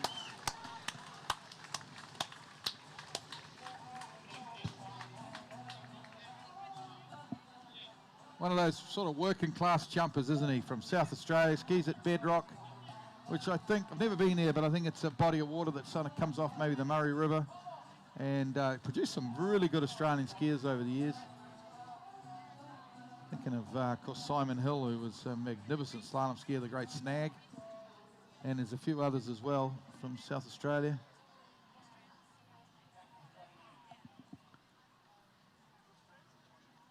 Probably Josh, one of Josh's greatest moments in my mind was actually the under-17 world champs in Peru about 10, 12 years ago, where he was in a massive battle with Taylor Garcia for that junior jump title, and he actually went into the final with the biggest jump. But I think from memory he jumped around 55 meters at 51k in that final, but Taylor Garcia, it took him till the last jump, but Taylor was able to beat him for the gold medal. But certainly an outstanding junior jumper, Josh Wallen, one of the best in the world at the time.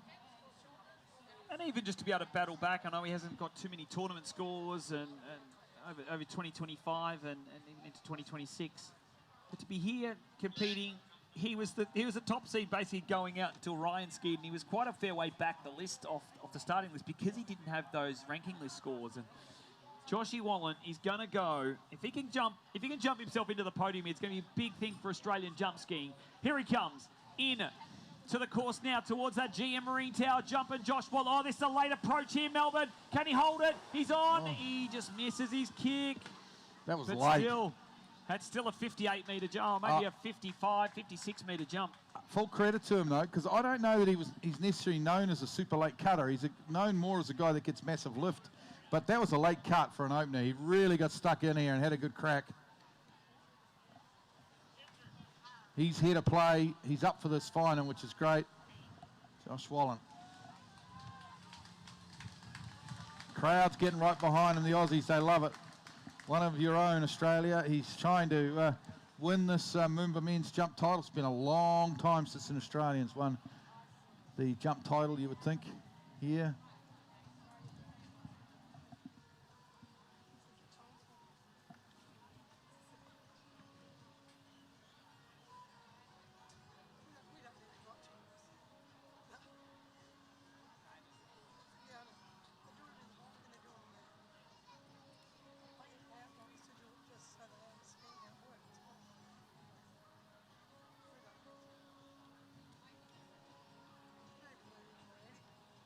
Three-time Australian national champion. Of course, Josh Wallen. We'd love to see him. I hope he's coming to nationals in a couple of weeks at Moala. Great having the Wallens. Dave and Kayleen have come up, great helpers. Always willing to lend a hand.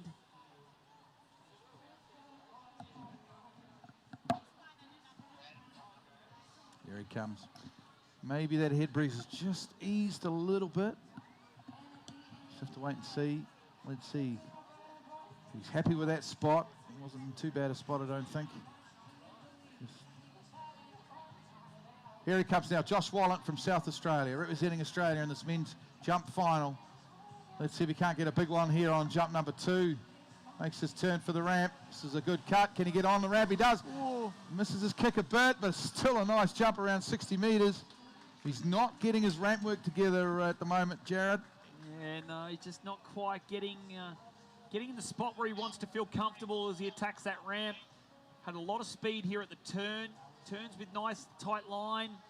Skis kind of got a little bit pushed together, maybe even got a little bit crossed up into the base, and kind of want to have nice balanced feet on the front of that, pushing on that right ski. Let's get him, Melbourne. Come on, let's get him up. We need to get behind him. He's got a bit of work to do here. 58.5. Yep, one last attempt coming from Josh Wallen, and then of course we have the world record holder Ryan Dodd. Joel Poland still quite a way out in front of the rest of the field with a 68.1, but don't forget that Dodd went 69.9 in the elimination round on Saturday, so it's going to come down to the wire, this men's jump final here at the MOOMBA Masters. Of course, don't forget presentations from 7:45 p.m. tonight for all of our ski and wakeboard athletes. That'll be done on our start dock for just before night jump, so our presentations will roll straight into night jump. Make sure you stick around for that here. We're heading towards the concluding stages here of the 65th, the 2026 Nautique MOOMBA Masters presented by GM Marine. A great shot there of the MOOMBA Festival with, as you can see, the Eureka Tower on the right. You've got Australia 108 on the left with a gold centerpiece through there. You've got the Ferris wheel going on in the carnival. Great shot. If you haven't been to Melbourne and you're watching on the webcast, put it on your bucket list, head over here and be a part of the biggest water ski tournament in the world. But here we go, Glenn. Jump number 3 for Joshy Wallen. Well, all of Australia, I think all of the world of water skiing wants to see a big jump out of Joshy Wallen. Can he get it together here on his third and final? He's got some speed. There you go. There's a bigger kick from Josh Wallen. Oh, it's a big jump. Well done. It's not going to be 68.1, folks, but that is a big jump from Josh Wallen. That could be 64. More than likely be about 63, but yeah. 63 to 64. Good jumping, Josh Wallen. I think it's going to be similar to what we saw from Jack Critchley. Ran that 63.5, maybe 63.3, something like that from Joshy Wallen. It's not going to be enough, and he knows that he's left it out there. Oh, there you go, 64.1. Yeah. So that means Joshy puts him in second at the moment. Puts him into second. It's going to get him on the podium. Yeah, well, he's in second because he's tied with Tobias Georges, but he's got a higher seeding going into the final. So the worst he's going to finish is third here, Josh Wallen. This is significant for this young Australian. Well done to him.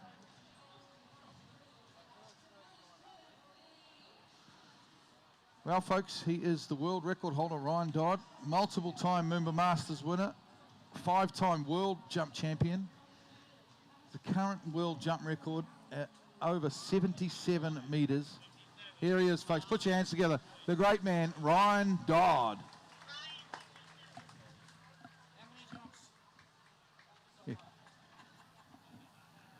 We'll just have to wait and see, Bruce. But Ryan Dodd, of course, has that world jump record, Glenn, as you mentioned, of 77.2 metres. Yeah, I always forget the change on it. It's 72 or 74 or something like that. Oh, sorry, 77.2 or 0.4. But yeah, it's definitely, it's so far, and of course, more likely, more regularly sort of jumps around that 70 to 72 metre mark. He did have one jump, I think, towards the end of last season. That was 240 feet, so that's probably around 73.5 kind of distance. Had a lot of input into the design of this this brand new ski nautique, and 14 years, of course, been married with Brienne over there in Palm Bay, and I know they've got a real estate business together. They do a lot of house flipping and have a number of rentals. I think they've got even got a 15 unit property in Texas. Yeah. And they've also got a cliffside Airbnb, Glenn, in Nicaragua. Oh, that sounds. We should book that nice. sometime. Maybe we should book That'd that be a one bit of fun, actually. See if Ryan can lend it to us for a weekend. But Okay, Ryan Dodd now. So the story, we all know it, Joel Poland, undefeated last year in 7 jump tournaments. Every single time he jumped, Joel Poland won the tournament. At the moment, Joel Poland's got 68.1. Can Ryan Dodd knock off the 68.1? Here he comes, jump number 1, Ryan Dodd, up he goes. I don't think that'll be enough. It's a great opening jump, but it's not enough on jump 1. no, definitely not enough on jump number 1. Gonna force Ryan to jump again. Of course, Team Nautique athlete. Yeah. Let's see if he has a chance. I'd love to run the stats on Ryan.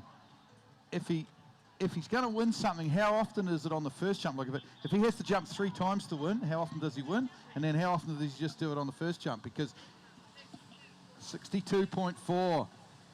Because he's a little bit older than a lot of the field. He's looking after his body. He doesn't like the water ski jumping is extremely hard on your body. The impact is not great. Most old jumpers walking around with walking frames and 2 walking sticks. And he doesn't want to be that guy, so he is limiting how many times he actually goes over the ramp. So his preferred option here is to get the distance on the first one and done, Ryan Dodd, come home. But, that was always the nickname, one and done, Ryan Dodd. If I remember back last time he was at MOOMBA here in 2014 when he won the event behind Jack Critchley. I think Jack went out and jumped 63, early 63s, and then Ryan came out and slipped out on the first, slipped out on the second, then came back and went 66.4 for the win. Yeah, So yeah, he's done it. I mean, he certainly, sometimes he does take 3 jumps to do it, but, well, on the edge of the seat, the whole water ski world is waiting to see, does Joel Poland continue that winning streak, or is Ryan Dodd going to take the victory here at MOOMBA? Because Ryan's not a night jump tonight, so so that opens things up. I was surprised the choice not to night jump, but as I said, when you're at this sort of level and you're getting to like the age that Ryan is, I know he's just over 40, but I mean your body does start to take effect, and you don't want to do too many jumps. Would you rather see a lot of big jumps, or would you want to see a lot of mediocre jumps? But first jump was a little bit mediocre there for Ryan. Let's see if we can get him now to take the win. Our final competitor here in the men's jump final. Who is it going to be? Ryan Dodd, he's edging, he's going. Oh, there you go. That's a big jump from Ryan Dodd. And I think he's done it, has he? That to me looks like it's further. That will be, if not 70, it'll be close. It'll be 69 maybe. Wait and see, but I think he's going to just edge ahead of Joel Poland here on his second jump. We're waiting for the distance. Beautiful, look at the replay. Beautiful airform there for Ryan. This is 68.7, and he wins this jump event, the MOOMBA Masters jump title for 2026. He's coming into the dock. He is the champion. Well done to Ryan Dodd. What a good jump final. Well done to Joel Poland for getting it up at 68.1 and making Ryan work for it. But congratulations, Ryan Dodd. He's back at the top of the podium in professional jumping with that win of 68.7 meters. And congratulations to Josh Wallet, who's finished up with 3rd spot in this men's jump final. What a great event this jump final's been. And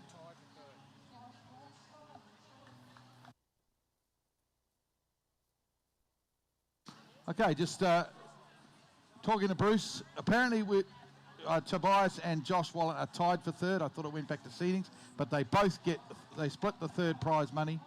So that's good news for Tobias. But yeah, pretty soon we're just getting a TV interview right now with Ryan Dodd down on the dock. And then, of course, Jared Ferraro will have a quick word to Ryan. But it's good to see him back, the world record holder. He got a few injuries and stuff last year, didn't ski all the tournaments. But he got beaten quite a few times last year by Joel Poland. But this year he is back and in the winner's circle and won, once again, the MOOMBA Masters men's jump title.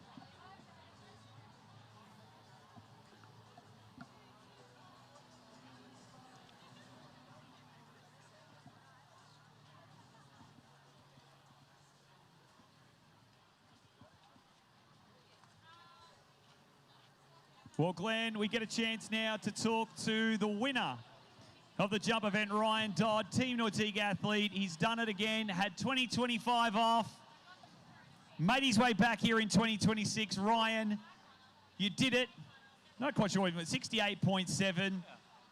Not as big as what you thought you'd go, but Joel really put the pressure on you coming into that in that final. Yeah, he had a nice jump. Conditions were like they looked pretty good, but it was a little funky. We had a little tail current pickup, which I don't really know what to do with, and then wind was popping, headwind, crosswind, gusting. So it was neat to process that, and you know, I just tried to get sort of a medium intensity jump and just stay over my feet and get a hold of something, and it was enough. It worked out. But I mean, Joel's on like a broken ski and stuff. He's not sending it to his ability, but you know, kudos to him for getting out there on different gear and having a great set. My experience paid off there, but you know, I got more in the tank, but it's enough for today. Well, you did what you needed to do to take the win. We thought if you did it on the first one, we thought you'd come in. You did it on the second. Ryan, how much does this mean to you? You've missed last year. You got the family back at home. You travel the world, and you have to leave the family back there. I know that Brienne and the kids probably aren't watching. It might be a bit early for them, but do you want to say anything to them back at home? Yeah, I mean, they were, I had both my kids in the boat, I think all 9 of my jump sets this year.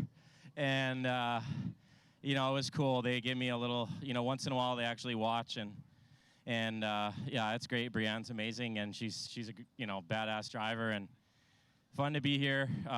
You know, contrast, missing them, trying to be a human and go jump on the river is a lot, but I'm stoked I'm okay. That was my goal. Land on my feet, no injuries. Last year I was super beat up. Like, I was trying to convince myself I could go. I couldn't even jump off a picnic table. So this is more than a freaking picnic table. And the crowd got behind you. This Melbourne crowd, a few of them have left now, but what do you got to say to them? I mean, they were here, they were supporting, they went berserk when you flew off the ramp on that second jump. Yeah, I'm glad I had some excited people on shore. I didn't look and pay attention. This is actually my first look. Pretty awesome. Thank you, everybody, for coming. But, yeah, I'm just trying to be in a tunnel and jump. Well, mate, you've done it again. You're another MOOMBA Masters. What sets you up now? What's the plan from here? Do we go across, get prepped for the US Masters?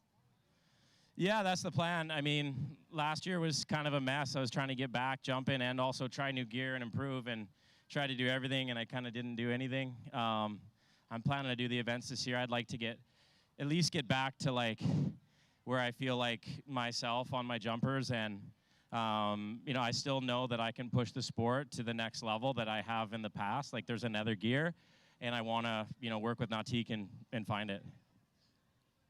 You want to thank your sponsors, of course, Team Nautique Athlete. Got to thank them while you get this chance. Yeah, I mean, they're the reason I'm here jumping in this tournament. They're a huge supporter of mine, and I do everything I can to give back. And, you know, it was cool to work with them and help design this new boat. It's definitely got some zing to it.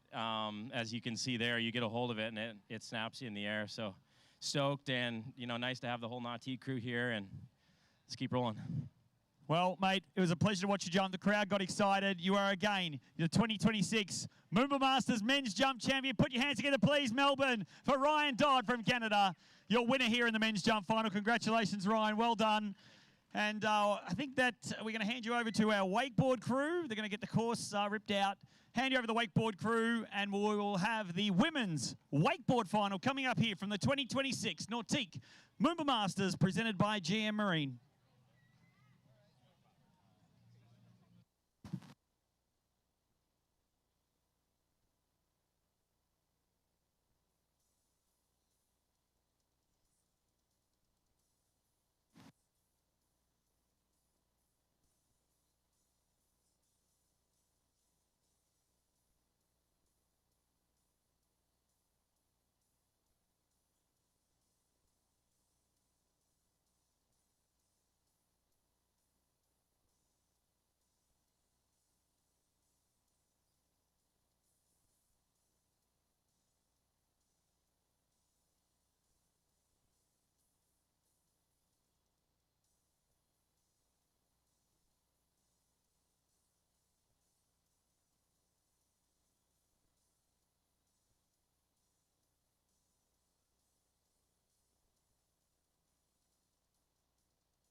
Ruby, always seems to be high stakes when these two teams play off at the MCG early in a season, and there's no doubt there is going to be a lot of tension on Thursday night, particularly for the Blues. Now, this is...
Well, folks, welcome down to the banks of the Yarra River.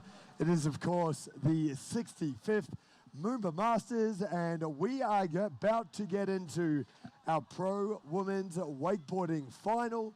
As you can see, the ski nautiques have been given just a little bit of a break. They've been put away for just a little while, and we have that incredible Super Air Nautique G23, the Roswell Marine Edition vessel is out here on the water doing a test lap already. Now that means that we are only moments away from the Pro Women's Wakeboard Final. It has been an absolutely incredible event all weekend long. And, well, it's all going to finish with this here, folks. 6 of the world's best women out here competing behind the world's #1 towboat. And, well, we will not be too far away from starting off with the action here on the Yarra River. And what a way it is going to be to start. And that is with Australia's own Mackenzie McCarthy. She will be your first rider off the dock here for this Pro Women's Final. It is going to be nothing short of incredible, folks. The world's best towboats, the world's best athletes, and the world's best sight right here with the Yarra River looking absolutely perfect under the Melbourne skyline here for this Pro Wakeboard Women's Final.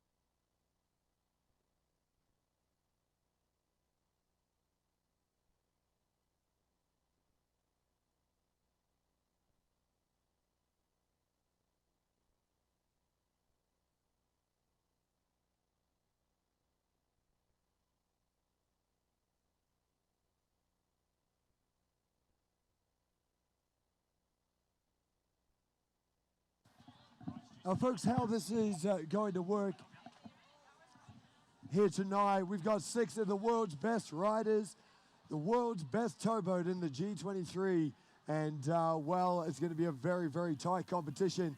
Of course, earlier on today, we crowned the MOOMBA Masters champion in the Pro Men's division, and it was one of the tightest and closest competitions I have ever seen, and I'm sure we are going to see exactly that here tonight for the Pro Women's competition. We're kicking it off with one of our Aussies, and that, of course, is Mackenzie McCarthy. So this is going to be a very, very exciting competition. We've got a huge crowd down here on the Yarra River. All day long, the water sports action has been absolutely incredible, and great to have so many people here supporting this great event. Of course, there's plenty of people online as well, watching along on the MOOMBA Masters webcast at moombamasters.com.au. So a big Aussie shout out to everyone watching along online. And for everyone who wants to follow along with the scores here today, you can go to or download the WWA Ride Line app. And that is where you get up-to-date scores here for the Pro Women's Wakeboard Finals. But we are underway here, folks. We are in the G23, making its way down under the Swan Street Bridge. And that is our first rider here. It is Australia's own Mackenzie McCarthy. And here we go, folks, on her toe side edge. And there is that very late scarecrow there for Mackenzie McCarthy, getting the grab as well on that one. Back in toe side edge and the toe side 540. 1.5 full rotations in that spin. She heads on down through this pass number 1 and then backing it up with the heel side spin, the heel side 540, showing the judges she can spin on her toes and her heels.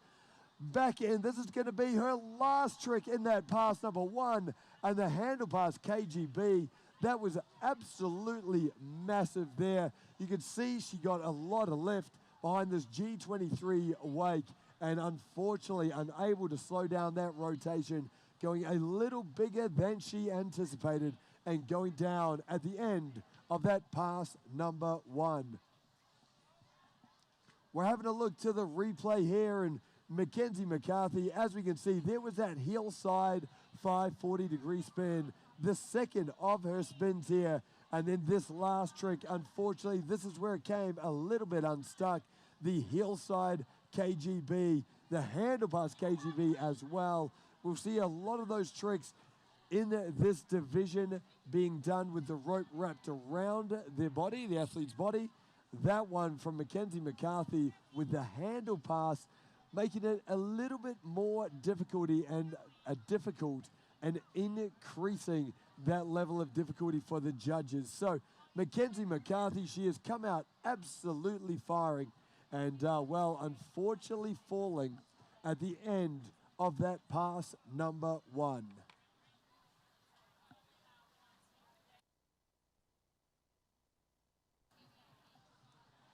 What an incredible sight this is here in Melbourne. The crowd has been absolutely massive all day long. It has been an unbelievable water sports event, and of course the wakeboarding action all weekend has been unbelievable as well. This is going to be the finish of the wakeboarding here for the 65th MOOMBA Masters, and wow, we cannot wait to crown a pro women's champion here tonight. Of course, a huge thanks to our partners, Nautique Boats and GM Marine, providing us with the most incredible towboats in the world, the world's #1 selling wakeboard boat in the G23. And I tell you what a wake it is. That is absolutely juiced out here. And we are about to see some very big riding from the ladies here tonight.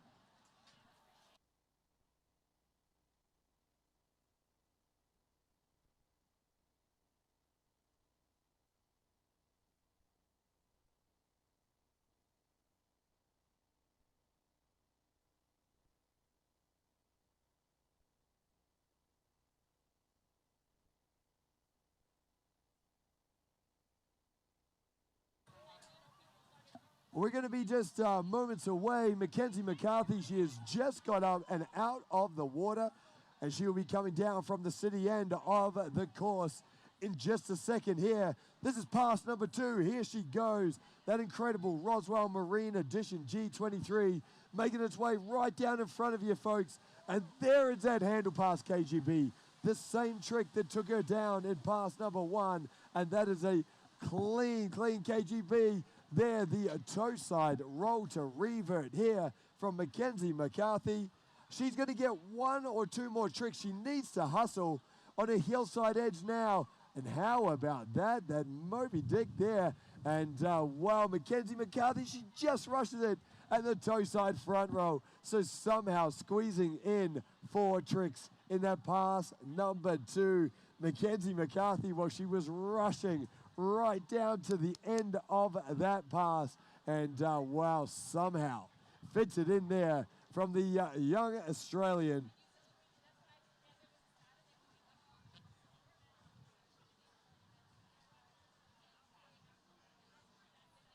Well, as we go to the replay here, we got Mackenzie McCarthy. There was that Moby dig. I love seeing that one. And then Mackenzie McCarthy with that toe side front roll just to round out that pass number 2. Well, it's one rider, folks, the first rider off the dock. And Mackenzie McCarthy setting the bar nice and high.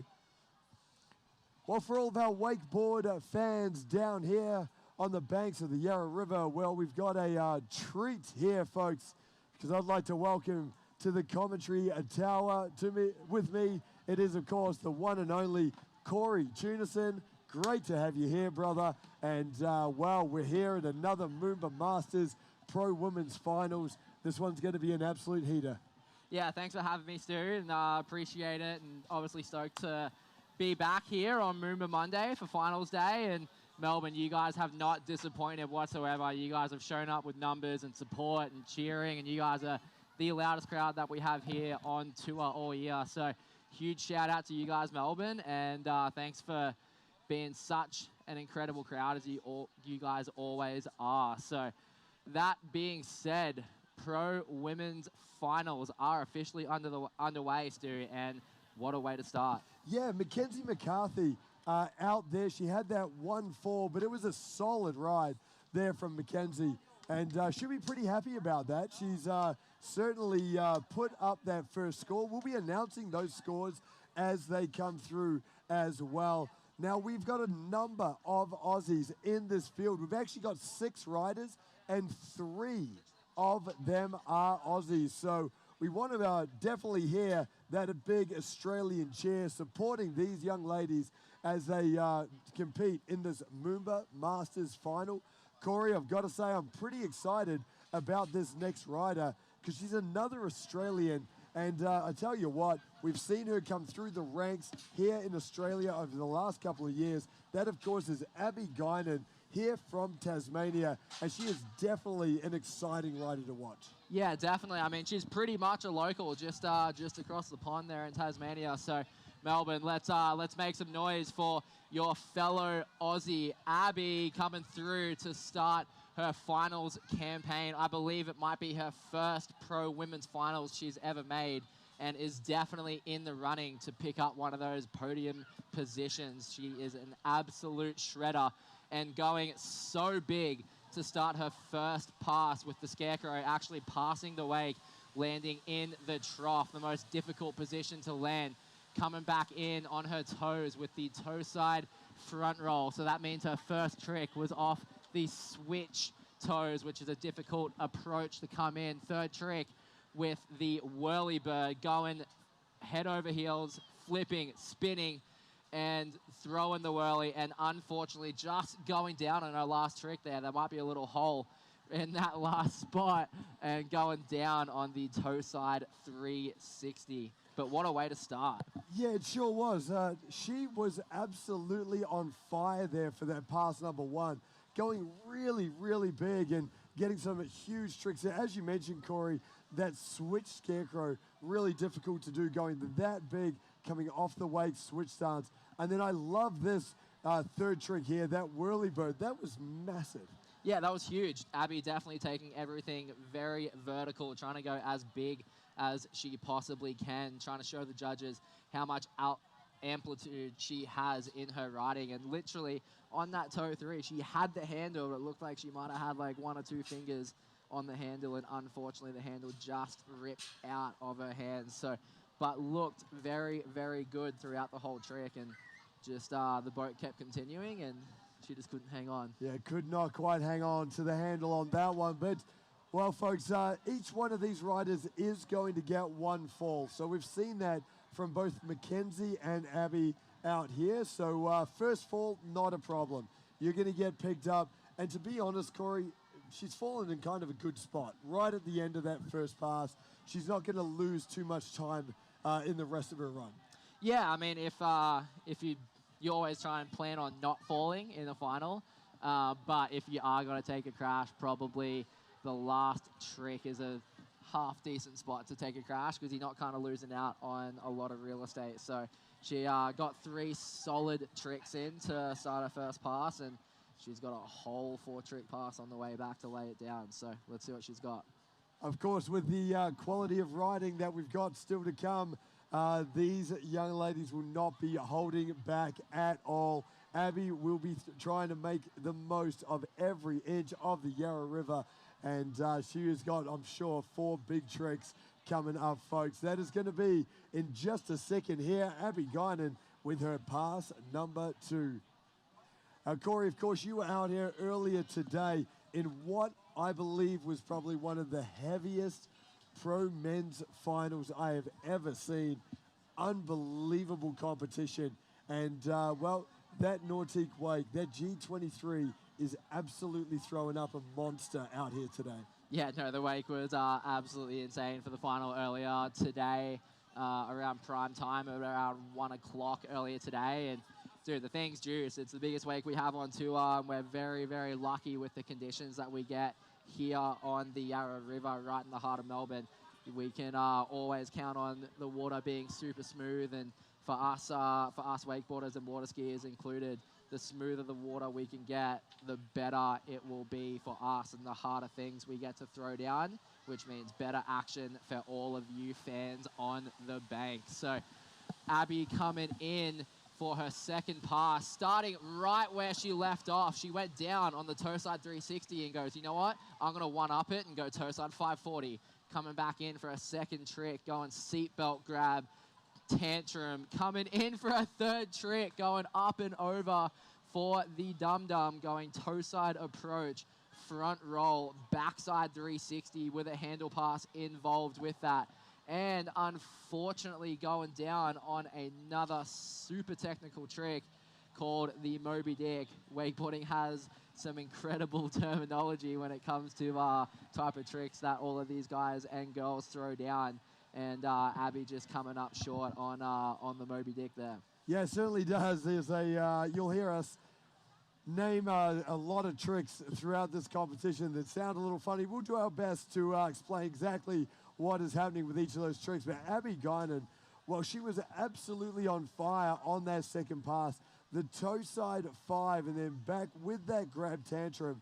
I loved that trick, the dum-dum. Such a insanely technical trick from Abby Guinan.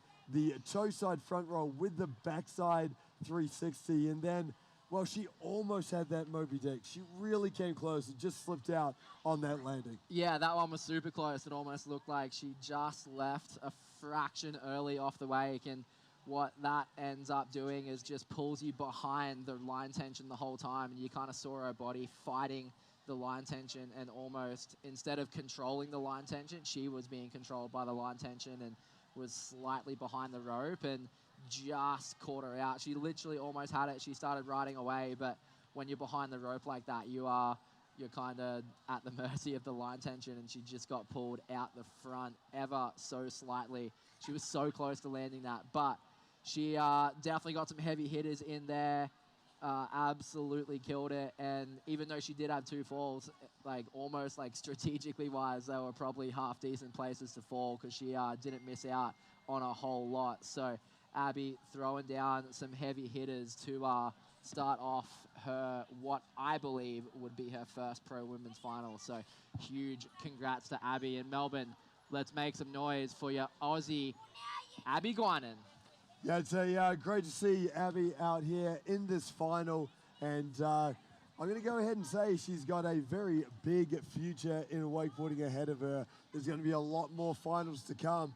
And I tell you what, anything can happen with the MOOMBA Masters. I know she'll be disappointed to have a couple of falls in her past, but she's got the skills, she's got the tricks to get all the way on the podium. So it's going to be interesting on how this does shape up in this pro women's wakeboard final. But Corey, how about this next rider? This is going to be very, very exciting. She's all the way over here from Japan. She's one of the most explosive riders in the women's ranks right now, and that, of course, is Japan's own Hinata Yoshihara. This is going to be a lot of fun to watch. Oh, yeah. Hinata absolutely crushes it. I would say a very, very consistent finals competitor. She always lays it down. Super competitive, super big, super clean. I feel like all of these Japanese riders, I don't know what is in the water in Japan, but they all go so big and they all have such a cool style to combat that with. So Hinata starting off her finals campaign, going toe side front roll, coming straight back in, going heel side back roll, wrapping up, ollieing around, so coming in on her switch heel side approach for the wrapped front side 540, grabbing the nose grab halfway through, so letting go of that wrapped handle, grabbing the board with the same hand, rotating 540 degrees, and finishing off her first pass with a huge Indy tantrum. And a stand-up first pass too. We've seen our other two riders fall at the end of pass number one.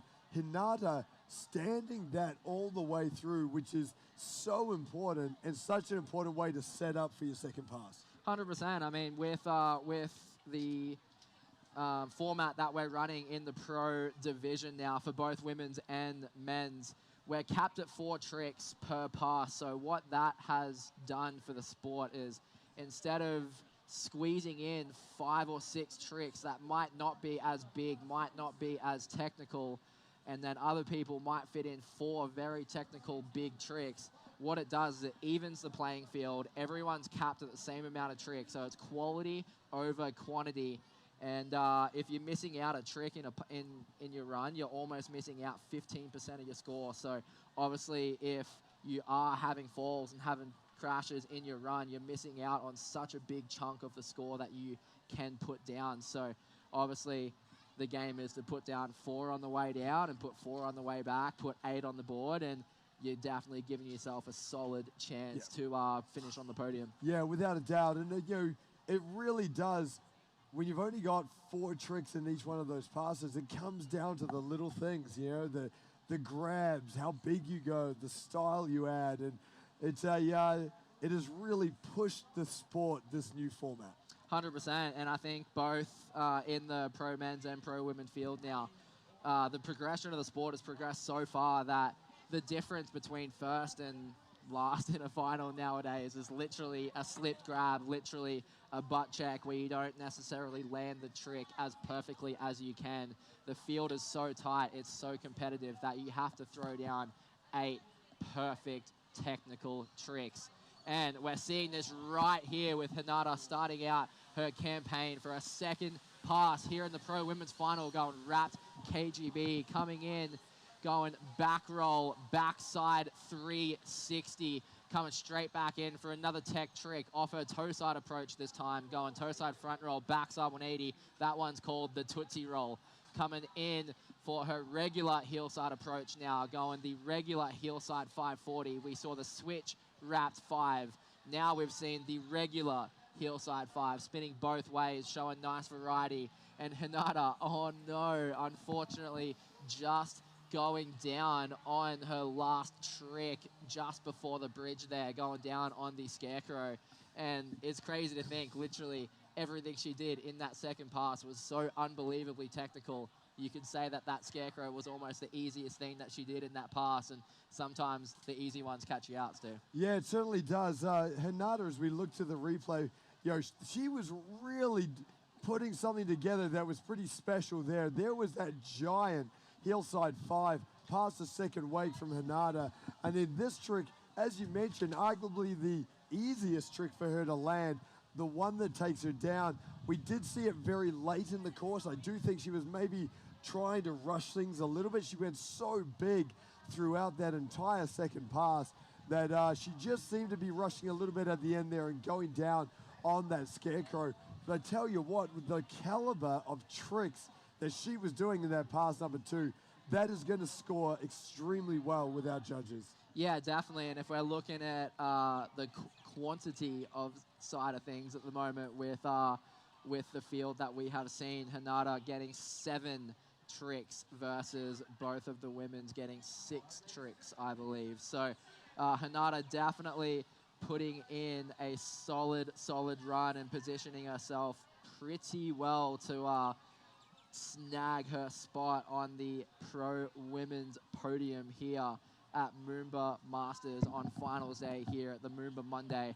So definitely a solid campaign, and I believe she would be pretty stoked on that. She definitely threw some heavy hitters in that run all the way through. So that's definitely gonna be one that's gonna sit in the brains of the judges and might be a little bit of a standout run so far.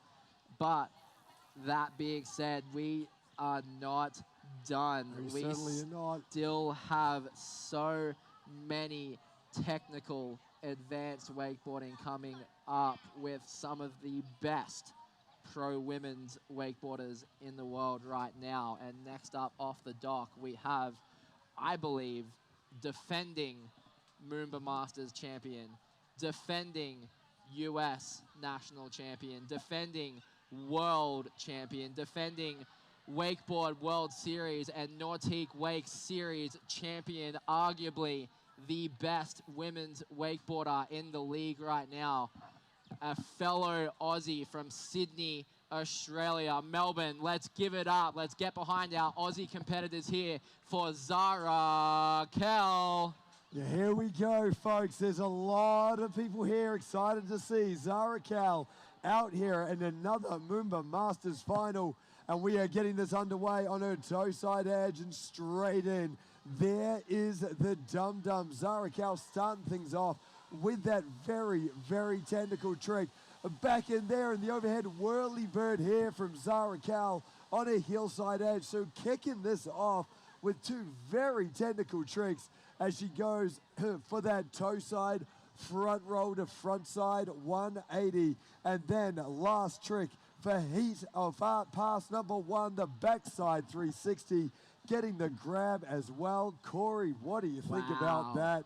Wow, what a run. That was the best way possible to start off her finals campaign here at the MOOMBA Masters. Let's, once we see this Nautique Boats action replay coming up on your screens right in front of you all, Zara Kell coming in, starting off her campaign unbelievably well, edging out on a hillside edge, coming back in on her toe side edge, going the dum-dum. Let's break that down. She goes toe side front roll, backside 360, passing the handle twice in the air, rotating around, coming back on a hillside approach, going the whirly bird. She does the tantrum or a backflip, backside 360. Instead of passing the handle behind her back, she goes, you know what, I'm going to throw it over the top of my head, rotating 360, coming back around, going the indie scarecrow. So she does a front roll, grabs with her back hand, then rotates awkwardly into the rope against the line tension, going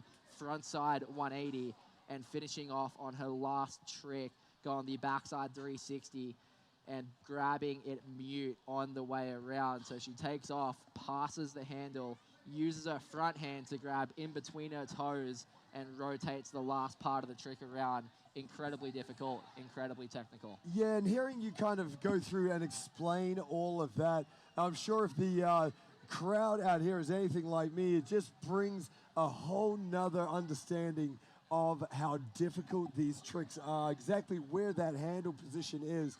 And Zara Kell, you know, we're talking about how technical all of these tricks are, but the fact is she makes it look effortless. And that's what I love about Zara's riding. Like, it's insane on how smooth and how clean she takes everything. But here we go, folks. She is Australia's own champion. Let's get behind her as she comes down for pass number 2. And how about that for a start? The hillside 540-degree spin. Straight back in. And there she is. There is that handle pass KGB. So that handle pass KGB trick number 2 on a toe side edge now. And there's another 540-degree spin. Oh, no. And Corey, she's lost the handle and gone down halfway through that pass number 2. That is absolute heartbreak for Zara because she's fallen after the three-quarter boy, she won't get another chance to finish off that run. Yeah, that's crazy. She was on an absolute heater there, thrown so many technical tricks. She started off with the switch hillside 540, grabbing nose straight off the wake, rotating 540 degrees around, coming back in for the handle pass KGB. A lot of the field will wrap up and do a KGB where they grab that handle halfway up the rope and rotate around and not have to pass the handle. Zara Kell goes, and you know what? I'm going to do it the traditional way. I'm going to do it the more difficult way. Rotating around, passing the handle upside down, rotating 360 degrees. And on that one, unfortunately, coming in on the toe side edge, going the toe side 540, rotating 540 degrees around. And it literally looked perfect coming off the wake. She might have left a little bit early, and that would have thrown her off her axis just ever so slightly. And it looked like she just came up a little bit short and just cased the wake a little bit. And as that happens, she comes up short, leaves early, cases the wake, and she's just created a lot of line tension for herself. And that one was just a little too much for her to handle. Now, what this is going to mean, folks, is Zara Kell, if she was able to get that, or hold on there and actually get all 4 tricks in that pass number 2, honestly, with those tricks, borderline winning run. I mean, that could have been the MOOMBA Masters winning run. Right now, losing that last trick or those last couple of tricks, it leaves the door open for our other competitors. Anything could happen here. This is going to be a little bit, brings a little element of drama into this pro women's final. I tell you what, as these scores come in, we will let you know where the standings are, but anything could happen here. This is crazy here for this MOOMBA Masters final. Yeah, no, this is insane. Literally, Zara had the opportunity to just slam the door shut in front of the rest of the field. Arguably, probably the most technical run out of the girls that has been done so far, but leaving herself open to being overtaken just by coming up short on that toe side 540. And Stu, you ask yourself the question, she goes, hang on, I've seen a lot of some of the girls have fallen twice. Zara's fell once. Why doesn't she get picked up? So the rules in the rule book are right in front of the Nautique GM Marine and the white tents right on the riverbank right here. You see a big Nautique red buoy or red buoy for our American fans. And what that means is that is the 3/4 buoy. And if you fall after the 3/4 buoy on the way back, that then means you will not have enough time for the G23 to get back up to speed and get your final trick in. So even if you have fallen once, if you have fallen past that 3/4 buoy, that will be the end of your day. And Zara, unfortunately, just going down just past the buoy, even though that was her first fall. So that's that one wrapped up right there. But that is a thing of the past now. We have Nacha from Chile coming in to start her MOOMBA Masters finals campaign. And I believe this might be another first final for this young lady right here. So coming in solid, going the toe side tail grab, front roll, getting the grab, coming in back on her heel side approach for a second trick, going the tail grab, tantrum, going the back flip, 1 over.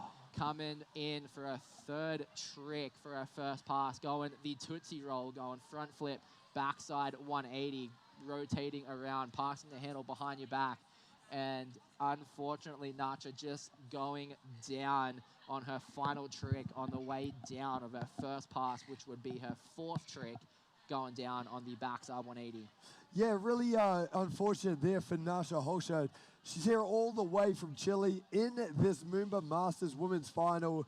And as we can see from the replay, she was smiling all the way through that run, loving the size of this G23 wake. And right there, that was the moment with that backside 180, unfortunately going down and unable to end her first pass the way she would have wanted to. So that is one pass down and 1 fall there for Nacha Holscher. So this is going to be very, very interesting as she sets up for pass number 2. She has that advantage by being one of the last riders off the dock that she's been able to see what the girls ahead of her have already done. So she will be thinking that through and figuring out, planning out this second pass as she gets her 45 seconds down at the end, of course. Yeah, this is really where the chess game starts to come alive, and as the final competitors in the final start to come through. We've seen some runs, we've seen some performances, and all these girls, they're making adjustments, they're making note in their head of exactly everything every girl has done. And that's where the chess pieces start to come in and go, okay, I can do this trick here, I can do this trick there. If I do this, that will better her run. This is where the strategy starts. This is where the game of chess of wakeboarding comes to life. Yeah, it's a one heck of a game, and it's going to be very, very interesting on how this all pans out here, because Nasha Holsha, she's about to come through for her pass number 2, and we've still got one rider to come, your top seed from the semi-finals earlier in the weekend, and that is Eugenia De Armas. But we will be only moments away with Nasha Holsha pass number 2. But while we're here, let's read out a couple of scores, because our first 2 riders, Australia's own Mackenzie McCarthy, well, her score has come in with a score of 55. Second rider off the dock, another Australian. We've got the score for Abby Guinan, and it is a 45.3.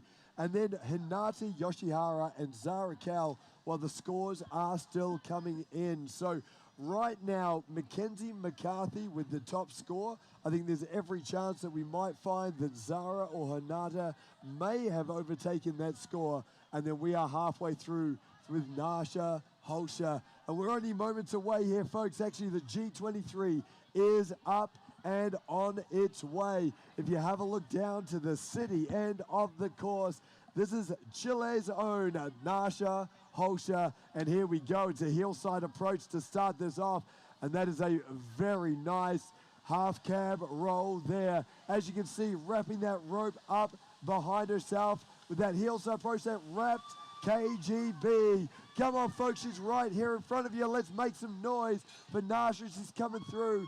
There is that cab 360 here for Nasha. It's one more trick to come. What have we got here? And the roll to blind. She's cased the weight, Corey. It was a great pass number 2, and unable to finish it right at the end. That roll to blind taking her down. Yeah, that pass looked unreal. Everything was nice and big, super clean, super technical. I'm going to start a quick petition here, Stu, and say that we're going to start calling her Nachos from now on. So Nacho is coming in for her 3rd trick on the Nautique Boats action replay, coming in, going switch approach, switch hillside 360. And her last trick, let's just break this down. Let's have a proper look at it. Going the hillside back roll to blind, going late backside 180. Everything looks so good, so clean, and it just looked like she just came up a little bit short. If she was another half a meter across the wake, she would have landed that absolutely perfectly. But just coming up short, just clipping the wake at the top there, and that was all she needed to just kick her off her axis and catch her by surprise. Yeah, just a really unfortunate way to finish off that pass number 2 there for Nasha Holsha. She was on fire. That was looking really, really good. And, well, just going down on that last trick. But, well, folks, we are not finished yet, because we have one rider to come. She's here from Argentina. She is your top seed from the semi-final round that happened here on Saturday night. And that, of course, is Eugenia De Armas from Argentina. She is absolutely on fire right now. She has had an incredible semi-final run earlier in the weekend. And this is going to be a very exciting finish as we get through to the pointy end of this competition. Yeah, this is the pointy end. We have our top qualifier about to hit the water and come and perform in front of you guys, Melbourne. So as we go through the ranks, we're only getting better and better and better. So this is going to be super exciting. And we're just moments away until that Roswell Marine G23 pulls in under the bridge to bring Eugene into course and kick off her campaign here at MOOMBA Masters. Yeah, while you mentioned it, Corey, that Roswell Marine Edition G23, let's give it a little bit of props to Roswell Marine and, of course, the crew in Naughty Boats. How good does that look? It is absolutely stunning here on the water. Yeah, no, I mean, it's like the boat makes all of our jobs super simple. It's I think it's been voted the #1 wakeboard boat in the industry for about 10 years straight. The G23 has set a standard within the industry, and when it becomes to performance and quality, nothing really compares. So let's see what that G23 can pull into course. And Eugenia coming in, going the wrapped KGB, coming up a little bit short, casing the wake a little bit, but hey, she is still up on top of the water, coming back in, wasting no time on her toe side edge, going the toe side 540, coming straight back in on her regular heel side approach, going tantrum to blind. What is that? That is a backflip with a backside 180. Fourth trick for Eugene, coming in with the bat wing.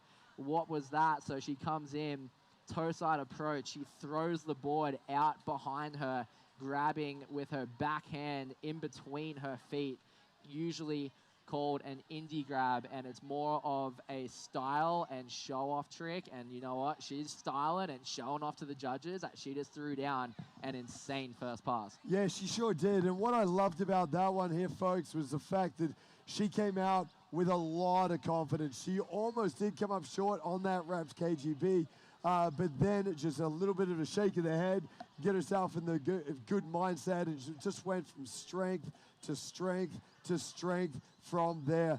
That indie grab tantrum to blind was so clean.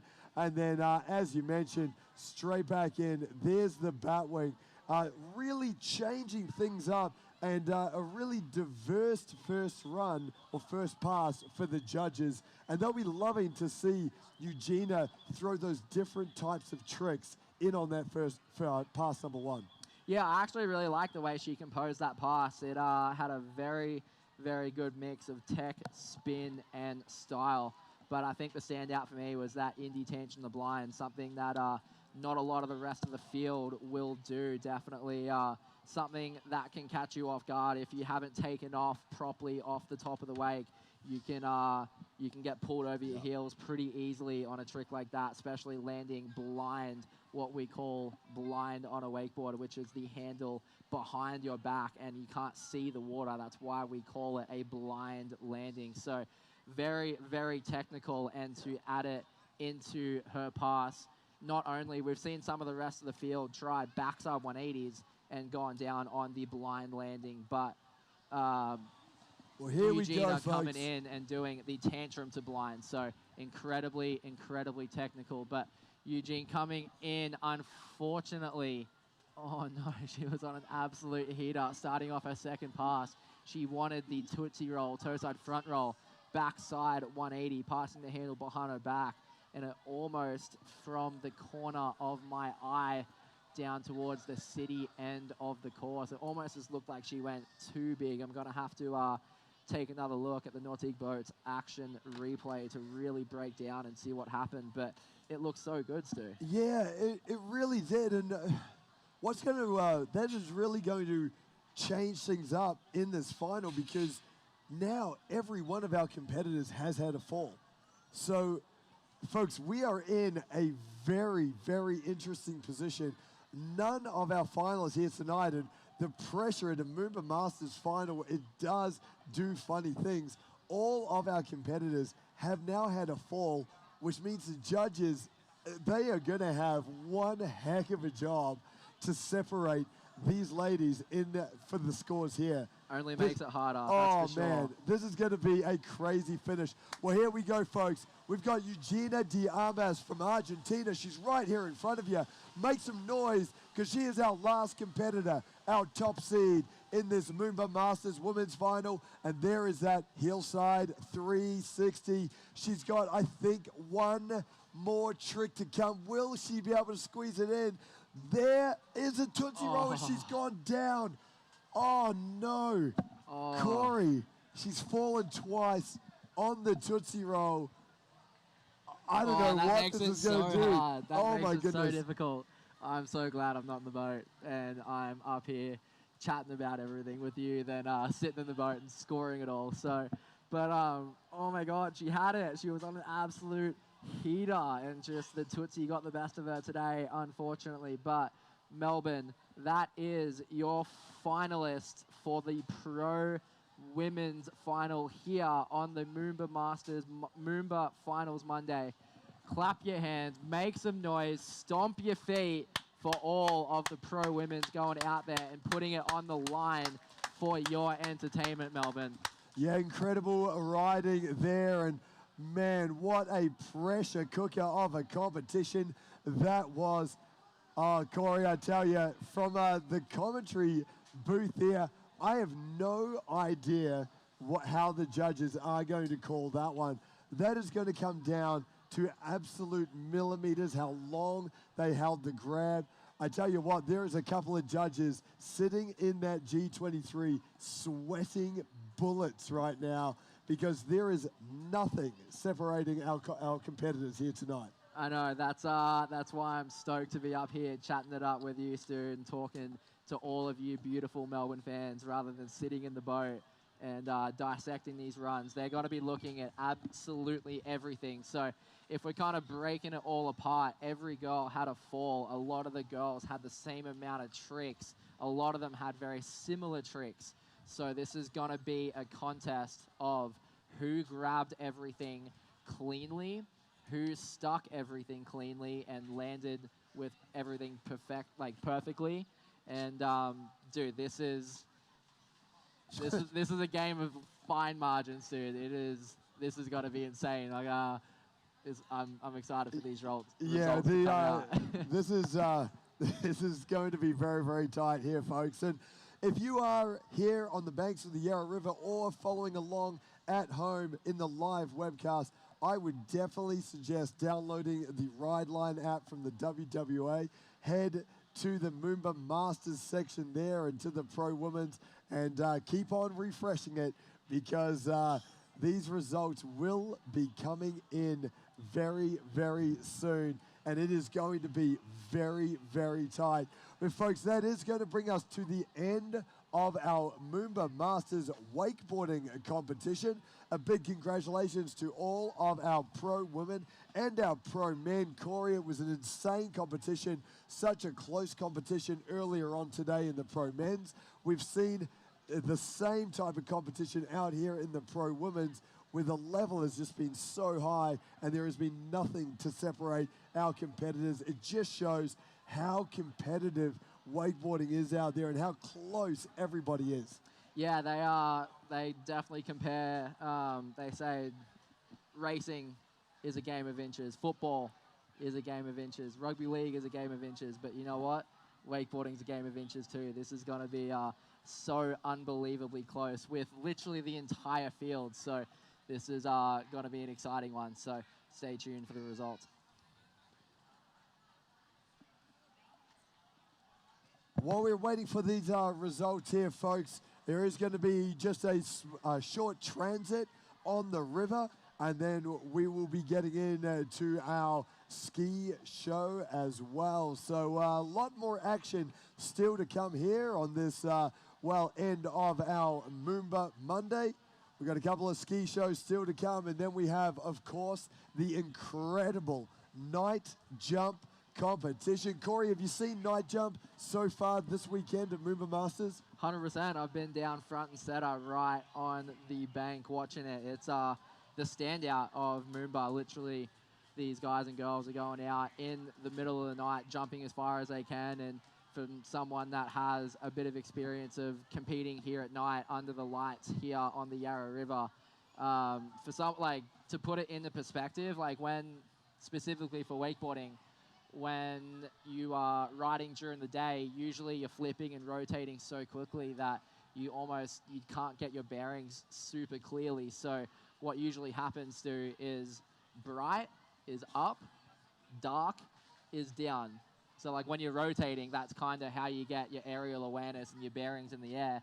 But when you're competing at night, it's actually flipped around the opposite. So the stadium lights that we so gratefully have here on the banks of the Yarra River, what they do when they're turned on is they actually reflect off the water, and obviously being at night is dark in the sky. So what's usually light up, dark down is completely flipped. So the light reflects off the water, so it's light underneath you and completely dark up on top of you. So your bearings are completely flipped upside down, and literally when these guys are coming into this ski jump, Mach 10 going as fast as they can, as hard as they can, as late as they can into that ski jump, and the bearings are completely flipped on top of their head, goes to show how talented and how much risk all of these guys are taking. Yeah, it's absolutely insane. And as if these sports are not hard enough, doing it under lights at night just takes it to a whole nother level.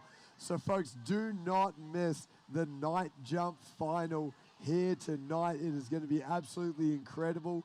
There is nothing like watching one of our jumpers jumping 60 plus meters, fireworks going off in the Melbourne skyline, and it being under lights here. It's going to be absolutely incredible, folks. We got ski shows, we got night jump, we got action coming all night long here for this 65th MOOMBA Masters.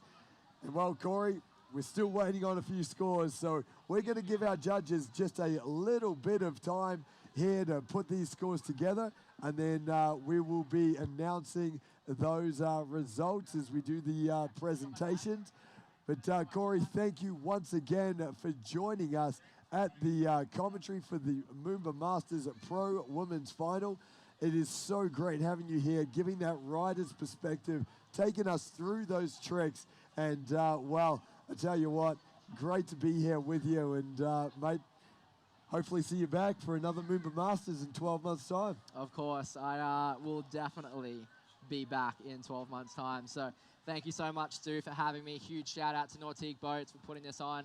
But a huge shout out to you people of Melbourne. You guys are what makes this event so, so special. We're competing in front of hundreds of thousands of people for you guys here in Melbourne. You guys love getting behind sport, love getting behind just events in general, and you guys are always the most incredible crowd to perform in front of. So thank you so much, Melbourne. We love you. Yeah, we certainly do. Well, folks, that is going to bring us to the end of the wakeboarding here this afternoon. A little shout out here to all of our competitors in all of the skiing, wakeboarding disciplines. We're going to get a little bit of a group shot of all of our competitors for this 65th MOOMBA Masters, a little bit of a milestone there. So if you want to meet at the top of the skiers enclosure for a bit of a group photo, if we can get all the athletes up here as we hand things over to the ski show team. We have an incredible show coming up here as the MOOMBA Masters Ski Show gets ready. All of the water sports action coming up. We've got everything from barefooting to pyramids to wakeboarding to flips off that ramp. So it's going to be a very, very exciting show coming up next here, folks. Of course, those results for our pro women's wakeboarding will be not too far away, and we'll be doing those presentations along with all the skiers here this evening. A huge thanks once again to our incredible Melbourne crowd, and of course our partners for this Nautique MOOMBA Masters, Nautique Boats, GM Marine. Of course, we've got Roswell Marine as well, helping to support the wakeboarding competition here at this MOOMBA Masters.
Good evening, ladies and gentlemen. My name's Celeste, and we are the IWWF Ski Show team.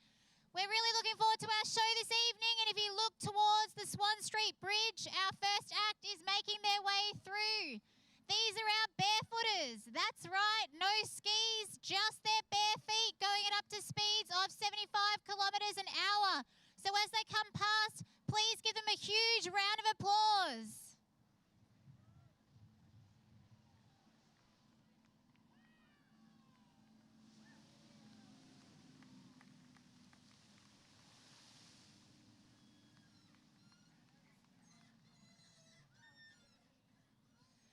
So as you saw, this act is not for the faint of heart. They go fast and the stacks are hard too sometimes. So our barefooters have made their way down the end. One of the boats will pick them up. The other boat is going to make its way back to set up for our next act for you. The water needs to be hard under their feet. That's why they need to go so fast. So speeds of that caliber of 75 kilometres an hour make the water really hard under their feet so they don't sink in the water.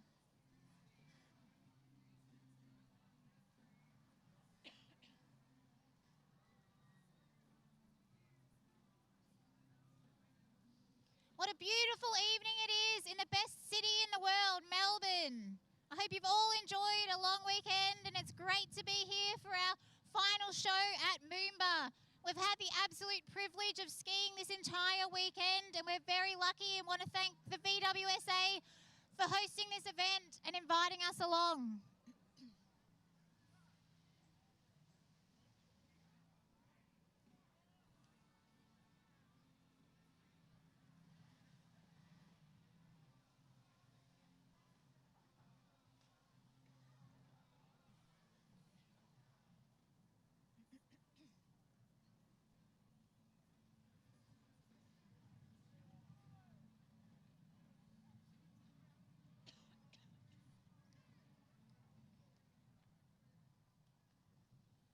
All right, we're just getting our next act set up. The boys are getting in the water, the rope's getting connected.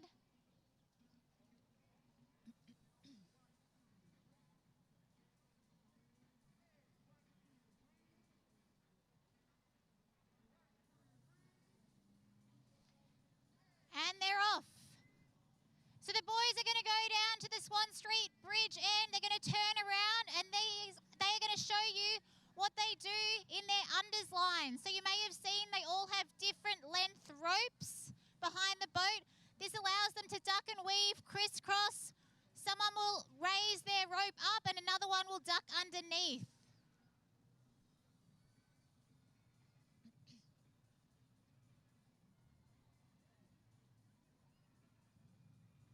All right, here our boys come past. Watch them duck and weave.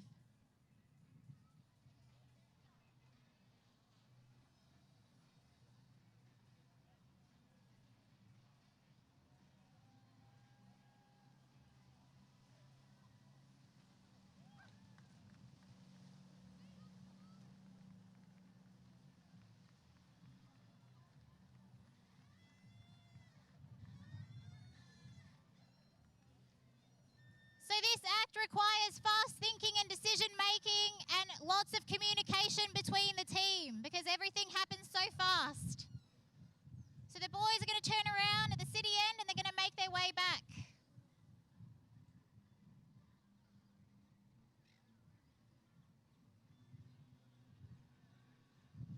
Please give Lachlan, Jamison, Nick and Jared a huge round of applause as they make their way back in.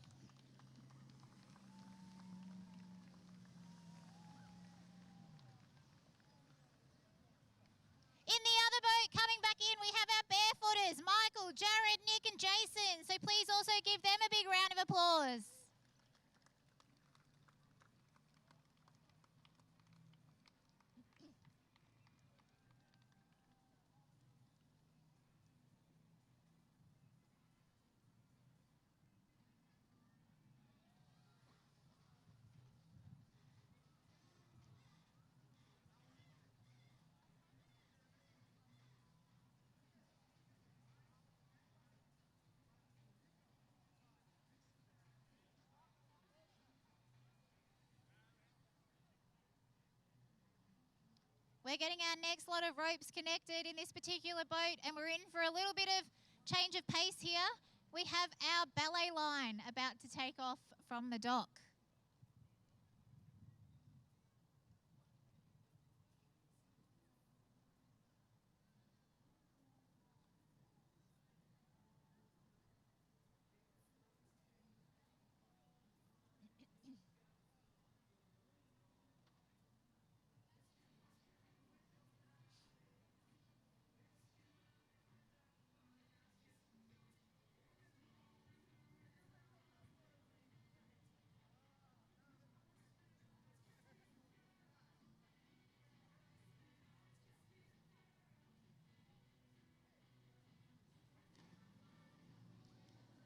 And they're off. So the girls are going to head down to the Swan Street Bridge and get ready and come back. And while they do that, I'll let you know about the ski that they're on. It is not a traditional ski. It is a swivel ski. So it has a binding that they put their foot in that sits on a plate and allows them to spin full 360s like a ballerina on their ski. It's not an easy thing to do. It takes lots of hours and years of training behind the boat. But these girls have worked hard and they're doing an amazing job. Not only do they have to ski on their swivel ski, they're all in sync together with the routine. So we also do some land practice where we're not on the water and they practice their routine before they take it out on the water. So the girls are just turning around. They're going to put the handle between their legs and then they're going to do their routine.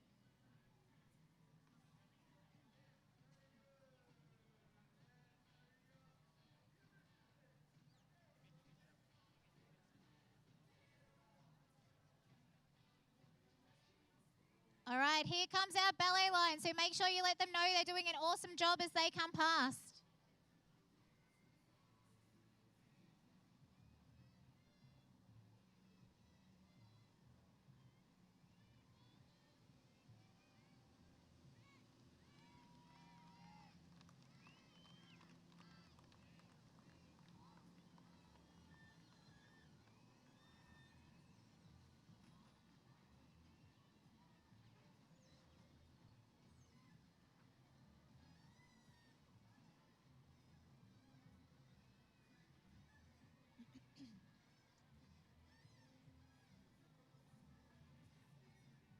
So as you can see, not an easy thing to do. So the girls are going to turn around, and when they turn around, they're going to do a different hold. They're going to put the handle behind the heel of their foot and get pulled forward that way and do their routine. In a week's time, we have the Nationals of Show Skiing up in Mulwala at the Max Kerwin Ski Parks. We're really excited. We've been training really hard. We've got a training week before the competition. We're competing against the best of the best in Australia. We're hoping that we're going to win. Time will tell, but let's hope we win. All right, the girls are on their way back. So keep an eye that they'll put their handle at the back of their heel, and then you'll see their routine.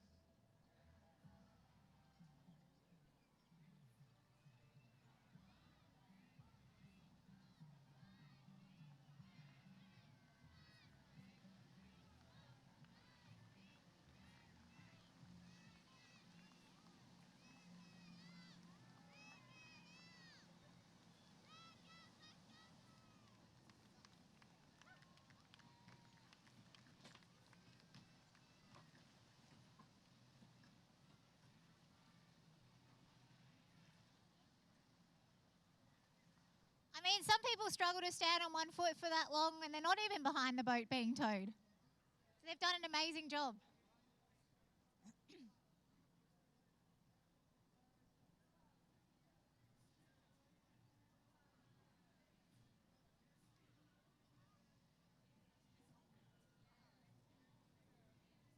So show skiing involves a lot of different disciplines. So as you've seen, we've had barefoot, unders. We're going to have something special after this, but there's a broad range of things that you can get involved, and there's a lot of variety. It's also a very family-orientated sport. So everyone can get involved, from boat drivers, observers, hair and makeup, working on the dock, helping out with the audio and the sound, doing my job. There's lots of ways that you can get involved.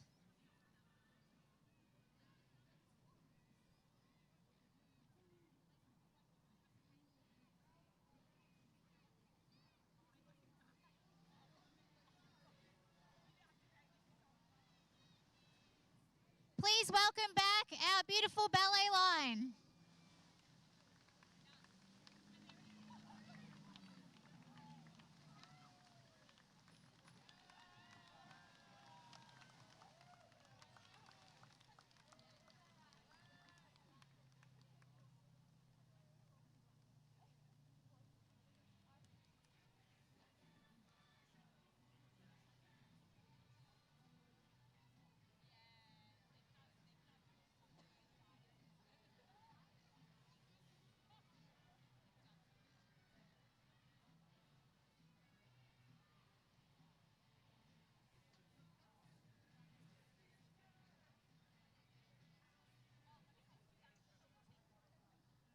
All right, we have David getting set up on the dock. We've got a change of pace. We've got some fast pace, some exhilaration and adrenaline because he's going to hit the jump. Give him a big cheer as he comes past. We have a handful of members that made the Australian team last year and competed at the World Champs. David is one of them. He's very skilled across a broad range of disciplines, and jump is definitely one of them. So he's going to go down to the city end, turn around, and we'll see what he has for us.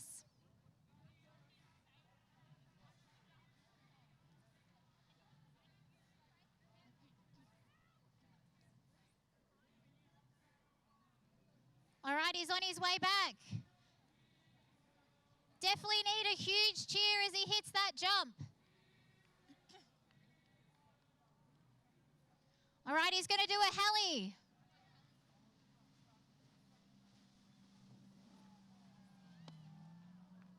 Awesome, David.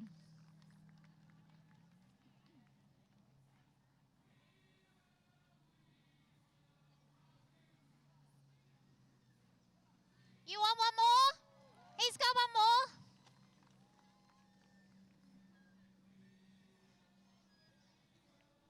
As you can see, he loves the crowd, so we have to make sure he hears us when he comes over that jump.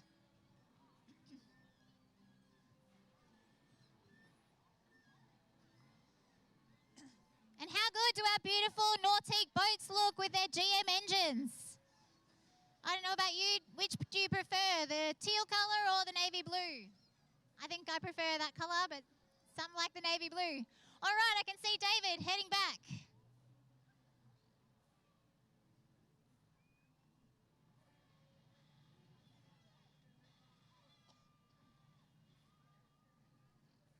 All right, he's going to do a front flip.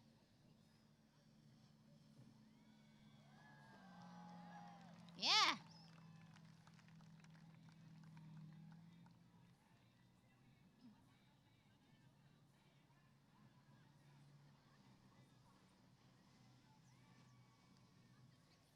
All right, please give him a big round of applause as he comes back. David.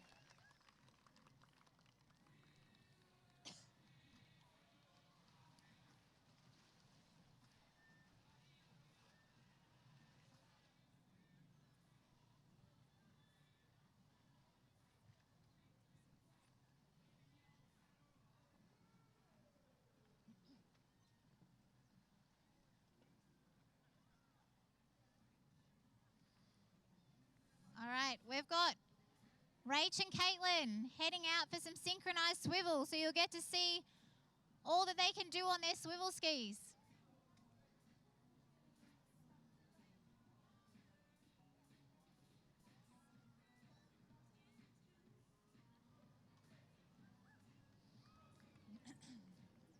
And they're off. They're going to head down, get ready, and turn around and show us their synchronized swivel routine. You may have noticed that there were two others in the boat other than the driver. So they're our observers, and it's really important in this particular act and anything with a swivel ski.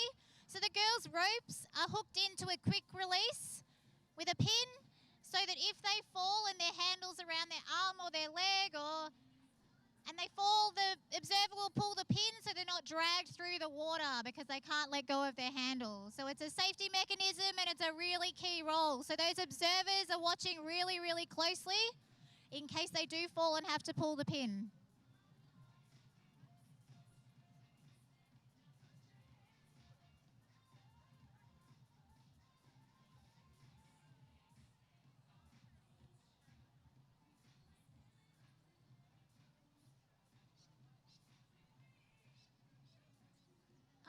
Here come Rach and Caitlin.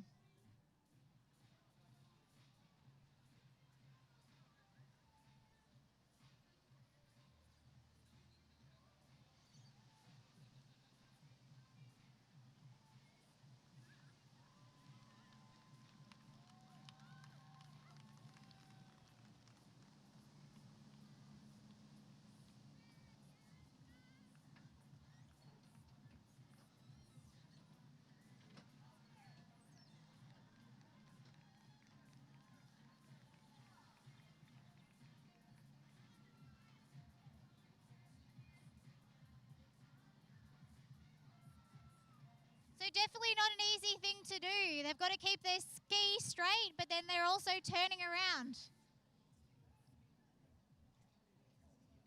So the girls have been training hard ahead of nationals, where we have some synchronized swivel in there. And these are two of our senior members of the team, and Rach was one of our members that made the Australian team last year.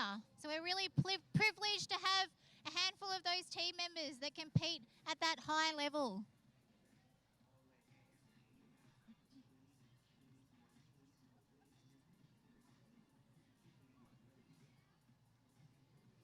All right, the girls are on their way back, so definitely give them a cheer as they come past so they know you appreciate all of their hard work that they do with their swivel skis.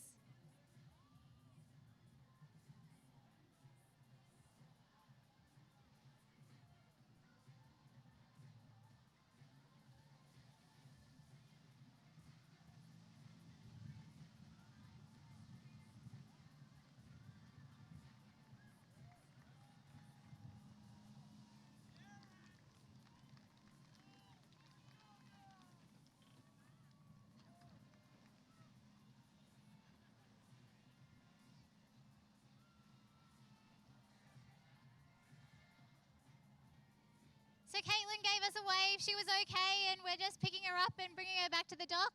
Rach is going to turn around at the Swan Street Bridge end and then come in.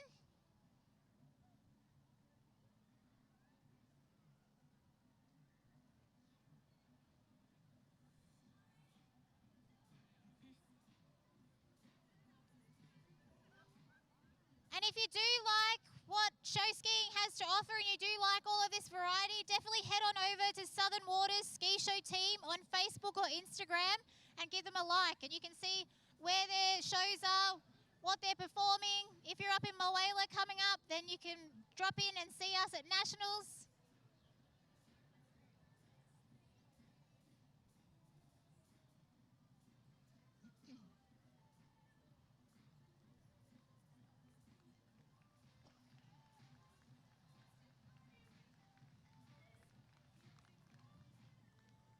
Please welcome back Rachel and Caitlin.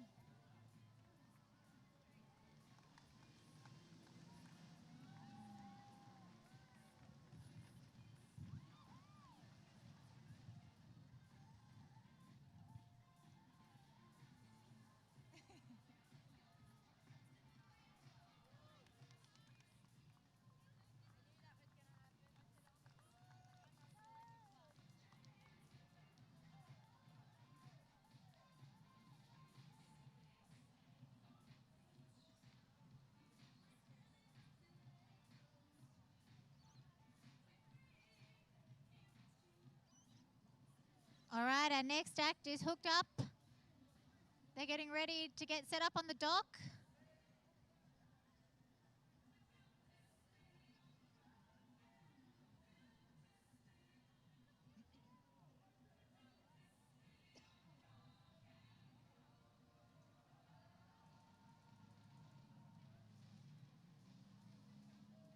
All right, and they're heading out. And you see Baxter on shoulders. So Baxter is our youngest member. He just turned 11. And he's out on his dad's shoulders, so it's pretty special.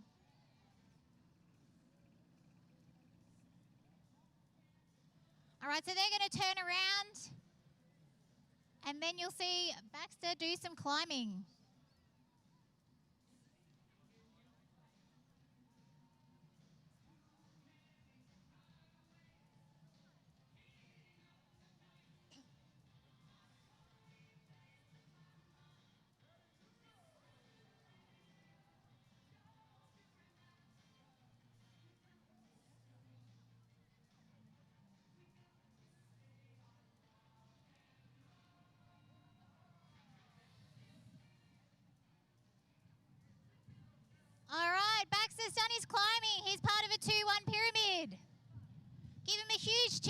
comes past.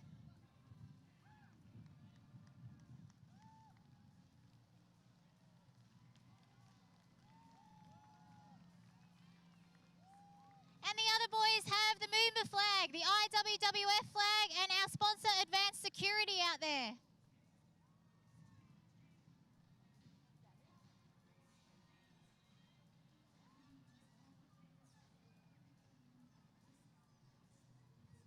Pretty special for an 11-year-old to do that on the Yarra in the best city in the world, I think.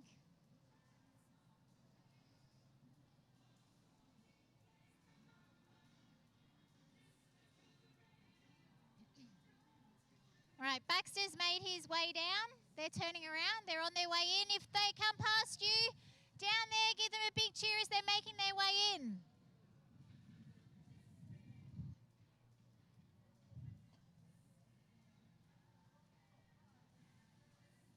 So please welcome back our 2-1 Pyramid Flags line. We have Ollie, Nelson, Jacob, Nick, Jamison, and Baxter.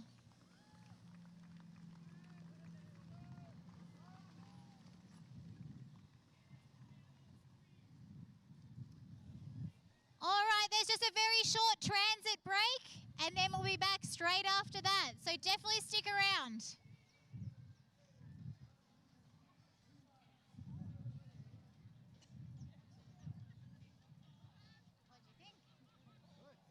Lots of variety. Yeah, everything's very different. There's a lot more this after this. I just kind of take photos of the board. So we added a couple in because we had more time. So then we're going to start with barefooting, which is a really fast pace. Trios is a change of pace, like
difference between the two boats, or is it just to help make the easy to go from one act to the next? It just makes the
All right, welcome back, everyone.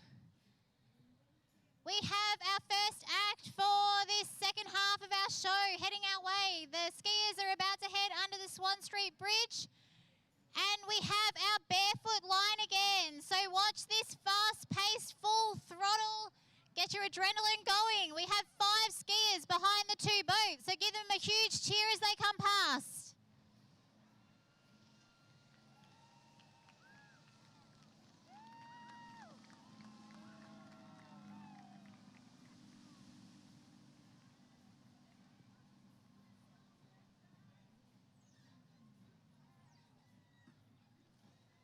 Awesome.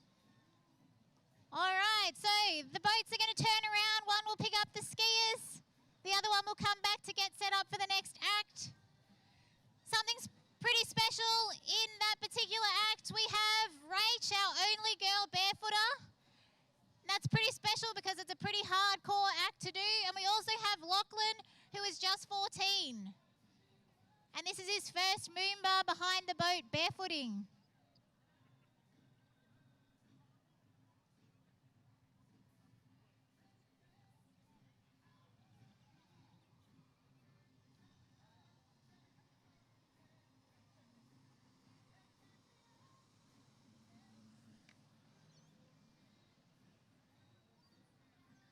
All right.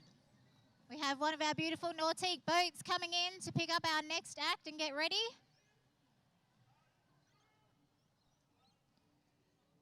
And our barefooters are just getting picked up.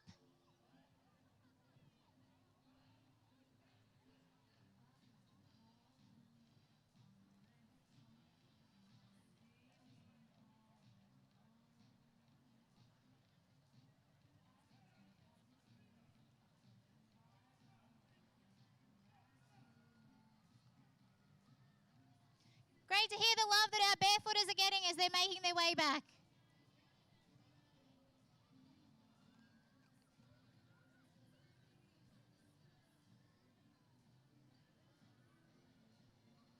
All right, our guys are set up on the dock. The girls are getting ready.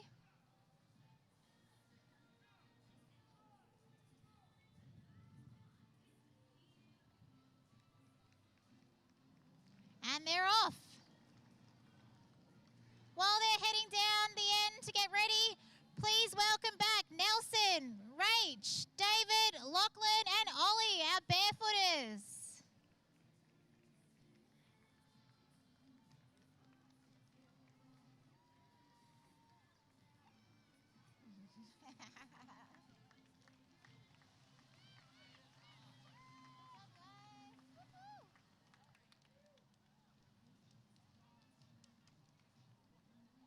All right, our other boat is turning around up there, and you may have noticed that the guys have harnesses on as they took off the dock. The rope is connected to the harness so they have their arms free to support the girls in this act. These are our trios. So a lot of teamwork between the trio because you'll see some of the amazing things that they have in store for you as they come past.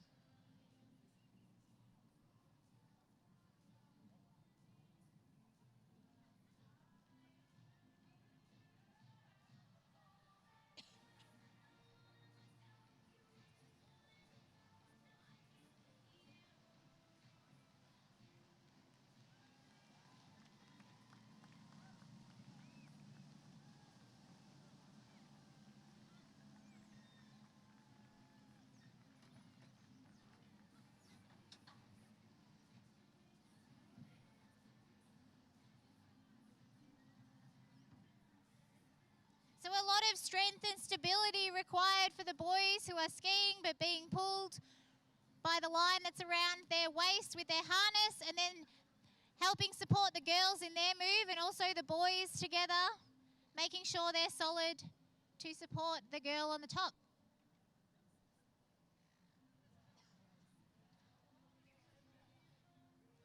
So they're just turning around and they've got another move to show you as they come back.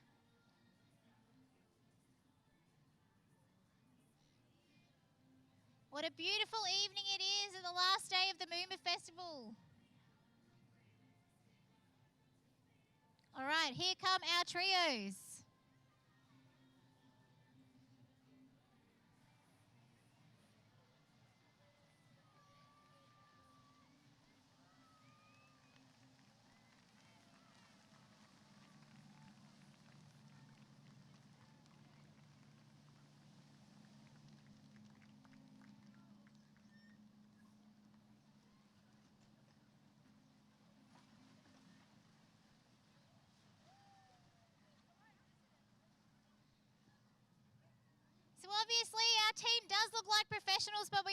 actually all amateur skiers, and they're doing an amazing job. They all train very, very hard. There's lots of hours on land or in the pool where we actually practice some of the acts in the pool before we take it behind the boat. We're really excited about the upcoming nationals. We've been training really hard for that, and we're looking forward to getting together again as a team for the week up in Mulwala.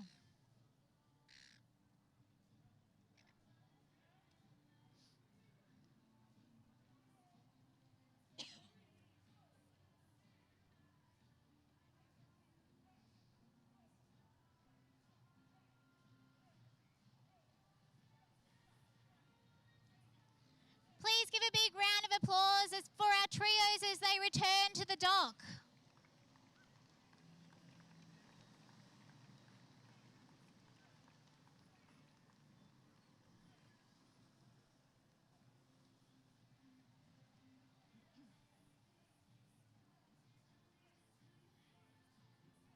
All right, now we have a little bit of a change of pace, getting ready to set up.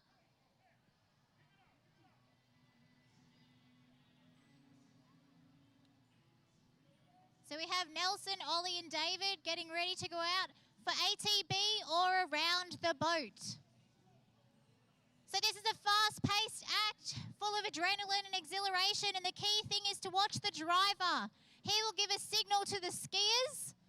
That means he's going to turn. So he's going to turn, and then the skiers will go a full 360 around the boat.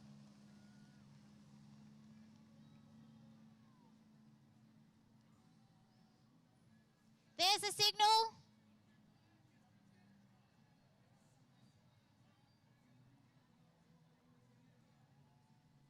And they made it all the way around. Now these boys love a crowd. They love hearing you cheer, so definitely make some noise as they come past. See, look, they love it.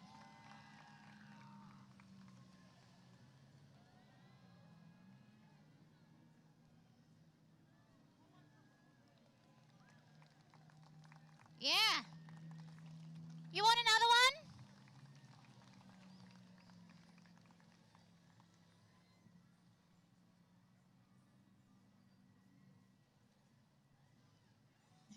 All right, they're turning around to head back in. Give them a huge cheer as they come in. Please welcome back David, Ollie and Nelson.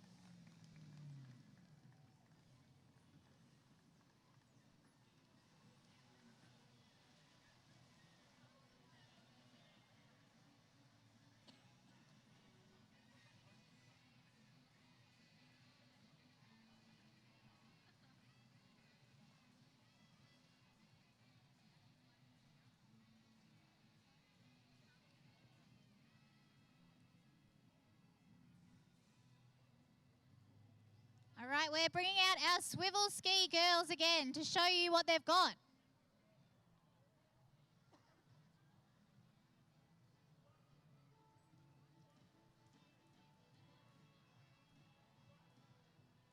As you can see, our observers are getting ready in case they need to pull the pin that the rope's attached to.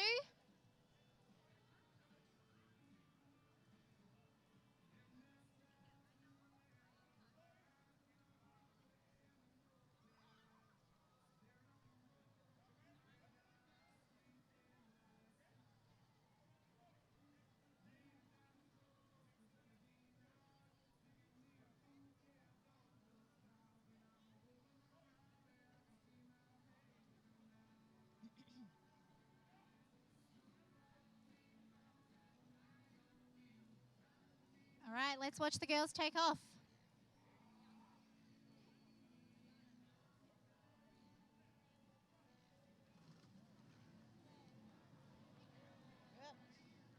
She's okay, she gave a wave.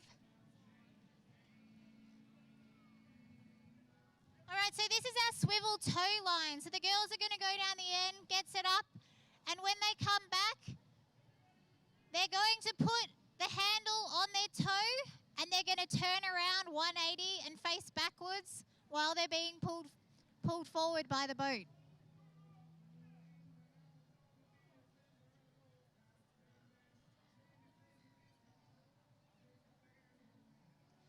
This one is certainly not easy, so when they make it round, definitely give them a huge cheer.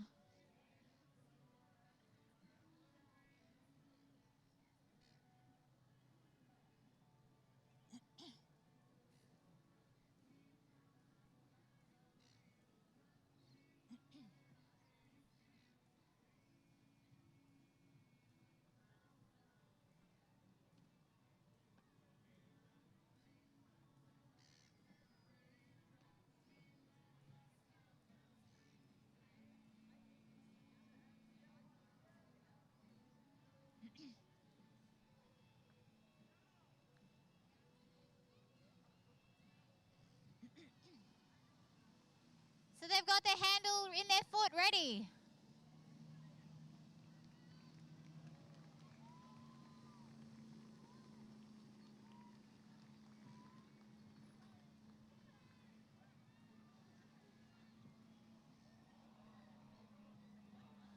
So the observer pulled the pin there. So when one girl falls and they're attached, the four of them will be together on the one pin. The observer pulls the pin, and those particular ones get dropped in the water.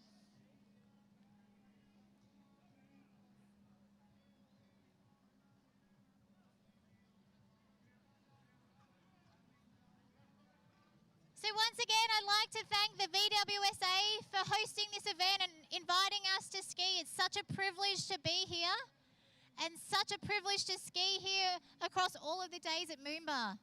It's been beautiful weather. You can't ask for more. Ski shows, beautiful weather, the best city in the world.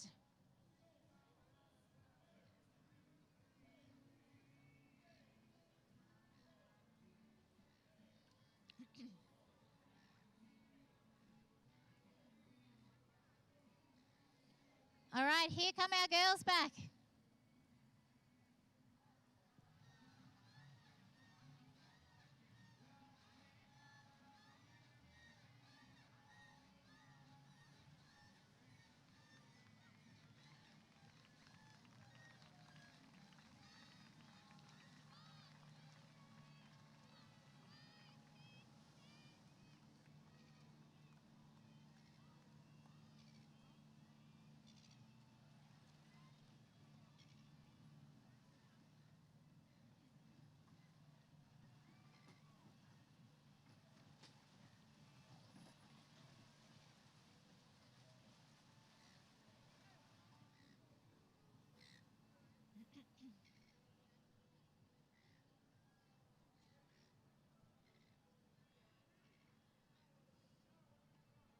All right, the girls are going to turn around at the Swan Street Bridge end and then come in.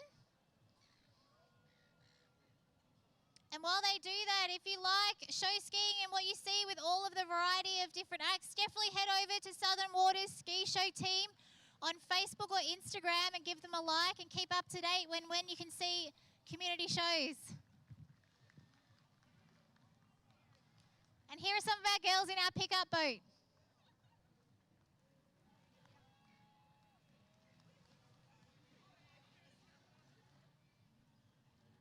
We love you.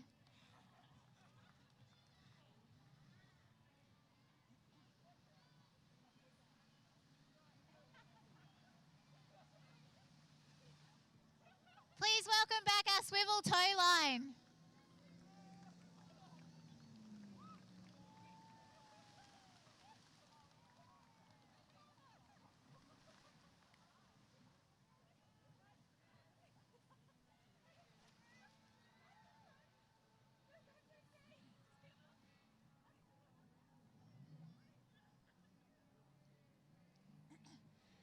All right, if you look towards the Swan Street Bridge, our next act is headed your way. And you may not have seen this before, but we have Luke on a sky ski.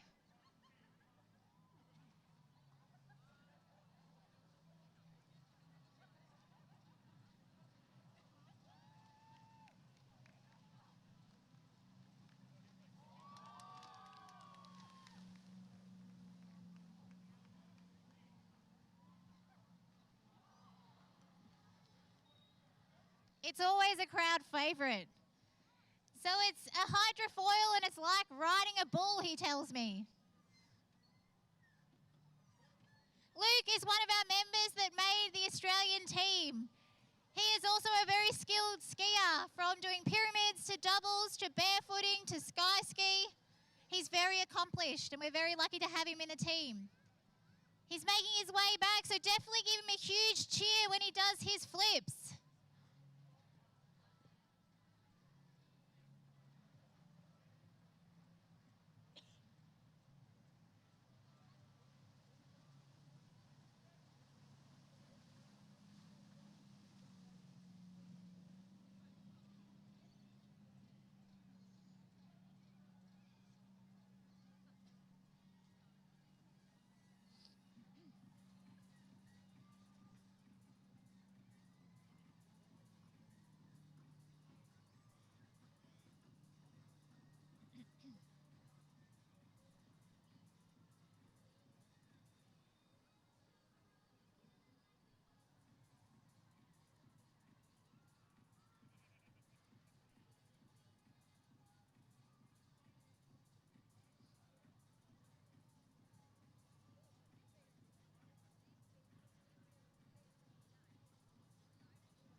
Please welcome Luke back in.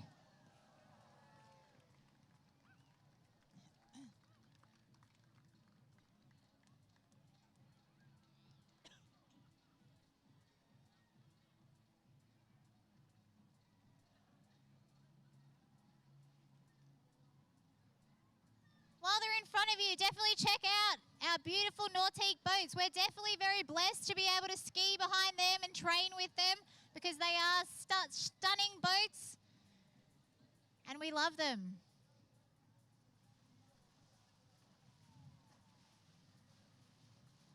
Give Mickey, our president, a big wave.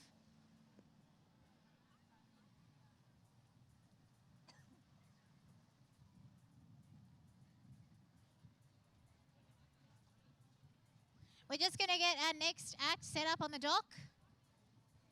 As you can see, there's a few people there.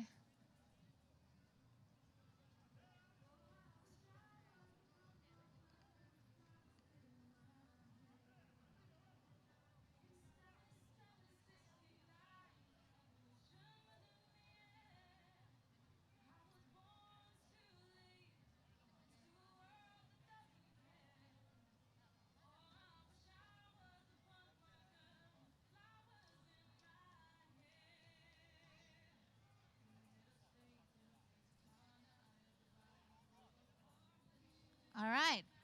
We have 4 guys on the dock on skis and 4 girls on shoulders. They're ready to take off.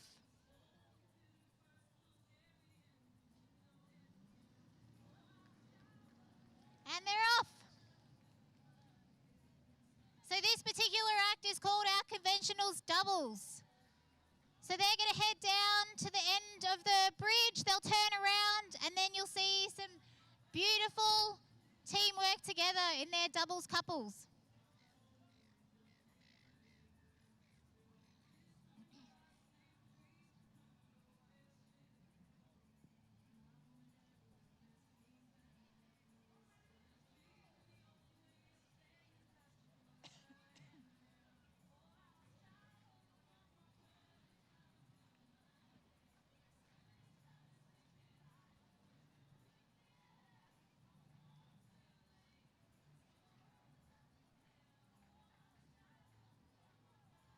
All right, they're on their way back for us. Let's see what they have in store.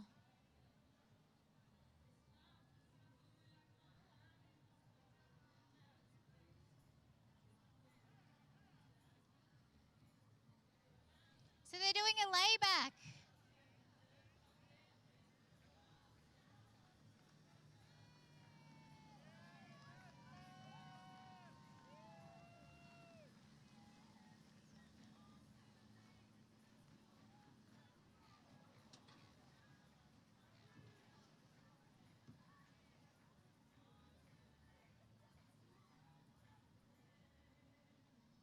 So not the easiest thing to do. So the guys are obviously got to maintain their strength and stability while the girls do the layback on their shoulders.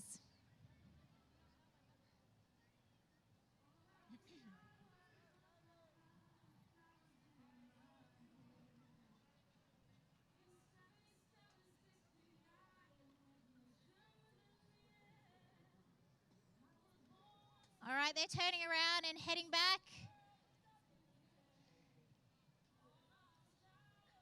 All right, they've got something different for you on their way back, so let's see what they have in store.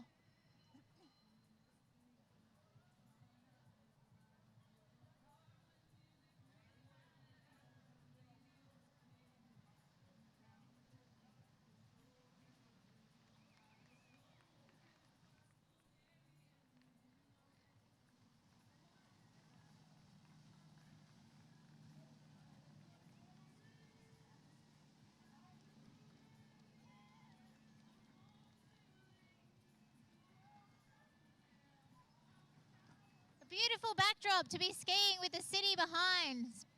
Absolutely stunning evening out tonight.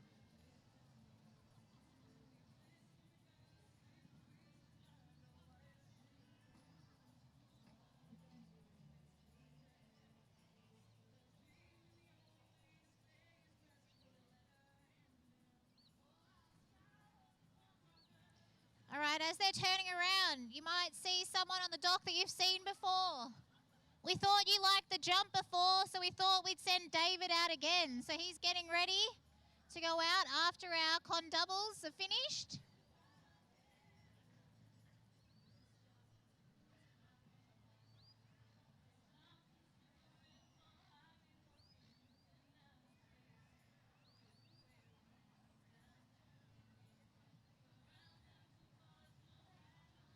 All right, ladies and gentlemen, please welcome back our con doubles couples. Give them a huge round of applause.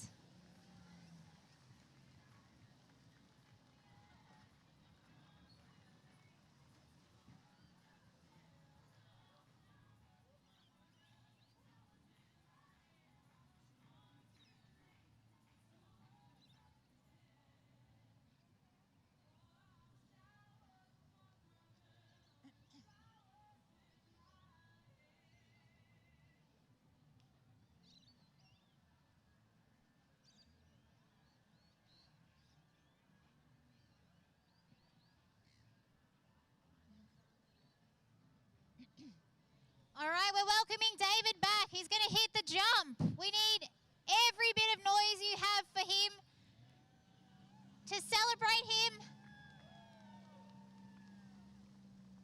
And he's going to put on an awesome show for you. Last night he had massive fans on that side of the river cheering David for him, and he loved it.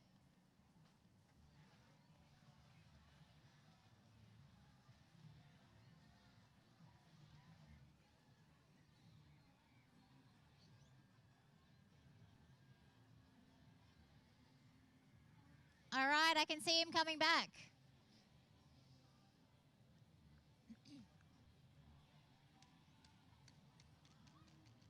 Yeah, make some noise for David. He's going to do a heli.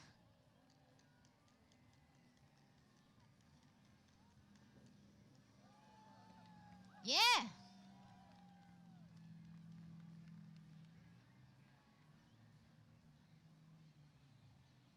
I assume you want another?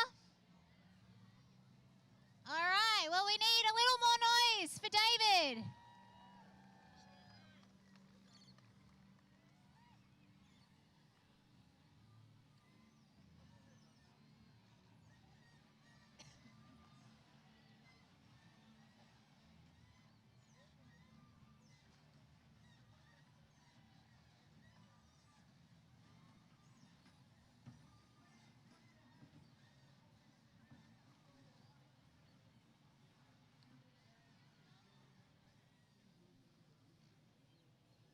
All right, here he comes.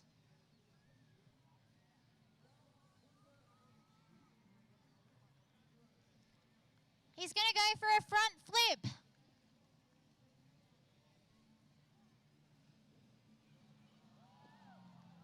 Yeah.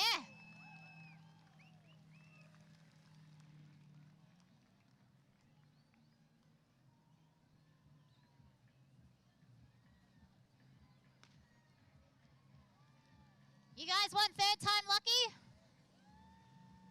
All right, he's heading down.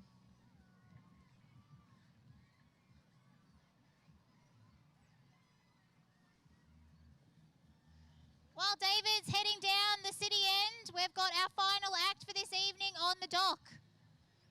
They're about to get hooked in and ready to go.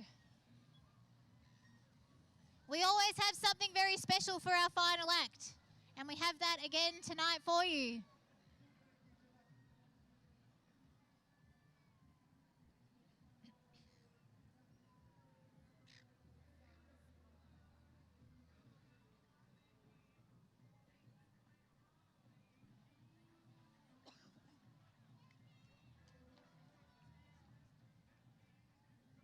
All right. So we've got some on skis and some on shoulders, ready to head out. And they're off.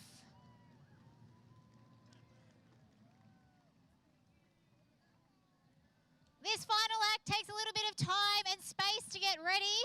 So they're going to head down under the Swan Street Bridge. And they're going to get ready and do some climbing for you, and then you'll see them a little later. And in the interim, we'll bring David back, who will go over the jump.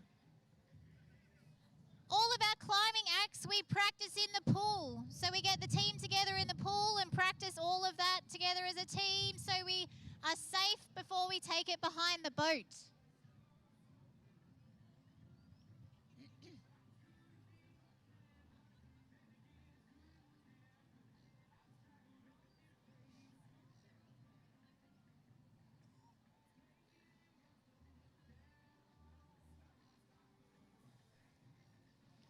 All right, I can see David coming. This is his final jump for this evening, and it's his final jump at MOOMBA. So you guys need to make some absolute noise for him.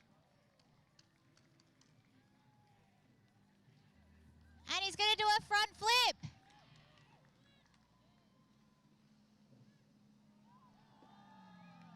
Yeah. So we're going to bring David in, so give him a big cheer as he comes in. He has had a 100% success rate at every jump he's done at MOOMBA. That deserves a massive round of applause.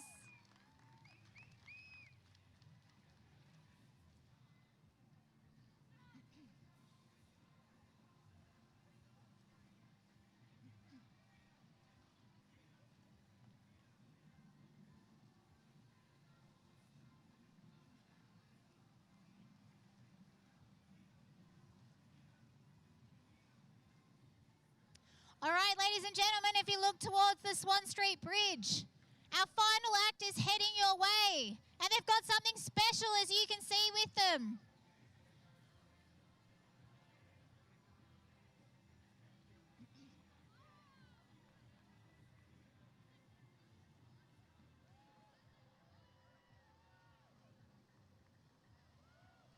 Ladies and gentlemen, our three-tier pyramid.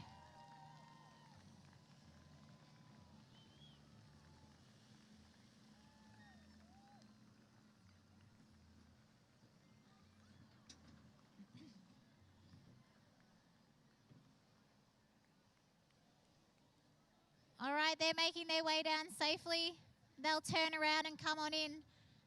If you liked what you saw today, and show skiing is a very diverse and very engaging and entertaining sport, definitely head over to Southern Waters Ski Show team on Facebook or Instagram and give them a like.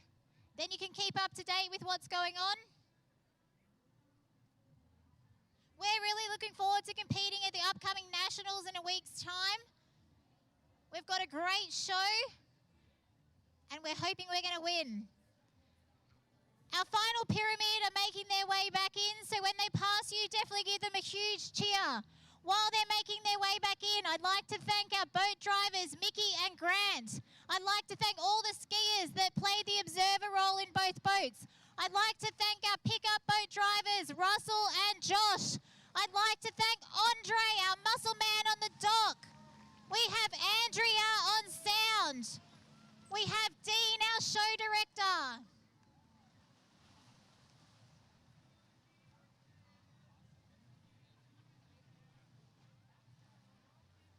It has been such a privilege to be here across all of the days of MOOMBA. It is so special. Thank you to the VWSA for having us.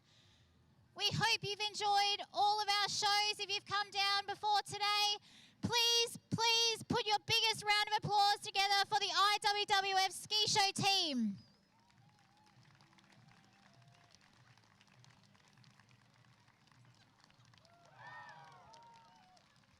Thanks very much and have a great night.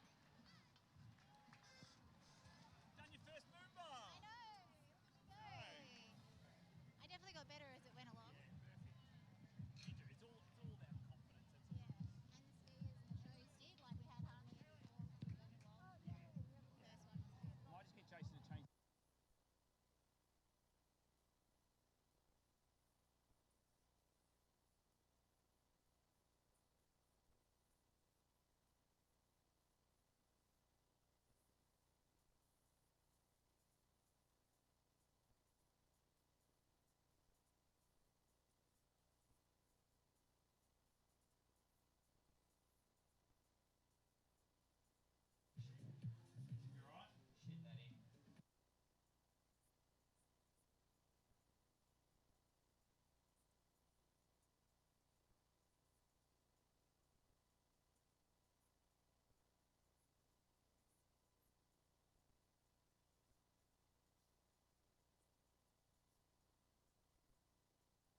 All right, ladies and gentlemen, boys and girls, welcome to the presentations of the 2026 Nautique MOOMBA Masters presented by GM Marine. We're going to have all of our athletes down here on the start dock, our jump start dock, to celebrate 5 days culminating in our champions here in 2026.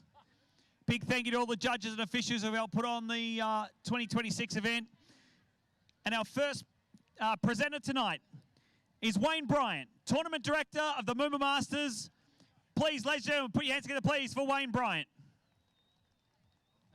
Would you like to say something, Wayne? No. Doesn't want to say anything. All right, fine, good. Wayne is going to be presenting our women's and men's tricks, which is where we're going to start our presentations. In third place, from the USA, Kennedy Hansen.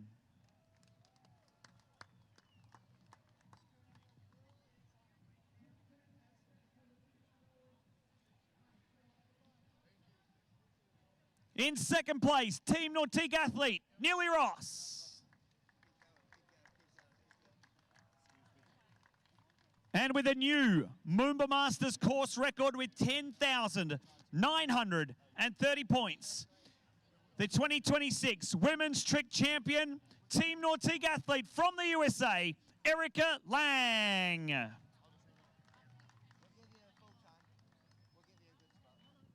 Can we just remind the official photographer to take photos first? Then if anyone else wants to come down, you're more than welcome to come down. Just wait for the official photos to be taken.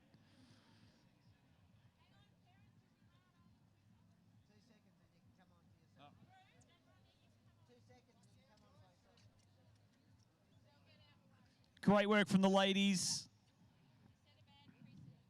Big battle, new course record for Erica Lang.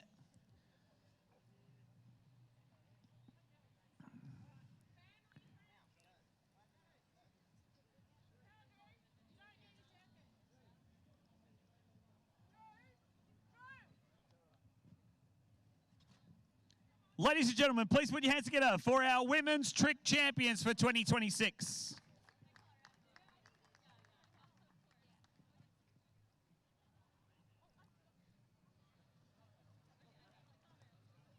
Smile, Erica. Erica, smile. Stand up, Erica.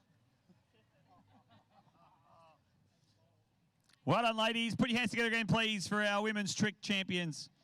Kennedy, Neely, and Erica. We'll now go to the men's trick champions. In third place, from Mexico, Patricio Font.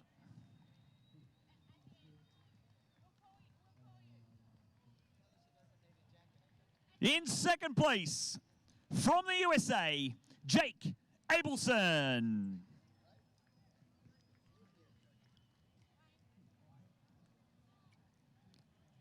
However, your 2026 men's trick champion is from Chile with a score of 12,860 points and a new MOOMBA Masters course record. Your 2026 men's trick champion from Chile is Matias Gonzalez.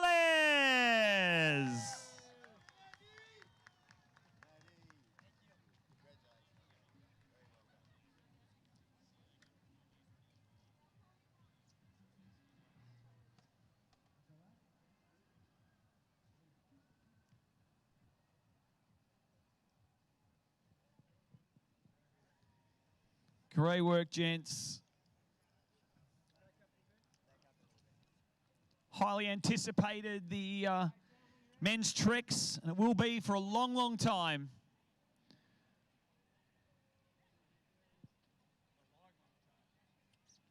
With all these kids, juniors battling at will, that's what it's about, isn't it? Put your hands together, please, for our men's trick champions. Pato, Jake, and Matias.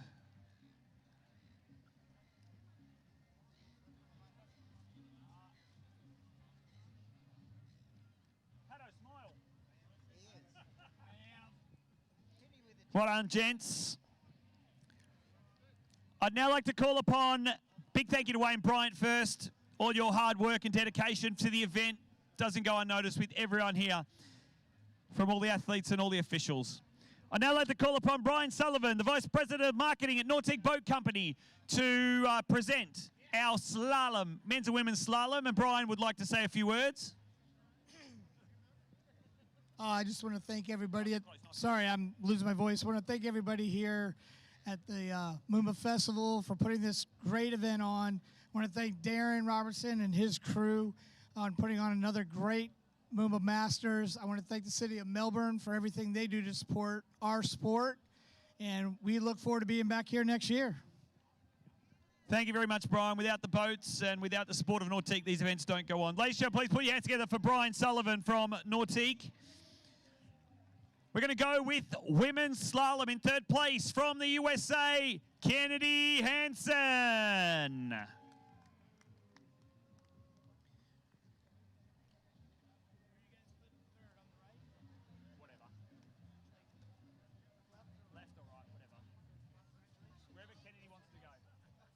In second place, also from the USA, Alexia Abelson.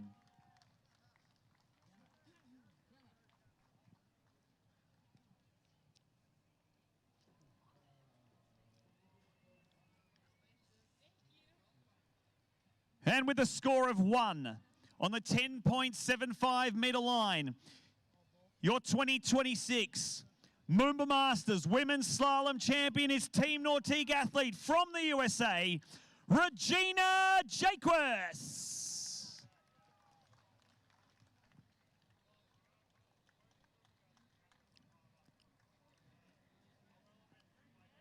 Regina will also be taking home the Sue Fieldhouse Memorial Trophy as our women's slalom winner.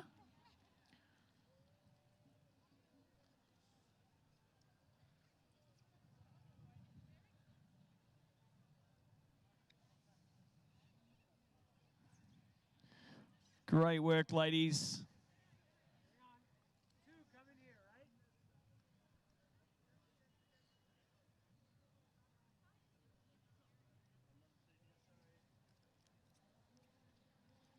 All smiles from the young ladies. Great work, girls. Ladies and gentlemen, put your hands together, please, for our slalom winners, Kennedy, Alexia, and Regina.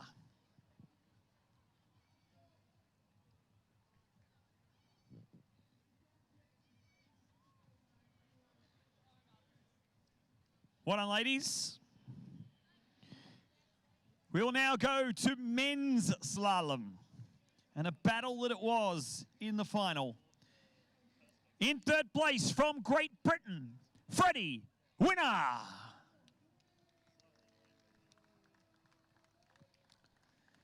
In second place, Team Nautique athlete, Thomas de Gasperi.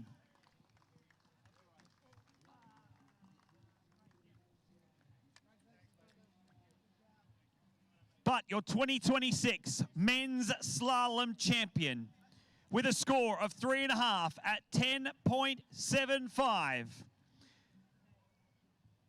is from Canada, and he's a Team Nautique athlete again. The slalom champion for 2026 goes to Charlie Ross.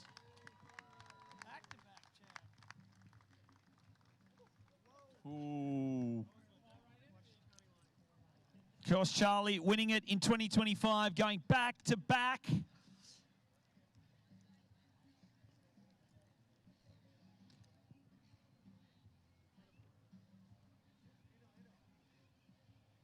Big thank you, Brian Sullivan from Nautique, for doing our presentations for our slalomers. Great work, gents. Put your hands together, please, for our slalom champions, Freddie, Thomas, and, of course, Charlie.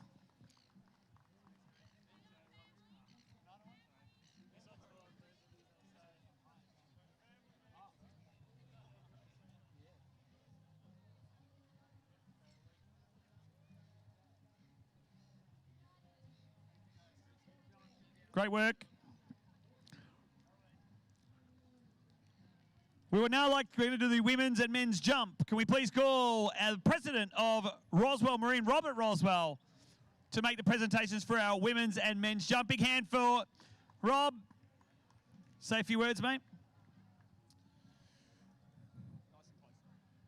Well, we're just really excited to be here. Roswell Marine is a proud partner with Nautique Boat Company, and to watch all these world-class athletes out here get together, it's just an incredible experience. So thank you to Melbourne, and let's get on with the show. All right, let's get it done. We'll go to women's jump in third place from the USA, Brittany Greenwood-Wharton.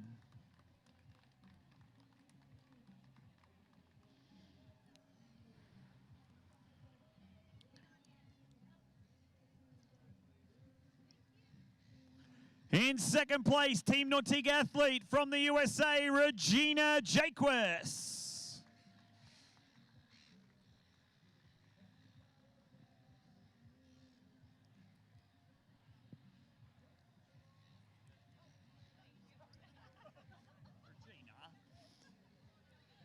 And she's been a runner-up too many times, finally gets the chance to be on the top of the podium with a jump score of 54.6 meters or 179 feet.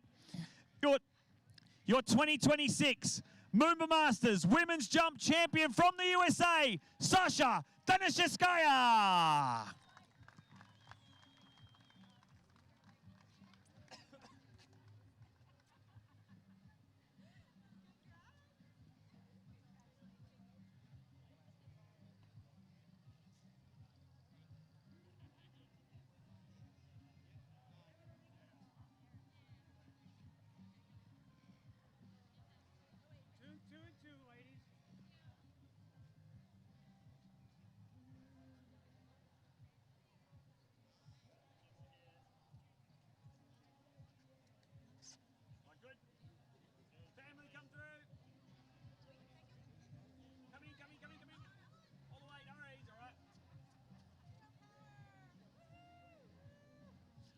Ladies and gentlemen, please put your hands together, please, for Brittany, Regina, and Sasha. Great work, girls. We are now going to go to the men's jump, the battle it took this afternoon. In third place from Australia, Josh Wallant.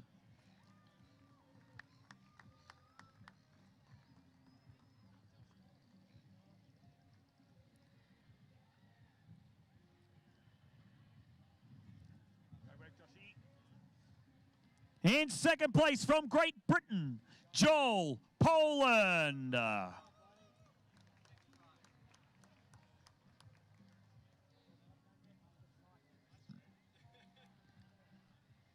But with a jump of 225 feet, 68.7 meters in the final round, your open men's jump champion here in 2026 goes to Canada and Team Nautique athlete, Ryan Dodd.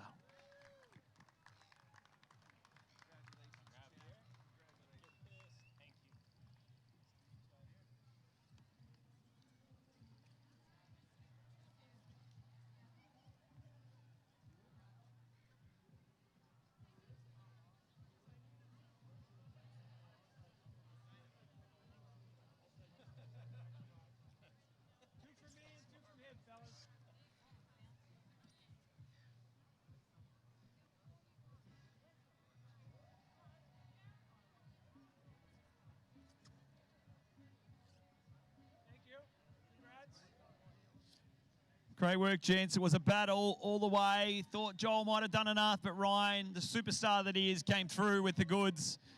Wait, if you want to have one, families.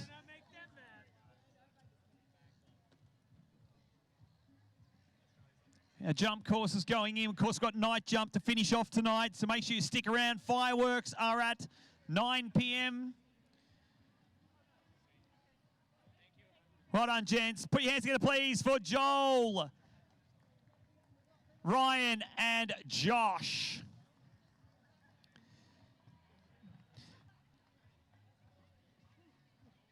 I would now like to call a very special young lady to make her way down here to the start dock. Fran Hines, the Secretary of the Victorian Water Ski Association. to make our presentations for our women's and men's overall. She doesn't look a day over 21, does she, Franny? Franny, you want to say some words?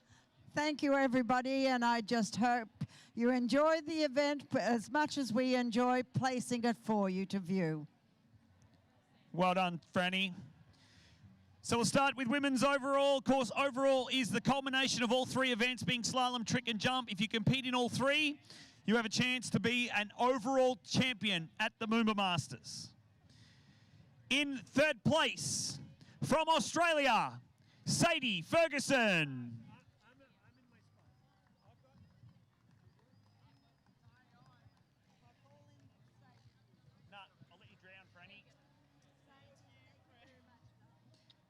In second place, from the USA, Sasha Danishevskaya.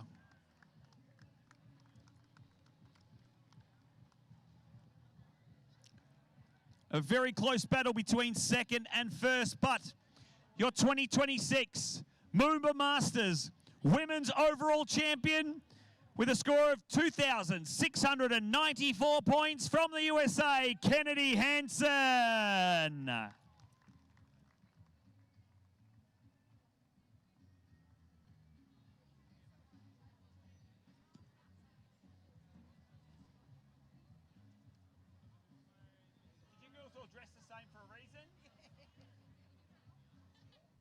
Great to see the three of you all dressed for the occasion, all looking exactly the same.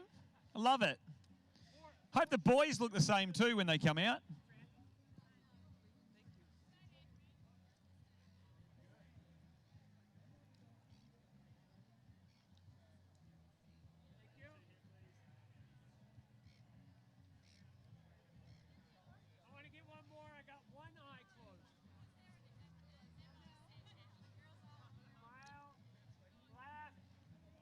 All right, family, if you'd like to come down. Wait there, girls. Wait. Where are the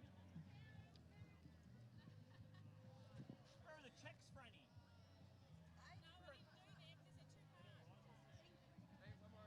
That's all. I'm wondering where the checks are. You guys call each other and organize or what? Great work, ladies. Put your hands together for our overall, our women's overall. Sadie, Sasha, and Kennedy. And now for the men's overall. In third place from Italy, Edoardo Marenzi. Now, boys, you've got to give Fran a kiss, all right? Edo, you've got to give her a kiss. Kiss on the lips, Fran, on the lips. In second place from the USA, Jake Abelson.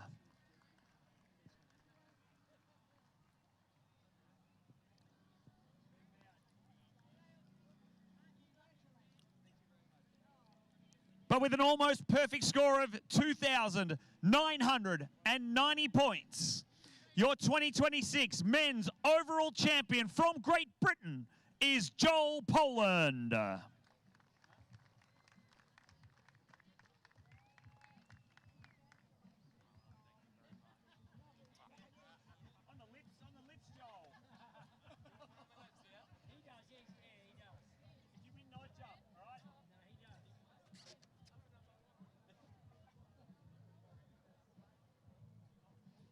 Franny, stay here, Franny.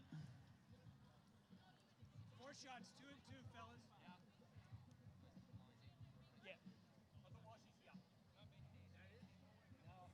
Hey, how long do we have till we go into night jump? Don't worry, we'll wait for me anyway, so I've got to wait.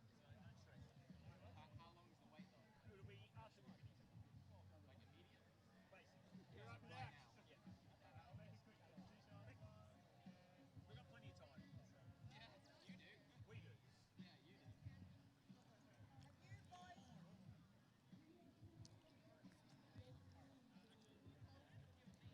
All right, now a special award we give out for tournament is the Max Kerwin Memorial Trophy. Hold on to it, Franny. The names etched into this go all the way back to 1976, and it's awarded to the most outstanding performance by an Australian skier. And this year, in 2026, our Max Kerwin Memorial Trophy goes to Josh Wallant.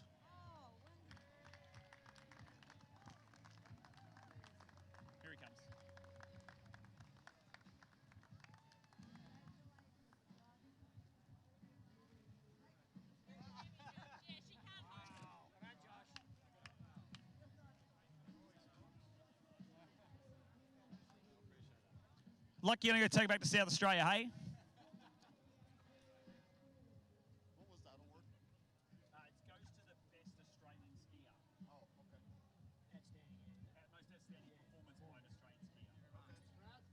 Well done, Josh. Great work.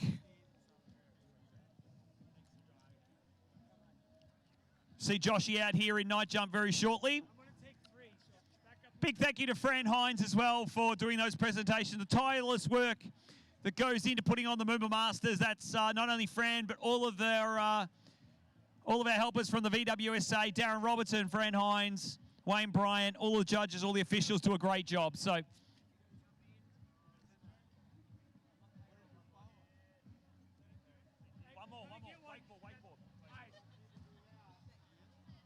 Come on, Josh, that's enough. Come on, let's go. There you go, perfect. Thank you.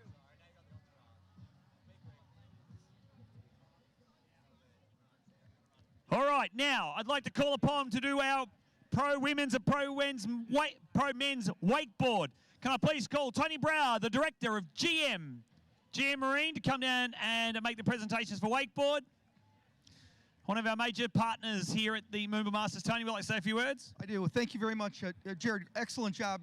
The 65th Masters definitely didn't disappoint. Just an outstanding event. The athletes absolutely showed the world what they do best, and I'm just glad to be part of it. A special call out to Nautique for the work that they've done. PCM was here with us. That makes these engines go for me, and I got great partners in the business to do it. So thank you very much. No, thank you very much for your support, Tony. It's been great having you as a partner here at MOOMBA for the last few years. But we'll start with our pro women's wakeboard, and it's a clean sweep from the Aussies. In third place, Abby Guinan. What's wrong?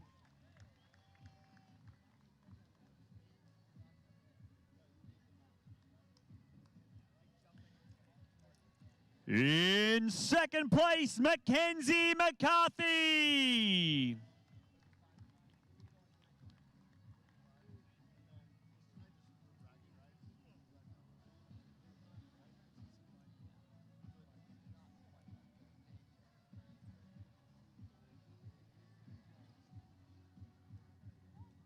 But your 2026 MOOMBA Masters Pro Women's Wakeboard Champion from Australia goes to Team Nautique athlete, Zara Cowell.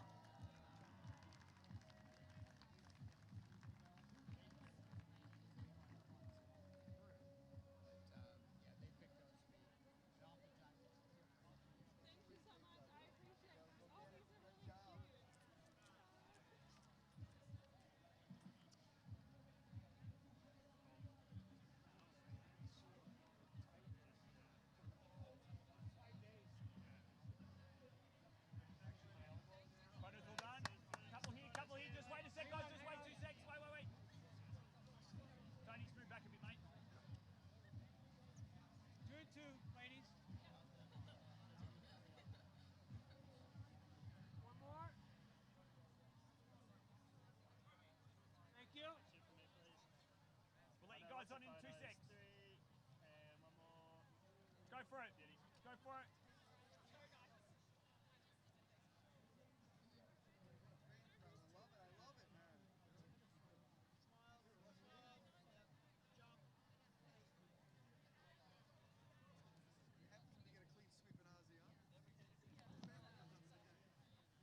Here we go. Aussie, Aussie, Aussie. Come on, girls.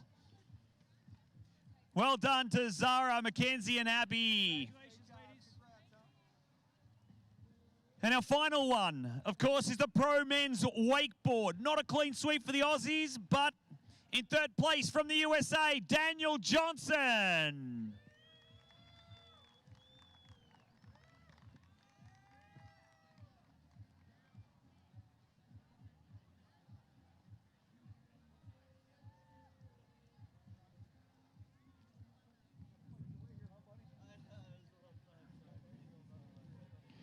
In second place from Australia, Nick Rappa.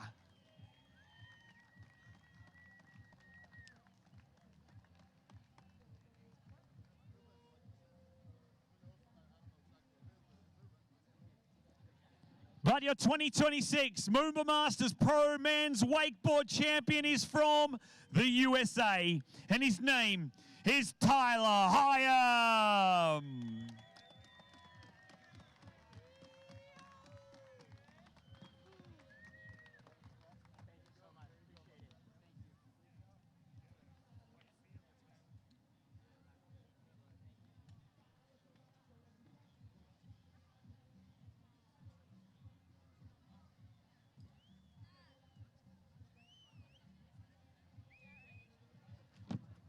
Shots, fellas, 2 and 2. Mine said to remind you to call Darren up at the end to do. He wants to say some words. Yep. Watch out, Sue. Harry. Don't fall in the water, Sue. Oh my God. Good work, gents. We'll let the family on in a second. Don't forget, folks, we have got night jump coming up.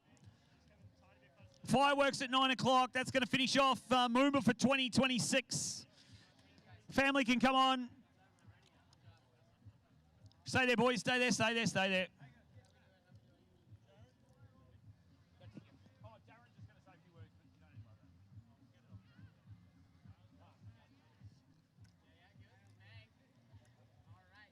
Thank you, gents. One final present, well, not a presentation, but one final person to say a few words. And this guy needs a big round of applause, ladies and gentlemen, because without the tireless work that this guy does, the MOOMBA Masters does not happen.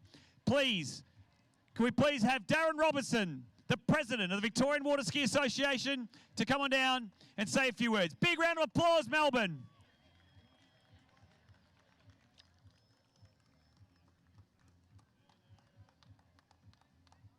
Thanks, mate. Appreciate it. Look, I'd just like to say, I'd like to say thank you to everybody. My drivers, they're sensational. All my judges, my media people, photographers, so forth.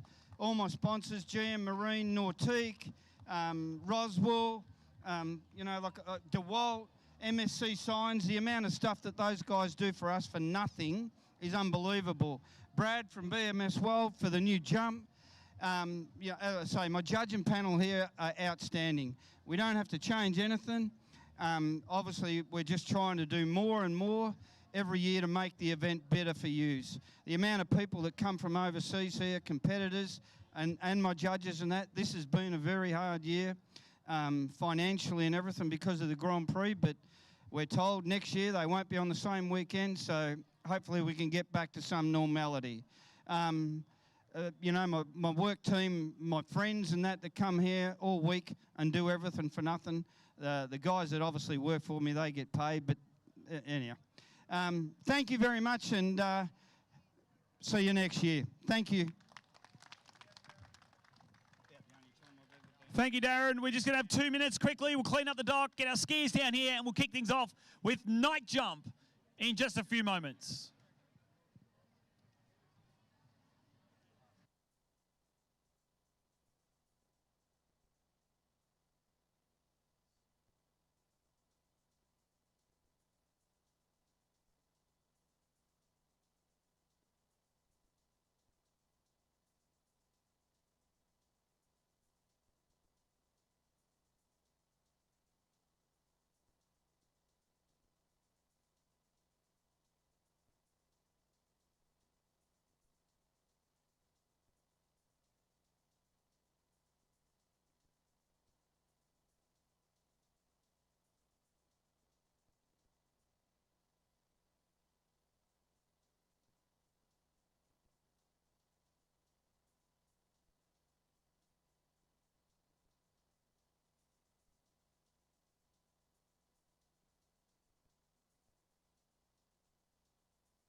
All right, ladies and gentlemen, boys and girls, welcome into a Monday night here at the 2026 Nautique MOOMBA Masters presented by GM Marine. My name is Jared Faro down here on the start dock. We are about to bring to you the top 6 jumpers who have qualified through to tonight, and we are going to be sending them over our GM Marine jump ramp here